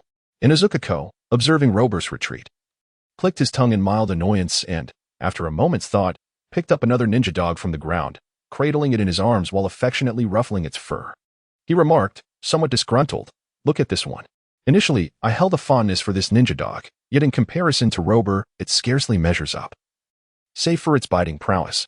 If this dog could speak, its first utterance would likely be, I am not human, but you are indeed a dog, glancing at the timid Robert. Still hidden within Hashiyo's embrace, Inuzuka Ko continued, Robert's physical attributes, though impressive, are not his most formidable traits. That honor belongs to his intelligence and chakra aptitude. For ninja beasts, balancing a powerful chakra affinity with a sharp intellect is a rare feat typically. Clever ninja beasts possess an average chakra talent, relegating them to auxiliary summoning roles, while those endowed with exceptional chakra are often hindered in their intellectual growth. My own ninja dog, Jamaru, exemplifies this. Despite decent ninjutsu aptitude, its lack of intellect has caused me considerable hardship during our training in the Inuzuka clan's secret arts. Robert, a ninja beast that mastered the rudiments of chakra manipulation from birth, paired with a keen intellect, is indeed a rarity. Ninja beasts possessing both traits often evolve into remarkably advanced entities, typically establishing territories unclaimed by others to propagate their lineage, ultimately forming extensive ninja beast clans. A prime example of this is the King of the Monkey, the summoning beast of the third Hokage.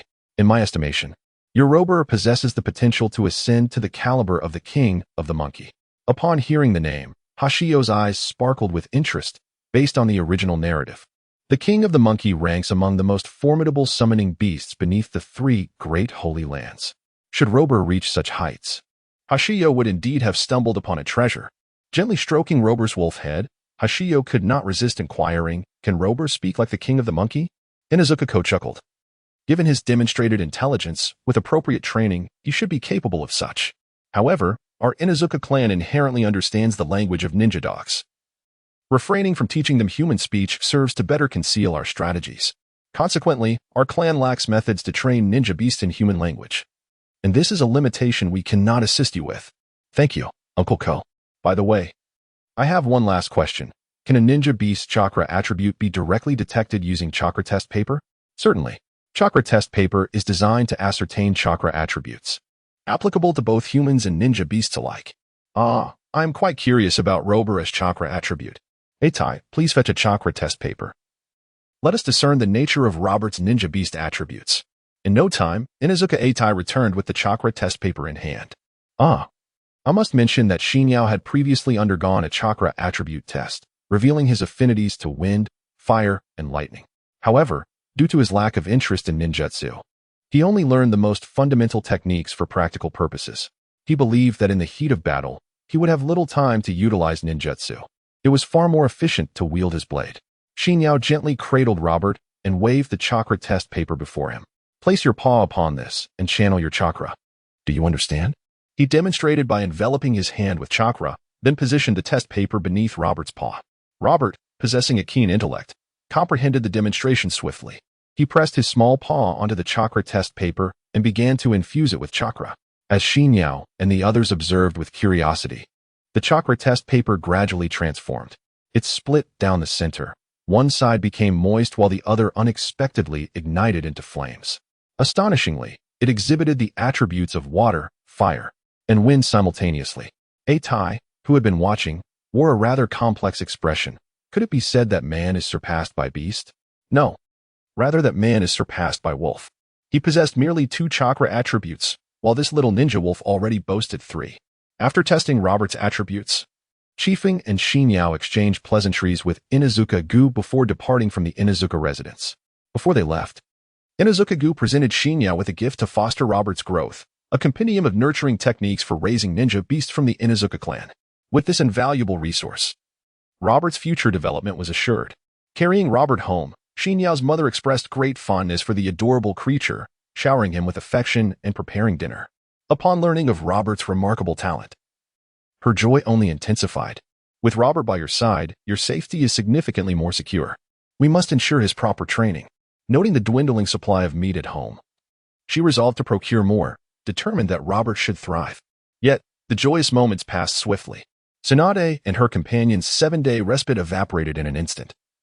And today marked the commencement of their year-long closed training. After sharing breakfast, the 6 of them made their way to the Hokage building.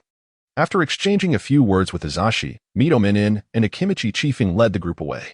As they journeyed, the group remained focused on the path, gradually distancing themselves from the main thoroughfare of Konoha, winding through various routes until they arrived at the so-called exclusive training ground for Shinyao and his companions.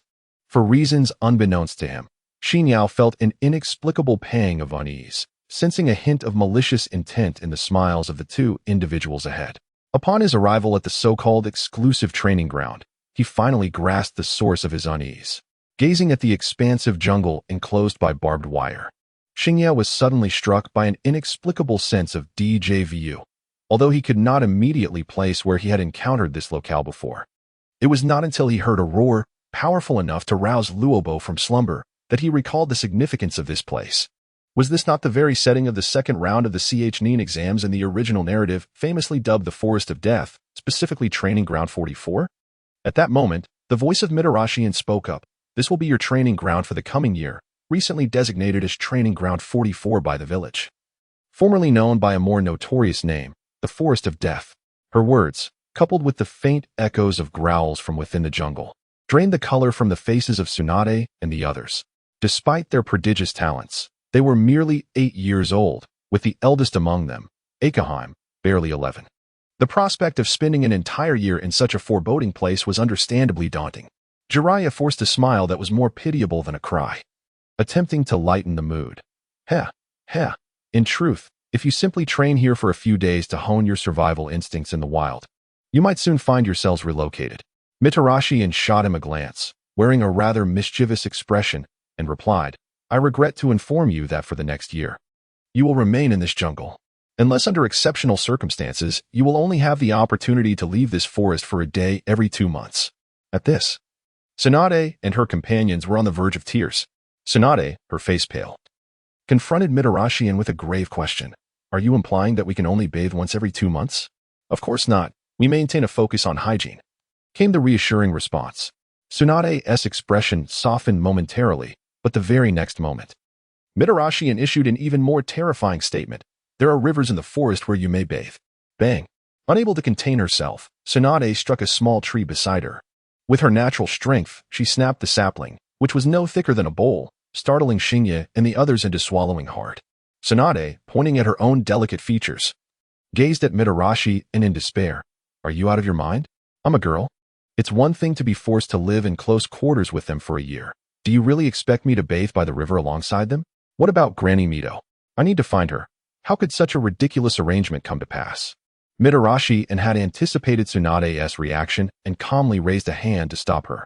Even if you sought out Lady Mito, it would be futile. This arrangement was proposed by her from the outset. This leads us to the second point we wish to discuss. Kaze, would you please elaborate? Upon hearing this, Kaze interjected. Your concerns are, in fact, an intentional aspect of our design. This is one of the most intriguing elements of our specialized training. In the heart of the Death Forest, one can indeed find man-made structures, notably a towering edifice. You will spend considerable time in the vicinity of this tower, attending our designated day and night lessons. The daytime lessons, referred to as the White Course, run from 7 in the morning until 6 in the evening. During this period, we shall primarily engage in various training exercises related to ninjutsu and physical conditioning outside the tower. We shall provide you with breakfast and lunch, along with time for personal hygiene. From 6 in the evening until 7 the following morning, you will partake in the Black Course. During this time, you must independently manage your dinner and sleeping arrangements, returning to the central tower by 7 the next morning. Absenteeism will incur a penalty of running 5 kilometers for each minute of tardiness. The primary objectives of the Black Course, aside from survival, include the search for scrolls. Throughout your year of specialized training in the Death Forest, operatives will randomly conceal 6 scrolls, numbered from 1 to 6. These scrolls will be placed in various locations, requiring you to dive underwater or explore caves. Fortune may smile upon you, allowing you to stumble upon a scroll while traversing the paths, regardless of how you acquire them. Locating all 6 scrolls will yield rewards. These rewards will grant you the privilege of returning to the central tower for 3 days of respite. During this time, you will be exempt from the Black Course, and the tower will provide continuous access to hot water, food, new clothing, ninja tools, and an array of ninjutsu scrolls, allowing you to indulge in any activities you desire. However, this luxurious reprieve is limited to 3 days, after which you must commence another cycle of the Black Course. Of course, if you find the unseasoned wilderness cuisine to your liking, or if you enjoy bathing in the river, you may choose not to seek the scrolls. It is entirely your decision. Do you have any questions? Xingye and the others exchanged glances and slowly shook their heads. Xufeng had elucidated the matter quite clearly. In essence, it was merely an additional task added to their usual training regimen. The reward for this task was the promise of 3 leisurely nights ahead. There were no objections from Xingye and the others. Even the previously disgruntled Tsunade felt a surge of competitive spirit, shaking her tiny fist and declaring, "The scrolls must be found. Anyone who dares to shirk this task will face dire consequences." As she spoke, her fierce demeanor only added to her charm. Xufeng and Minion shared a satisfied glance, and in unison, they declared, "Since there are no dissenting voices, let our specialized training commence." They urged everyone to follow them to the central tower for today's White Course, announcing that the last individual to arrive would face an additional punishment of 100 push-ups before training began. With that, they dashed forward like arrows released from a bow.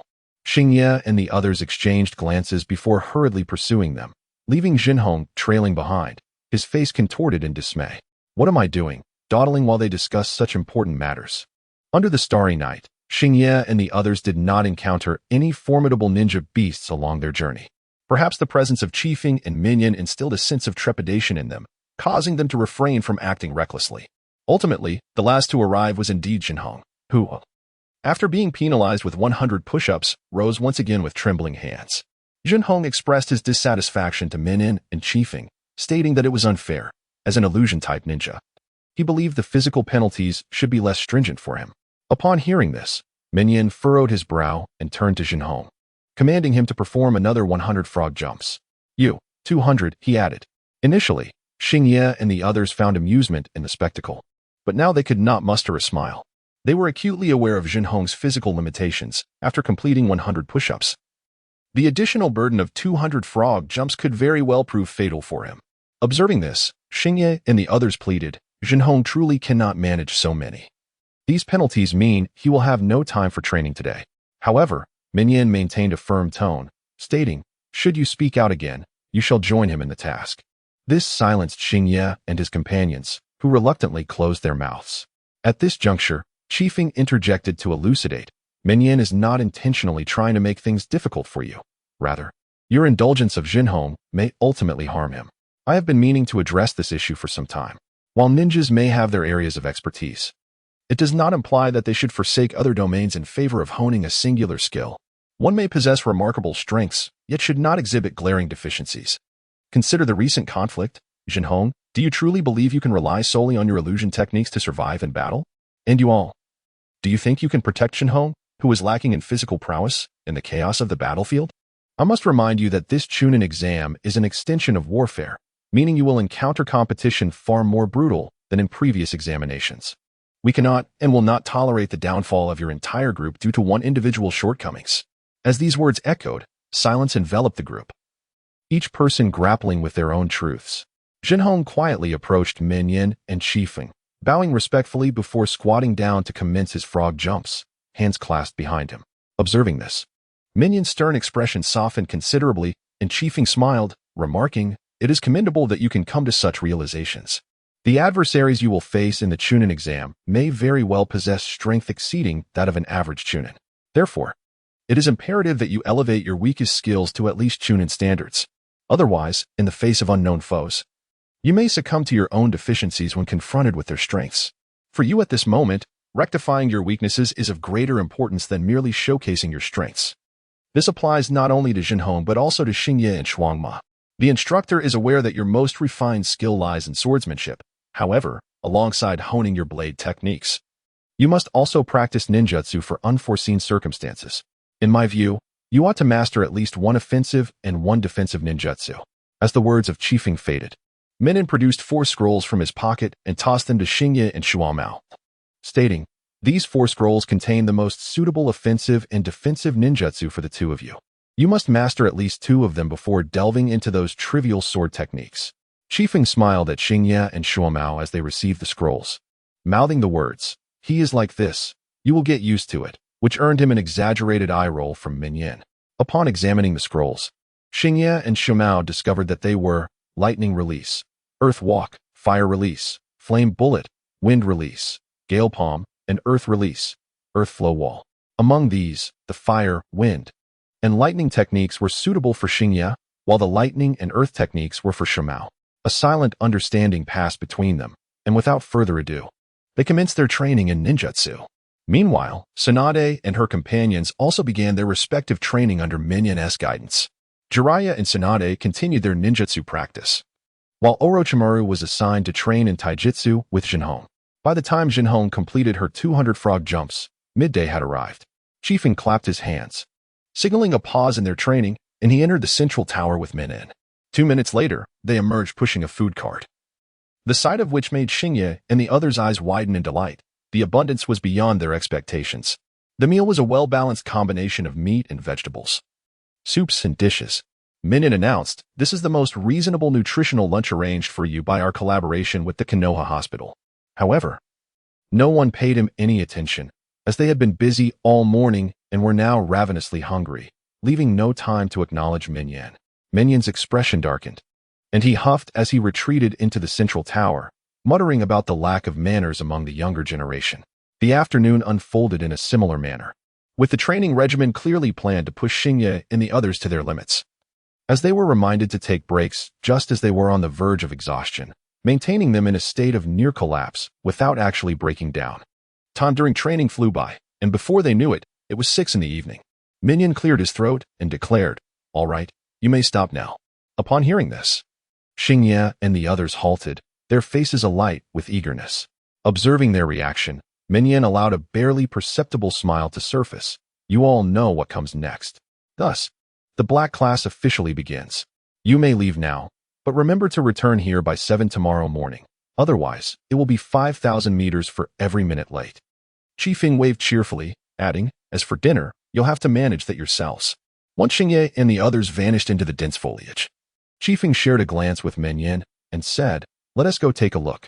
With that, they did not enter the central tower, but instead infused their feet with chakra, swiftly ascending to the top of the central tower to observe Xingye and the others' movements against the backdrop of the setting sun. In the heart of the jungle, Xingye and the others stood together, aimlessly searching for the scrolls. Perhaps out of habit, once they were left with only the 6 of them, they instinctively formed a small formation centered around Xingye. Jiraiya scratched his head and remarked, with trees all around, "How are we supposed to find the scrolls?"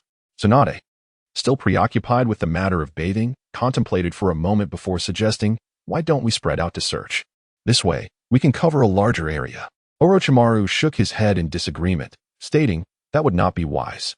None of us knows the strength of the ninja beasts lurking here. If we encounter danger, it could become troublesome. It is better to search together for now. We can disperse once our strength surpasses that of the ninja beasts in this area." Xingye smiled at them and said, "Let us not overthink it.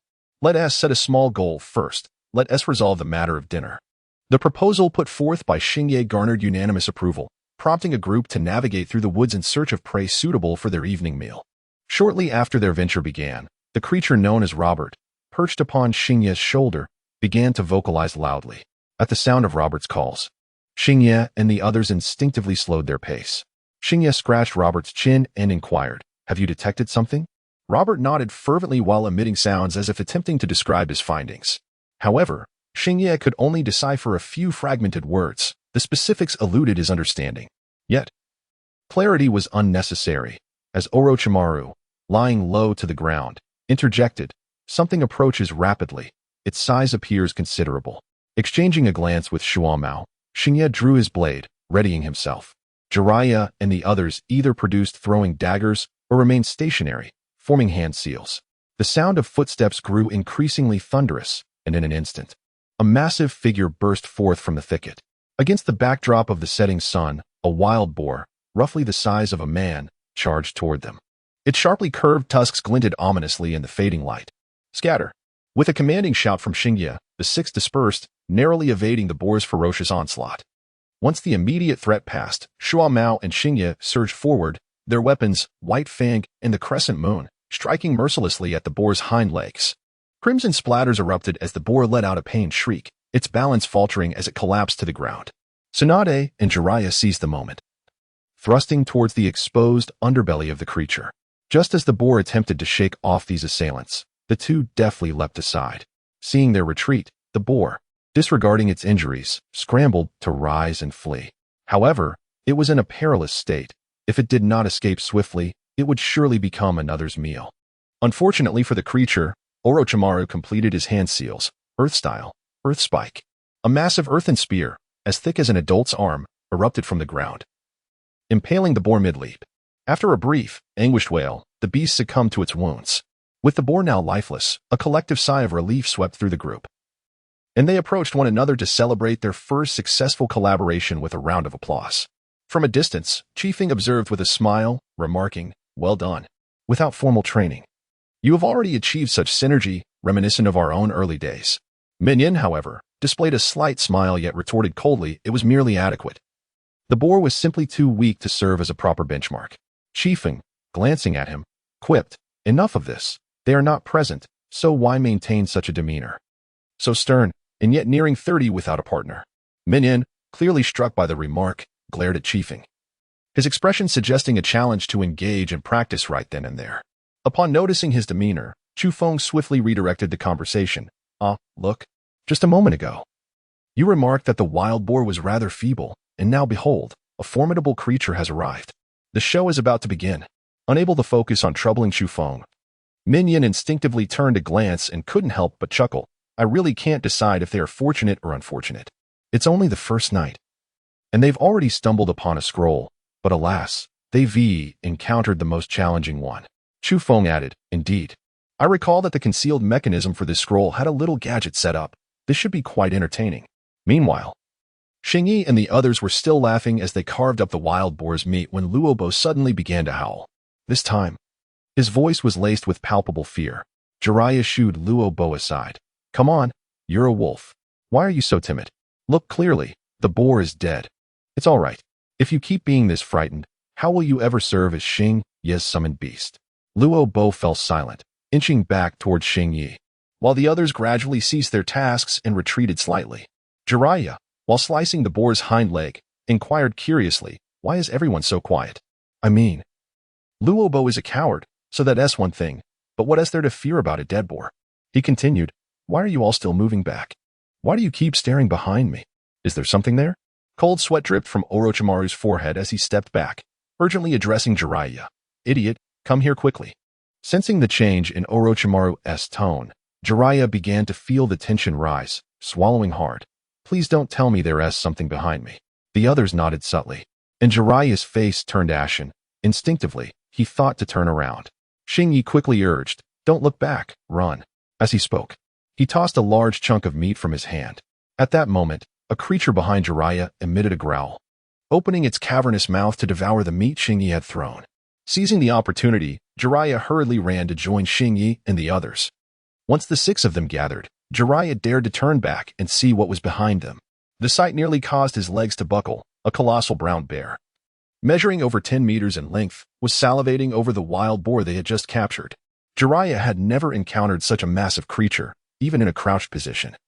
It stood at least 5 or 6 meters tall. The recently born Luobo was not even as tall as the bear's paw.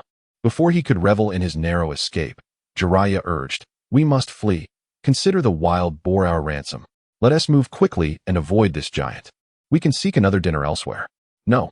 Tsunade interrupted Jiraiya before he could finish, pointing at the bear's neck. "What do you see there?" Jiraiya turned his gaze and was taken aback to discover a pendant hanging from the neck of the enormous brown bear. Upon closer inspection, he realized that the pendant was none other than a scroll. The bold characters inscribed upon it were precisely the numerical scroll sought by Xingyi and his companions. In that moment, Jiraiya found himself in a quandary. Having narrowly escaped death, he was reluctant to confront this formidable creature. Yet reason dictated that if he did not engage now, he would inevitably have to face it later for the sake of the scroll. "Damn it, let us do this. Brothers, let us go for it." Just as Jiraiya resolved to confront the brown bear, Orochimaru abruptly seized him, exclaiming, "Fool, are you intent on courting death? What then? The scroll is on that beast's neck. How can we retrieve it without eliminating it?" Orochimaru shot him a scornful glance and pointed towards Xingyi, who was tossing pieces of meat to the bear. "Do you see? This bear appears rather dim-witted. Xingyi has effortlessly captured its attention. I believe we can outsmart it without resorting to brute force." Indeed, the bear's intellect seemed lacking. Xingyi's act of tossing meat was merely intended to buy time for Jiraiya. Yet the creature perceived it as a form of play. Its bare eyes were fixated on Xingyi, and it tilted its head back, signaling a desire for more amusement. As Xingyi tossed another piece of meat, the bear eagerly lifted its head to catch it, and upon devouring the morsel, it childishly patted its enormous paws. At this juncture, Tsunade interjected, "Xingyi has successfully captivated its attention. One person should be able to stealthily climb onto the bear without being noticed. If you untie the rope from its neck and take the scroll, it should remain undisturbed." Jiraiya scanned the surrounding group and suddenly declared, "If that is the case, I shall proceed." Orochimaru and the others regarded him with newfound respect. "Be careful. If things go south, just jump down. We will find a way to catch you." Jiraiya nodded and quietly maneuvered around to the back of the brown bear, attempting to climb onto its back. The bear was entirely focused on the meat in Xingyi's hands, and with Jiraiya employing chakra to aid his ascent, he moved with remarkable stealth. The bear, for the moment, remained blissfully unaware of his presence. Cautiously, Jiraiya made his way up to the bear's shoulder, finally spotting the knot at the back of its neck. Seeing the bear engrossed in play with Xingyi, he summoned the courage to delicately begin untying the ropes around its neck. To his dismay, he discovered it was a tight knot. Frustration surged within him, prompting him to draw a kunai from his waist and slice through the rope. It was not particularly sturdy, and with a single cut, it fell apart effortlessly. Gripping the severed rope, Jiraiya instinctively pulled, yanking both the rope and the scroll towards him. Just as he secured the scroll, Tsunade and Orochimaru's faces turned pale, for they beheld what lay hidden behind the scroll. A piece of talisman paper, inscribed with intricate symbols, bore the central character, explosion. To one's astonishment, it was indeed an explosive talisman. This talisman had undergone some peculiar treatment.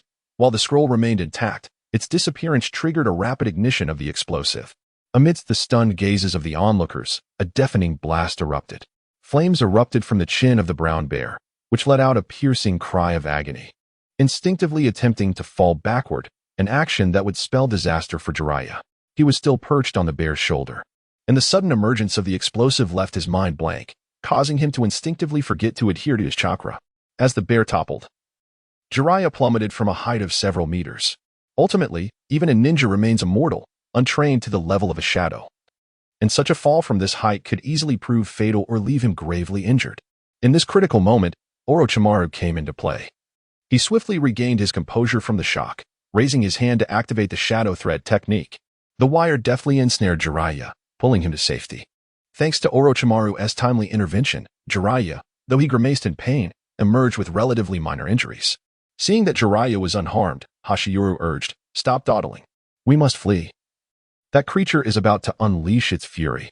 The other 5, upon hearing this, no longer hesitated and swiftly followed Hashiyuru into the woods. However, they had barely made their escape when a thunderous roar resounded behind them. The brown bear had risen once more. This low-intelligence creature instinctively attributed the explosive to Hashiyuru and his companions. With a roar, it lunged forward, pursuing them relentlessly. The massive bear charged forth with an unstoppable momentum. Its eyes ablaze with rage, feeling itself mocked by Hashiyuru. In its fervor to catch them, it showed no intention of circumventing the trees in its path. Any tree that stood before it was ruthlessly shattered as the bear barreled on, relentless in its pursuit. The once tranquil forest, now steeped in darkness, erupted into chaos, with the bear's rampage sending creatures fleeing in all directions. Despite its considerable size, the bear's speed was astonishing, and Hashiyuru and the others had yet to master the body flicker technique, causing the distance between them to dwindle. Realizing that this was an untenable situation, Hashiyuru exclaimed, "We cannot allow it to pursue us any longer. We are doomed." "What should we do then?" came the reply. "Let us scatter. This beast is making such a racket that all the surrounding animals must have fled. Its primary target is likely me. I will continue forward while the 5 of you disperse and head back. Set traps with wire at the side of the wild boar's carcass the moment it trips. Unleash your most powerful jutsu upon it, and I will take the opportunity to strike from above." Tsunade furrowed her exquisite brows in concern and asked, "Is that truly feasible?" Hashiyuru replied with unwavering confidence, "Trust me, it will work. Be exceedingly cautious," one of them cautioned as the 5 swiftly dispersed, vanishing into the dense forest. The brown bear, momentarily taken aback by this scene, soon spotted Shinya, the one responsible for its previous injury, continuing to flee ahead. With a mighty roar, it relinquished its pursuit of the others and charged after Shinya.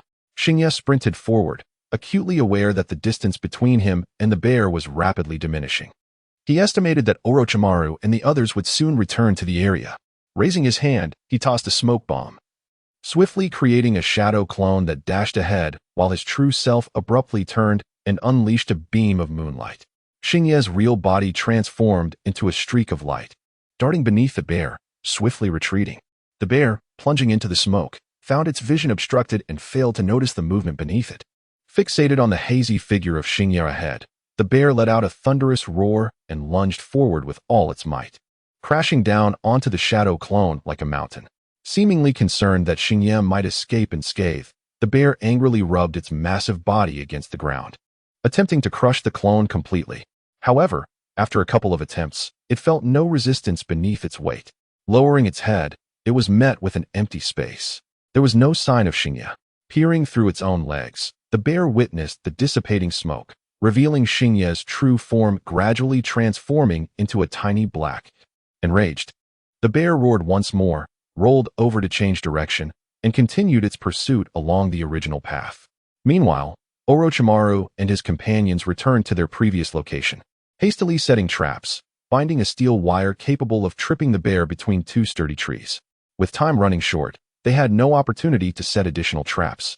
The surrounding individuals concealed themselves in the foliage, listening intently to the approaching sounds, silently forming hand seals, eagerly anticipating the appearance of Shinya. In the distance, atop the central tower, Xufeng and Minyan speculated about Orochimaru's intentions. Minyan shook his head at the sight of Orochimaru's actions, remarking, "Such simple traps will at most trip the bear once. The notion of defeating it is utterly preposterous. They'll likely need our assistance." It was indeed a daunting task for them. Even the average elite Genin struggled against such colossal beasts. The fact that they managed to obtain the scrolls using their wits was already a considerable achievement. However, Xufeng raised a hand to interrupt. "There's no need to rush. Let us observe for now. I have great faith in my disciple. Minyan rolled his eyes at this, replying, if I weren't aware that your summoning beast is already prepared in the vicinity, I might have almost believed your words. Xufeng chuckled at this, choosing to ignore Minyan and focusing intently on waiting for Xingye's appearance. As the crowd's anticipation grew, Xingye's figure gradually emerged into view. Upon seeing him, smiles blossomed across the faces of the onlookers. Orochimaru called out loudly, jump across the branches. There are steel wires on the ground. Understanding the instruction, Xingye skillfully leapt up the tree, effortlessly vaulting over the steel wire and landing smoothly on the other side. Turning back, he made a cheeky face at the massive brown bear. As the brown bear beheld the ghastly visage, it was consumed by uncontrollable fury. With a thunderous roar, it charged forward, but as it maneuvered between two towering trees, it suddenly stumbled, losing its balance and crashing to the ground. In that fleeting moment of its fall, the mischievous figure of Xingye, who had been making faces mere moments before, vanished without a trace. Simultaneously, three voices echoed through the forest: fire release, fireball; wind release, great breakthrough; earth release, earth spear. These were the coordinated attacks of Tsunade, Jiraiya, and Orochimaru. First, the earth spear erupted from the ground, piercing the bear's abdomen. Although it did not fully penetrate due to its insufficient strength, it nonetheless inflicted considerable harm. To the bear's surprise, Tsunade's fireball and Jiraiya's great breakthrough, whether by serendipity or perfect synergy, were unleashed simultaneously, intertwining as they soared through the air. The wind augmented the flames, resulting in a fireball that swiftly expanded from a mere half-meter to a colossal size of 2 to 3 meters. Its formidable power rivaled that of a B-rank fire technique. The Great Fireball. The gigantic fireball hurtled toward the bear's massive head, causing it to bellow in agony as the acrid scent of burning flesh filled the air. The bear, racked with pain, pawed at its scorched face while its immense body thrashed upon the ground, creating tremors akin to a minor earthquake. At this juncture, Jinhong stealthily ascended a large tree behind the immense bear. He retrieved a formidable wind shuriken from his scroll and hurled it with all his might, nearly losing his grip and tumbling from the tree. The spinning shuriken struck the bear's robust hind leg, and the combined force of its descent and Jinhong's exertion pierced through the bear's thick hide. The bear, struggling to regain its footing, was knocked back down by the shuriken's impact. As it roared in a frenzy, the previously unseen figure of Xingye silently appeared atop another tree, grasping the crescent moon blade. He narrowed his focus and leapt from the tree, activating a beam of moonlight at the moment of his descent, aiming for the left side of the bear's neck. This maneuver drew inspiration from a skill he had encountered in his past life while playing Dungeon Fighter, the Silver Light Slash. Since mastering the Silver Moon Cross Slash and receiving experience points as a reward, Xingye had conceptualized numerous skills based on his previous experiences with anime and games, with Silver Light Slash being one of them. However, while envisioning these skill prototypes was relatively easy, their actual development posed numerous challenges. Take the Silver Light Slash, for instance. It required a leap from great heights. If he miscalculated the distance, the attack would lack effectiveness, leaving him vulnerable to aerial assaults. Conversely, if he leapt too far, he risked injuring himself upon landing, unlike his friend Guy, who had been confined to a wheelchair for life, even without sustaining injury. A moment's disorientation could present an opportunity for adversaries to strike. This explains why today, a colossal brown bear served as a cushion for him, coupled with his extraordinary luck. He dared to attempt such a feat had the circumstances been different. He would never have been so audacious. However, while Xingye was aware of these underlying details, that did not imply that others shared the same knowledge. At this moment, in the eyes of Jiraiya and his companions, Xingye appeared as an unstoppable deity descended from the heavens. Even from a distance, Khufu and Minyan were taken aback. After traversing the ninja realm for over a decade, they had never witnessed such a celestial sword technique.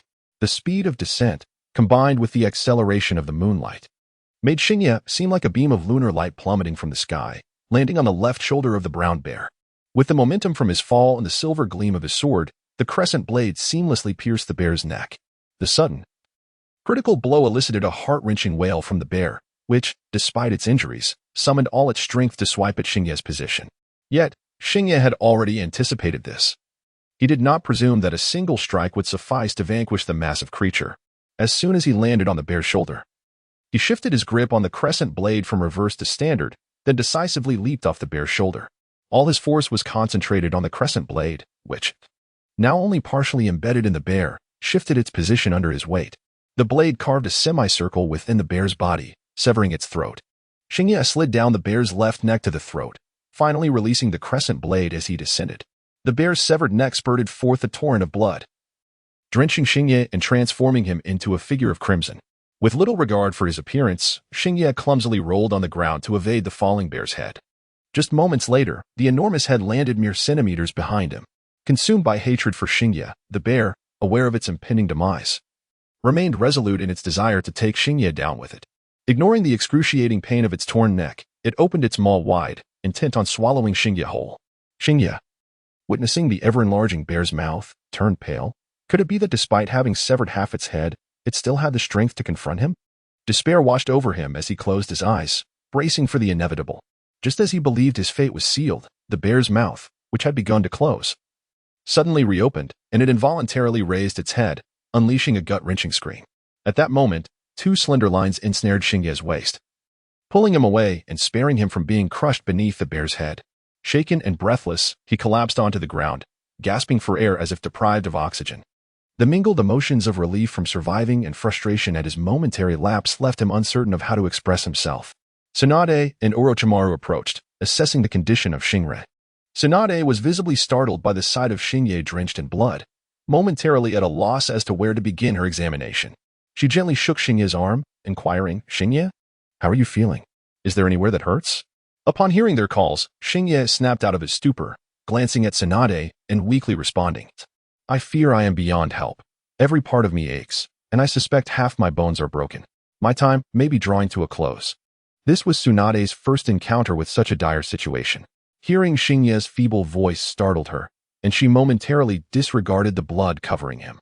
Grasping his hand tightly, she reassured him, "Do not fret. You shall not die. I have learned some medical ninjutsu from Granny Mido. I am quite skilled. I can heal you. Even if I cannot, Master Kaze will surely transport you to Konoha Hospital." With that, she lowered her head to listen to Xingye's heartbeat, and to her surprise, she detected a strong and steady pulse. Awkwardness enveloped the moment. Xingye coughed to mask his embarrassment and continued to feign, "Well, do you believe this is merely a fleeting moment of vitality? Go to hell," Tsunade retorted, kicking Xingye's calf in frustration as she stormed away. Unbeknownst to her, her lovely face was tinged with a rosy hue as she distanced herself. The pain from Tsunade's kick propelled Xingye to his feet, and he smiled at Orochimaru, saying, "I owe you one. Had it not been for your pull, I might have truly met my end." Orochimaru chuckled softly, "True friends are rare. I would have rescued even that fool Jiraiya, let alone you, Xingye." He continued, "By the way, Xingye, do you believe there is further potential to develop the shadow thread technique? The more adept I become, the more I sense its limitations.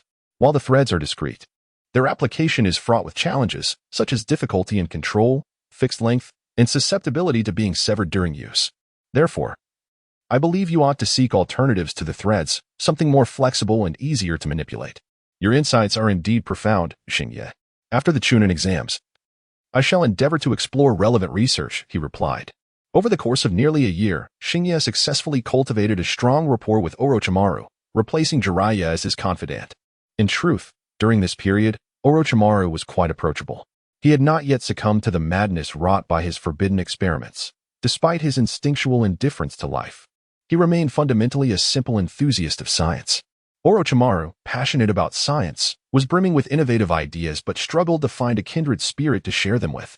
It was then that Xingye, having received a modern scientific education, entered the scene.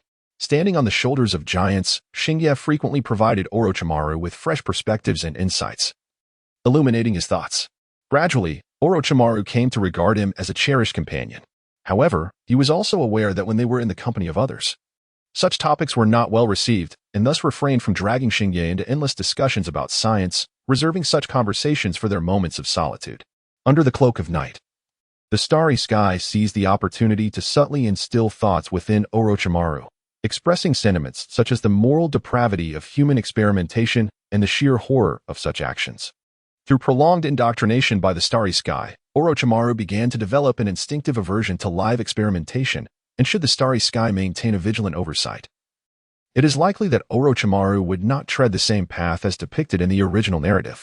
As the two engaged in a discussion regarding the potential use of the shadow line technique, the sound of Jiraiya, barely suppressing laughter, resonated from behind the corpse of the brown bear.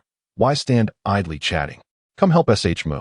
Upon hearing this commotion, both the Starry Sky and Orochimaru exchanged glances and shook their heads before hastening over to ascertain what had transpired. Upon reaching the site behind the bear's carcass, they were met with a rather bewildering scene. Mu, with one hand covering his face in embarrassment, had his other arm entirely ensconced within the rear of the brown bear. Jiraiya and Shinju were attempting to assist him in extricating his arm, their faces flushed from stifled laughter. The expressions of Orochimaru and the Starry Sky morphed into a mixture of disbelief and discomfort. Stifling a chuckle, the Starry Sky teased, "I never imagined you had such peculiar interests, Mu." To which Mu retorted with irritation, "I did this to save your sorry ass." Shinju interjected. Mu initially intended to strike the bear's other hind leg to incapacitate it completely, but who would have thought you would go and sever half its head? We all believed we were out of the woods until we saw you nearly becoming its next meal. In a moment of desperation, Mu had resorted to employing the still immature technique of Void Slice to launch a surprise attack on the bear, which is why it halted mid-bite. However, success and failure intertwined, as his lack of proficiency led him to exert excessive force, resulting in the current predicament. Moved by this revelation, the Starry Sky patted Mu on the shoulder, saying, "Good brother, no words are necessary. Should you need anything in the future, do not hesitate to ask." With that, he refrained from further teasing Mu and joined Orochimaru in assisting him to free his arm. After considerable effort, they finally extricated Mu's arm, along with a bloodied white tooth. "Ah," Mu exclaimed, feeling quite embarrassed as he hurried off to wash his arm and the tooth. The Starry Sky, too, wished to cleanse the bloodstains from his own body, prompting the five to make their way to a nearby river. As Tsunade finished washing her face, she unexpectedly encountered the Starry Sky and Mu. Upon catching sight of the Starry Sky, her face instinctively flushed, and with a huff, she tossed over her shoulder, "I haven't eaten yet. I'll head back to roast that wild boar first." The Starry Sky and the others paid her little mind, diving into the river to wash up, with Mu downstream. As he cleansed the blood from his body, Xingye suddenly felt a stirring within, an inkling that this technique seemed rather familiar. He turned abruptly and said, "Shuomo, I believe this technique possesses a certain strength in its own right. I, Xingye of the Moonlight, would like to dub it the ultimate taijutsu of Konoha. Would you care to name this technique?" Shuomo, having washed his hands clean, was busy rubbing his own, seemingly determined to scrub his skin away to the bone. Upon hearing Xingye's words, his expression darkened, and he retorted, "If we must name it, let it be called the 1,000 Years of Pain." "Indeed, that is the name," Xingye replied, realizing why it was said to be a family heirloom of ninjutsu. As they returned for dinner, Xingye felt elated, having discovered that slaying the brown bear had granted him a substantial 7 points of experience. This was no trifling sum. Without battle, it would have taken him half a year of diligent training with his shadow clones to earn that much. Gazing at the inscription of 72-100 for his basic swordsmanship experience, he nearly shed tears of joy, affirming his initial intuition that coming here was indeed the right choice. After dinner, the hour was not particularly late, and the night had been filled with extraordinary experiences. With no further desire to search for scrolls, the group took turns keeping watch throughout the night. The following morning, they were roused by Jiraiya and made their way to the central tower, with no one arriving late. Chifeng and Minion appeared punctually, pushing carts laden with toiletries and food. After a hearty meal, the group commenced their lessons for the day. Minion adjusted his glasses and stated, "Today's white class project is focused on chakra control practice. The significance of chakra control cannot be overstated. It is essential for passing this CH-NEEN examination." As soon as Minion finished speaking, he noticed Jiraiya and others displaying expressions of disdain. "Oh, we've already mastered this. It's just tree climbing and water walking. Techniques that our teacher, Hizashi, taught us right after graduation." Nearby, Junhong and Shuomo nodded in agreement. However, Chifeng interjected, "The training today will not revolve around those foundational control methods. This time, we shall delve into an advanced version. Completing this training will elevate your chakra control to a level comparable to that of a Jonin." Upon hearing this, Jiraiya and his companions became intrigued. While their control was decent, there remained a significant gap between them and the Jonin level. With the prospect of such formidable training, they felt eager to participate. Minion calmly instructed, "Follow me." He then led the way toward the rear of the central tower, with Chifeng adding, "First, please remove all weapons and ninja tools from your persons. This is particularly important for Shuomo and Xingye, as the added weight will hinder your forthcoming training. Exchanging glances. Xingye and the others agreed that being unencumbered would better suit their training. They each extracted their weapons and handed them to Qifeng before trailing behind Minyan. After walking several hundred meters, Minyan halted before a massive pit. He gestured to Xingye and the others and said, "Descend." Under the starry night. They cast skeptical glances at Minyan, yet ultimately deemed him harmless. Thus they all leapt into the pit. The depth of this vast chasm far exceeded their expectations. Xingye felt as though he lingered in midair for several seconds before finally reaching the bottom. Fortunately, the base was cushioned with a thick layer of soft padding. Otherwise, the fall could have resulted in grievous injury. However, the padding proved unexpectedly slippery, and after bouncing twice, Xingye found himself sliding against the cavern wall, resulting in an intimate encounter with the hard surface. The others experienced similar fates, with only Jinhong enjoying a stroke of luck. Upon his descent, he slid directly onto Jiraiya, who unwittingly served as his cushion per Jiraiya, caught in the crossfire, nearly dazed by the impact. After falling, Xingye instinctively rubbed his head, only to discover a sticky, slippery substance coating his fingers. Upon closer inspection, he realized it was oil. A touch to the cavern wall confirmed that the entire surface was smeared with a thick layer of it. It was not merely a coating. Oil continued to flow down from above the cave entrance, illuminating Minyan's intentions. At that moment, Minyan and Qifeng's voices echoed down from above. Your task is to exit this oil-coated cavern without the aid of tools. Remember, you must walk, not crawl, with your hands bound behind your backs. Qifeng and I will be watching you. Should you dare to crawl, prepare to be kicked back down. Qifeng interjected. We will continuously pour oil down to keep the walls perpetually slick. Furthermore, based on our calculations, if you remain at the bottom past 6 o'clock, you may very well be submerged by the oil. Minyan continued, it is not as simple as it seems. This cavern stands 50 meters tall. Once you reach 20 meters, I will begin to launch distractions. At 20 meters, you will face pebbles, at 30, stones, and at 40, shurikens. Rest assured, my aim is steady, and I shall avoid targeting your vital areas. However, should you perish from your own recklessness, that will be beyond my control. Upon hearing this, Xingye and the others inwardly cursed Minyan, questioning whether he was some sort of devil for devising such a cruel challenge. They believed that by enduring this trial, they would attain chakra control surpassing that of an average Jainin. In truth, even Jainin would struggle with such a climb, let alone contend with flying projectiles. Initially, they thought that mastering footwork while using their hands for defense would suffice. However, a sudden realization struck them. Crucially, all their weapons had been surrendered. Truly, Qiu Dao Qifeng had outdone himself. The notion that lightness would aid in their training was a deception they had foolishly accepted. Yet, surrender was not an option. Remaining stationary would result in being engulfed by the oil, and their pride would not permit such a disgrace. Thus, steeling themselves, the six began to prepare for the arduous trial ahead. However, the task at hand proved to be far more challenging than they had initially envisioned. Oil, unlike water, possessed an insidious slipperiness. Even if a stable chakra barrier was formed beneath their feet, it would inevitably slip away under the oily influence. In a cacophony of falls, the bottom of the pit echoed with the sounds of their missteps. Had it not been for the soft padding below, they might have found themselves unable to rise again. It was not until half an hour later that Tsunade and Maki discovered a few crucial techniques. Among the six, Tsunade and Maki exhibited the finest control over their abilities, as both medical ninjutsu and jinjutsu demand exceptional chakra regulation. Without innate talent in this area, they would not have chosen such paths.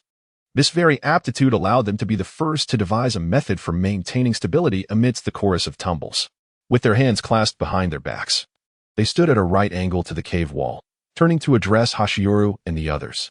While the idea of forming a protective layer of chakra beneath your feet is sound, we must clarify that our goal is not merely to maintain stability. Rather, we need to continuously generate new fluctuations. They explained that during the formation of the protective layer, it was essential to evenly and densely create small, spike-like protrusions of chakra around its periphery.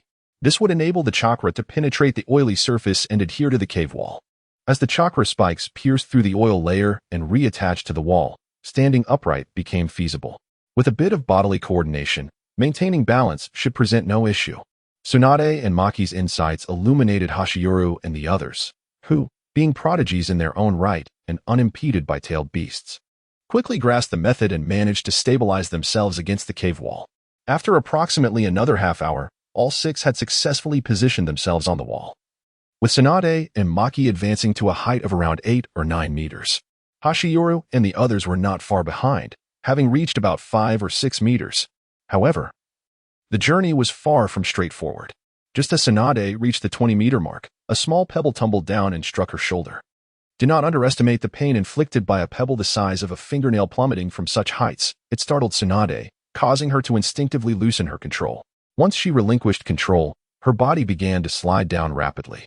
Although she instinctively reached out to grasp something, the warnings from Kaze and Monin echoed in her mind, causing her to retract her hand. Gritting her teeth, she desperately attempted to reattach herself to the cave wall, but in that moment of swift descent and heightened tension, even someone as extraordinarily skilled as Tsunade found it exceedingly difficult to regain her footing. As Tsunade contemplated the prospect of starting anew, a hand suddenly reached out with precision, grasping hers. The owner of that hand was none other than Shinya. Tsunade stared blankly at him, momentarily at a loss for how to respond. In her daze, she noticed that this fellow seemed to possess an almost unfair handsomeness. However, Shinya had no time to indulge in vanity. He was in a precarious state. Maintaining his grip on the cave wall was already a considerable challenge, and now the added weight of Tsunade was proving to be burdensome. Despite his efforts to increase his chakra output, he inevitably slid downwards by several meters. Struggling, he urged Tsunade, "Stop staring at me. Quickly find a place to secure yourself. If this continues, we'll both fall back to where we started."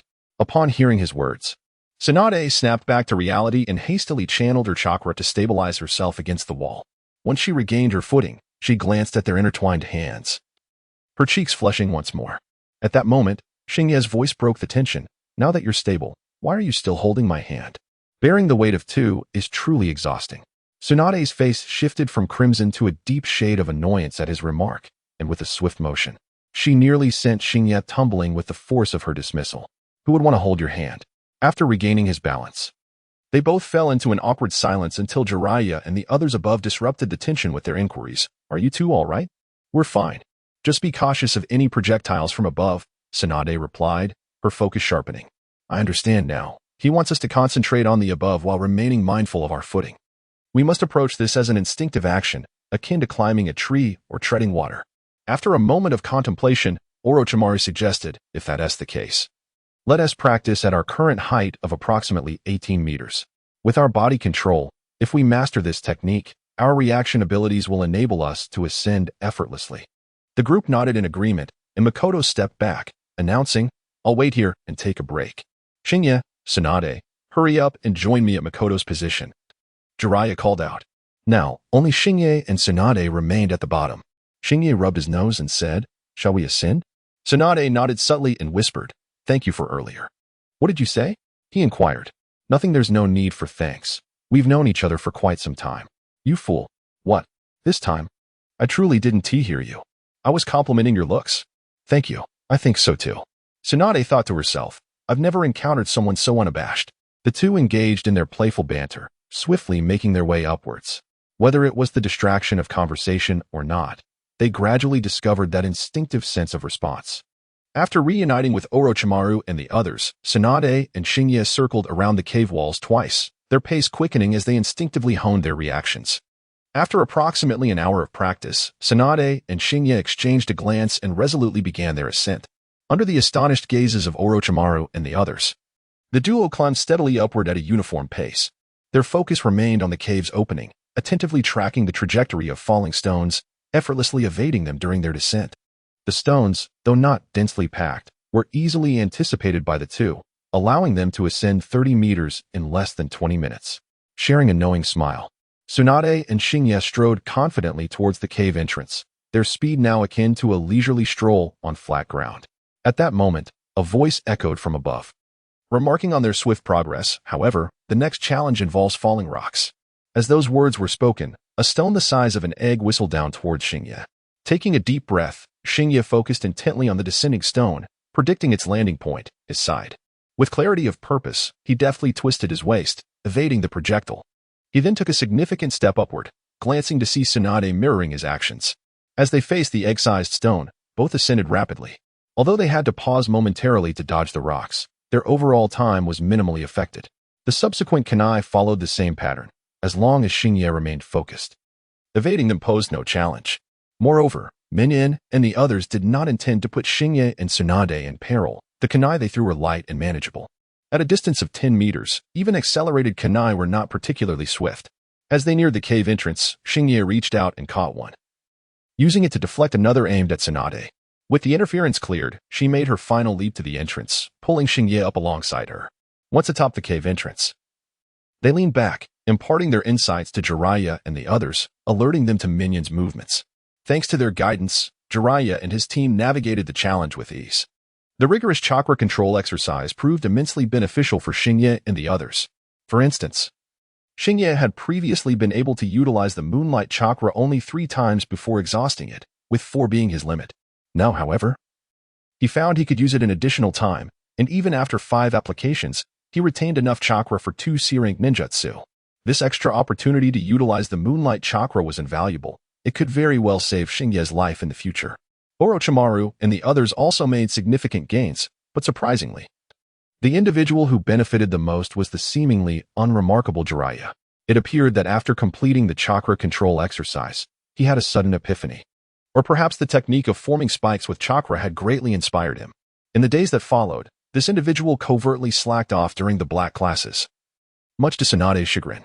It is worth mentioning that since the bear incident, acquiring the scrolls seemed to have become significantly easier. Xingye and the others spent roughly a week gathering the first batch of 6 scrolls, delighting in 3 blissful days free from black classes. Tsunade was deeply moved, tears welling up in her eyes. She had not taken a proper bath for an entire week, managing only to wash herself by the riverside each night. Enduring a rather uncomfortable existence, a group of individuals luxuriated in their 3 days at the central tower, yet the peculiar behavior of Jiraiya stood out. Throughout this period, apart from his trips to the restroom, he confined himself to his room, seemingly possessed by Orochimaru. On the 3rd evening, Jiraiya burst through the door with a loud thud, strutting towards Xingye and the others with an air of genius. Ahem, everyone, I have some splendid news to announce. Silence enveloped the room. Each person was engrossed in their own tasks, utterly ignoring him. Shuo Mao silently polished his white fang, while Jin Hong immersed herself in a comic. Orochimaru engaged Xingye in a philosophical discourse on life and death, while Tsunade munched on fried chicken, playfully teasing the little robber. The little creature had been growing rapidly and was now about the size of an average small dog. Though still affectionate, he could no longer remain perched on Xingye's shoulder. It seemed a crow flew overhead, cawing mockingly at Jiraiya's awkwardness. Hey, I'm not joking. I have developed an original ninjutsu. Jiraiya thumped the table, attempting to assert his presence, only to be met with Shuo Mao's blunt retort. Just you? The simplicity of those words sent Jiraiya's anger soaring. A vein throbbed on his forehead as he abruptly raised his hand to form seals, ultimately interlocking his fingers and proclaiming, "Behold my new invention." As he spoke, his silver hair began to grow rapidly, cascading from shoulder length to the ground, then curling around him. Jiraiya was enveloped in his own silver locks. But that was not the end. The hair continuously morphed until it formed a defensive barrier adorned with sharp spikes. In that moment, Jiraiya resembled a human porcupine. He opened a gap in the mass of hair to boast to Xingye and the others, "This is my super-secret technique." Combining the Akimichi clan's secret arts with a wealth of inspiration, ninjutsu, needle of the earth deity. Impressive, isn't it? Shuo Mao glanced at it dismissively, replying, "It looks rather mediocre." Tsunade chimed in with a cutting remark, "And quite unsightly." Jiraiya retorted indignantly, "You simply do not recognize my prowess." Shuo Mao, why don't you try piercing it with white fang? Though Shuo Mao was sharp-tongued, he was nonetheless intrigued by Jiraiya's new technique. He brandished white fang and lunged forward, aiming a stab at the needle of the earth deity. Of course, he did so without exerting much force or chakra, mindful not to injure Jiraiya. However, what transpired next was utterly astonishing. Ma's white fangs were unexpectedly thwarted by Jiraiya's needle of the earth, producing a sound akin to metal clashing upon impact. Intrigued, Ma exerted a bit more force and discovered that the razor-sharp, white fangs could not penetrate the needle of the earth. With this realization, he instinctively began to channel chakra into it. Alarmed, Jiraiya hastily intervened, exclaiming, "You fool, are you trying to kill me?" While it may defend against ordinary attacks, it certainly cannot withstand a formidable chakra blade's enhancement.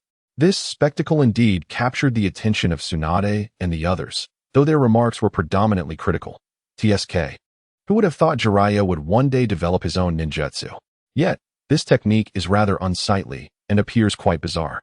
Despite their verbal jabs, they secretly admired Jiraiya's ingenuity. Feeling somewhat flattered, Jiraiya smugly proclaimed, "If you wish to learn this technique, simply introduce me to a lovely lady, and I shall graciously impart it to you." The responses he received were predictably dismissive. "What nonsense are you spouting? How tedious. Isn't genjutsu more appealing? You incorrigible pervert." Only Hashiyoro offered him a few kind words of consolation. "This technique is quite practical. In future collaborative battles, the task of drawing fire will be entrusted to you." This, however, did not seem particularly complimentary. Although no one was eager to learn the technique from Jiraiya, he remained proud, as it was, after all, his first self-developed ninjutsu. His pride swelled even further upon receiving praise from Kaze and Minin. Yet, his elation was short-lived. A week later, Hashiyoro had advanced beyond basic swordsmanship, overshadowing him completely. Hashiyoro had already accumulated an impressive 75 experience points. Through relentless training over the past fortnight, he amassed enough experience to reach intermediate swordsmanship, 0500. Within the system, Hashiyoro's swordsmanship rating transformed to, "Your swordsmanship can barely be considered proficient. You might even establish a dojo in some corner to entice novices into becoming your students." While this assessment was not particularly flattering, Hashiyoro felt a sense of gratitude. After all, it could be regarded as a positive evaluation. Wait, something seems amiss. Within the Sword Heart system, Hashiyoro rubbed his eyes vigorously and glanced once more at the experience bar. Intermediate swordsmanship, 0500. "What the hell?" he exclaimed. "I must voice my grievances." What a treacherous predicament this was. Why must the experience requirement quintuple upon reaching intermediate swordsmanship? Is this even reasonable? Alas, what could one do? It was his own system, and he must endure the tears as he accumulated experience. He could not simply cease training due to a slight increase in requirements. Not wanting to dwell on it too long, he resolved to draw skills first. Upon entering the skill draw interface, Hashiyoro, who had been somewhat disgruntled, suddenly noticed some changes in the skill draw interface. Could this be the proverbial slap followed by a sweet date? The original text on the lottery page indicating a single skill to be drawn has transformed into Skill 1 available for selection, while Skill 2 will be unlocked upon reaching 250 experience points. This implies that with each subsequent upgrade, Xingye will be able to select 2 skills, one acquired upon a breakthrough, and the other accessible once experience exceeds the halfway mark. How delightful! The prospect of acquiring 2 skills at once renders the notion of quintuple experience less outrageous. After all, the skills produced by the system are irresistibly enticing. The skills currently obtained, whether the first-rate Moonlight or the secret technique Yin Fan, are nothing short of divine. Without these 2 skills, the grass on Xingye's grave would likely be waist-high by now. The mere thought of receiving 2 skills at once is exhilarating. Taking a deep breath, Xingye initiated the skill selection process.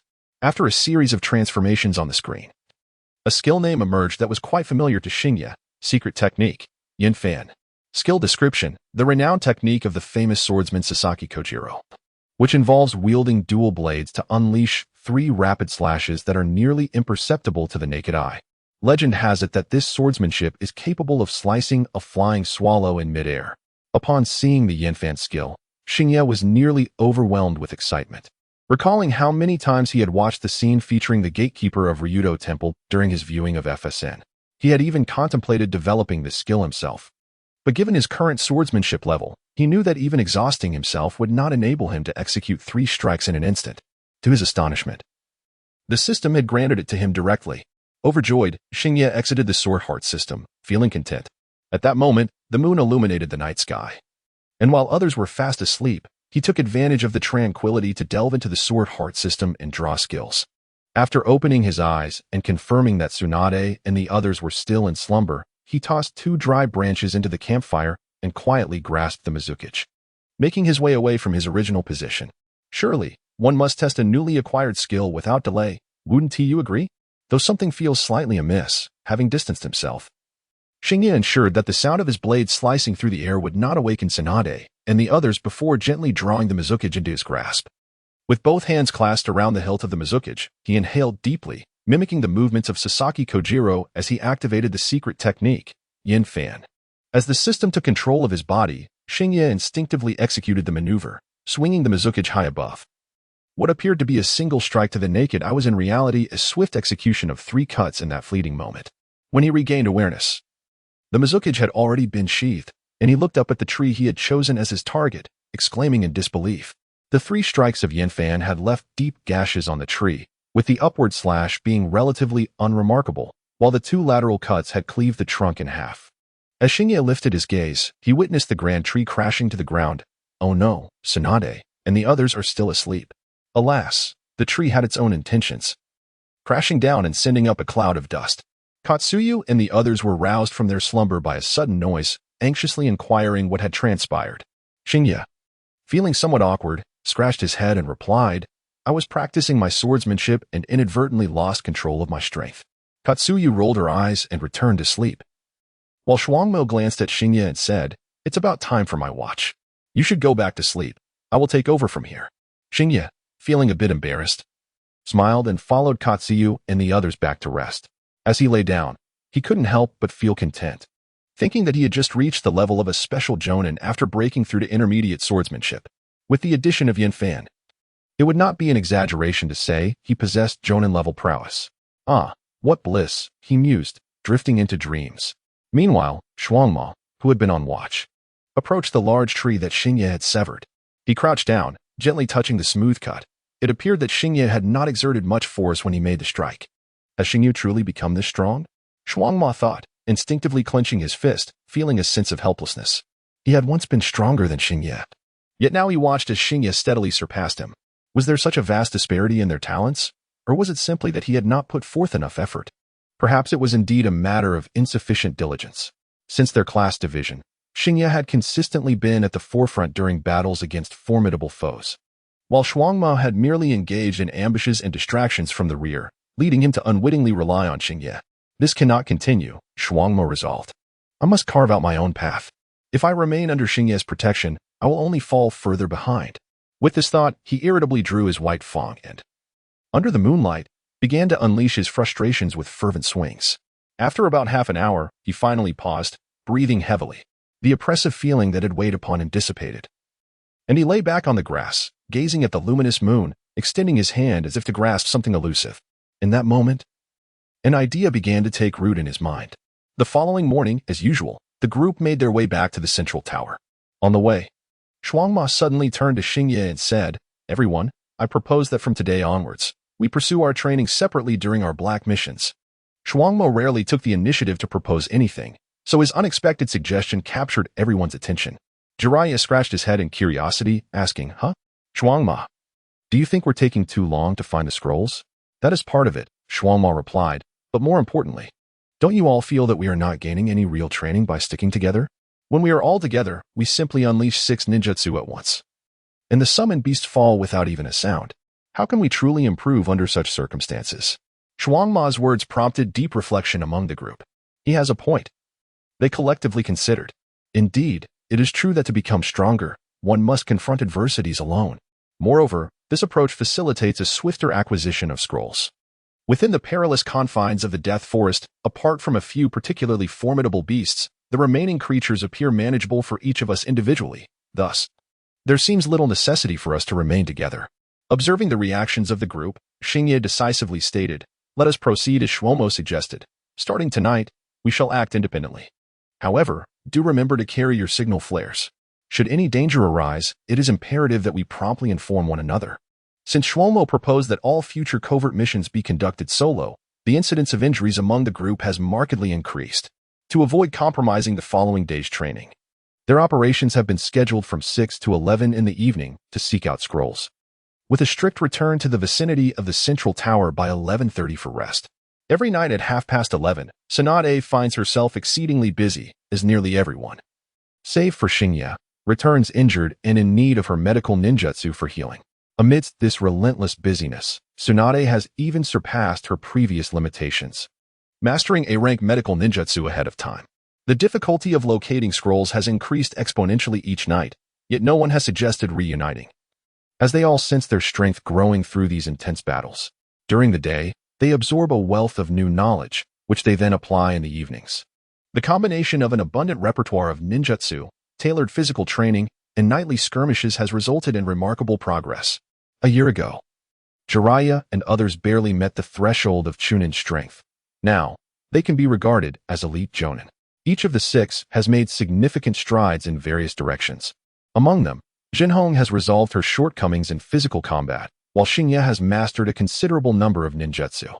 Additionally, Jinhong has utilized the illusion scrolls archived in the central tower to develop several new jinjutsu, though the beasts of the Death Forest show little reaction to illusions, preventing her from showcasing them. It is believed that during the upcoming Chunin exams, her jinjutsu will truly shine. Over the course of this year, Xingye has also garnered some experience, currently reaching an intermediate level in swordsmanship, 3,500.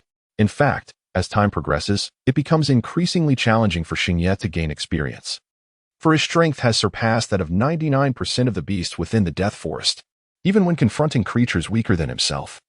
Despite deploying 2 shadow clones daily and activating triple experience, the experience gained remains woefully scant.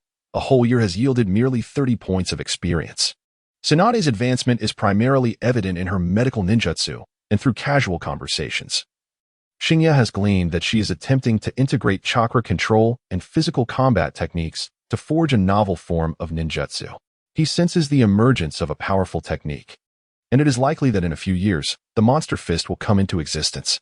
Meanwhile, Orochimaru and Jiraiya's improvements are chiefly reflected in their routine ninjutsu and the techniques they have developed. Jiraiya's mastery of the needle and the earth has deepened with experience. This old lecher, once he redirects his voyeuristic tendencies toward cultivation, exhibits a formidable prowess that cannot be underestimated. Although Orochimaru has not developed any exceptionally powerful original ninjutsu, his capacity for learning can only be described as monstrous. He has absorbed nearly 80% of the ninjutsu scrolls available in the central tower, now resembling a mobile repository of ninjutsu, earning him the moniker Little Sarutobi Hiruzen. His extensive collection of techniques, combined with an exceptionally high combat intelligence, transforms Orochimaru into a living arsenal of ninjutsu. Given the opportunity to create distance, he can unleash a dazzling array of techniques that brings an artistic flair to his opponent's demise. However, the most remarkable progress has been made by Shumo. Since that fateful night, he has undergone a transformation, evolving from a mere training enthusiast into a berserker. His reckless nature has defined his entire training journey. Regardless of his opponent, Shumo charges headlong into battle. He consistently returns from engagements bearing the most grievous injuries. Yet he is also the one who progresses the most swiftly in strength. Furthermore, in the latter half of the year, he has almost entirely forsaken traditional ninjutsu training, dedicating his time to developing a technique he terms physical activation secret art. This method involves the stimulation of cellular activation through lightning chakra, a principle referenced by Kakashi when instructing Sasuke on the Chidori. Over the course of 6 months, Shumo has successfully mastered this technique, which has solidified his Void Slash.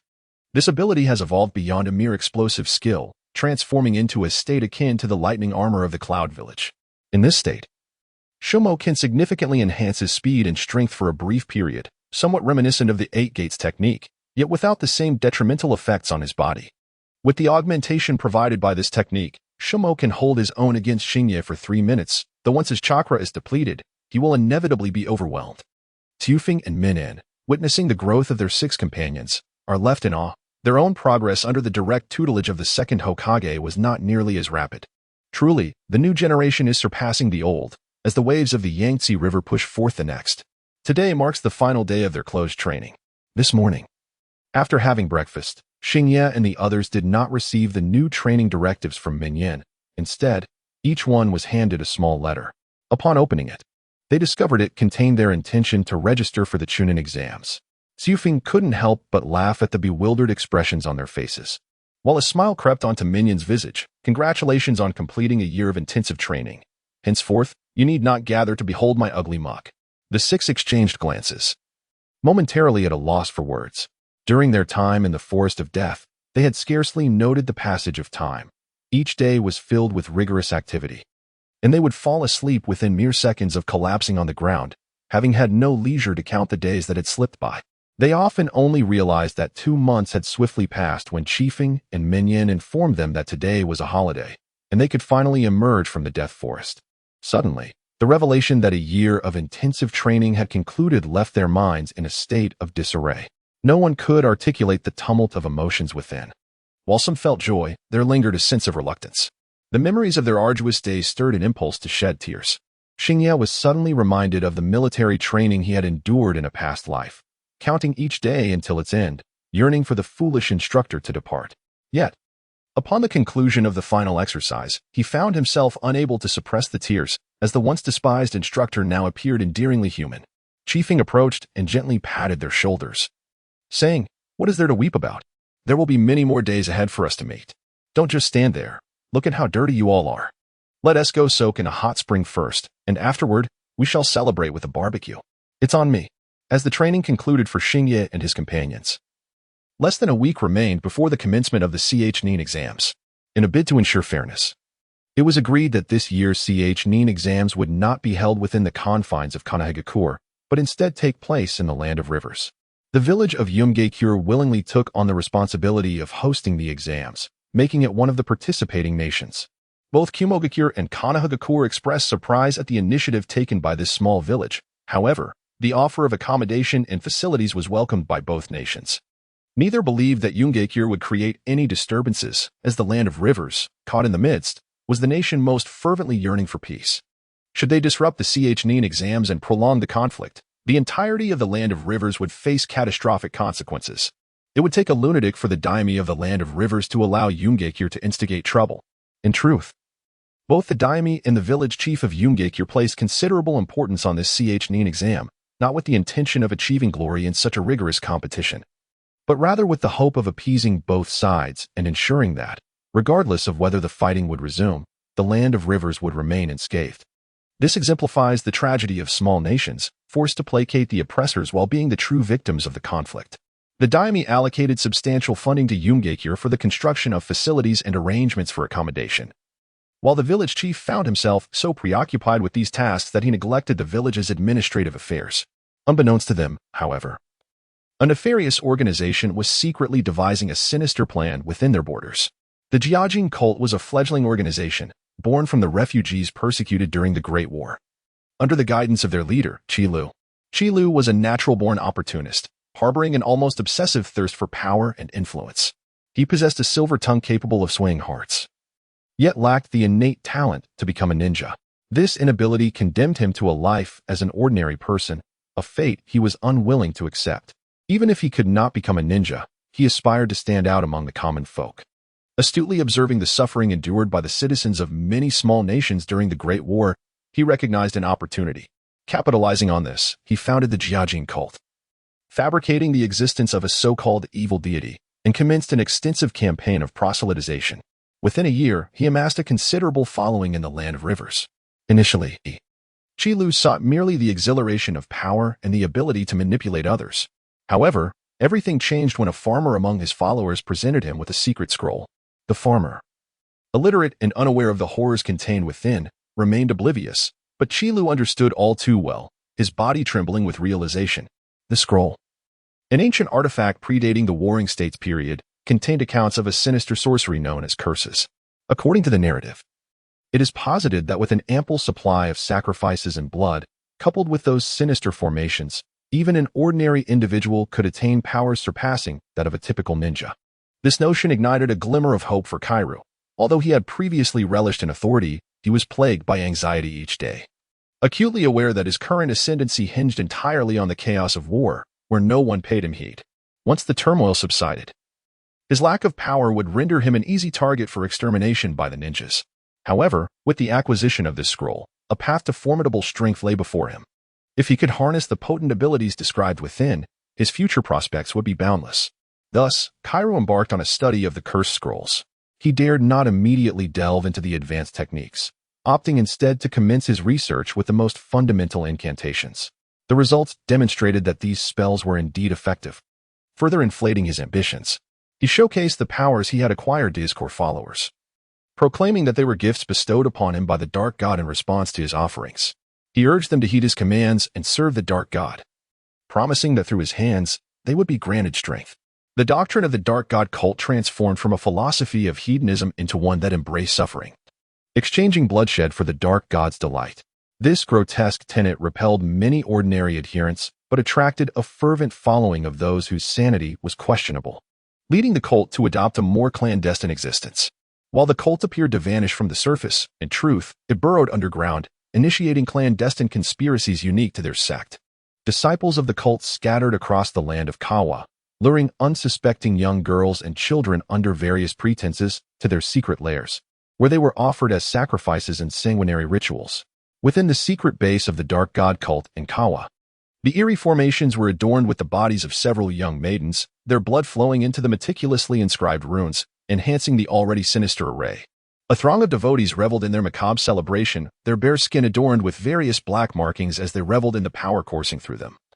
Emitting guttural cries reminiscent of monkeys, Kairu, perched on a distant elevated seat, swirled the wine in his goblet, gazing down at the grotesque spectacle of his followers. In his heart, he held contempt for these mindless and ineffectual acolytes, viewing them merely as tools. What Kairu truly yearned for were ninja followers. A daring thought took root in his mind. If the sorcery itself was already terrifying, what might occur if he could command a gifted ninja as his disciple? If such a talented ninja were to undergo various enhancements through spells, could he not acquire a protector more formidable than even a Jainin? The prospect of possessing several such guardians filled him with exhilaration, causing his body to tremble with excitement, as dark incantation markings faintly emerged upon his skin. It appears that the village of Tangin is set to host a joint Nin exam between Konohagakure and Kumogakure, which may present a unique opportunity. With this thought in mind, he raised his hand and drained the crimson liquid from his goblet. Setting it down as he rose to address the distant throng of followers. "Oh, children of the Dark God, I have just received the latest decree from our esteemed deity." Upon hearing Chilu's words, the congregation knelt and bowed their heads in reverence, proclaiming, "We shall heed the teachings of the Dark God." Observing the kneeling worshippers, Chilu felt an indescribable sense of satisfaction swell within him. He spread his arms wide and declared, "The Dark God seeks new followers. He desires ninja adherents. Henceforth, all activities in search of offerings shall cease. Everyone must remain within the confines of Tangin village." Gathering intelligence regarding the Nin exam and consolidating the candidate's information to present to the Dark God. As the Nin exam approached, approximately 5 or 6 days away, a team of Leaf Village Jinin led by the instructors Tanshin Koyomi and Akimichi Torikes set forth for the Land of Rivers. Among the Jinin, the most distinguished were not the likes of Hashiyo and his companions, but rather a few 14 or 15-year-old youths from the Hijie and Uchiha clans, who were the visible mainstay of the Leaf Village. Over the past year, under the guidance of their instructors, they had successfully completed several challenging C and B ranked missions, garnering considerable acclaim for their prodigious talents. Unbeknownst to them, they were merely tools employed to obscure the presence of Hashiyo and his peers. Each of them believed themselves to be the foremost of the younger generation, striding with an air of arrogance. In stark contrast to these renowned geniuses, Hashiyo and his group, whose ages had been adjusted to 11, appeared to be mere extras. The alteration of their ages was indeed necessary. Had they registered with their true age of 9, they would have drawn immediate attention from the Kumogakure shinobi upon entering Tangin village. While the competition was designated for Jinin under the age of 15, it would be absurd to send freshly graduated 9-year-olds into an examination fraught with peril. Such an action could only stem from two possibilities. Either the leader of that shinobi village was deranged, or the 9-year-olds harbored some anomaly. There could be no third option. Thus, adjusting Hashiyo and his companions' ages was imperative. Once their ages were modified to 11, their true capabilities would become obscured. Moreover, it is noteworthy that children typically enter their growth spurts around the age of 12, experiencing significant increases in height. Prior to this period, the height variation among children aged 9 to 11 is relatively minor, given that Hashiyo and his group were well-nourished and developed. Asserting that they were 11 years old posed no issue. Their somewhat slender physiques might even evoke the impression of malnourishment. Not only the others, but even those within the Leaf Jinin team regarded them as mere cannon fodder brought in to fill numbers. The tone with which they spoke to Hashiyo and his companions ranged from condescending to tinged with pity, leaving the six feeling rather out of place. After approximately 2 days of travel, the party arrived in the Land of Rivers. Not far ahead lies Tangin village. Everyone is advised to prepare their admission tickets to avoid unnecessary complications. Upon hearing Xiaochun's words, a large group of young ninjas eagerly grasped their admission tickets from their ninja tool pouches, their faces radiating palpable excitement. Upon arriving at the entrance of Tangin village, they were greeted by the patrolling ninjas who checked their admission tickets and were subsequently welcomed into the village by designated guides. Nearby, several lower-ranking ninjas from smaller villages watched enviously, filled with a mix of admiration and jealousy. Is this what it means to be from Konoha? They even have welcoming attendants at the village entrance. How utterly extravagant. To prevent any potential conflict between the Konoha and Yunin lower-ranking teams, the guides promptly escorted them to the hot spring inn located on the western side of Tangin village. In contrast, the Yunin lower-ranking team was assigned to the eastern hot spring inn, ensuring that both sides remained separated to avert any discord. This display of caution by Tangin village was met with understanding from Konoha, who peacefully spent the next 2 days enjoying meals and soaking in the hot springs without causing any disturbances. On the morning of the third day, representatives from various ninja villages gathered at the ninja school in Tangin village to commence the first round of written examinations. Due to Tangin village's inability to find a suitable proctor, surely they wouldn't have the village chief oversee the exam. They had requested several chunin from the 2 major ninja villages to serve as examiners. Silence enveloped the classroom as 2 deep voices resonated, instantly quieting the room. The lower-ranking ninjas from Konoha felt a tightening in their chests as they beheld the imposing figure of the Yunin elite ninja, whose horn-like hairstyle, brooding gaze, and massive physique led them to question whether he was even human, were it not for the striking appearances of Xingye and his companions. They might have thought that all Konoha ninjas were monstrous. The imposing Yunin ninja cleared his throat and announced, "I am Karui, an elite ninja from Yunin, and one of the chief examiners for this written test. I will be responsible for distributing the exam papers. Please take your seats according to the arrangements on your admission tickets and await the opening of the exam packets." Following suit, the Konoha elite ninja, Akadu Chiefing, addressed the room. "I am Akadu Chiefing, another chief examiner for this examination. I will now outline the examination rules. The exam consists of 10 questions, 6 multiple choice and 4 subjective questions, each worth 10 points. A score exceeding 60 is required to pass. Anything below that will result in disqualification. Furthermore, cheating is strictly prohibited. For chunin will be stationed in the corners of the classroom to monitor for any dishonest behavior. And 2 roving proctors will also be observing. Should any candidate be found cheating, the entire group will be disqualified from the examination and barred from future participation for 3 years. Do you all understand? Chiefing's stern warning left the candidates in stunned silence, too intimidated to respond. It was only the Konoha representatives who mustered the courage to quietly affirm their understanding, their voices barely audible. The examination bears a striking resemblance to that depicted in the original work, serving as a test of their knowledge and intelligence-gathering capabilities. However, unlike the so-called 10th question, which was optional, all questions in this instance are mandatory, eliminating scenarios akin to Naruto's ability to pass without answering. Candidates have the option to either rely on their own prowess to tackle the questions or to surreptitiously copy the answers from their peers. Prior to the examination, they conspired with individuals such as Xingye, ensuring that the latter were well informed. Within the classroom, it was evident that at least 10 individuals were disguised examiners posing as students, their answers being the correct ones. As long as one could surreptitiously copy the answers without attracting the attention of the invigilators, it would count as a success. Once the examination commenced, Xingye and his companions maintained a calm demeanor while the academic elites, Tsunade, Orochimaru, and Akahong, effortlessly dominated the questions with their extensive knowledge. Meanwhile, Xingye and his group awaited the examiner's answers. Upon observing that the examiners had completed their tasks, Xingye elegantly raised his hand. "Excuse me, I need to use the restroom." In the lavatory, Xingye conjured a shadow clone and instructed it to initiate a stealth technique to conceal itself. He then returned to the classroom alongside the invigilator, with the invisible shadow clone discreetly following. Upon re-entering the classroom, the shadow clone adeptly acquired the answers, inscribing the solutions to the multiple-choice questions on the backs of Jiraiya and Shuo Mao with its finger before vanishing from the room. Drawing upon the memories relayed by the shadow clone, Xingye wrote fervently. Once he completed the answers, the 6 of them remained silent, quietly seated as they observed the unfolding scenes around them. Similar to the original narrative, these exceptionally challenging questions posed a significant hurdle for all but the most brilliant. Like Tsunade, gradually, a palpable restlessness began to permeate the examination hall. Xingye could distinctly perceive that some candidates' gazes had begun to wander, their fidgeting and shifting becoming increasingly pronounced. At that moment, a prearranged distraction emerged. A mischievous little fellow stealthily retrieved a scroll from his pocket to sneak a glance. At this juncture, 80% of the classroom's occupants found themselves torn between the decision to cheat or not, upon witnessing someone unroll a scroll without apparent consequence. They collectively found their courage bolstered. As the candidates resorted to various stratagems, a sudden voice rang out.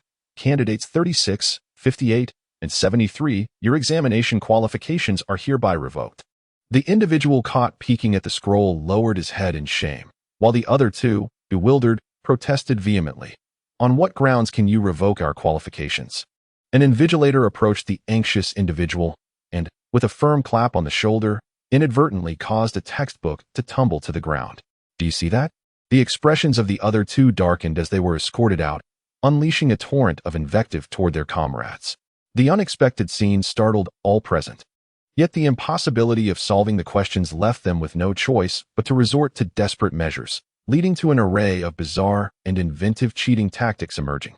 Those whose methods were inadequate were promptly dismissed. After approximately an hour, once it was confirmed that most of the lower-ranked ninjas had been apprehended, the chief examiner, Carl, announced, "We shall now begin the collection of papers. All participants remain in your positions. The results will be directly announced once the proctors have calculated the scores." About 15 minutes later, the results were declared by chiefing. 63 candidates have passed the first round, with 45 hailing from Konoha and Kumogakure, while the remaining 18 are from smaller ninja villages.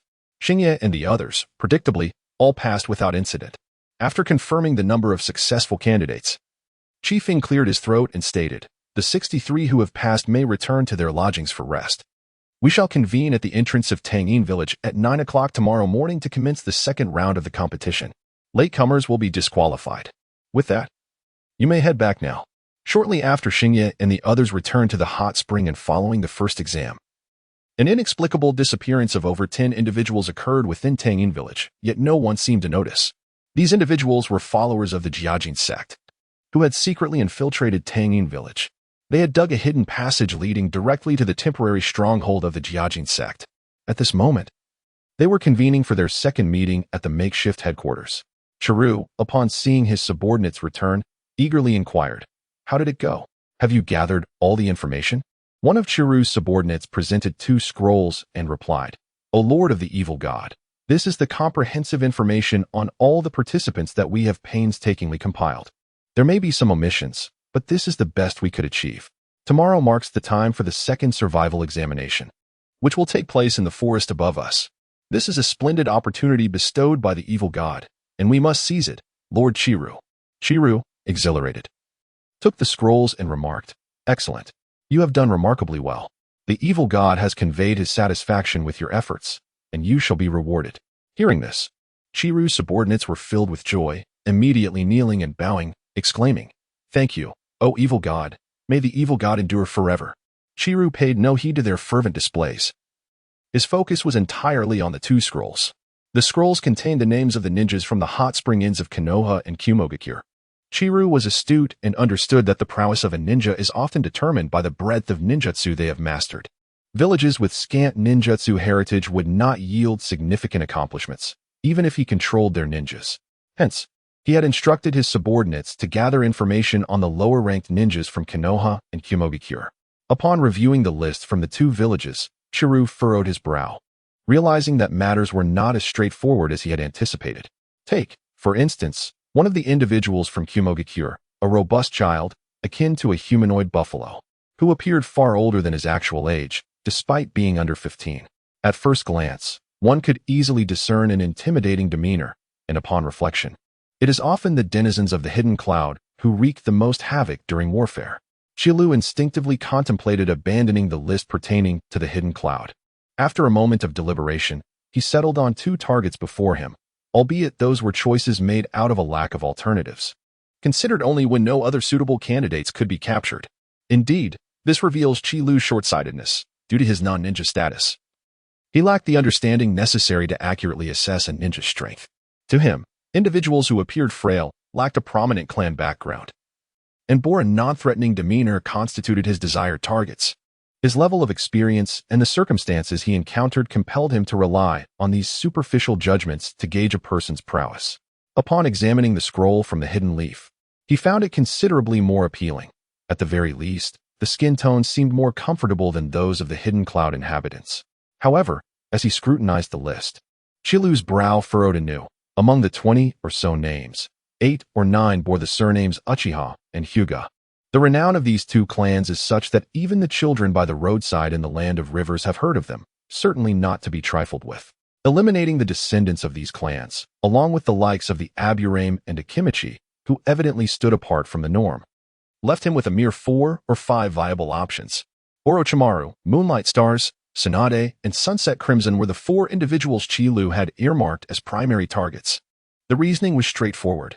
They appeared to lack any clan affiliation, exhibited a frail physique, and seemed devoid of aggression, with an accompanying note indicating their youth.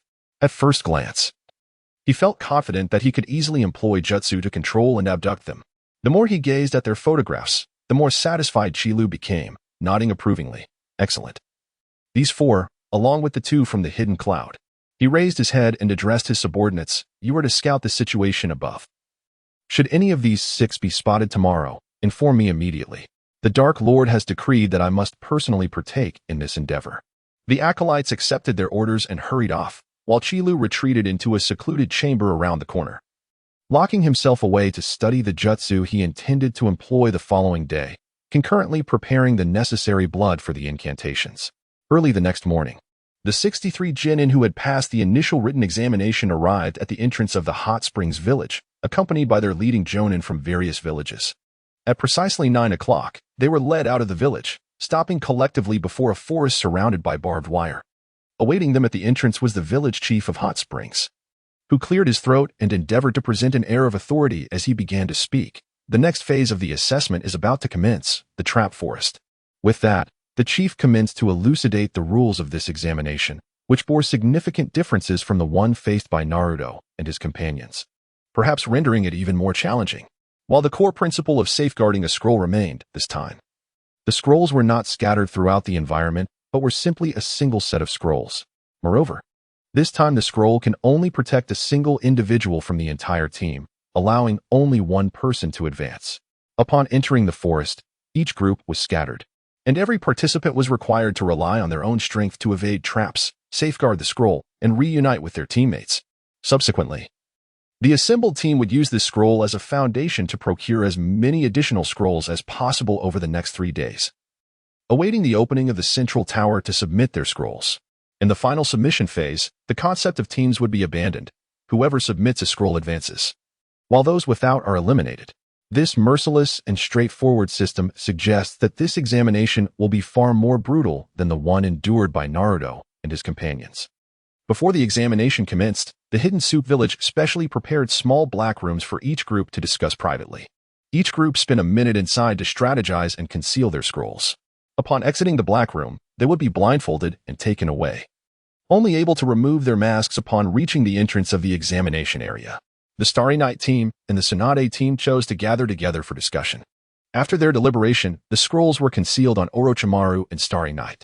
The 6 reached a consensus to refrain from heading directly to the central tower, opting instead to wait for Starry Night to locate them. Rob's keen sense of smell would prove invaluable during this examination. Tsunade and her companions donned small pouches that, in addition to regular spices, contained a small piece of earth marked by Rob's urine. According to Starry Night's tests, as long as the person carrying the pouch was within a kilometer of Rob, he could track them by scent. This so-called trap forest was, in fact, less than half the size of the Death Forest, and with this pouch, Starry Night should be able to easily locate Tsunade and her group. Once the 6 of them came together, they would sweep through the entire trap forest. After their discussion concluded, the 6 departed the black room, blindfolded and led in different directions. Upon arriving at an entrance, Starry Night removed his blindfold and asked Rob, "Can you smell the pouch?" Rob, with his eyes closed, stood still and sniffed for a while before suddenly opening his eyes and barking twice at Starry Night, his wolf head pointing towards a distant direction. Observing how effortlessly Rob pinpointed someone's location eased Starry Night's tension, though he remained unaware that a crisis was gradually approaching him. At 10:30 in the morning, the net gates at various entrances swung open, and 63 contestants surged into the trap forest, marking the official commencement of the second assessment. True to its reputation, the trap forest revealed its peril. Within just 5 minutes, an array of signal flares illuminated the sky, accompanied by sharp howls, signaling the activation of trap coordinates. This signified that those with ill intentions could begin hunting the unfortunate. The nearest signal coordinate was less than 500 meters from Starry Night, yet he remained indifferent, prioritizing the reunion with Tsunade and the others above all. Furthermore, rushing towards it would inevitably lead to entanglements and battle, rendering it an unnecessary expenditure of time. With these thoughts in mind, the pace of Xingye quickened further, following Rob's guidance as he rushed toward the nearest location of the scented pouches. In the forest, Tsunade was meticulously inspecting the surroundings for traps when she suddenly heard rustling sounds in the jungle. She swiftly gripped the kunai in her hand, holding her breath and focusing intently for the appearance of the intruder. Under Tsunade's watchful gaze, a figure adorned with a grass ninja forehead protector dashed out. Upon spotting Tsunade, his eyes lit up with excitement. He had stumbled upon a solitary female ninja, and she appeared quite young. This was indeed a stroke of luck for him. To clarify, he was not a pervert. He simply viewed the opportunity to swiftly eliminate an opponent and potentially acquire a scroll as a fortuitous turn of events. Without uttering a word, he charged towards Tsunade, understanding that in a perilous environment, quick resolutions were paramount.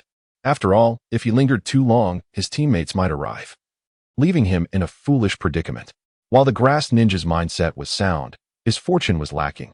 He failed to perceive the terrifying strength concealed within Tsunade's petite frame. As the grass ninja approached, Tsunade's eyes flickered with disdain. She stood her ground, waiting until he was near before deftly dodging his kunai with a graceful crouch. In the next moment, she thrust her kunai into the soft flesh of his back. Both understood the principle of swift resolution. After subduing the grass ninja, Tsunade searched his person but found no scroll, her irritation evident as she pouted. It was clear that such good fortune would not simply present itself. Just as she finished her lament, her pupils dilated. She keenly sensed the presence of danger behind her. In an instant, she reacted, twisting her waist while raising her kunai for a quick counter. The clash between her kunai and her opponent's ninja blade produced a sharp ringing sound. As relief washed over her, a chill crawled up Tsunade's spine. This individual was unexpectedly formidable, having eluded her senses until now.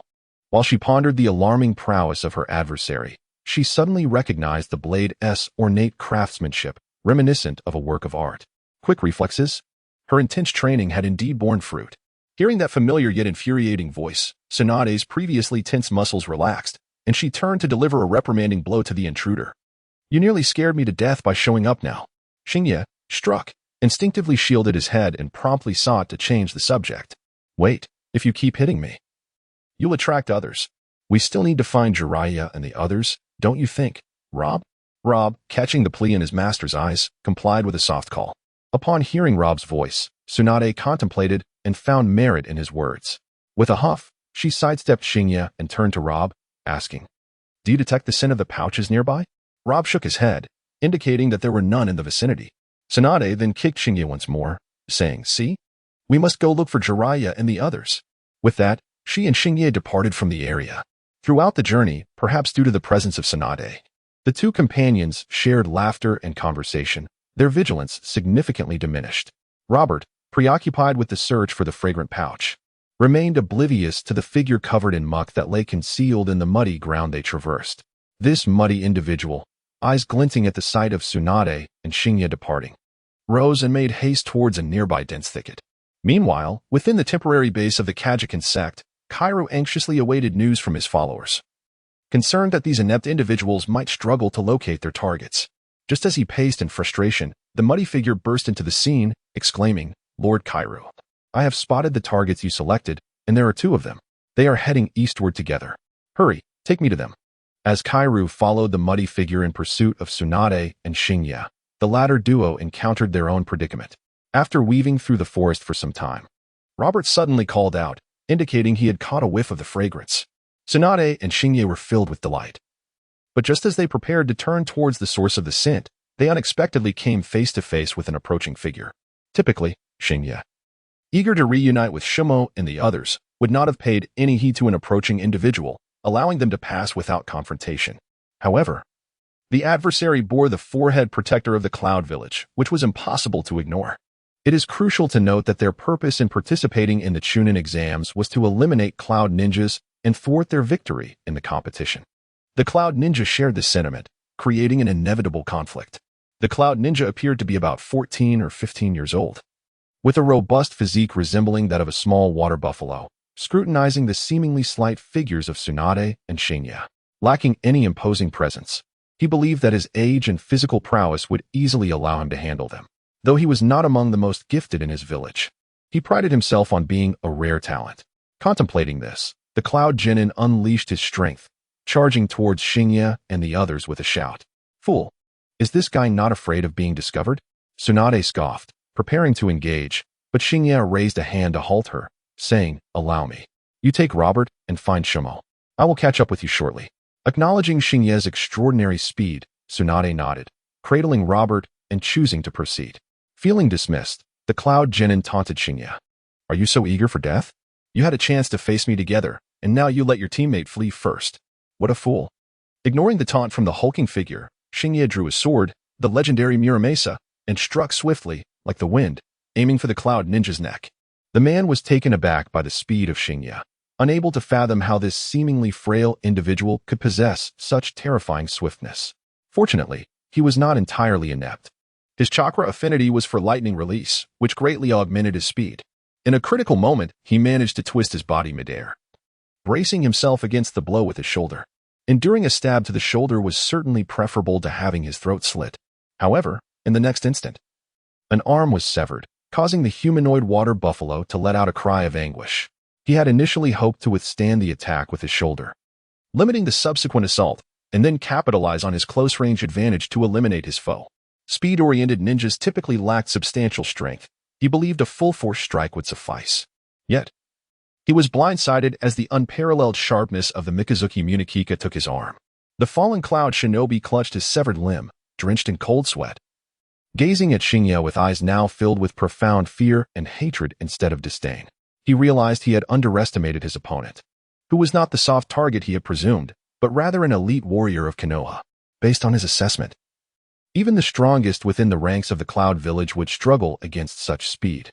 He resolved that for the sake of victory in the Chunin exams and to ensure the Cloud's dominance, he must prevent this individual from leaving the forest, even if it meant sacrificing his own life. With that thought, the humanoid water buffalo struggled to retrieve a scroll from his waist. Brandishing the scroll, he pleaded with Xingye. "Do not kill me. I possess a scroll. If you spare me, I shall give it to you." Xingye hesitated momentarily. This adversary appeared to be merely a minor character. If he did not slay him now, the man would not survive long in the forest with only one arm. Perhaps he could accept the scroll and grant him mercy? Before he could voice his thoughts, the man interjected, "This scroll is undoubtedly genuine. Allow me to demonstrate." He lifted the scroll with one hand and, using his teeth, bit through the binding. Unbeknownst to Xingye, the man had stealthily smeared his own blood upon the scroll. At the moment the binding was severed, a sense of foreboding surged within Xingye, compelling him to act without hesitation. He launched the Mikazuki Munikika into the air, grasping the blade in reverse as he prepared to unleash a moonlight strike. However, he was a step too late. Before he could execute his technique, the Cloud Shinobi tore open the scroll. As the scroll unfurled, a luminous blue object fell into the ninja's mouth. Instantly, ethereal blue flames of chakra erupted from his body. Upon witnessing this blaze, Xingye momentarily forgot about his impending attack. Or perhaps he was too intimidated to proceed. For the instant he beheld those flames, he recalled their significance. They were the distinctive chakra flames of the two tails, and he realized he had been naive to trust the man's deceptive words. Now he was truly in peril. He recalled that the original text mentioned that after the confrontation with the Gold Horn and Silver Horn, someone from the hidden Cloud Village had attempted to consume the flesh and blood of the Eight Tails, but inevitably, all of those individuals had succumbed to the overwhelming power and met their demise. Was not the scene before him an exact reflection of that description? The only difference was that the flesh and blood of the Eight Tails had been replaced with that of the Two Tails. This individual intended to leverage the moment of chaos induced by the tailed beast's chakra to engage him in a life-or-death struggle. As Xingye grasped the situation, he observed the previously writhing Cloud Nin, who had been groaning in pain, suddenly rise with a low growl. Indeed, he was now crawling back to his feet. At this moment, both his body and will had been completely dominated by the frenzied chakra of the Two Tails, transforming him into a beast-like creature, moving on all fours. The Cloud Nin, now in a state of rage, had entirely abandoned rational thought, driven solely by the primal instinct to destroy. With a roar, he unleashed a massive blue fireball, roughly the size of a basin, towards Xingye, and then leaped forward on his hind legs in a furious charge. These two attacks followed in rapid succession. Even if Xingye evaded the fireball, he would still be torn apart by the oncoming Cloud Nin. In that instant, Xingye resolved to utilize his unfinished technique, the Ray of Moonlight. The beam grazed past the blue fireball, and he could even smell the singeing of his hair from the intense heat. Just barely. He evaded the fireball and simultaneously dodged the subsequent assault. Without waiting for the opponent to turn, he swiftly struck down with his blade upon the ninja's back. He had poured all his strength into this blow, and under normal circumstances, it could have cleaved a man in two. However, protected by the chakra cloak of the two tails, the strike merely left a shallow wound on the ninja's back. Rather than inflicting serious injury, it ignited his ferocity. He pivoted, using his remaining arm to lash out violently at Xingye's face, prompting Xingye to hurriedly raise his blade to block. Though the blade intercepted the ninja's claws, the force of the strike still sent a painful gust against Xingye's cheek. He couldn't help but feel relieved that he had previously severed one of the ninja's arms. Otherwise, he would have had nowhere to evade a follow-up slap. Just as this thought crossed his mind, a powerful wind surged from behind him. An ominous feeling washed over Xingye. But the attack was too close for him to react in time. Despite his best efforts to dodge, he still took a severe blow to his side. The attack that came from behind was none other than the chakra tail materializing from the cloud knee. Having learned from his previous encounter with Shoimo, Xingye had been careless and was sent flying by this tail. Fortunately, he reacted quickly. As he was propelled through the air, he plunged his sword, the Sanri Zongji, into the ground to stabilize himself. Taking a deep breath, he endured the searing pain in his side, only to discover that the entire area had been scorched and disfigured by the chakra flames of the tail. This was with the protection of his clothing. Had his skin been directly exposed, it would have likely been charred beyond recognition. Yet now, under the starlit sky, Xingye found himself unable to tend to the wound at his waist, for that adversary lunged forward with a low growl. This lower ninja possessed strength equivalent to that of a mid-level shinobi, and now, empowered by the chakra of the two tails, both speed and might had surged to unprecedented heights. In that moment, even Xingye felt a modicum of pressure in confronting him. Had it merely been an enhancement in speed and strength, it would have been manageable.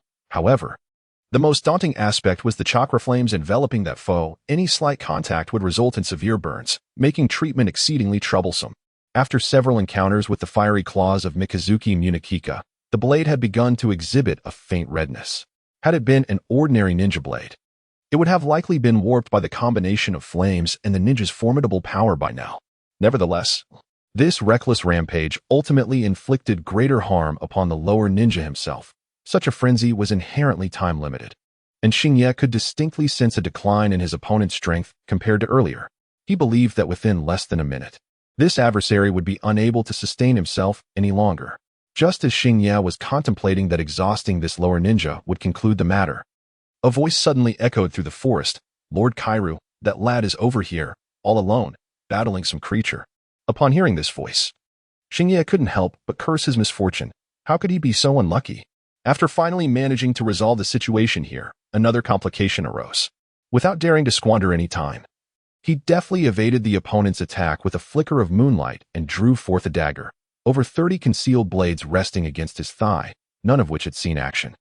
With a righteous backstab, he precisely pierced the heart of the lower ninja, due to the incessant burning of the chakra flames upon the man's blood. Despite the heart being punctured, little blood flowed forth. This signified that the life force of this adversary had nearly ebbed away. Severely wounded, he lacked even the strength to rise, collapsing to the ground, gasping for breath as he awaited the arrival of death. After dispatching this cloud-hidden ninja, Xingye dared not to relax. He prioritized fleeing toward the direction opposite the source of the voice, neglecting his own injuries. "Run, where can you escape to?" Just a few steps into his flight, he heard the taunt from behind. With that utterance, a crimson glow suddenly erupted in the forest mere meters ahead of him. This red luminescence shot skyward, forming a blood-colored cage encompassing an area of approximately 100 square meters, ensnaring him within. What manner of jutsu is this from which shinobi village? Such grandiosity seems unnecessary for dealing with just me. Initially, Xingye contemplated a forceful breakthrough. However, as he slashed his blade against the crimson wall, it remained impervious. At that moment, another voice emerged from behind. "Do not waste your efforts. This is the divine art of the evil god, and you shall not escape." Instinctively turning to glance back, he beheld 7 or 8 figures gradually encroaching upon him from various directions. Unbeknownst to him, during the confrontation with the hidden ninja from Yun, he had already found himself encircled. Yet, which ninja village's squad could possibly be so intent on targeting him? His identity was well concealed by Konoha. Surely it could not have been exposed. Could it be a temporary alliance formed by other ninja villages? That seemed implausible, as none of them bore headbands. And judging by their appearances, they must all be over the age of 15.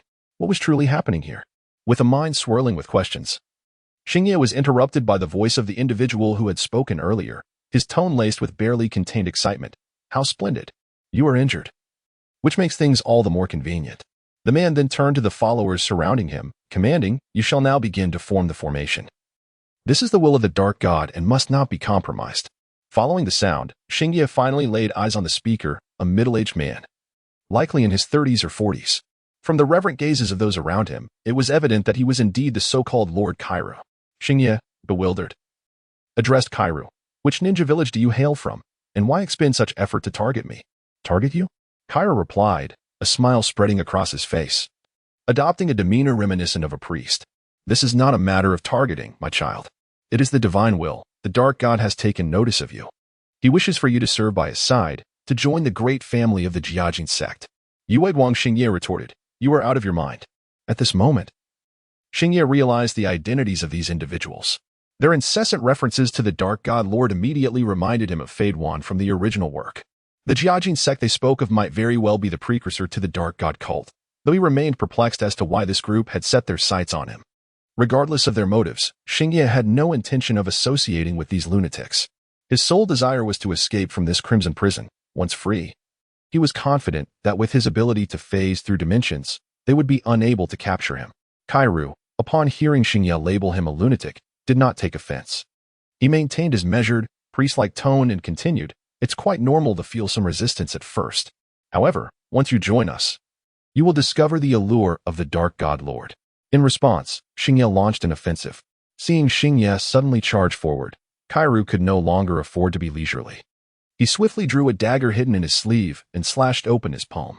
As blood streamed from his hand, dark patterns resembling those of Fade Wan emerged upon his skin, a curse, blood arrows. With Kairu's incantation, the blood flowing from his palm morphed into 3 arrow-like shapes, eerily suspended in the air. Pointing a finger at Xingye, the 3 blood arrows shot forth with lethal speed. As the arrows hurtled towards him, Xingye abandoned his attack on Kairu, executing a forward roll while simultaneously tossing 2 shuriken at the 2 individuals who were setting up a formation in the distance. It was evident that their arrangement was malevolent. Furthermore, the blood-red prison seemed to be connected to those individuals, for it shifted in tandem with their movements. This indicated that the prison was likely a barrier technique akin to the 4 purple flame formation, reliant on human focal points. If he could eliminate these nearby foes, he might just find a way to escape. Having evaded the blood arrows with his roll, Xingye did not pause. He noticed that the arrows had reversed direction and were now hurtling back towards him. Meanwhile, the shuriken he had thrown elicited 2 anguished cries. Turning to look, he saw that one shuriken had embedded itself in the throat of one assailant, while the other had struck another in the thigh. The individual hit in the throat fell lifeless, and the one struck in the thigh collapsed, wailing in agony. Witnessing this, Xingye's spirits soared. Recalling Fade Wan and Kairu's blood arrows from the original narrative, he had instinctively assumed that the members of this Jiajin sect would pose a significant threat. However, observing their performance now, they did not appear nearly as formidable as he had imagined. His shuriken had not been thrown with remarkable speed. Any average lower-ranking ninja, with a modicum of focus, should have been able to evade them, yet these individuals seemed to lack even the basic reflexes. Seeing their incompetence brought him a sense of relief. With such thoughts in mind, Xingye disregarded Qilu and the blood arrows behind him, charging straight towards those still attempting to set up their formation. The moment those individuals caught sight of Xingye's advance, they instinctively fell into a state of panic. Essentially, they were mere ordinary people, augmented solely by Qilu's sorcery to attain their current prowess. Yet, their enhancement granted them little more than raw power. Their combat experience was virtually non-existent. While they might intimidate unsuspecting young girls and children, they were no match for a ninja. Witnessing 2 companions fall in mere moments sent them into a frenzy. Each one began to chant pleas to their dark deity for strength, summoning the courage to confront Xingye. However, their so-called dark god seemed to be of little assistance, as Xingye's first strike severed a head cleanly from its body. After dispatching one foe, Xingye flung the corpse behind him, using it as a shield against the incoming blood arrows, and then turned his malevolent grin towards the remaining 5, dashing forward with fervor. With 3 out of 8 fallen in an instant, the once vibrant crimson cage dimmed considerably, transforming from an octagonal prison into a pentagon. The surviving 5 adherents, upon witnessing Xingye's devilish smile, could no longer maintain their focus on the formation and instinctively began to flee. Qilu, still lingering in place, was momentarily stunned. How had his meticulously crafted plan unraveled so swiftly? In truth, had Qilu's strategy been employed against ordinary Chunin and Jinin, it would have likely succeeded. He intended to ensnare the target within the blood prison, buy time through sorcery to extract the target's blood. And once his subordinates had successfully set up the blood puppet grand formation, he could use the target's blood as a medium to turn them into an unconscious blood puppet. Yet, they had chosen poorly, selecting none other than the most formidable competitor of the Chunin exams, Moonlight Star, which sealed their tragic fate. As the situation spiraled out of control, Qilu abandoned his original plan. The strategy to capture a ninja had failed, and now he needed to contemplate how to eliminate this threat and protect his own secrets. He realized he had been deceived, for he had not targeted a promising yet relatively weak contender, but rather a cunning predator masquerading as prey. This individual might be Konoha's most concealed trump card, while the so-called prodigies of the Uchiha and Hyuga clans were merely distractions. However, it was too late for such reflections. His sole concern now was how to eradicate Shinya. He still possessed a plethora of enigmatic sorceries, and with skillful application, eliminating Moonlight Star should pose no insurmountable challenge. Casting his gaze over the blood-soaked ground and the 5 subordinates still attempting to escape, his attention ultimately settled on the corpse still engulfed in eerie flames. Suddenly, an idea sparked within Qilu. Glancing at Shinya, who was still pursuing his fleeing subordinates, he hurried to the body, dripped his own blood upon it, and swiftly began inscribing intricate symbols around the corpse. Upon completing the new formation, Kyra gritted his teeth and suddenly clenched his fists. With a resounding boom, the 5 fleeing acolytes erupted in a cataclysmic explosion. This was an explosion in the physical sense. The 5 individuals, mid-flight, were suddenly obliterated, their bodies disintegrating into countless fragments. Their own blood, combined with the crimson liquid contained in the glass vials they bore, transformed the entire ground of the Pentagon into a sanguine pool. This was a curse that Kairu had initially placed upon several acolytes, a contingency plan born of his paranoia regarding potential betrayal. He had long since fortified them, discreetly embedding this dark spell within them. However, before any insurrection could manifest, he preemptively detonated this safeguard, for he required more blood. The sudden self-detonation of the 5 acolytes took Shinya by surprise. The visual shock of the scene was undeniably jarring. It took a moment for him to realize that this was Kairu's doing. Desiring to rush back and thwart the incantation, Shinya soon recognized the futility of his intent. The distance was too great, and his speed could not bridge the gap before the ritual reached its conclusion. If he could not impede the process, he resolved to flee. Thus, his next utterance was, "I'd rather take the road." As Shinya began to sprint away, Kairu had already completed his ritual. The incantation, blood puppetry, was now in effect. A bizarre spectacle unfolded as the vast pools of blood on the ground began to flow, as if guided by an unseen force, towards the lifeless body of a lower ninja lying on the ground, encircled by the formation. Upon absorbing the surging blood, the corpse of the lower ninja swelled dramatically, transforming from a height of approximately 5 feet to nearly 6.5. As the body continued to expand, the nearly extinguished azure flames of chakra reignited, blazing anew. When the blue flames flared back to life, the corpse of the Yunin lower ninja rose once more. Kyra gazed at the resurrected body with a hint of astonishment. So this blue flame is this fiend's innate ability? How unexpectedly delightful. The spell he employed, blood puppetry, was among the most sinister of the ultimate techniques contained within the scroll. Its effect allows the wielder to revive the recently deceased using a copious amount of blood, transforming them into blood puppets bound to fight for the caster. The strength of the resurrected depends on the deceased's original power and the volume of blood used as a medium. Stronger corpses require greater quantities of blood, while excess blood can bolster those of lesser strength. However, this technique bears a flaw. Its duration is limited to 5 minutes, and it can only be activated using human blood. The blood of other creatures is ineffective. Nevertheless, 5 minutes should suffice to eliminate that Moonlight Star. Kyra mused as he pointed towards the fleeing figure of Shinya and commanded the blazing blue flame corpse, "Bring him back." The blood puppet opened its mouth, emitting an unpleasant shriek, and with a swift motion, it darted forth. The enhancement of blood combined with the amplification of the two-tailed chakra propelled the blood corpse to an astonishing speed. Not long after Starry Night began to flee, he faintly heard the chilling roar of the blood corpse behind him. Must it be so monstrous? He cursed under his breath and decided to activate his phasing bloodline technique. This corpse had its eyes burned away, so it should be incapable of seeing him.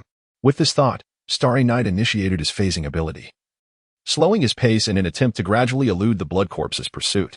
However, he was taken aback when the Blood Corpse opened its mouth and unleashed a fireball, hurtling directly toward him with relentless speed. Is this really happening? Starry Night, hindered by an injury to his waist that prevented him from unleashing his full speed, wasted precious time dodging the fireball. In the back-and-forth exchange, the Blood Corpse was nearly upon him. Damn it! He cursed again, realizing there was no escape this time. He drew his blade, the Sanjiu Zonjin. Engaging in close combat with such a creature? Absurd. His goal was to return and deal with that Kiru. This entity, being a reanimated corpse, was certainly not easy to confront. Facing it head-on was the folly of a fool, as it would likely eliminate the summoner in an instant. With a firm grip on the Sanjiu Zonjin, Starry Night crouched low and unleashed a thread of moonlight, forcibly creating some distance from the Blood Corpse. While channeling the moonlight, he keenly observed that his own blood momentarily defied the laws of physics and surged toward the Blood Corpse. This revelation illuminated his understanding. The Blood Corpse tracked its enemies through their blood. In other words, unless he drained every drop of blood from his body, evading this abomination was impossible. However, Starry Night had no intention of desiccating himself, so he resolved to run. He sprinted back toward his original path, engaging in yet another life-or-death sprint with the Blood Corpse. This time, however, he was not merely fleeing. He employed every means at his disposal: explosive talismans, ninjutsu, everything was fair game. He smashed through tree after tree along the roadside, effectively obstructing the Blood Corpse's advance. Lacking any cognitive ability, the Blood Corpse acted purely on instinct and Kiru's commands, often displaying foolish behaviors. Rather than leaping over the fallen trees, it insisted on circumventing or demolishing them. This, in turn, granted Starry Night a brief respite. As he raced forward, he finally caught sight of Kiru, who awaited the outcome. Finally, I've got you.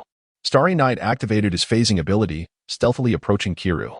The ordinary human Kiru, oblivious to Starry Night's presence, was only aware of the low growls of the Blood Corpse, mistakenly believing it was returning with Starry Night in tow. He instinctively raised his head and asked, "Did you bring that kid?" But instead, he was met with the sudden appearance of Starry Night, wielding the Sanjiu Zonjin. The furious Starry Night harbored no intention of granting Qilu any respite. In fear that Qilu might devise some trickery, he immediately employed his secret technique, Yin Fan. Almost simultaneously, 3 swift strikes erupted from his blade, each causing a spurt of crimson from Qilu's form. The ease with which this unfolded took Xingye by surprise. He had anticipated some form of defense from Qilu, but instead, he found himself swiftly dispatching him with little resistance. Qilu's eyes widened in shock, and blood uncontrollably trickled from the corners of his mouth. Is this the power of a ninja? Xingye offered no reply, gradually retracting his blade, the famed Tsunekiri, which returned to its sheath with a soft click. This sound seemed to activate some hidden mechanism, for with its echo, Qilu's body disintegrated into several fragments. Simultaneously, the Blood Corpse, which had been perilously close behind Xingye, collapsed to the ground with a thud. The head that lay on the floor gazed up at Xingye, struggling to articulate. But you have underestimated me. I am indeed an evil god, great being. As he uttered the final words, Qilu, once feeble, suddenly regained a formidable presence, his voice booming despite the fact that only his head remained mobile. Blood Corpse, explode. With this roar, the Blood Corpse, previously immobilized, detonated in a manner reminiscent of the earlier followers, showering Xingye with a deluge of blood and chunks of flesh ignited by blue flames. The blood seemed to possess a horrifying corrosive quality, causing a searing pain to radiate across Xingye's form upon contact. Under the Starry Night, Xingye felt an excruciating burn searing into his back, the agony so intense that he could not help but cry out. Upon hearing Xingye's anguished wail, Qilu burst into laughter, exclaiming, "Indeed, just like that. Do you feel the pain? I intend for your remaining days to be filled with such torment. If I perish, you shall not find solace. This is my punishment for you, as the Dark God. Curse of fear, death's extremity." As Qilu's words fell, his corporeal form withered rapidly, his blood being siphoned away by an unknown force, coalescing into a blood orb the size of a head.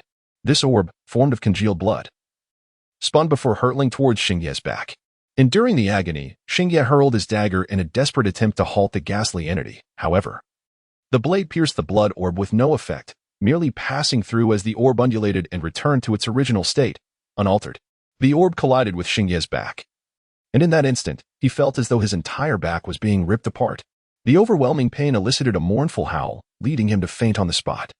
Neither the desiccated remains of Qilu nor the unconscious form of Xingye noticed that after the blood orb struck Xingye's back, it fused with the blazing azure chakra flames. Following this fusion, a massive azure skeletal pattern was etched onto Xingye's back, while the remaining chakra flames compressed, ultimately gathering in the eye sockets of the skull, igniting with ghostly fire. When Xingye regained consciousness, he found himself resting upon Tsunade's thigh. As he lifted his gaze, he beheld Tsunade, her eyes glistening with tears, softly murmuring as she held his hand. However, his ears were still clouded, rendering him unable to discern her words. Instinctively, he inquired, "What did you say?"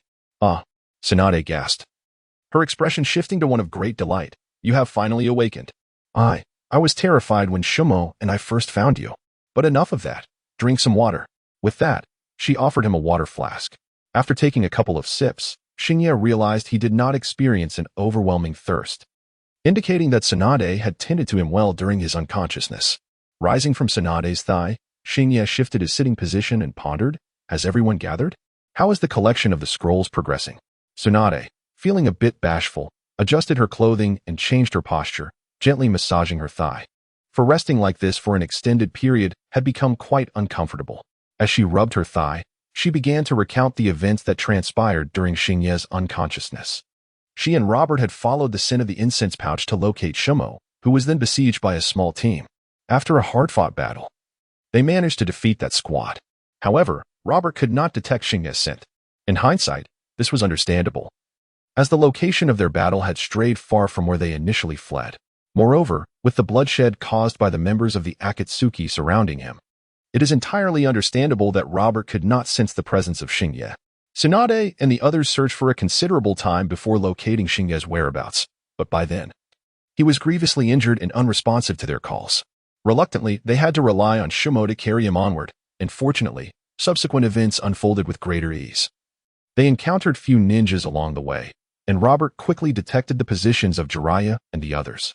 There is little more to recount. Orochimaru, Jiraiya, and Akatsuki led Robert out in search of the scrolls, while Tsunade and Shumo remained at the makeshift camp to tend to Xingye. As evening approached, Shumo ventured out to procure food, leaving only Tsunade and Xingye behind. Just as Xingye was about to share his recent experiences with Tsunade, she suddenly drew a kunai, signaling him to be cautious. Simultaneously, a voice echoed from the shadows. "Ah, it seems we've been discovered. In that case, we must deal with you directly." Under the moonlight, 3 individuals adorned with the headbands of the Cloud Village emerged from the forest, their eyes glinting with malice as they regarded Tsunade and Xingye. Xingye instinctively sensed something amiss. Yet in the heat of the moment, he could not dwell on it.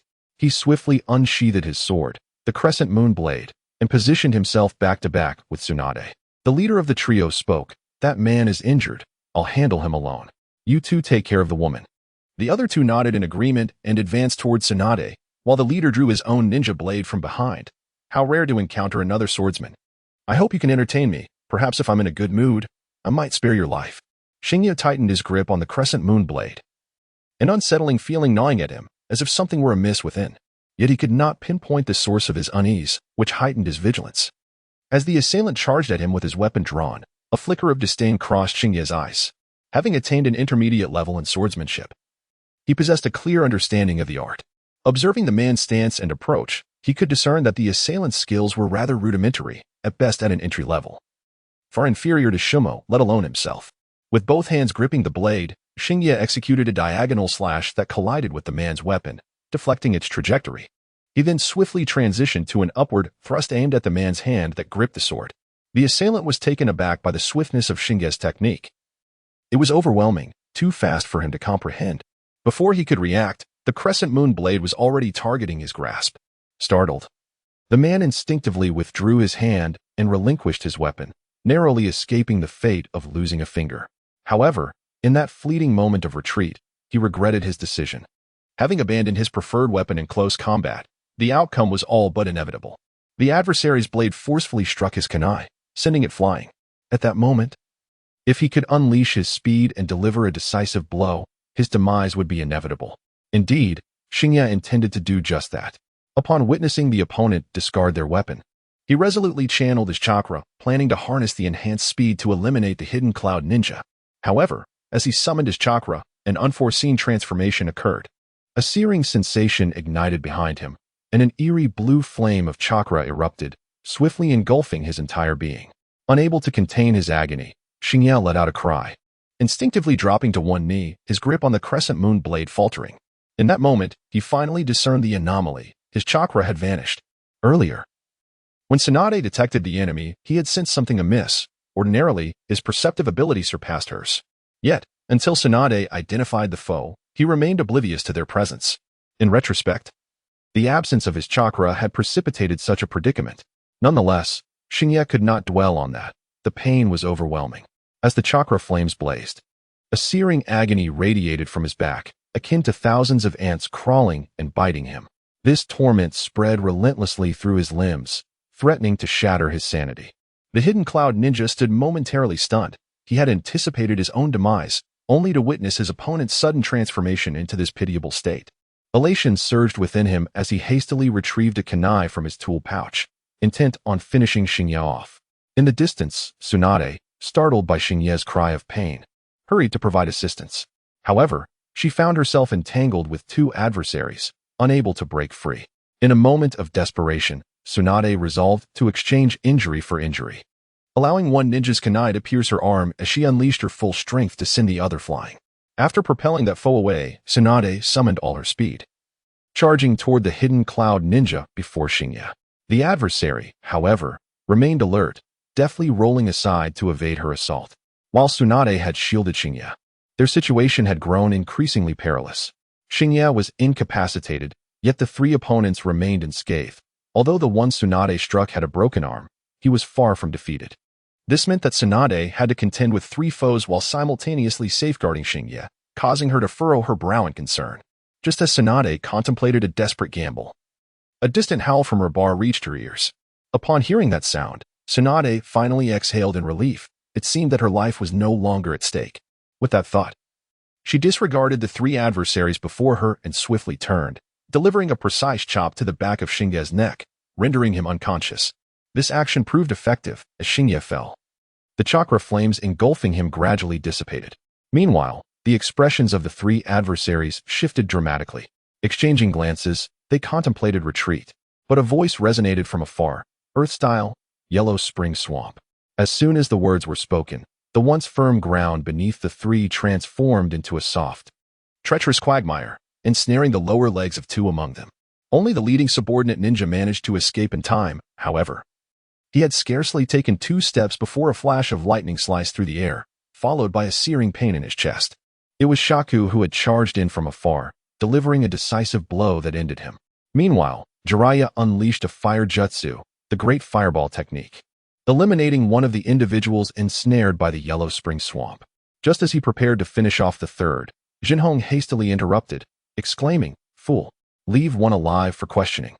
Jiraiya halted, and the surviving Cloud Ninja, who had initially boasted of his unyielding spirit, fell silent under Jinhong's genjutsu. After the four had dealt with the Cloud Ninja subordinates, Jinhong began interrogating for information while the other 3 rushed over to inquire, "Is Xingye all right?" Tsunade tore away the charred remnants of Xingye's clothing to tend to the wounds on his back, stating, "It's that cursed thing on his back. Xingye must have activated it when he used chakra earlier, which is likely why he has ended up like this." Orochimaru, having listened to Tsunade's account, began to analyze. "I suspected this to be some form of secret technique. It seems I was not mistaken. It appears he cannot withstand the stimulation of chakra at present." Tsunade, "Quickly check if Xingye's internal organs have been affected," he urged, realizing the gravity of the situation. Tsunade had initially intended to utilize her medical ninjutsu's special chakra to investigate Xingye's internal condition. However, upon hearing Orochimaru's words, she swiftly dismissed her medical technique and opted for a pulse check without utilizing chakra. After listening for a moment, she shook her head. His internal organs seem unharmed. His pulse remains stable. Yet, I cannot ascertain whether complications may arise later. Orochimaru pondered briefly before stating, "Given the current circumstances, this technique is beyond our capability to handle. We will have to wait until this examination concludes and regroup with Teacher Chiefing to devise a plan." Jiraiya interjected, "With only 1 day remaining until the final day of the 3-day period, shall we head directly to the central tower?" Jinhong interjected, "No. I just gathered intelligence from this guy that nearly half of the Cloud Ninja are lying in wait at the central tower, while the other half consists of those who are out here hunting. If we go there, we would be walking straight into a trap. What should we do now? Shaka contemplated for a moment before responding. The rules of this examination dictate that an individual advances with a single scroll. This implies that the third round should abandon the concept of teams. It is highly likely to be a battle royale. There are a total of 21 scrolls, originally indicating that 21 individuals would advance, but now Xingye's scroll has been burned. In other words, a total of 20 individuals will advance. If our Konoha has at least 11 members qualifying, does that not guarantee our victory? Upon hearing Shuo Mo's analysis, the eyes of the crowd sparkled with realization. Indeed, the primary objective of this Chunin exam is to ensure that Konoha's advancing ninjas outnumber those from the hidden cloud. Thus, as long as Konoha has at least 11 individuals progressing, and provided that the hidden mist village avoids arranging conflicts among our own, victory would be inevitable. Jinhong interjected, stating, "We currently possess 5 scrolls. Should we not seek an additional 6? However, the focus on the scrolls seemed misplaced. Suddenly, the usually silent Orochimaru spoke. The scrolls are insignificant. What truly matters is the number of individuals who advance.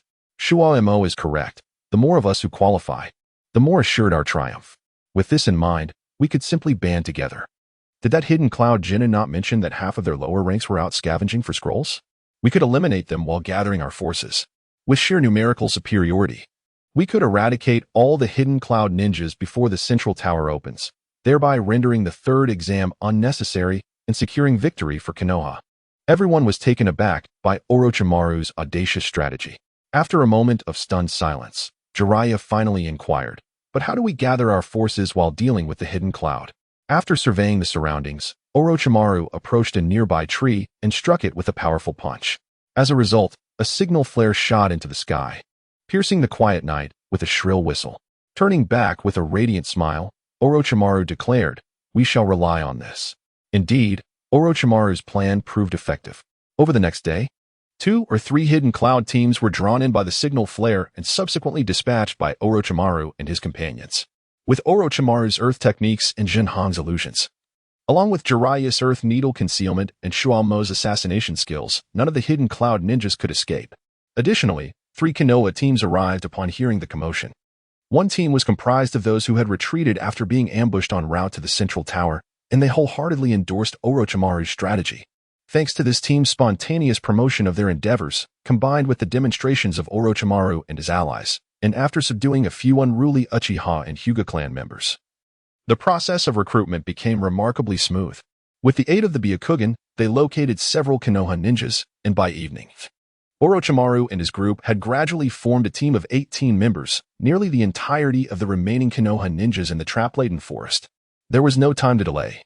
If we tarried any longer, the hidden cloud teams conducting guerrilla operations would return for support. We must charge directly to the central tower. It must be said, before his descent into darkness, Orochimaru exhibited remarkable leadership qualities. Though typically reserved, when he spoke, he often rendered astute decisions. A multitude of ninjas nodded in agreement to Orochimaru's words, and a formidable group surged toward the central tower. Along the way, they instinctively formed a 3-tiered structure. The disciples of the Hyuga clan, scattered at the outermost perimeter, were tasked with scouting for enemy movements and identifying potential dangers. Standing alongside them were the likes of Shimo and Jiraiya, skilled in various physical techniques, forming the first layer of defense.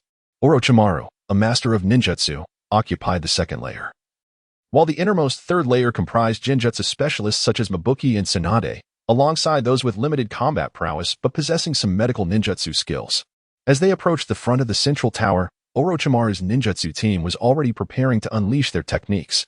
With a commanding shout from Orochimaru, all the Leaf ninjas let out a battle cry and charged forward, launching a large-scale composite ninjutsu composed of wind and fire release, aimed directly at the area where the Hyuga clan had observed the heaviest concentration of enemies. A colossal fireball resulted in the immediate demise of several cloud ninjas, catching them off guard. As they hastily attempted to counter with their own techniques, a second wave of defensive earth-release ninjutsu was already in place. The lightning release strikes from the cloud's lower ninjas barely made an impact against the earthen walls conjured by the Leaf ninjas, dissipating without causing any significant disturbance. Following 2 rounds of intense ninjutsu exchanges, the Leaf Ninjas had breached the interior of the Cloud's defenses, leading to a direct confrontation of physical techniques. In this clash, Shamo, Jiraiya, and Tsunade shone brilliantly, executing techniques such as Sunder Sky, Needle of the Earth, and Chakra Scalpel, claiming the lives of several Cloud Ninjas within mere minutes. In just 5 minutes, more than half of the Cloud Ninjas, who had been lying in wait at the central tower, had perished, leaving the remaining ones utterly terrified. Faced with an overwhelming force of nearly 20, the few survivors had no choice but to flee, abandoning the central tower in fear. This battle was a resounding victory for the Leaf, with the Cloud's forces, including those still wandering, totaling less than a dozen, while the Leaf's 18 remained unscathed, with the most serious injuries limited to a few broken bones. More importantly, after searching through the fallen bodies, they acquired 6 scrolls, including the scrolls their own squad had brought and the 5 possessed by Orochimaru and others. The Leaf now had an astounding total of 14 scrolls, establishing an undeniable advantage in this Chunin exam. Orochimaru retained 1 scroll to ensure the advancement of Seiya, while he relinquished the remaining 5 for free distribution among the squads, who expressed no grievances but rather praised Orochimaru for his fairness. The Leaf Ninjas maintained their vigil in front of the central tower until noon the following day. At the stroke of 12, someone promptly opened the grand doors of the tower. The Leaf Ninjas no longer paid attention to the furious Cloud Ninjas outside. Their scroll count had ensured a decisive advantage. Regardless of the outcome of the upcoming 3rd exam, victory seemed assured. This Chunin exam, or rather this conflict within the ninja world, had solidified the Leaf's status as the conquering nation. Upon delivering the scrolls, the impressive feat of Konoha acquiring 14 scrolls astonished the various ninja villages, catapulting the names of Orochimaru and others into fame, marking them as heroes of Konoha. In contrast, the Hidden Cloud Village secured merely 5 scrolls, while the final scroll was preserved by a team from the Hidden Hot Spring Village until the very end. It was rumored post-examination that this team had gone 3 days without food or water, surviving solely by remaining concealed in the mire, relying on the scant provisions they carried. Just when the examination was nearing its conclusion, everyone assumed this scroll had met the same fate as the one belonging to Hashiyuru, destroyed beyond recovery. Yet, these 3 individuals trembled as they crawled into the central tower. One might wonder whether their actions stemmed from a genuine love for peace or a transcendence born of mere survival. As for Konoha, Hashiyuru and his companions all advanced, with Hashiyuru effortlessly securing victory, while the remaining 8 were ranked according to their strength, each awarded the position of a Konoha Genin. Both the Hidden Cloud and the last team from the Hidden Hot Spring Village chose to surrender their scrolls to the strongest amongst them. Once all scrolls were submitted, the second stage of the examination officially concluded, and Tsunade, along with Hashiyuru, returned to the Hot Spring Inn. Shortly after Hashiyuru awoke in the inn, he learned of his fortuitous victory, and he refrained from elaborating further. The competition between Konoha and the Hidden Cloud had undeniably culminated in Konoha's triumph. He saw no need to relinquish his spot for the sake of progression, as he was not so noble as to forfeit an opportunity simply due to his current state. Moreover, there was a cunning ninja from the Hidden Hot Spring Village, who might indeed secure advancement without the use of chakra. The pressing matter at hand was to investigate the peculiar symbol etched upon his back. Upon returning to the inn, Hashiyura gazed into the mirror, and, indeed, it appeared quite unconventional. Initially, he recounted his experiences in the trap forest to Kif, who was intrigued upon hearing that a lower-ranking ninja had enhanced their abilities by consuming the flesh of the two-tailed beast. This revelation could potentially yield a significant advantage during future negotiations with the Hidden Cloud, as their actions were decidedly unscrupulous, and it would be unwise to allow them to remain comfortable. As for the matter of the Kaken sect, Hashiyura had promised to report back to the Hokage, urging him to dispatch a team to the Land of Rivers to thoroughly eradicate the remnants of the Kaken sect. With these 2 matters addressed, the focus shifted back to the enigmatic symbol on Hashiyura's back. Kif summoned TKSH, and the 2 gestured for Hashiyura to remove his shirt and lie down, delving into the study of the skull symbol inscribed on his back. Kif and TKSH scrutinized the design for an extended period, their brows furrowing in perplexity. The pattern was unfamiliar to them, bearing a semblance to sealing techniques. However, they could discern no specific seals associated with it, as it appeared to be merely an ordinary tattoo. After much deliberation, they decided to summon a member of the High GA clan to utilize their Byakugan and investigate the peculiarities of this insignia. Upon summoning a member of the Hyuga clan to activate the Byakugan, a soft gasp escaped their lips as they gazed upon the back of Shinya.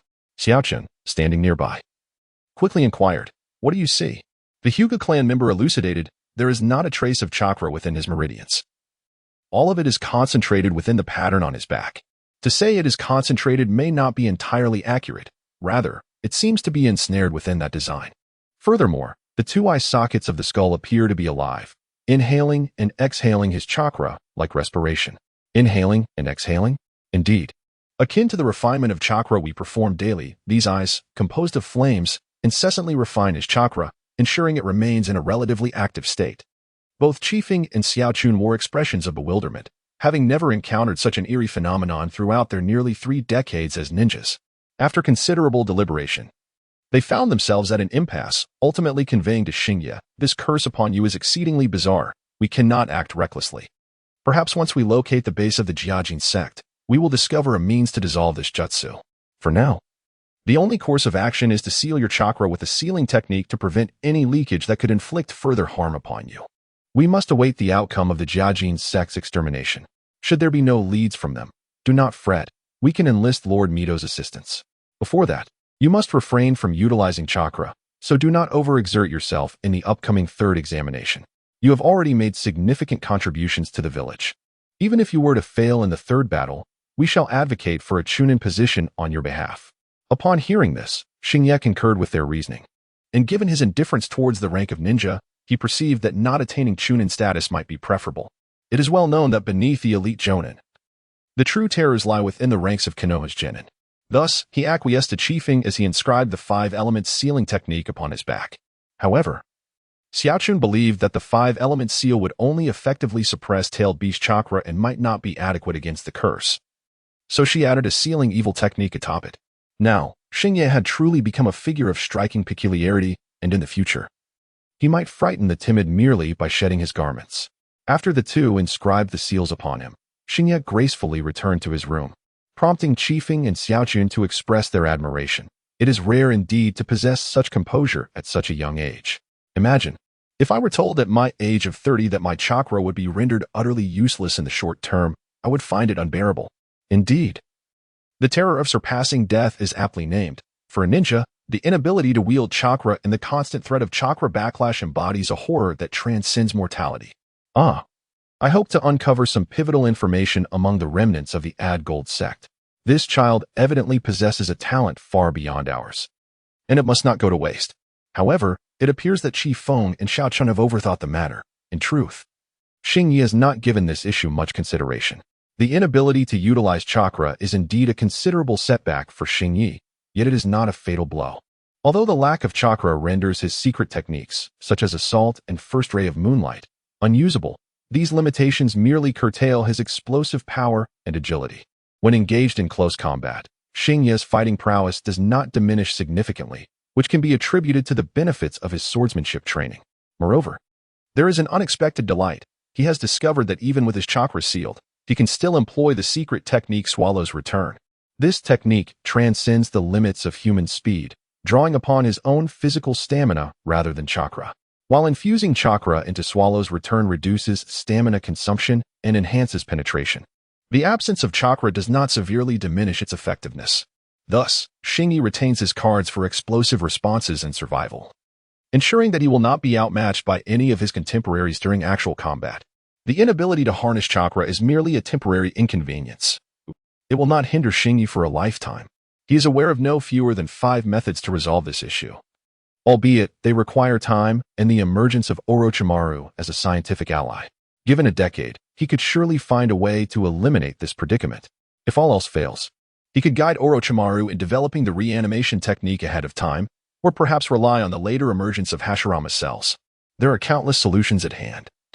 There is no need to fret over this transient period, rather than lament the inability to refine chakra. It would be more prudent to contemplate how to train Robert or to enhance his swordsmanship. Speaking of Robert, his skeletal structure and claws have developed sufficiently, allowing for combat-oriented training to commence. During this period when he cannot utilize chakra, he might as well focus on nurturing Robert, entrusting him with ninjutsu and crowd control. It is worth noting that Robert is an exceptionally gifted ninja wolf, with the clan leader of Inuzuka asserting that once Robert matures, he will surpass all the Inuzuka's ninja dogs as a super ninja beast. The well-trained ninja dogs of the Inuzuka clan can handle mid-level ninja without their masters present. Robert's talent exceeds theirs.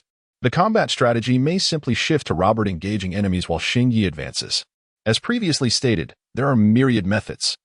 There is no need to frown over trivial matters. However, Xingyi remains unperturbed, while Tsunade and the others exhibit greater anxiety than he. Upon seeing Xingyi return, they flock to console him, offering reassurances that he should not feel disheartened and that he might indeed succeed in the third examination. Hearing this, Xingyi finds their words irksome and pointedly gestures at Tsunade, declaring, "Isn't it merely a combat test? If Tsunade bets with me that I will not encounter a ninja from the hidden hot water village, I could pass with my eyes closed." Katsuyu, I cannot quite fathom why, but I feel rather offended. The second exam concluded with the immediate declaration of Konoha as the victorious nation, which consequently resulted in the postponement of the third exam for an additional fortnight. This interval is primarily reserved for the final negotiations between the two nations. During this period, representatives from both sides will engage in the last discussions regarding the peace treaty, which will be ceremoniously signed alongside the conclusion of the third exam and the Chunin awarding ceremony. As a result, Xingye and his companions were granted an extended vacation of 2 weeks. Meanwhile, Konoha dispatched numerous ninjas to the Land of Rivers to engage in operations against the Kaiken sect. However, in the end, they were unable to discover any means to dispel the terror-inducing curse known as the fear of death. Katsuyu and the others were concerned that Xingye might become despondent as a result, and thus they endeavored to encourage him daily through various means. It was not until Xingye faced off against Shumo publicly in a match that lasted dozens of rounds without a clear victor that everyone was reassured that Xingye was indeed free from any psychological issues. In comparison to Xingye, it seemed that Shumo was the one in dire need of psychological counseling. Having already been thoroughly bested by Xingye, he now found himself unable to utilize chakra and still could only manage a draw, leaving him utterly embarrassed. Ultimately, Xingye, akin to a paternal figure, provided Shumo with guidance. "You are an assassin type, while I am a sustained output type. Our developmental paths diverge. You have yet to utilize the Konkaku technique. Once you do, I could never hope to defeat you. When we battled, you did not even infuse your blade with lightning chakra. Otherwise, under the paralysis effect, I would undoubtedly have lost." Such motivational words filled Shumo's mind, reinvigorating his spirit. Simultaneously, Shumo resolved that upon becoming a Chunin, he would join the Umbu and immerse himself in the most perilous environments to hone his skills. He aspired to confront challenges independently, much like Xingye, seeking an opportunity for personal growth. Moreover, he felt that he must distance himself from Xingye for a time. Remaining in proximity would only serve to transform Xingye into his personal demon. Once Katsuyu and the others confirmed that Xingye's mindset was stable, his life returned to a state of tranquility. Throughout these 2 weeks, aside from his essential daily swordsmanship practice, he dedicated the majority of his time to training Robert. Robert exhibited remarkable aptitude for ninjutsu, and within this fortnight, he had already mastered the rudiments of chakra control, even grasping some basic techniques. However, due to the differences in species, the application of these techniques displayed subtle variations. For instance, the wind release, gale palm, when executed by Robert, transformed into a wind blade-like claw strike reminiscent of Kamaitachi. Xingye also ensured that Robert engaged in substantial physical training, investing considerable resources in the process. The custom-made weighted clothing he provided was significantly more expensive than the standard weights he had gifted to Might Guy. Additionally, various specialized equipment intended for training claws and teeth further contributed to the expenditures. Nevertheless, this financial investment proved fruitful, as Robert's musculature visibly strengthened over the course of 2 weeks. Although he still bore a resemblance to a goofy husky, he was now capable of performing effectively in battle. In the span of a fortnight, the peace treaty between Yunin Village and Konoha had been thoroughly deliberated, and both parties finally arrived at conditions that were deemed satisfactory. They awaited the conclusion of the third round of battles before formalizing the treaty. Today marked perhaps the most vibrant and illustrious day in the history of Tangin Village since its establishment. The village was adorned with fluttering red banners, bustling with throngs of people, and resonating with the sounds of drums and firecrackers. This day signified the commencement of the third examination, as well as the day Konoha and Yunin would sign their truce. To commemorate this occasion, the third Hokage, Hiruzen Sarutobi, and the third Raikage, graced Tangin Village with their presence to witness the results of the third assessment alongside the village leaders. The much-anticipated draw for the matchups was the opening segment, during which all contestants fixated their attention on a particular Tangin genin. A shared consensus emerged among the spectators. Whoever drew this individual would undoubtedly secure victory, though the identity of the fortunate contender remained shrouded in mystery. Amused by this thought, Jiraiya nudged Tsunade beside him and remarked, I suddenly recall that Shin-Yue had mentioned previously that as long as you claimed he wouldn't encounter that Tangin Jinin, he could win with his eyes closed. Perhaps you should exert some influence? Tsunade shot him a disapproving glance. Had it not been for the presence of the Hokage and Reikage observing from the platform above, she would have certainly put Jiraiya in his place. You take jokes too seriously. It's hardly plausible that my saying Shin-Yue wouldn't meet that Tangin Ninja would guarantee he wouldn't, she retorted. As soon as Tsunade finished speaking, the host in the center of the arena announced loudly, Now, the first matchups have been revealed. Contestants are Konoha's number 14, Tsukiyomi Shin-Yue, against Tangin's number 8, Tanaka Kobusuke. In that instant, Tsunade's expression morphed dramatically, while Jiraiya and Shinhong could hardly contain their laughter, stifling their amusement but shaking with suppressed mirth. Was this the fabled phenomenon where words manifest into reality? Truly, Tsunade was remarkable. Shin-Yue himself was taken aback that his offhand remark had indeed come to fruition, reinforcing the notion that Tsunade had a knack for turning the improbable into reality. As he ambled onto the stage with a leisurely gait, he observed Tanaka Kobusuke approach, visibly trembling, who pleaded, Brother, could you let me have a couple of moves? Many down there have watched me grow up. Please show me some mercy. Shin-Yue couldn't help but chuckle at this brother's earnestness. He winked at Kobusuke and replied, All right, I'll let you have a chance. Let us say you'll narrowly lose. After the match, dinner's on me. As they exchanged whispers, the referee approached, subtly signaling to Shin-Yue to be considerate of Kobusuke. Amused and bemused, Shin-Yue nodded, and soon, under the referee's command, the two commenced their stage performance. They charged towards each other, launching into a spectacular display of taijutsu, with their kunai clashing, creating sparks that illuminated the arena. The audience, perplexed yet enthusiastic, erupted in applause, while the village chief of Tangin village on the high platform beamed with delight. He pointed at the young Moonlight Star Night below and remarked to Rijan, This child, known as Moonlight Star Night, is destined for greatness. Rijan replied, I find it difficult to respond to such praise. The clang of the iron striking resonated from the ongoing competition above, when suddenly, the young Sanlang retreated and swiftly threw his kunai while forming seals. Starry Night, taken aback, was startled. After narrowly dodging Sanlang's kunai, Starry Night clumsily executed a lazy roll to evade Sanlang's ninjutsu. Ultimately, he surged forward, leveraging his slight advantage in stamina to overcome Sanlang. With the 8th contestant's early fall due to a staged match, the 14th contestant, Moonlight Starry Night, emerged victorious by a slender margin, triumphantly securing his qualification for Chunin promotion. Truly, a cause for celebration. Under the Starry Night, the battle between Xingye and Xia Sanling culminated in a narrow defeat for Xia Sanling. This outcome elicited enthusiastic cheers from the audience, not due to any malice towards Xia Sanling, but rather a recognition among the villagers of Tangin that there exists a significant disparity between their humble village and the grand ninja village of Konoha. The fact that Xia Sanling was able to contend with Konoha's ninja until the very last moment served as an inspiration to them. Following the night, the battles featuring Tsunade and her comrades commenced, each of whom had either approached or attained the esteemed level of Special Jonin, thus securing their victories with relative ease. Notably, in the 10 matches of the third exam, only Shinhong faced a ninja from Yunin, while the other 4 competitors encountered their fellow Leaf ninjas. The remaining 4 Yunin ninjas faced the weakest of the 14 advancing ninjas, all of whom successfully progressed. The onlookers from Tangin village may not have discerned the intricacies of these matchups, yet the participating ninjas were acutely aware. However, there was little to critique. After all, one must share the spoils, and it would be unreasonable to deny others their due. Being one of the 5 major ninja villages, it was clear that maintaining face was paramount. In any case, from a political standpoint, the Chunin exam concluded exceptionally well, with all parties satisfied. Particularly, the handshake between Sarutobi Hiruzen and A during the signing ceremony of the peace treaty was heralded as a historic moment.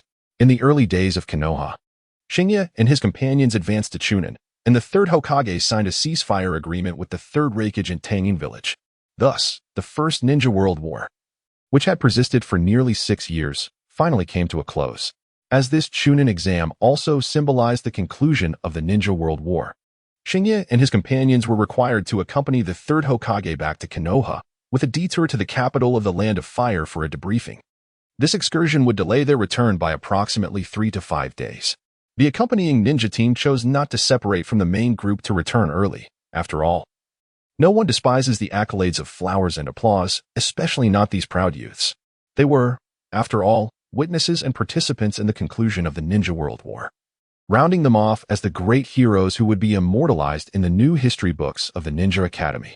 Upon their arrival in the capital of the Land of Fire, they were greeted with the overwhelming cheers of the citizens, a spectacle that even Xingye, having lived 2 lives, had never experienced. Entering the daimyo's residence, a sense of dizzying awe enveloped them. As distinguished representatives of Konoha who had advanced to Chunin, they were privileged to meet the current daimyo of the Land of Fire. To be frank, the daimyo appeared quite ordinary, just an unremarkable old man. However, the subsequent actions of Tsunade and the daimyo left Xingye and his companions genuinely astonished. Upon observing, Tsunade approached the daimyo of the Land of Fire, bowed respectfully, and to her surprise, the daimyo, seated upon his throne, cheerfully beckoned her forward. He embraced her, scrutinizing her from head to toe for a considerable duration, exclaiming, "It has been quite a while. Little Tsunade has blossomed into a fine young lady." Witnessing the intimacy between the two, Xingye recalled certain speculations from forums in his previous life, suggesting that Tsunade did not bear the Senju surname likely because she was the granddaughter of Hashirama. In truth, her grandfather might very well have been the former daimyo of the Land of Fire, implying that Hashirama and Mito had a daughter who married into the daimyo's household. This would account for Tsunade not inheriting the Senju name, hence she was referred to as Tsunadeheim. The scene unfolding before him seemed to validate this theory. While Tsunade engaged in pleasantries, she did not neglect to introduce Xingye and the others to the daimyo. However, the daimyo displayed little interest in them. His attention predominantly fixated on the conclusion of the Ninja World War. After exchanging brief greetings with the daimyo, Tsunade and her companions were escorted out, as it was now time for the third Hokage and the daimyo to meet privately, leaving the younger generation unqualified to eavesdrop. Once outside, Xingye contemplated whether to venture beyond the daimyo's estate to sample the local delicacies of the capital, but was swiftly led by Tsunade to the back residence of the daimyo. This area was not typically accessible to ordinary individuals, and they were halted shortly after entering, only gaining entry due to Tsunade revealing her identity. Under her guidance, they navigated through a labyrinthine path to a large mansion. It was there that they learned, through Tsunade's introduction, that this was the residence of her parents. As Xingye had previously surmised, Tsunade's mother was indeed Hashirama's daughter, albeit lacking any notable ninja abilities. Tsunade spoke vaguely about her mother's past, hinting at underlying complexities. This was understandable, as Hashirama and Madara had numerous adversaries during their reign over the ninja world. It was not uncommon for enemies to target their offspring when direct confrontation proved futile. Perhaps this was a significant catalyst for the Senju clan's eventual decision to obscure their surname. Ultimately, Tsunade's mother, having married the daimyo's second son, moved into the daimyo's estate. Although she did not possess inheritance rights, from what Xingye observed, life appeared relatively content.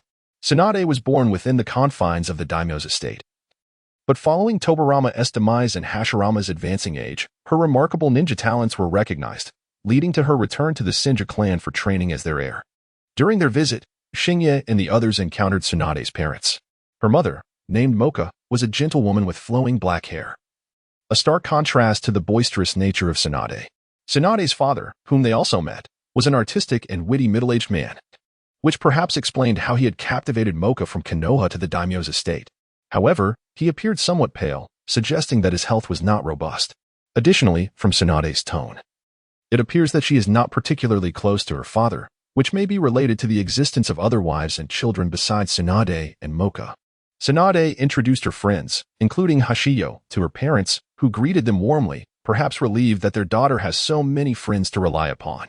Furthermore, during their conversation, Hashiyo and the others learned significant news. Princess Mocha is expecting another child, which means that Tsunade will have a younger brother in 10 months.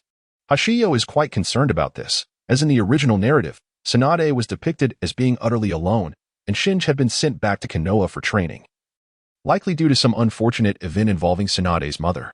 Feeling a sense of responsibility as a friend, Hashiyo believes it is necessary to remind Tsunade to check in on her mother's health.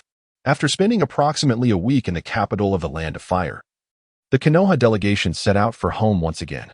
Upon returning to Konoha, Hashiyo did not head straight home. Instead, He followed Tsunade back to the Senju clan's grounds under the guidance of the third Hokage. The third Hokage was particularly concerned about the curse afflicting Hashiyo, as he had exerted considerable effort during the Nin exams. Had he not single-handedly dealt with the powerful Akatsuki and the hidden trump card of the Cloud Village, the Two Tails Flesh, the outcome of the exam could have been chaotic. As a result of this curse, the third Hokage felt compelled to intervene, yet it was rather awkward that, despite his extensive knowledge and being vaguely referred to as a ninja scholar, he found himself at a loss regarding this particular curse.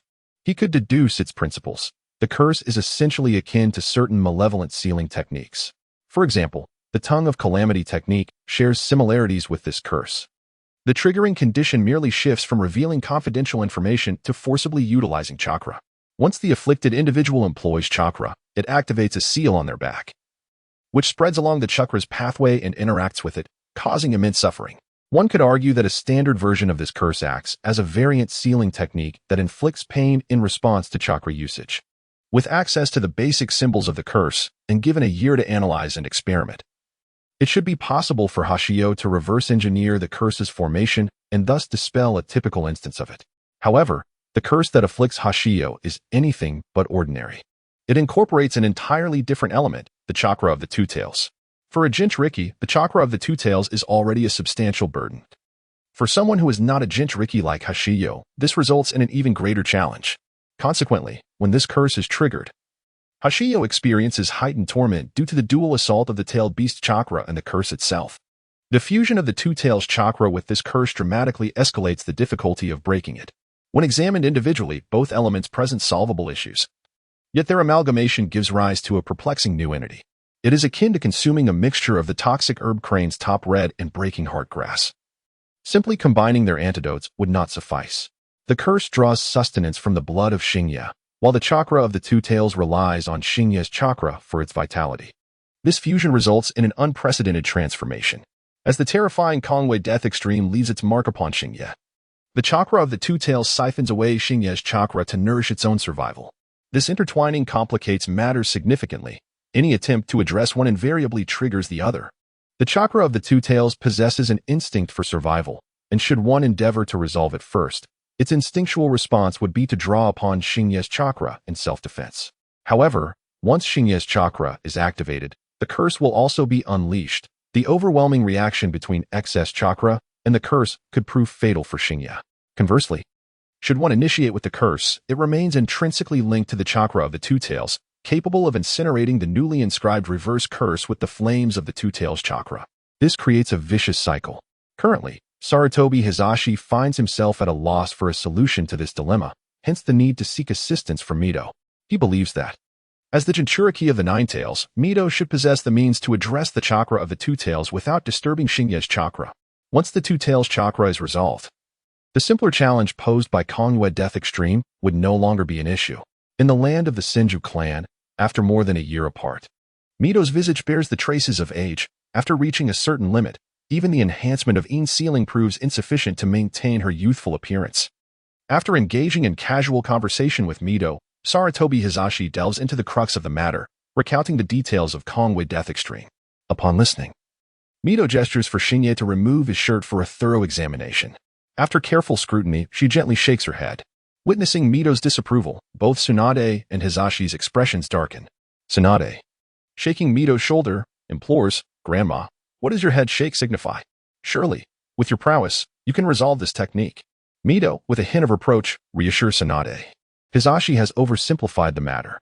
In truth, even the Nine Tails cannot forcibly extract the chakra of the Two Tails. Each tailed beast functions as an independent entity, and there exists no notion of one consuming the chakra of another. If it were so, the Nine Tails would have long since targeted weaker tailed beasts for consumption. Hearing this, Shinya furrows his brow. It becomes evident that even Mito has her limitations, and it appears she is unaware of the true name of the Nine Tails. Nor does she comprehend the inherent natures of the tailed beasts. However, upon reflection, it is evident that Mito, having forcibly sealed the Nine Tails through sheer strength, would find it challenging to establish a camaraderie with Kurama akin to that of Naruto's endearing friendship. Yet, Mito's subsequent words captured his attention. "Before I married Hashirama, I once encountered records concerning the terrifying curse of the Kyuetsu Shikigami in the archives of the Land of Whirlpools. This statement drew the focus of all present, momentarily directing the gaze of the three onto Mito, who smiled gently and continued, in truth. The decline of cursed techniques is intricately linked to the rise of our Uzumaki clan sealing arts. Their effects are similar, leading to inevitable competition. It was precisely because the Uzumaki clan harnessed chakra for sealing that the use of human blood as a medium for cursed techniques faded into obscurity. Yet, astonishingly, after a century, these cursed techniques are showing signs of a quiet resurgence. Tsunade cast an exasperated glance at Seiya, conveying her disdain for Mito's tedious manner of speaking. Seiya, too, felt inclined to express that they seemed disinterested in the topic. However, considering the nature of the elderly, he allowed Mito to continue her discourse at her leisurely pace. Historically, the Uzumaki clan had engaged in a conflict with a sect that employed cursed techniques, during which an ancestor of the Uzumaki fell victim to the Kyuetsu Shikigami. Did he eventually escape its grasp? How did he achieve that? In truth, he exhausted all conceivable methods yet found no success in breaking the curse, ultimately concluding that no external means could unravel the Kyuetsu Shikigami. Upon hearing this, both Seiya and Tsunade nearly succumbed to despair. If all external methods were futile, then there was nothing left to pursue. If there was nothing left, why continue this dialogue? Grandma, Seiya began, but Mito interjected. I haven't finished. After realizing he could not find a way to break the curse, that ancestor opted for a desperate measure. He summoned all his chakra, enduring the pain, encountered the seal of Kyuetsu Shikigami, successfully shattering the barrier with his chakra, thus forcibly breaking the curse. At this revelation, a bead of cold sweat formed on Seiya's forehead. The method of breaking the curse was excessively radical. Tsunade turned to assess Seiya and remarked, "Why not give it a try, Seiya? If that predecessor succeeded, I believe you can as well. Besides, with Grandma Mito and Teacher Hisashi present, they can intervene should anything unexpected occur." Seiya wiped the sweat from his brow and replied, "Well, Tsunade, have you considered?" "Considered what?" "That ancestor bore the surname Uzumaki." Well, pardon my interruption.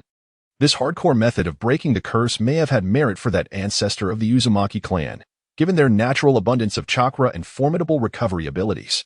However, should Seiya dare to emulate that ancestor's approach, he would likely find himself consumed by vengeful flames. Regardless of strength, physical prowess, or chakra capacity, there exists a significant disparity between the two individuals. The methods proposed by this elder are utterly ineffective in the case of Xingye. The atmosphere grew heavy with a palpable tension, leaving everyone at a loss for words.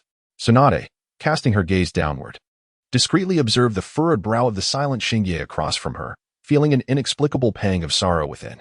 Clearly, Xingye's talent surpassed that of all present. Must he truly languish for a lifetime due to this curse? No, there must be a way. With sufficient effort, surely one day this jinx could be unraveled. Tsunade's fist clenched tighter, and just as she prepared to rise and vocally spur Xingye to rally his spirits, he suddenly spoke. "Mito Grandma, if I were to possess a robust physique and a substantial chakra reserve, could I forcibly break this curse like that elder?" "Huh?" Tsunade was momentarily taken aback, her rising form sinking back down incrementally, as if reality diverged from her expectations. Mito contemplated for a moment before responding. There are no records detailing what transpired with that elder afterwards, but given that this incident is documented in the archives, he must have succeeded. If you possess similar conditions, success should likewise be within your grasp. Can the chakra of the tailed beasts be resolved in this manner as well? The prevalent reports of those who perished after consuming tailed beast flesh stem primarily from their inadequate physical constitution, rendering them incapable of enduring the immense chakra contained within. Theoretically, if one's physical strength is sufficient to withstand the chakra's corruption, and their chakra volume is ample enough to suppress that of the tailed beast, it becomes feasible to mitigate the negative effects of the tailed beast chakra. Take Tsunade's grandfather, for instance. Even if he were to bite the leg of the Ninetales, it would likely result in no adverse effects. However, he would not acquire the tailed beast's cloak like those of the golden and silver horns. His physical prowess and chakra capacity were already of a rare caliber, rendering any tailed beast chakra inconsequential to him. One cannot help but ponder the extent of psychological trauma experienced by a certain great fox.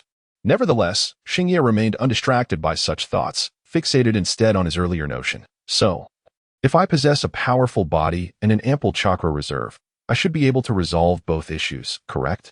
Mito hesitated momentarily, yet her concern for Xingye's imaginative musings leading to potential suffering prevailed, prompting her to state plainly, while the reasoning holds true under your current circumstances. The utmost you can achieve is to enhance your physique. Extracting chakra under the oppressive influence of the Kyu Shurji is an impossibility. Risen solemnly added, Xingye, this is no trivial matter. A moment's carelessness could provoke a Kyu Shurji eruption, which would be exceedingly difficult to manage. Please, do not engage in any reckless actions. Under the starry night, Xingye quickly gestured, no, I merely have some preliminary thoughts. I would never jest with my safety before ensuring it. Observing Xingye's rationality, Risen's and Mito felt a sense of relief. Xingye then shared his contemplation. I am friends with Madara, who was about to graduate. Once, when we crossed paths, he mentioned discovering a secret technique at home called the 8 Gates of Duanjia, which is specifically designed for physical training. Mastering this technique could grant explosive chakra and stamina boosts when activated. If I were to learn this technique, could I not shatter the limits imposed by the fear of death through a sudden surge of power? Upon hearing about the remarkable feats of that senior, Xingye immediately thought of this technique, believing it to be the simplest solution to overcoming the fear of death. To others, the 8 Gates of Duanjia was an ultimate suicide technique that no one had ever successfully mastered, however, well-versed in the narrative. Xingye understood the prerequisites and limitations of this technique. Moreover, he did not intend to recklessly rush into the Death Gate. He believed that cultivating to about the 6th gate would suffice to break through the fear of death. His chakra was limited due to the presence of the two tails. Yet his own chakra reserves were not insignificant. More importantly, the effectiveness of the 8 gates depended on the practitioner's own strength. For Xingye, endowed with the sword heart system, his swordsmanship level represented his power. Based on his deductions, with advanced swordsmanship, he could attain the strength of an elite jonin. The combination of elite jonin strength and the explosive boost from the 6th gate seemed to render the prospect of overcoming the fear of death not so far-fetched. Upon hearing this, Mito and Risen's fell into contemplation. The 8 Gates of Duanjia was not an unfamiliar concept to them. In fact, it was Dai's 8 gates that had come into Mito's possession after he nodded. Additionally, Tobarama had also attempted to cultivate this technique. But the rigorous physical demands of the later gates had led him, enchanted by the development of ninjutsu, to abandon it. Nevertheless, this indeed presented a new direction. If Xingye could truly enhance his physique to such an extent, it was plausible that, with the explosive chakra boost from breaking through the 8 gates, he could overcome both the fear of death and the two tails chakra. Of course, a crucial point was that they could not conceive of any other method to resolve the fear of death, compared to forcibly mobilizing chakra to assault the fear of death. The approach of training to unlock the 8 gates appeared to be more feasible. After much discussion, Risen's and Mito ultimately endorsed Xingye's idea. Although hope was scarce, it was the best course of action they could currently envision. Meanwhile, Tsunade's eyes lit up at the mention of the 8 gates, and she earnestly assured Xingye, rest assured. Xingye, practice boldly. No matter the injuries you sustain, I will heal you. When Tsunade spoke these words, her confidence was palpable, revealing her exceptional talent in medical ninjutsu. Even Uzumaki Mito was astonished by her ability to spontaneously comprehend advanced healing techniques, such as the Sage Art. What was impressive was not only Tsunade's meticulous control but also her formidable capacity for learning. She possessed an instinctive intuition in the realm of medicine. After Mito discovered her medical prowess due to the pin-spinning incident, Tsunade traversed a path in just a few short years that had taken others over a decade to navigate. The medical theories that took others years to master were effortlessly absorbed by Tsunade with a mere glance, prompting admiration for her extraordinary capabilities. Having determined that Xingye should practice the 8 gates to counter the fearsome death god, Xingye departed from the Senju clan grounds, returning home empty-handed. The scroll for the 8 gates had already been copied by Mito's delegation and would be delivered to Xingye's residence that evening. Upon returning home, Xingye practiced swordsmanship in the small courtyard until his mother, Rihue, came back from work. Seeing her son, whom she had not seen for a while, she couldn't help but beam with joy and said, "Come help your mother with the groceries. We're having a feast tonight." She had heard about the returning ninja delegation that participated in the Chunin exams during her shift at the hospital, and thus she had left work early to buy a plethora of ingredients to celebrate her son's homecoming. While cooking, Xingye mentioned his promotion to Chunin. Rihue replied, "What of being a Chunin? Your father is still a Jonin. Don't get too proud. There are many days ahead. Keep striving, understand?" Yet, internally, she was elated. Her son was achieving great things, and she felt immense pride. A 10-year-old Chunin, surely, her late husband, Rong-yi, would be even more thrilled if he were aware. Rong-yi's wishes had been largely fulfilled. As long as Shinya refrained from undertaking perilous missions, the revival of the Moonlight family was all but assured. However, being a ninja was a high-risk profession, and it was imperative to find Shinya a girlfriend. She couldn't afford to relax. The day she could announce her grandson's arrival would be her true victory. It seemed that the daughter of Dr. Shigong was of a similar age to Shinya and appeared to be quite attractive. The daughter of Director Ichigaku was slightly older than Shinya but seemed more pleasing to the eye, making her a contender as well. With Shinya's remarkable talent and handsome looks, Ryuhei believed there was no way Director Ichigaku would find him lacking. Which family should she choose for her daughter-in-law? The decision was indeed challenging. No. This matter should also consider Shinya's preferences. Perhaps during these days when Shinya was free, they could visit both families? Then, she could inquire which girl he favored. And it would also give her an opportunity to socialize more. As Ryuhei's mind wandered through these thoughts, her hands did not falter. Soon enough, she prepared an entire spread of dishes. It had been quite some time since Shinya had enjoyed a meal prepared by his mother, and during dinner, he nearly devoured his tongue in delight. Ryuhei, oblivious to the turmoil surrounding Shinya, was smiling as she watched him eat voraciously, occasionally placing dishes into his bowl and gently urging him to slow down, assuring him that there was no one competing for his food. Unbeknownst to her, Ryuhei's mind was preoccupied with thoughts of Dr. Shigong and the daughter of Director Uchiha. As they dined, each lost in their own contemplations, the sudden chime of the doorbell interrupted their meal. Wiping her hands, Ryuhei hurried to open the door, only to be greeted by a charming young girl with golden hair who looked up at her and said, "Hello, Auntie. Is Moonlight Shinya residing here?" In that fleeting moment, Ryuhei felt her mind buzz as thoughts of Dr. Shigong and Director Uchiha's daughter vanished into oblivion. In comparison to this strikingly beautiful girl, those two seemed like mere country bumpkins. "Jean, it appears I have been slightly offended." From the very first glance at this enchanting girl, Ryuhei instinctively associated her with her daughter-in-law. Her son, known for his mischief, had evidently generated quite a stir without any prior notice. With a beaming smile, Ryuhei replied, "Indeed. Shai is inside enjoying his meal. Please, come in and have a seat. Have you eaten? If not, you are welcome to join us, and his cooking is quite delightful." As she ushered the girl in, Ryuhei's exuberance startled Tsunade, who had come to deliver some scrolls, causing her to be instinctively propelled forward by Ryuhei's enthusiasm.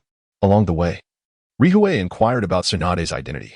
Tsunade, feeling somewhat flustered, introduced herself. I am Tsunade, a classmate of Shinya's and also a teammate during his special training." "Auntie, you must be aware of that training, right?" Upon hearing this, Ryuhei's eyes sparkled with excitement. How could her son not seize the opportunity to pursue such a lovely girl? Youth indeed, and it seems I must play the role of the matchmaker." Ryuhei's surprise was palpable when she exclaimed, "Oh, you are Tsunade. You have no idea how often Shinya speaks of you at home. I initially thought he was exaggerating when he claimed you were more beautiful than all the girls he had ever seen combined, but now I see he was not mistaken." Tsunade, feeling a twinge of confusion, wondered if they were indeed speaking of the same Shinya. The boy who constantly teased her would mention her to his mother and apparently even compliment her beauty? Could it be true? But surely Shinya's mother would not deceive her. Which meant, no, it couldn't be, could it? Was it possible that Shinya truly harbored feelings for her? In a moment, memories of their time together on the ninja school playground echoed in Tsunade's mind. The book says that some little boys will go out of their way to get close to a girl they like.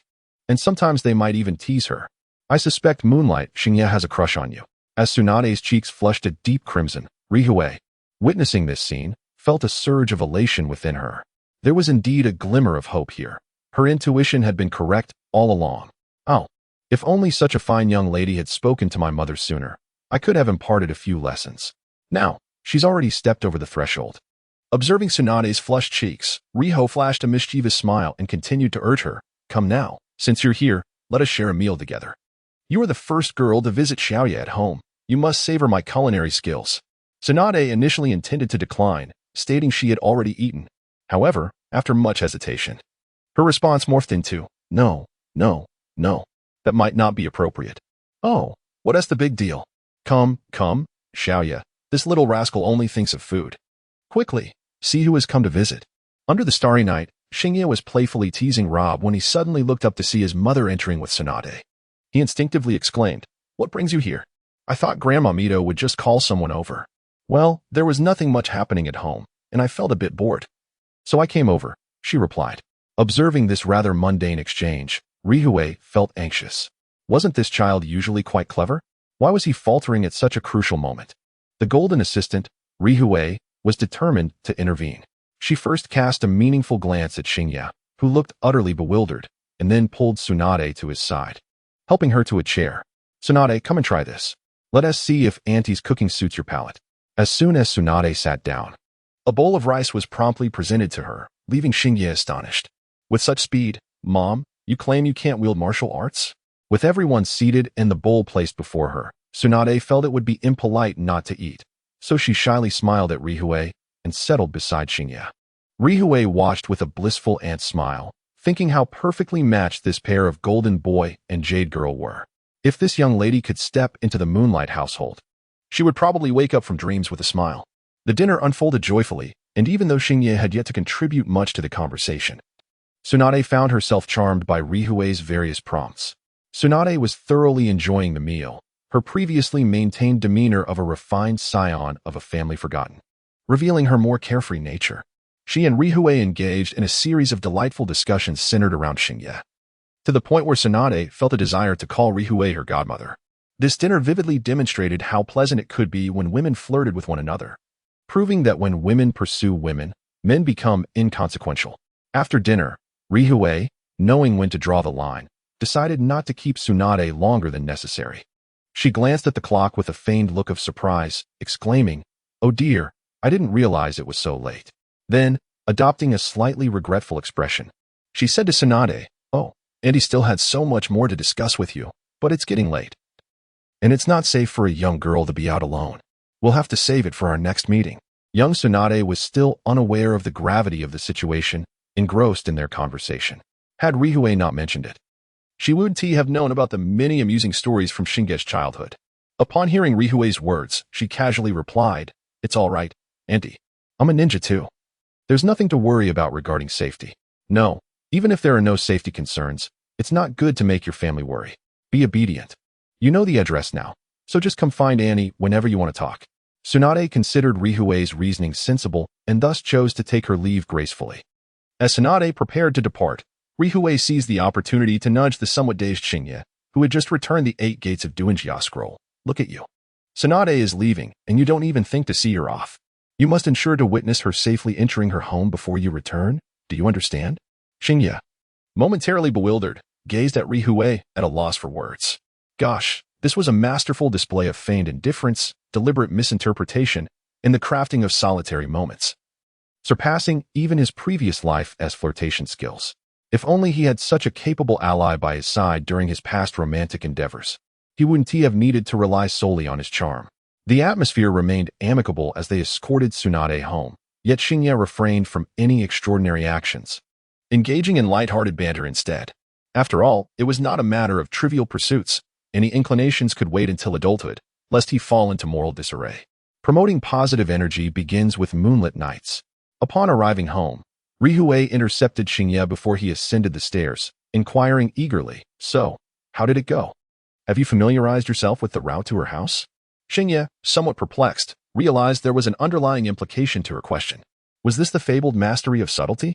After all, it wasn't his first visit to her abode. Hearing this, Rihue felt a surge of satisfaction, reassured that her son was no mere simpleton. He had far surpassed his father's expectations. Feigning dissatisfaction, Rihue remarked, "Didn't I tell you before, if you have a girl you like, bring her home for me to meet? Why haven't you mentioned such a wonderful girl in your life, little knight?"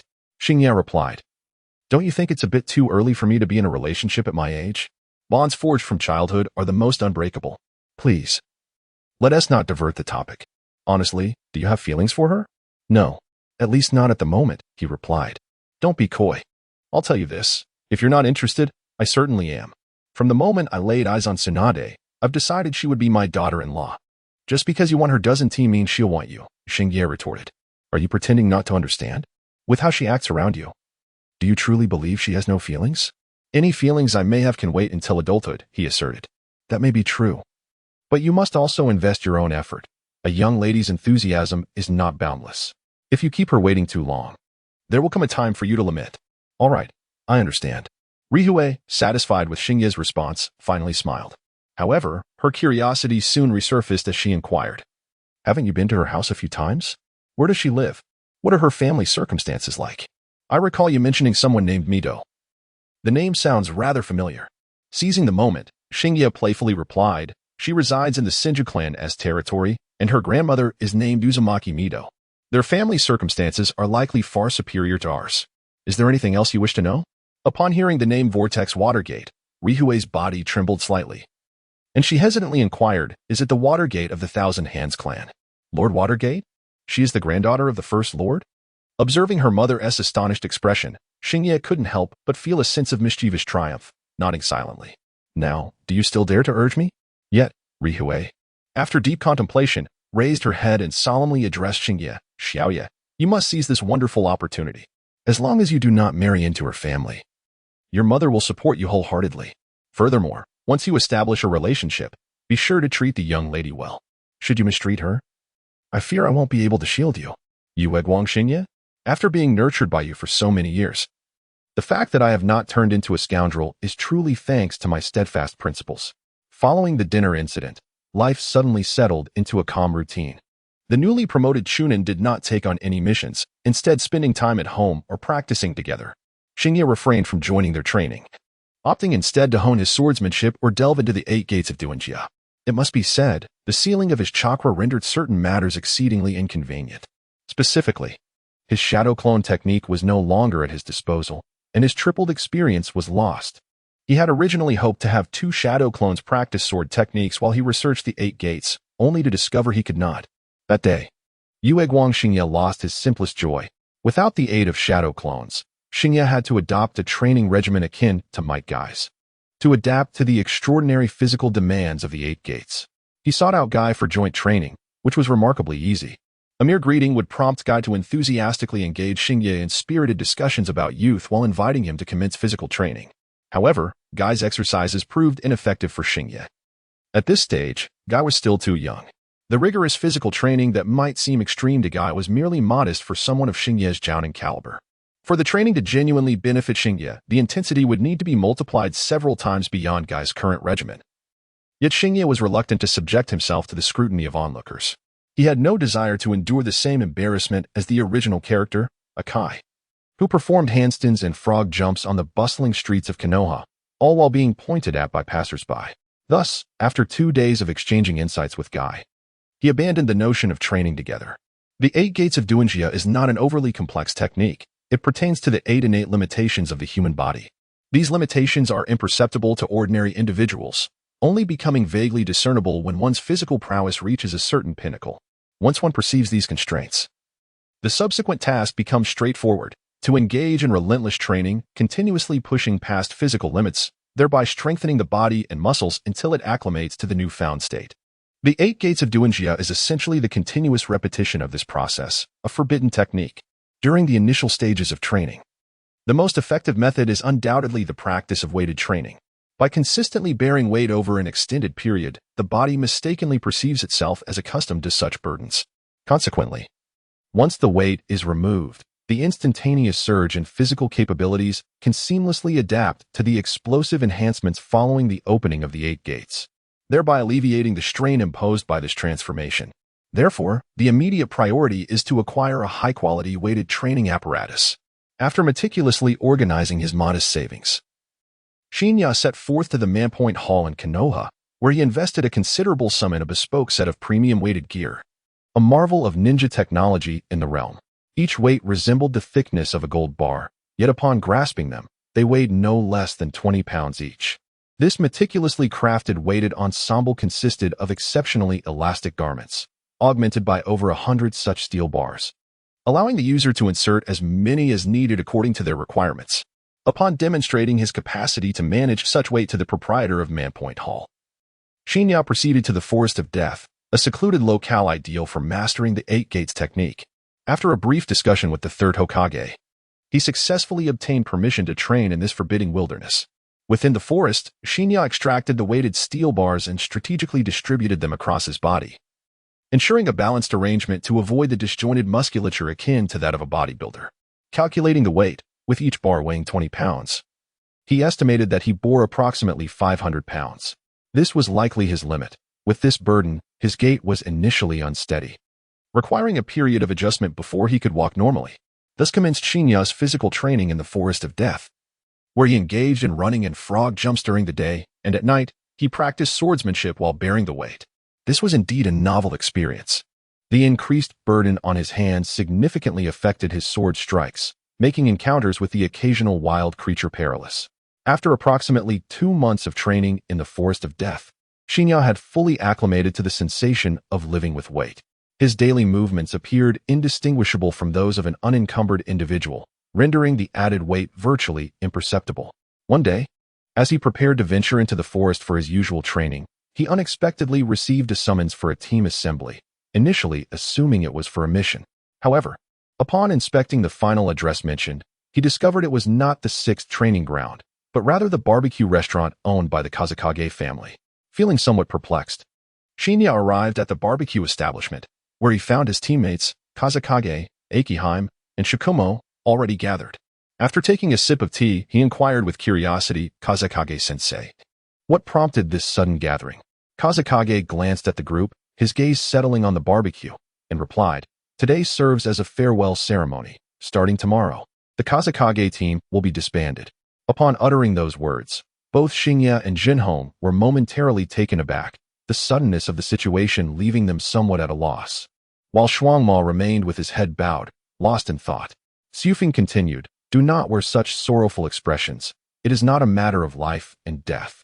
I am merely being appointed as the head of the intelligence department, which means I can no longer serve as a guiding jonin." Why the long faces? This is indeed a promotion. In future Hokage meetings, I shall be seated at the upper table, enjoying tea.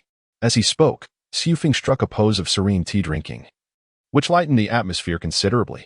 Observing the smiles that blossomed on everyone's faces, he took a generous bite of grilled meat and continued, "Moreover, you have all successfully advanced to Chunin, becoming capable ninjas in your own right. According to tradition, you now have a multitude of choices at your disposal, no longer constrained by the format of a team. From this day forth, you may each embark on your individual journeys as ninjas. Now, let us share what we aspire to do next." His gaze shifted towards Shinya and the others. After a moment of hesitation, Shuangma was the first to speak. "I wish to join the Umbu to hone my skills. I believe there are greater opportunities for combat there." Following him, Jinhong added, "I intend to continue taking on missions to enrich my life experiences. Only through a wealth of emotional encounters can one truly become a master of illusion." Finally, all eyes turned to Shinya, who, after a period of contemplation, voiced a thought he had long contemplated but had yet to act upon. "I plan to journey alone to the land of iron in pursuit of a higher mastery of swordsmanship." Long ago, Shinya harbored such aspirations, for he understood that the path to strength lay in the mastery of swordsmanship. Within the vast world of Naruto, there exists but one realm that holds swordsmanship in the highest regard, the Land of Iron. This is a nation devoid of ninjutsu and shinobi, inhabited solely by samurai and their swords. In the Land of Iron, every individual practices the blade, and many samurai, lacking any ninjutsu, can unleash power rivaling that of seasoned jonin. Shinya has always believed that if he could spend a few years training there, his prowess would undoubtedly soar. However, due to the limitations of his previous strength and the turmoil of war, he feared that even if he ventured there, he might learn nothing or, worse still, fall victim to passing ninja squads. Consequently, he had never confided in anyone about his desire to journey to the Land of Iron. Yet, the circumstances have changed. Now his strength is sufficient, the great ninja war has concluded, and the roads are peaceful, as long as he does not provoke others.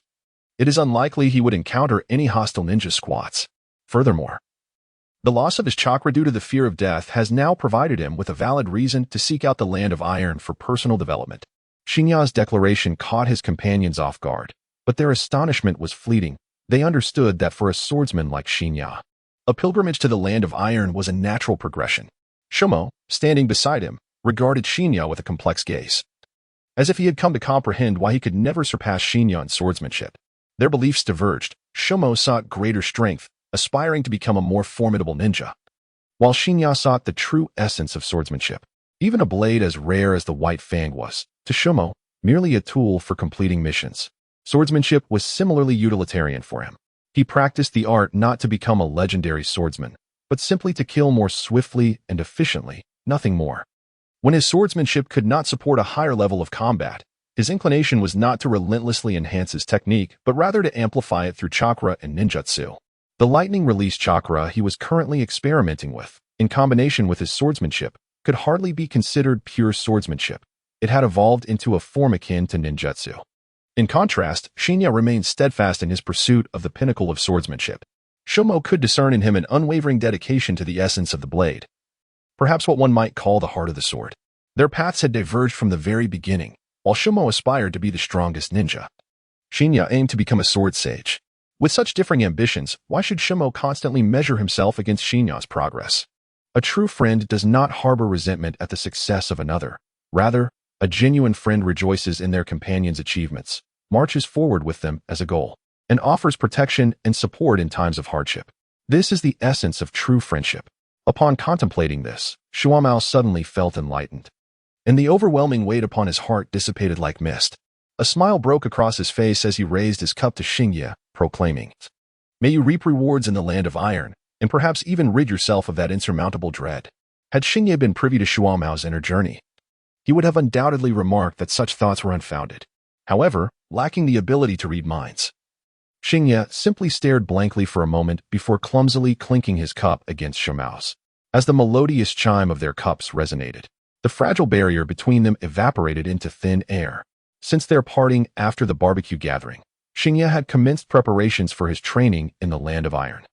2 months elapsed since that fateful day, during which Shinya dedicated himself to rigorous training. Even burdened with 500 pounds, he could still traverse at full speed, prompting him to summon Tsunade for a joint assessment. The results were promising. Even while laden, he managed to keep pace with Tsunade through the complex terrain of the jungle, indicating the initial success of his weight training regimen. Although the fear of the insurmountable dread restricted him from freely employing the initial gates of the 8 gates technique, he nonetheless possessed a vague understanding of his physical limits. He believed he could now access the first 3 gates, yet the 4th remained just out of reach. The first 3 gates represented a safety zone, accessible to most diligent taijutsu practitioners, but the 4th gate marked the beginning of true peril. Currently, if Shinya were to remove all his burdens and forcefully breach the 4th gate, he could indeed achieve it, but the toll on his body would be substantial, making such an endeavor unwise. Reflecting on the progress of his predecessor, Li, Shinya estimated that with another 6 months of relentless effort, he could unlock the 4th gate. However, the subsequent 5th and 6th gates would pose a far greater challenge, requiring years of accumulation. He resolved that his maximum target would be the 6th gate. The 7th and 8th gates were not worth pursuing due to their exorbitant costs and the lack of necessity. After all, his primary focus lay in swordsmanship, leaving little energy for taijutsu training. For him, unlocking the 6th gate to transcend the insurmountable dread and acquire a burst of power would suffice. Further attempts to forcibly train for the 7th and 8th gates would yield diminishing returns. With his training in the 8 gates now firmly on track, Shinya's strength under load had reached approximately 70% of his previous capacity. Thus, he deemed it time to embark on his journey to the land of iron. He planned to spend the next few years within its borders, only returning to Konoha once he had achieved the capability to unlock the 6th gate, at which point he would attempt to conquer the insurmountable dread and reignite his ninja career. Despite the reluctance of those around him, they offered immense support for his aspirations. Tsunade and others organized a grand farewell banquet for Hashiyo, expressing their eagerness for his return in a few years. The 3rd Hokage even penned a personal letter to Hashiyo, indicating that should he find himself entangled with formidable forces in the land of iron, he could present this letter to the upper echelons of its government. With such a missive in hand, it was believed that the authorities would extend him a measure of leniency, ensuring Hashiyo's safety. After bidding farewell to his numerous friends, Hashiyo prepared his belongings and departed Konoha at dawn, accompanied by Robert. Their destination, the land of iron. As previously mentioned, the land of iron is merely separated from the land of fire by the land of rice, which is not extensive in area. Furthermore, the cessation of war facilitated Hashiyo's journey, which was remarkably smooth, the only challenge being Robert's physical condition. Robert had entered a phase of rapid growth. His size within this year could be described as an expansion. Originally comparable to a small dog, he had now burgeoned to a height of 2 meters. A stature that would render him a wolf king among ordinary wolf packs. This was merely the onset. It must be noted that his father, at 5 to 6 meters, had not yet reached his full potential. The Inuzuka clan leader had previously estimated that in his complete form, Robert could stretch to 8 or 9 meters, at which point Hashiyo might experience the sensation of riding a wolf youth. Should Robert also master the transformation techniques of the Inuzuka clan, such as Kiba's double-headed wolf, he might evolve into an enormous summoning beast akin to Wanta, approaching 20 meters in size. However, Robert's ever-changing physique brought numerous challenges to Hashiyo. While near Konoha, the proximity to the ninja village meant that the populace had some understanding of summoning beasts. Yet, as they approached the borders of the Land of Fire, complications arose. The commotion caused by Robert was considerable, with some villages assembling militia in anticipation of his arrival, ready to confront him. Had Hashiyo not performed a human-wolf acrobatic display proving Robert's intelligence and non-threatening nature, they might not have even been permitted entry into the villages. Recognizing that Robert's size could affect his travels, Hashiyo consciously began training him in transformation techniques. As Robert grew, so too did his intellect and chakra control. And it wasn't long before he mastered the transformation technique, shrinking his 2-meter frame to that of a large dog, approximately 1 meter in height. Additionally, under Hashiyo's playful guidance, certain details were refined, enhancing Robert's agile demeanor, making him resemble a certain mischievous breed even more closely. Teaching Robert to speak had also become a priority. He already comprehended about 80% of Hashiyo's daily conversations. Given his intelligence, overcoming the challenges of articulation should not pose a significant obstacle. Under the Starry Night, the journey was filled with various endeavors. While on the road, one maintained physical training, and in the evening, practiced swordsmanship. After nearly half a month of such relentless dedication, they finally arrived at the Iron Country. Renowned for its neutrality, the Iron Country refrains from interfering in the political affairs of other nations, yet simultaneously does not permit any external interference in its own matters. Furthermore, its abundant mineral resources dominate 50% of the weapon manufacturing within the ninja realm. Should the Iron Country restrict its iron trade, the entire ninja world would feel the repercussions conversely. Any hidden ambitions of ninja villages towards the Iron Country would certainly provoke a united response from other villages. Amidst this peculiar relationship, an unwritten treaty emerged within the ninja realm. No matter how intense the warfare, no aggression shall be directed towards the Iron Country. Starry Night pondered. If not for Naruto uniting the 5 great ninja villages, would the outcome for the ninja realm have shifted towards a scenario where the villages weaken through continuous conflict, ultimately leading to a resurgence of the samurai to sweep all before them? It would indeed herald the era of the ninja shogunate. However, such contemplations were mere musings, unlikely to materialize. Although the Iron Country professes absolute neutrality, it maintains a robust military presence along its borders. Despite having removed his ninja headband, Starry Night inevitably faced a thorough inspection. Yet, there was little to uncover, devoid of chakra, even if he were to exhaust a samurai. His true identity as a ninja would remain concealed. Of course, being identified as a ninja would not necessarily preclude entry. It would simply result in heightened scrutiny to prevent any disturbances in public. It is worth noting that the armor worn by the samurai at this time differed from that which Naruto donned. Their attire was more antiquated, lacking the gas masks that would later become prevalent. At this juncture, Mifune was merely in his 20s, yet to engage with Hanzo or assume any significant authority.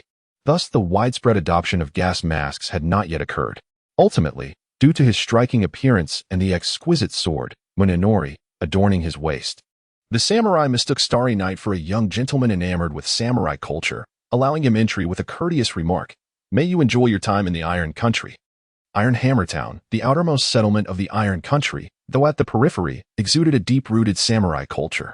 On the streets, where the flow of people was sparse, samurai clad in traditional attire could be seen, their waists adorned with swords and sporting peculiar hairstyles. Even itinerant vendors often carried a short blade for self-defense. Nearby, children played, wielding wooden swords, their laughter ringing out as they clashed their makeshift weapons with a resounding thud. However, Starry Night did not linger among the townsfolk. His primary purpose for visiting the Iron Country was to seek out formidable opponents, honing his skills while gaining experience. It is also pertinent to mention the rather inconspicuous sword heart system, for since the sheathed exams, Starry Night had scarcely encountered it. Currently, his experience level stood at intermediate swordsmanship, 100-500. At the conclusion of the intensive training, I had merely accumulated 30 points.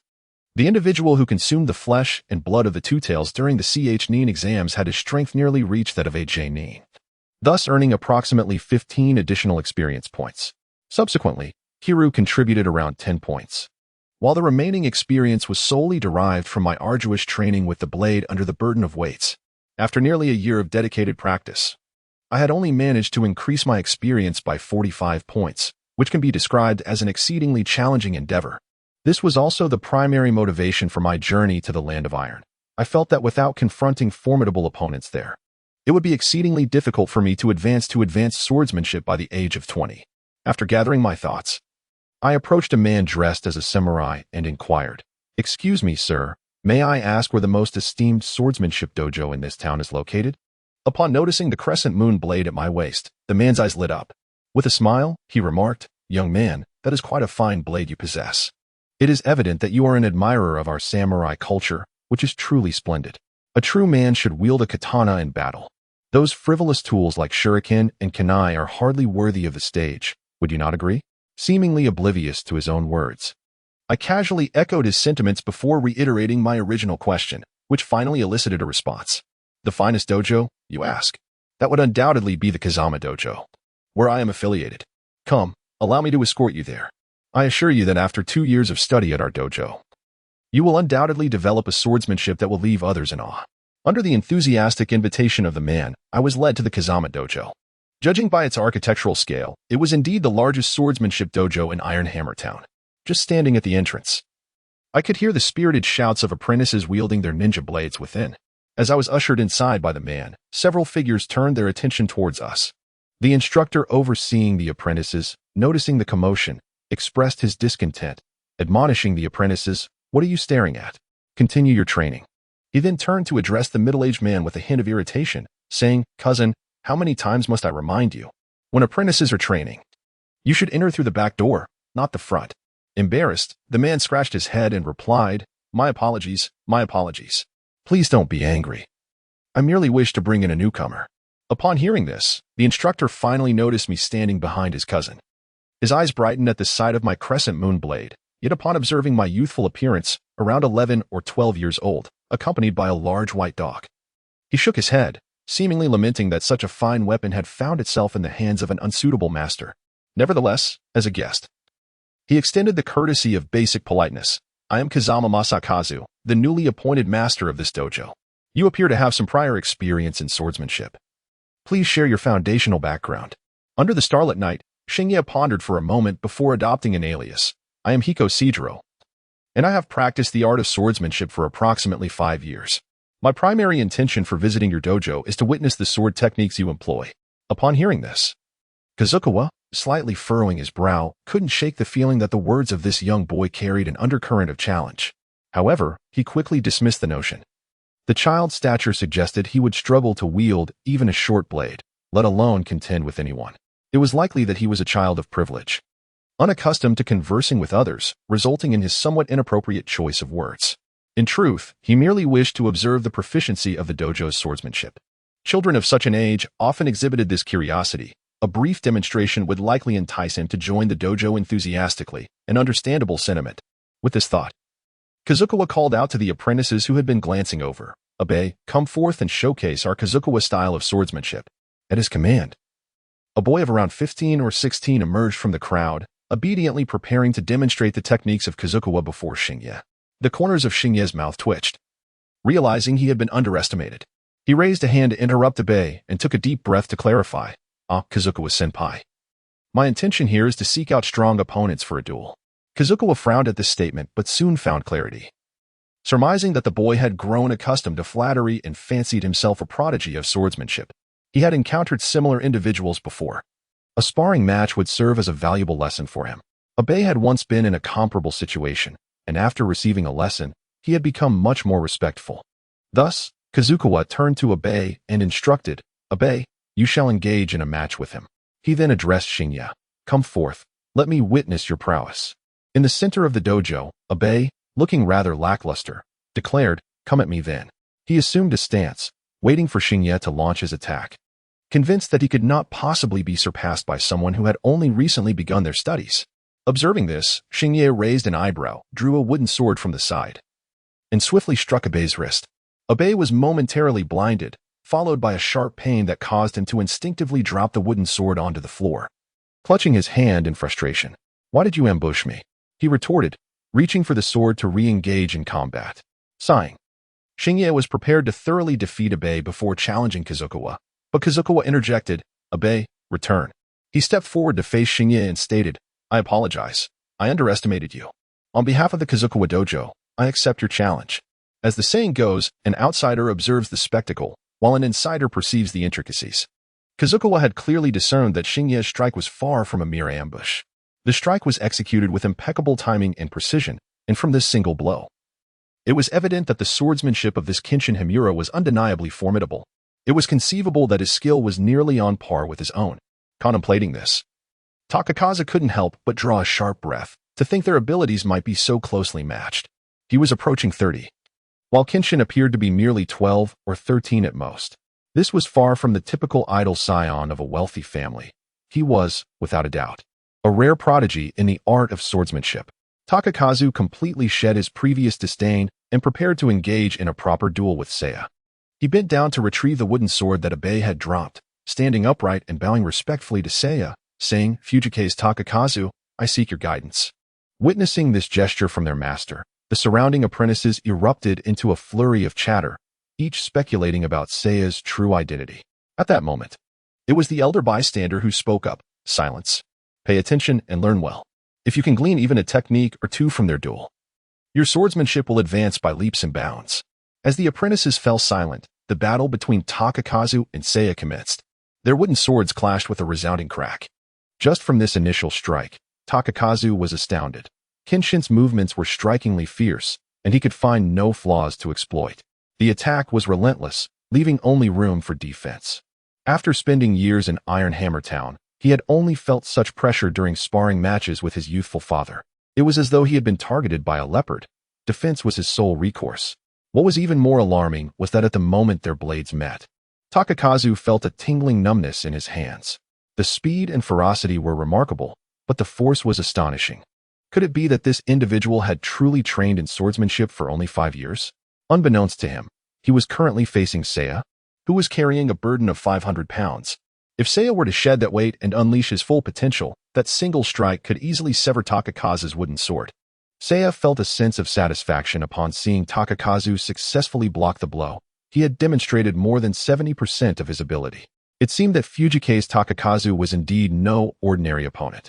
Convinced he had made the right choice in coming to the Kingdom of Iron, Seiya couldn't help but smile and address Takakazu. "Be careful. I am going to press on." Under the starry night, Xingye was indeed exhilarated, increasingly grasping the reasons behind the indifference that grandmasters in martial arts novels felt towards challenges.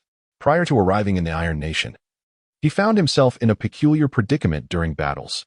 Foes weaker than him could be dispatched with merely a couple of strikes, while those stronger posed a formidable challenge, leaving him with scant opportunities to unleash his full prowess.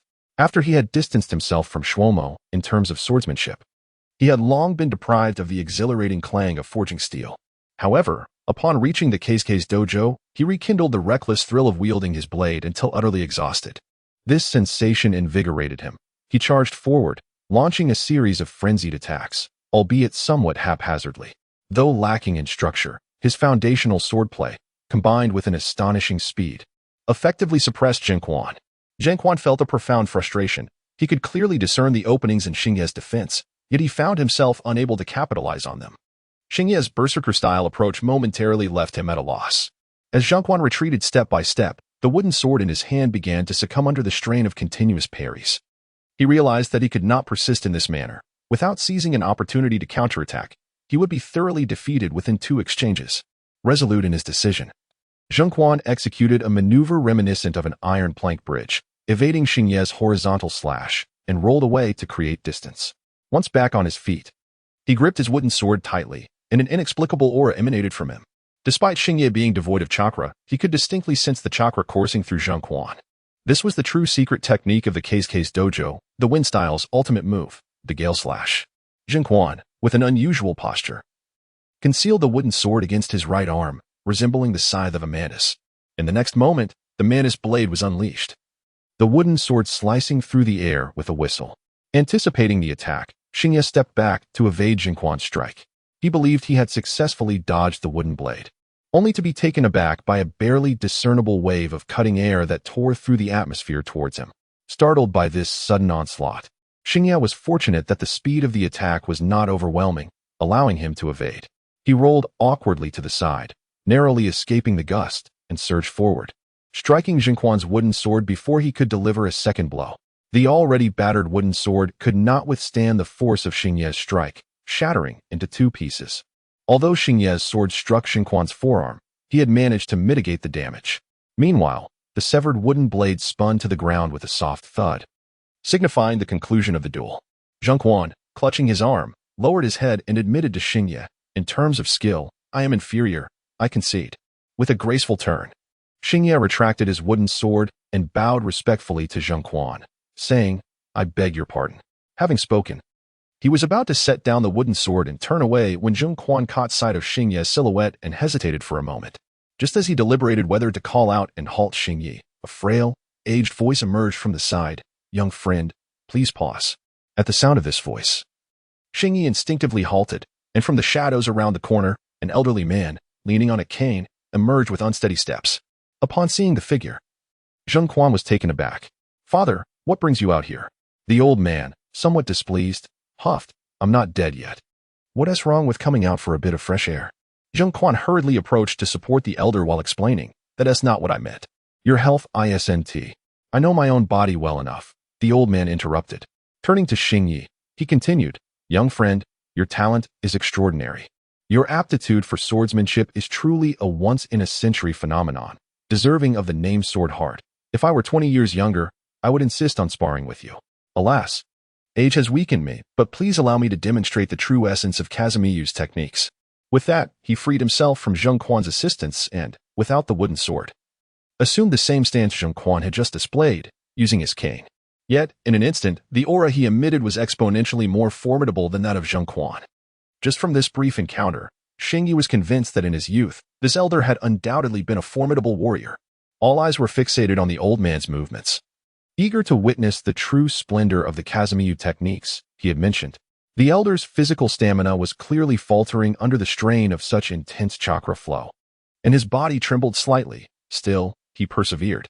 The moment his eyes opened wide, he swung down his cane with ferocity.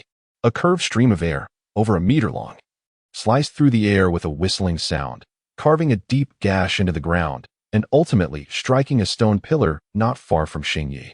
The pillar, as thick as a soup bowl, bore a profound scar from the impact, which extended deep into its midsection. This was merely a strike delivered with a cane. Had the old man wielded the legendary sword, Mikazuki Munikika, it was likely that the entire pillar would have been cleaved in two. Even Xingye gasped in astonishment. This single strike possessed the might of a B-rank wind-released jutsu. If the Kazumiyu techniques were to be measured solely against Zheng Quan's level, Xingye would not hold them in high regard, but the elder's performance genuinely captivated him.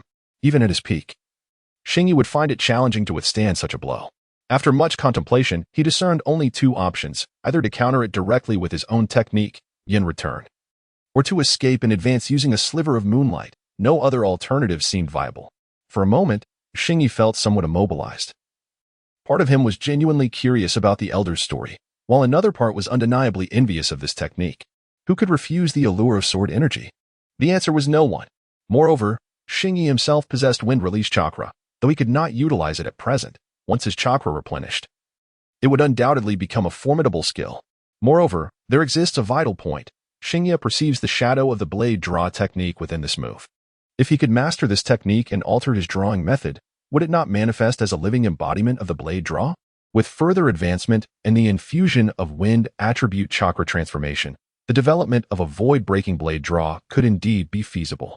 Contemplating this, Xingye decisively turned to the elder, bowing respectfully.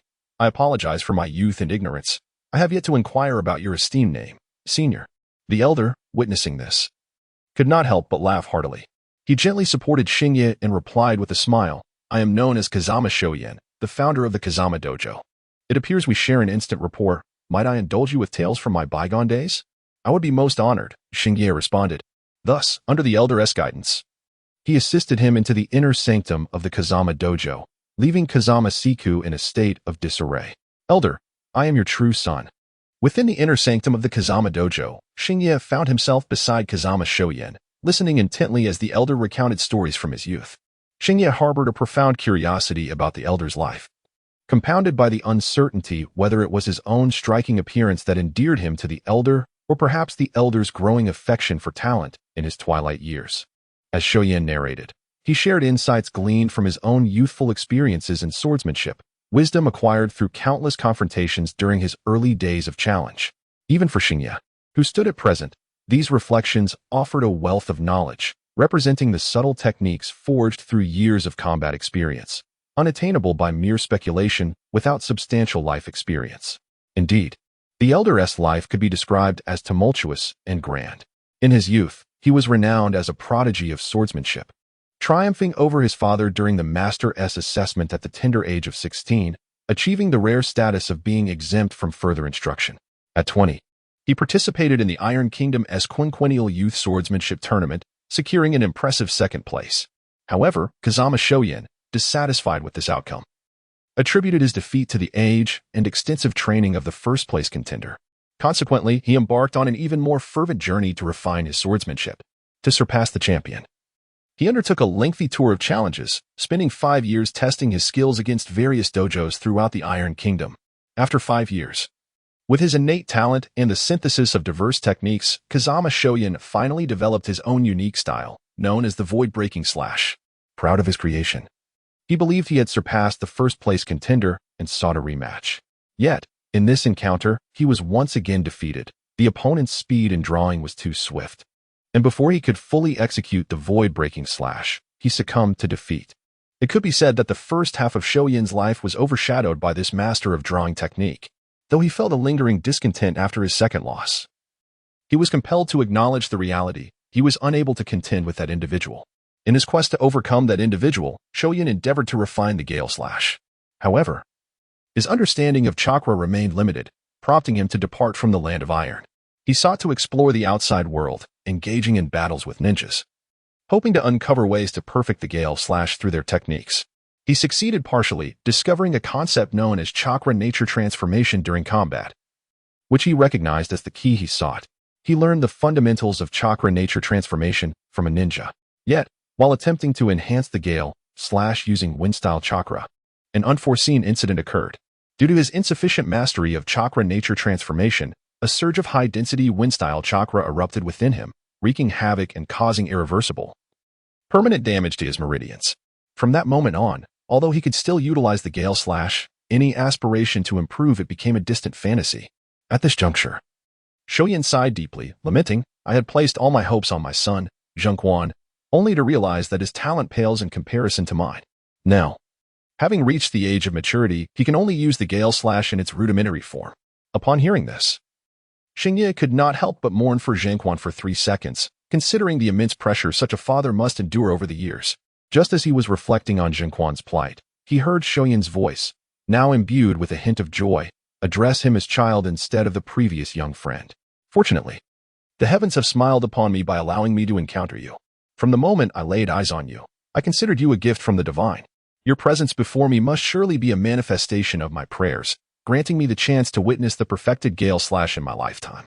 Child, I ask you, are you willing to learn the Kazama swordsmanship to aid this old man in perfecting the Gale Slash?" Xingye was taken aback, unable to fathom that the elder's enthusiasm stemmed from this request. Had he been in his prime, he would have readily acquiesced. However, now, how could he convey to the elder, without risking a heart attack, that he was currently incapable of utilizing chakra? Time was of the essence. After some contemplation, Xingye hesitantly addressed Shoyin, "Elder, I must share something with you, but please brace yourself. I was previously betrayed by treacherous individuals, and now I have completely lost my chakra." "Wait, Elder, please hold on, let me finish." Xingye, using various methods to revive Shoyin from the brink, managed to stabilize the elder's condition. Shoyin, appearing frail and on the verge of collapse, weakly replied, "So, you mean to say that you are confident in recovering your chakra within a few years, and at that time, you will be able to develop the complete Gale Slash?" Xingye quickly nodded. "As long as my physical condition meets the requirements, I can regain my chakra, and developing the complete Gale Slash should not pose a problem." After a prolonged period of contemplation, Lord Shoyin finally exhaled a deep sigh. "Very well, your extraordinary talent is unparalleled in this world. The time I have left is unlikely to bring forth another swordsman of your caliber. Rather than gamble on an uncertain future, it is wiser to invest in you. I hope to witness the complete execution of the breaking wind slash in my lifetime. Xingye, ever accommodating, respectfully offered tea to the elder, signifying his intention to become a disciple. Assisting the elder in realizing his dreams was secondary, through their prior conversations. He truly came to regard the elder as a remarkable master, believing that studying under him could impart invaluable knowledge unattainable through solitary exploration.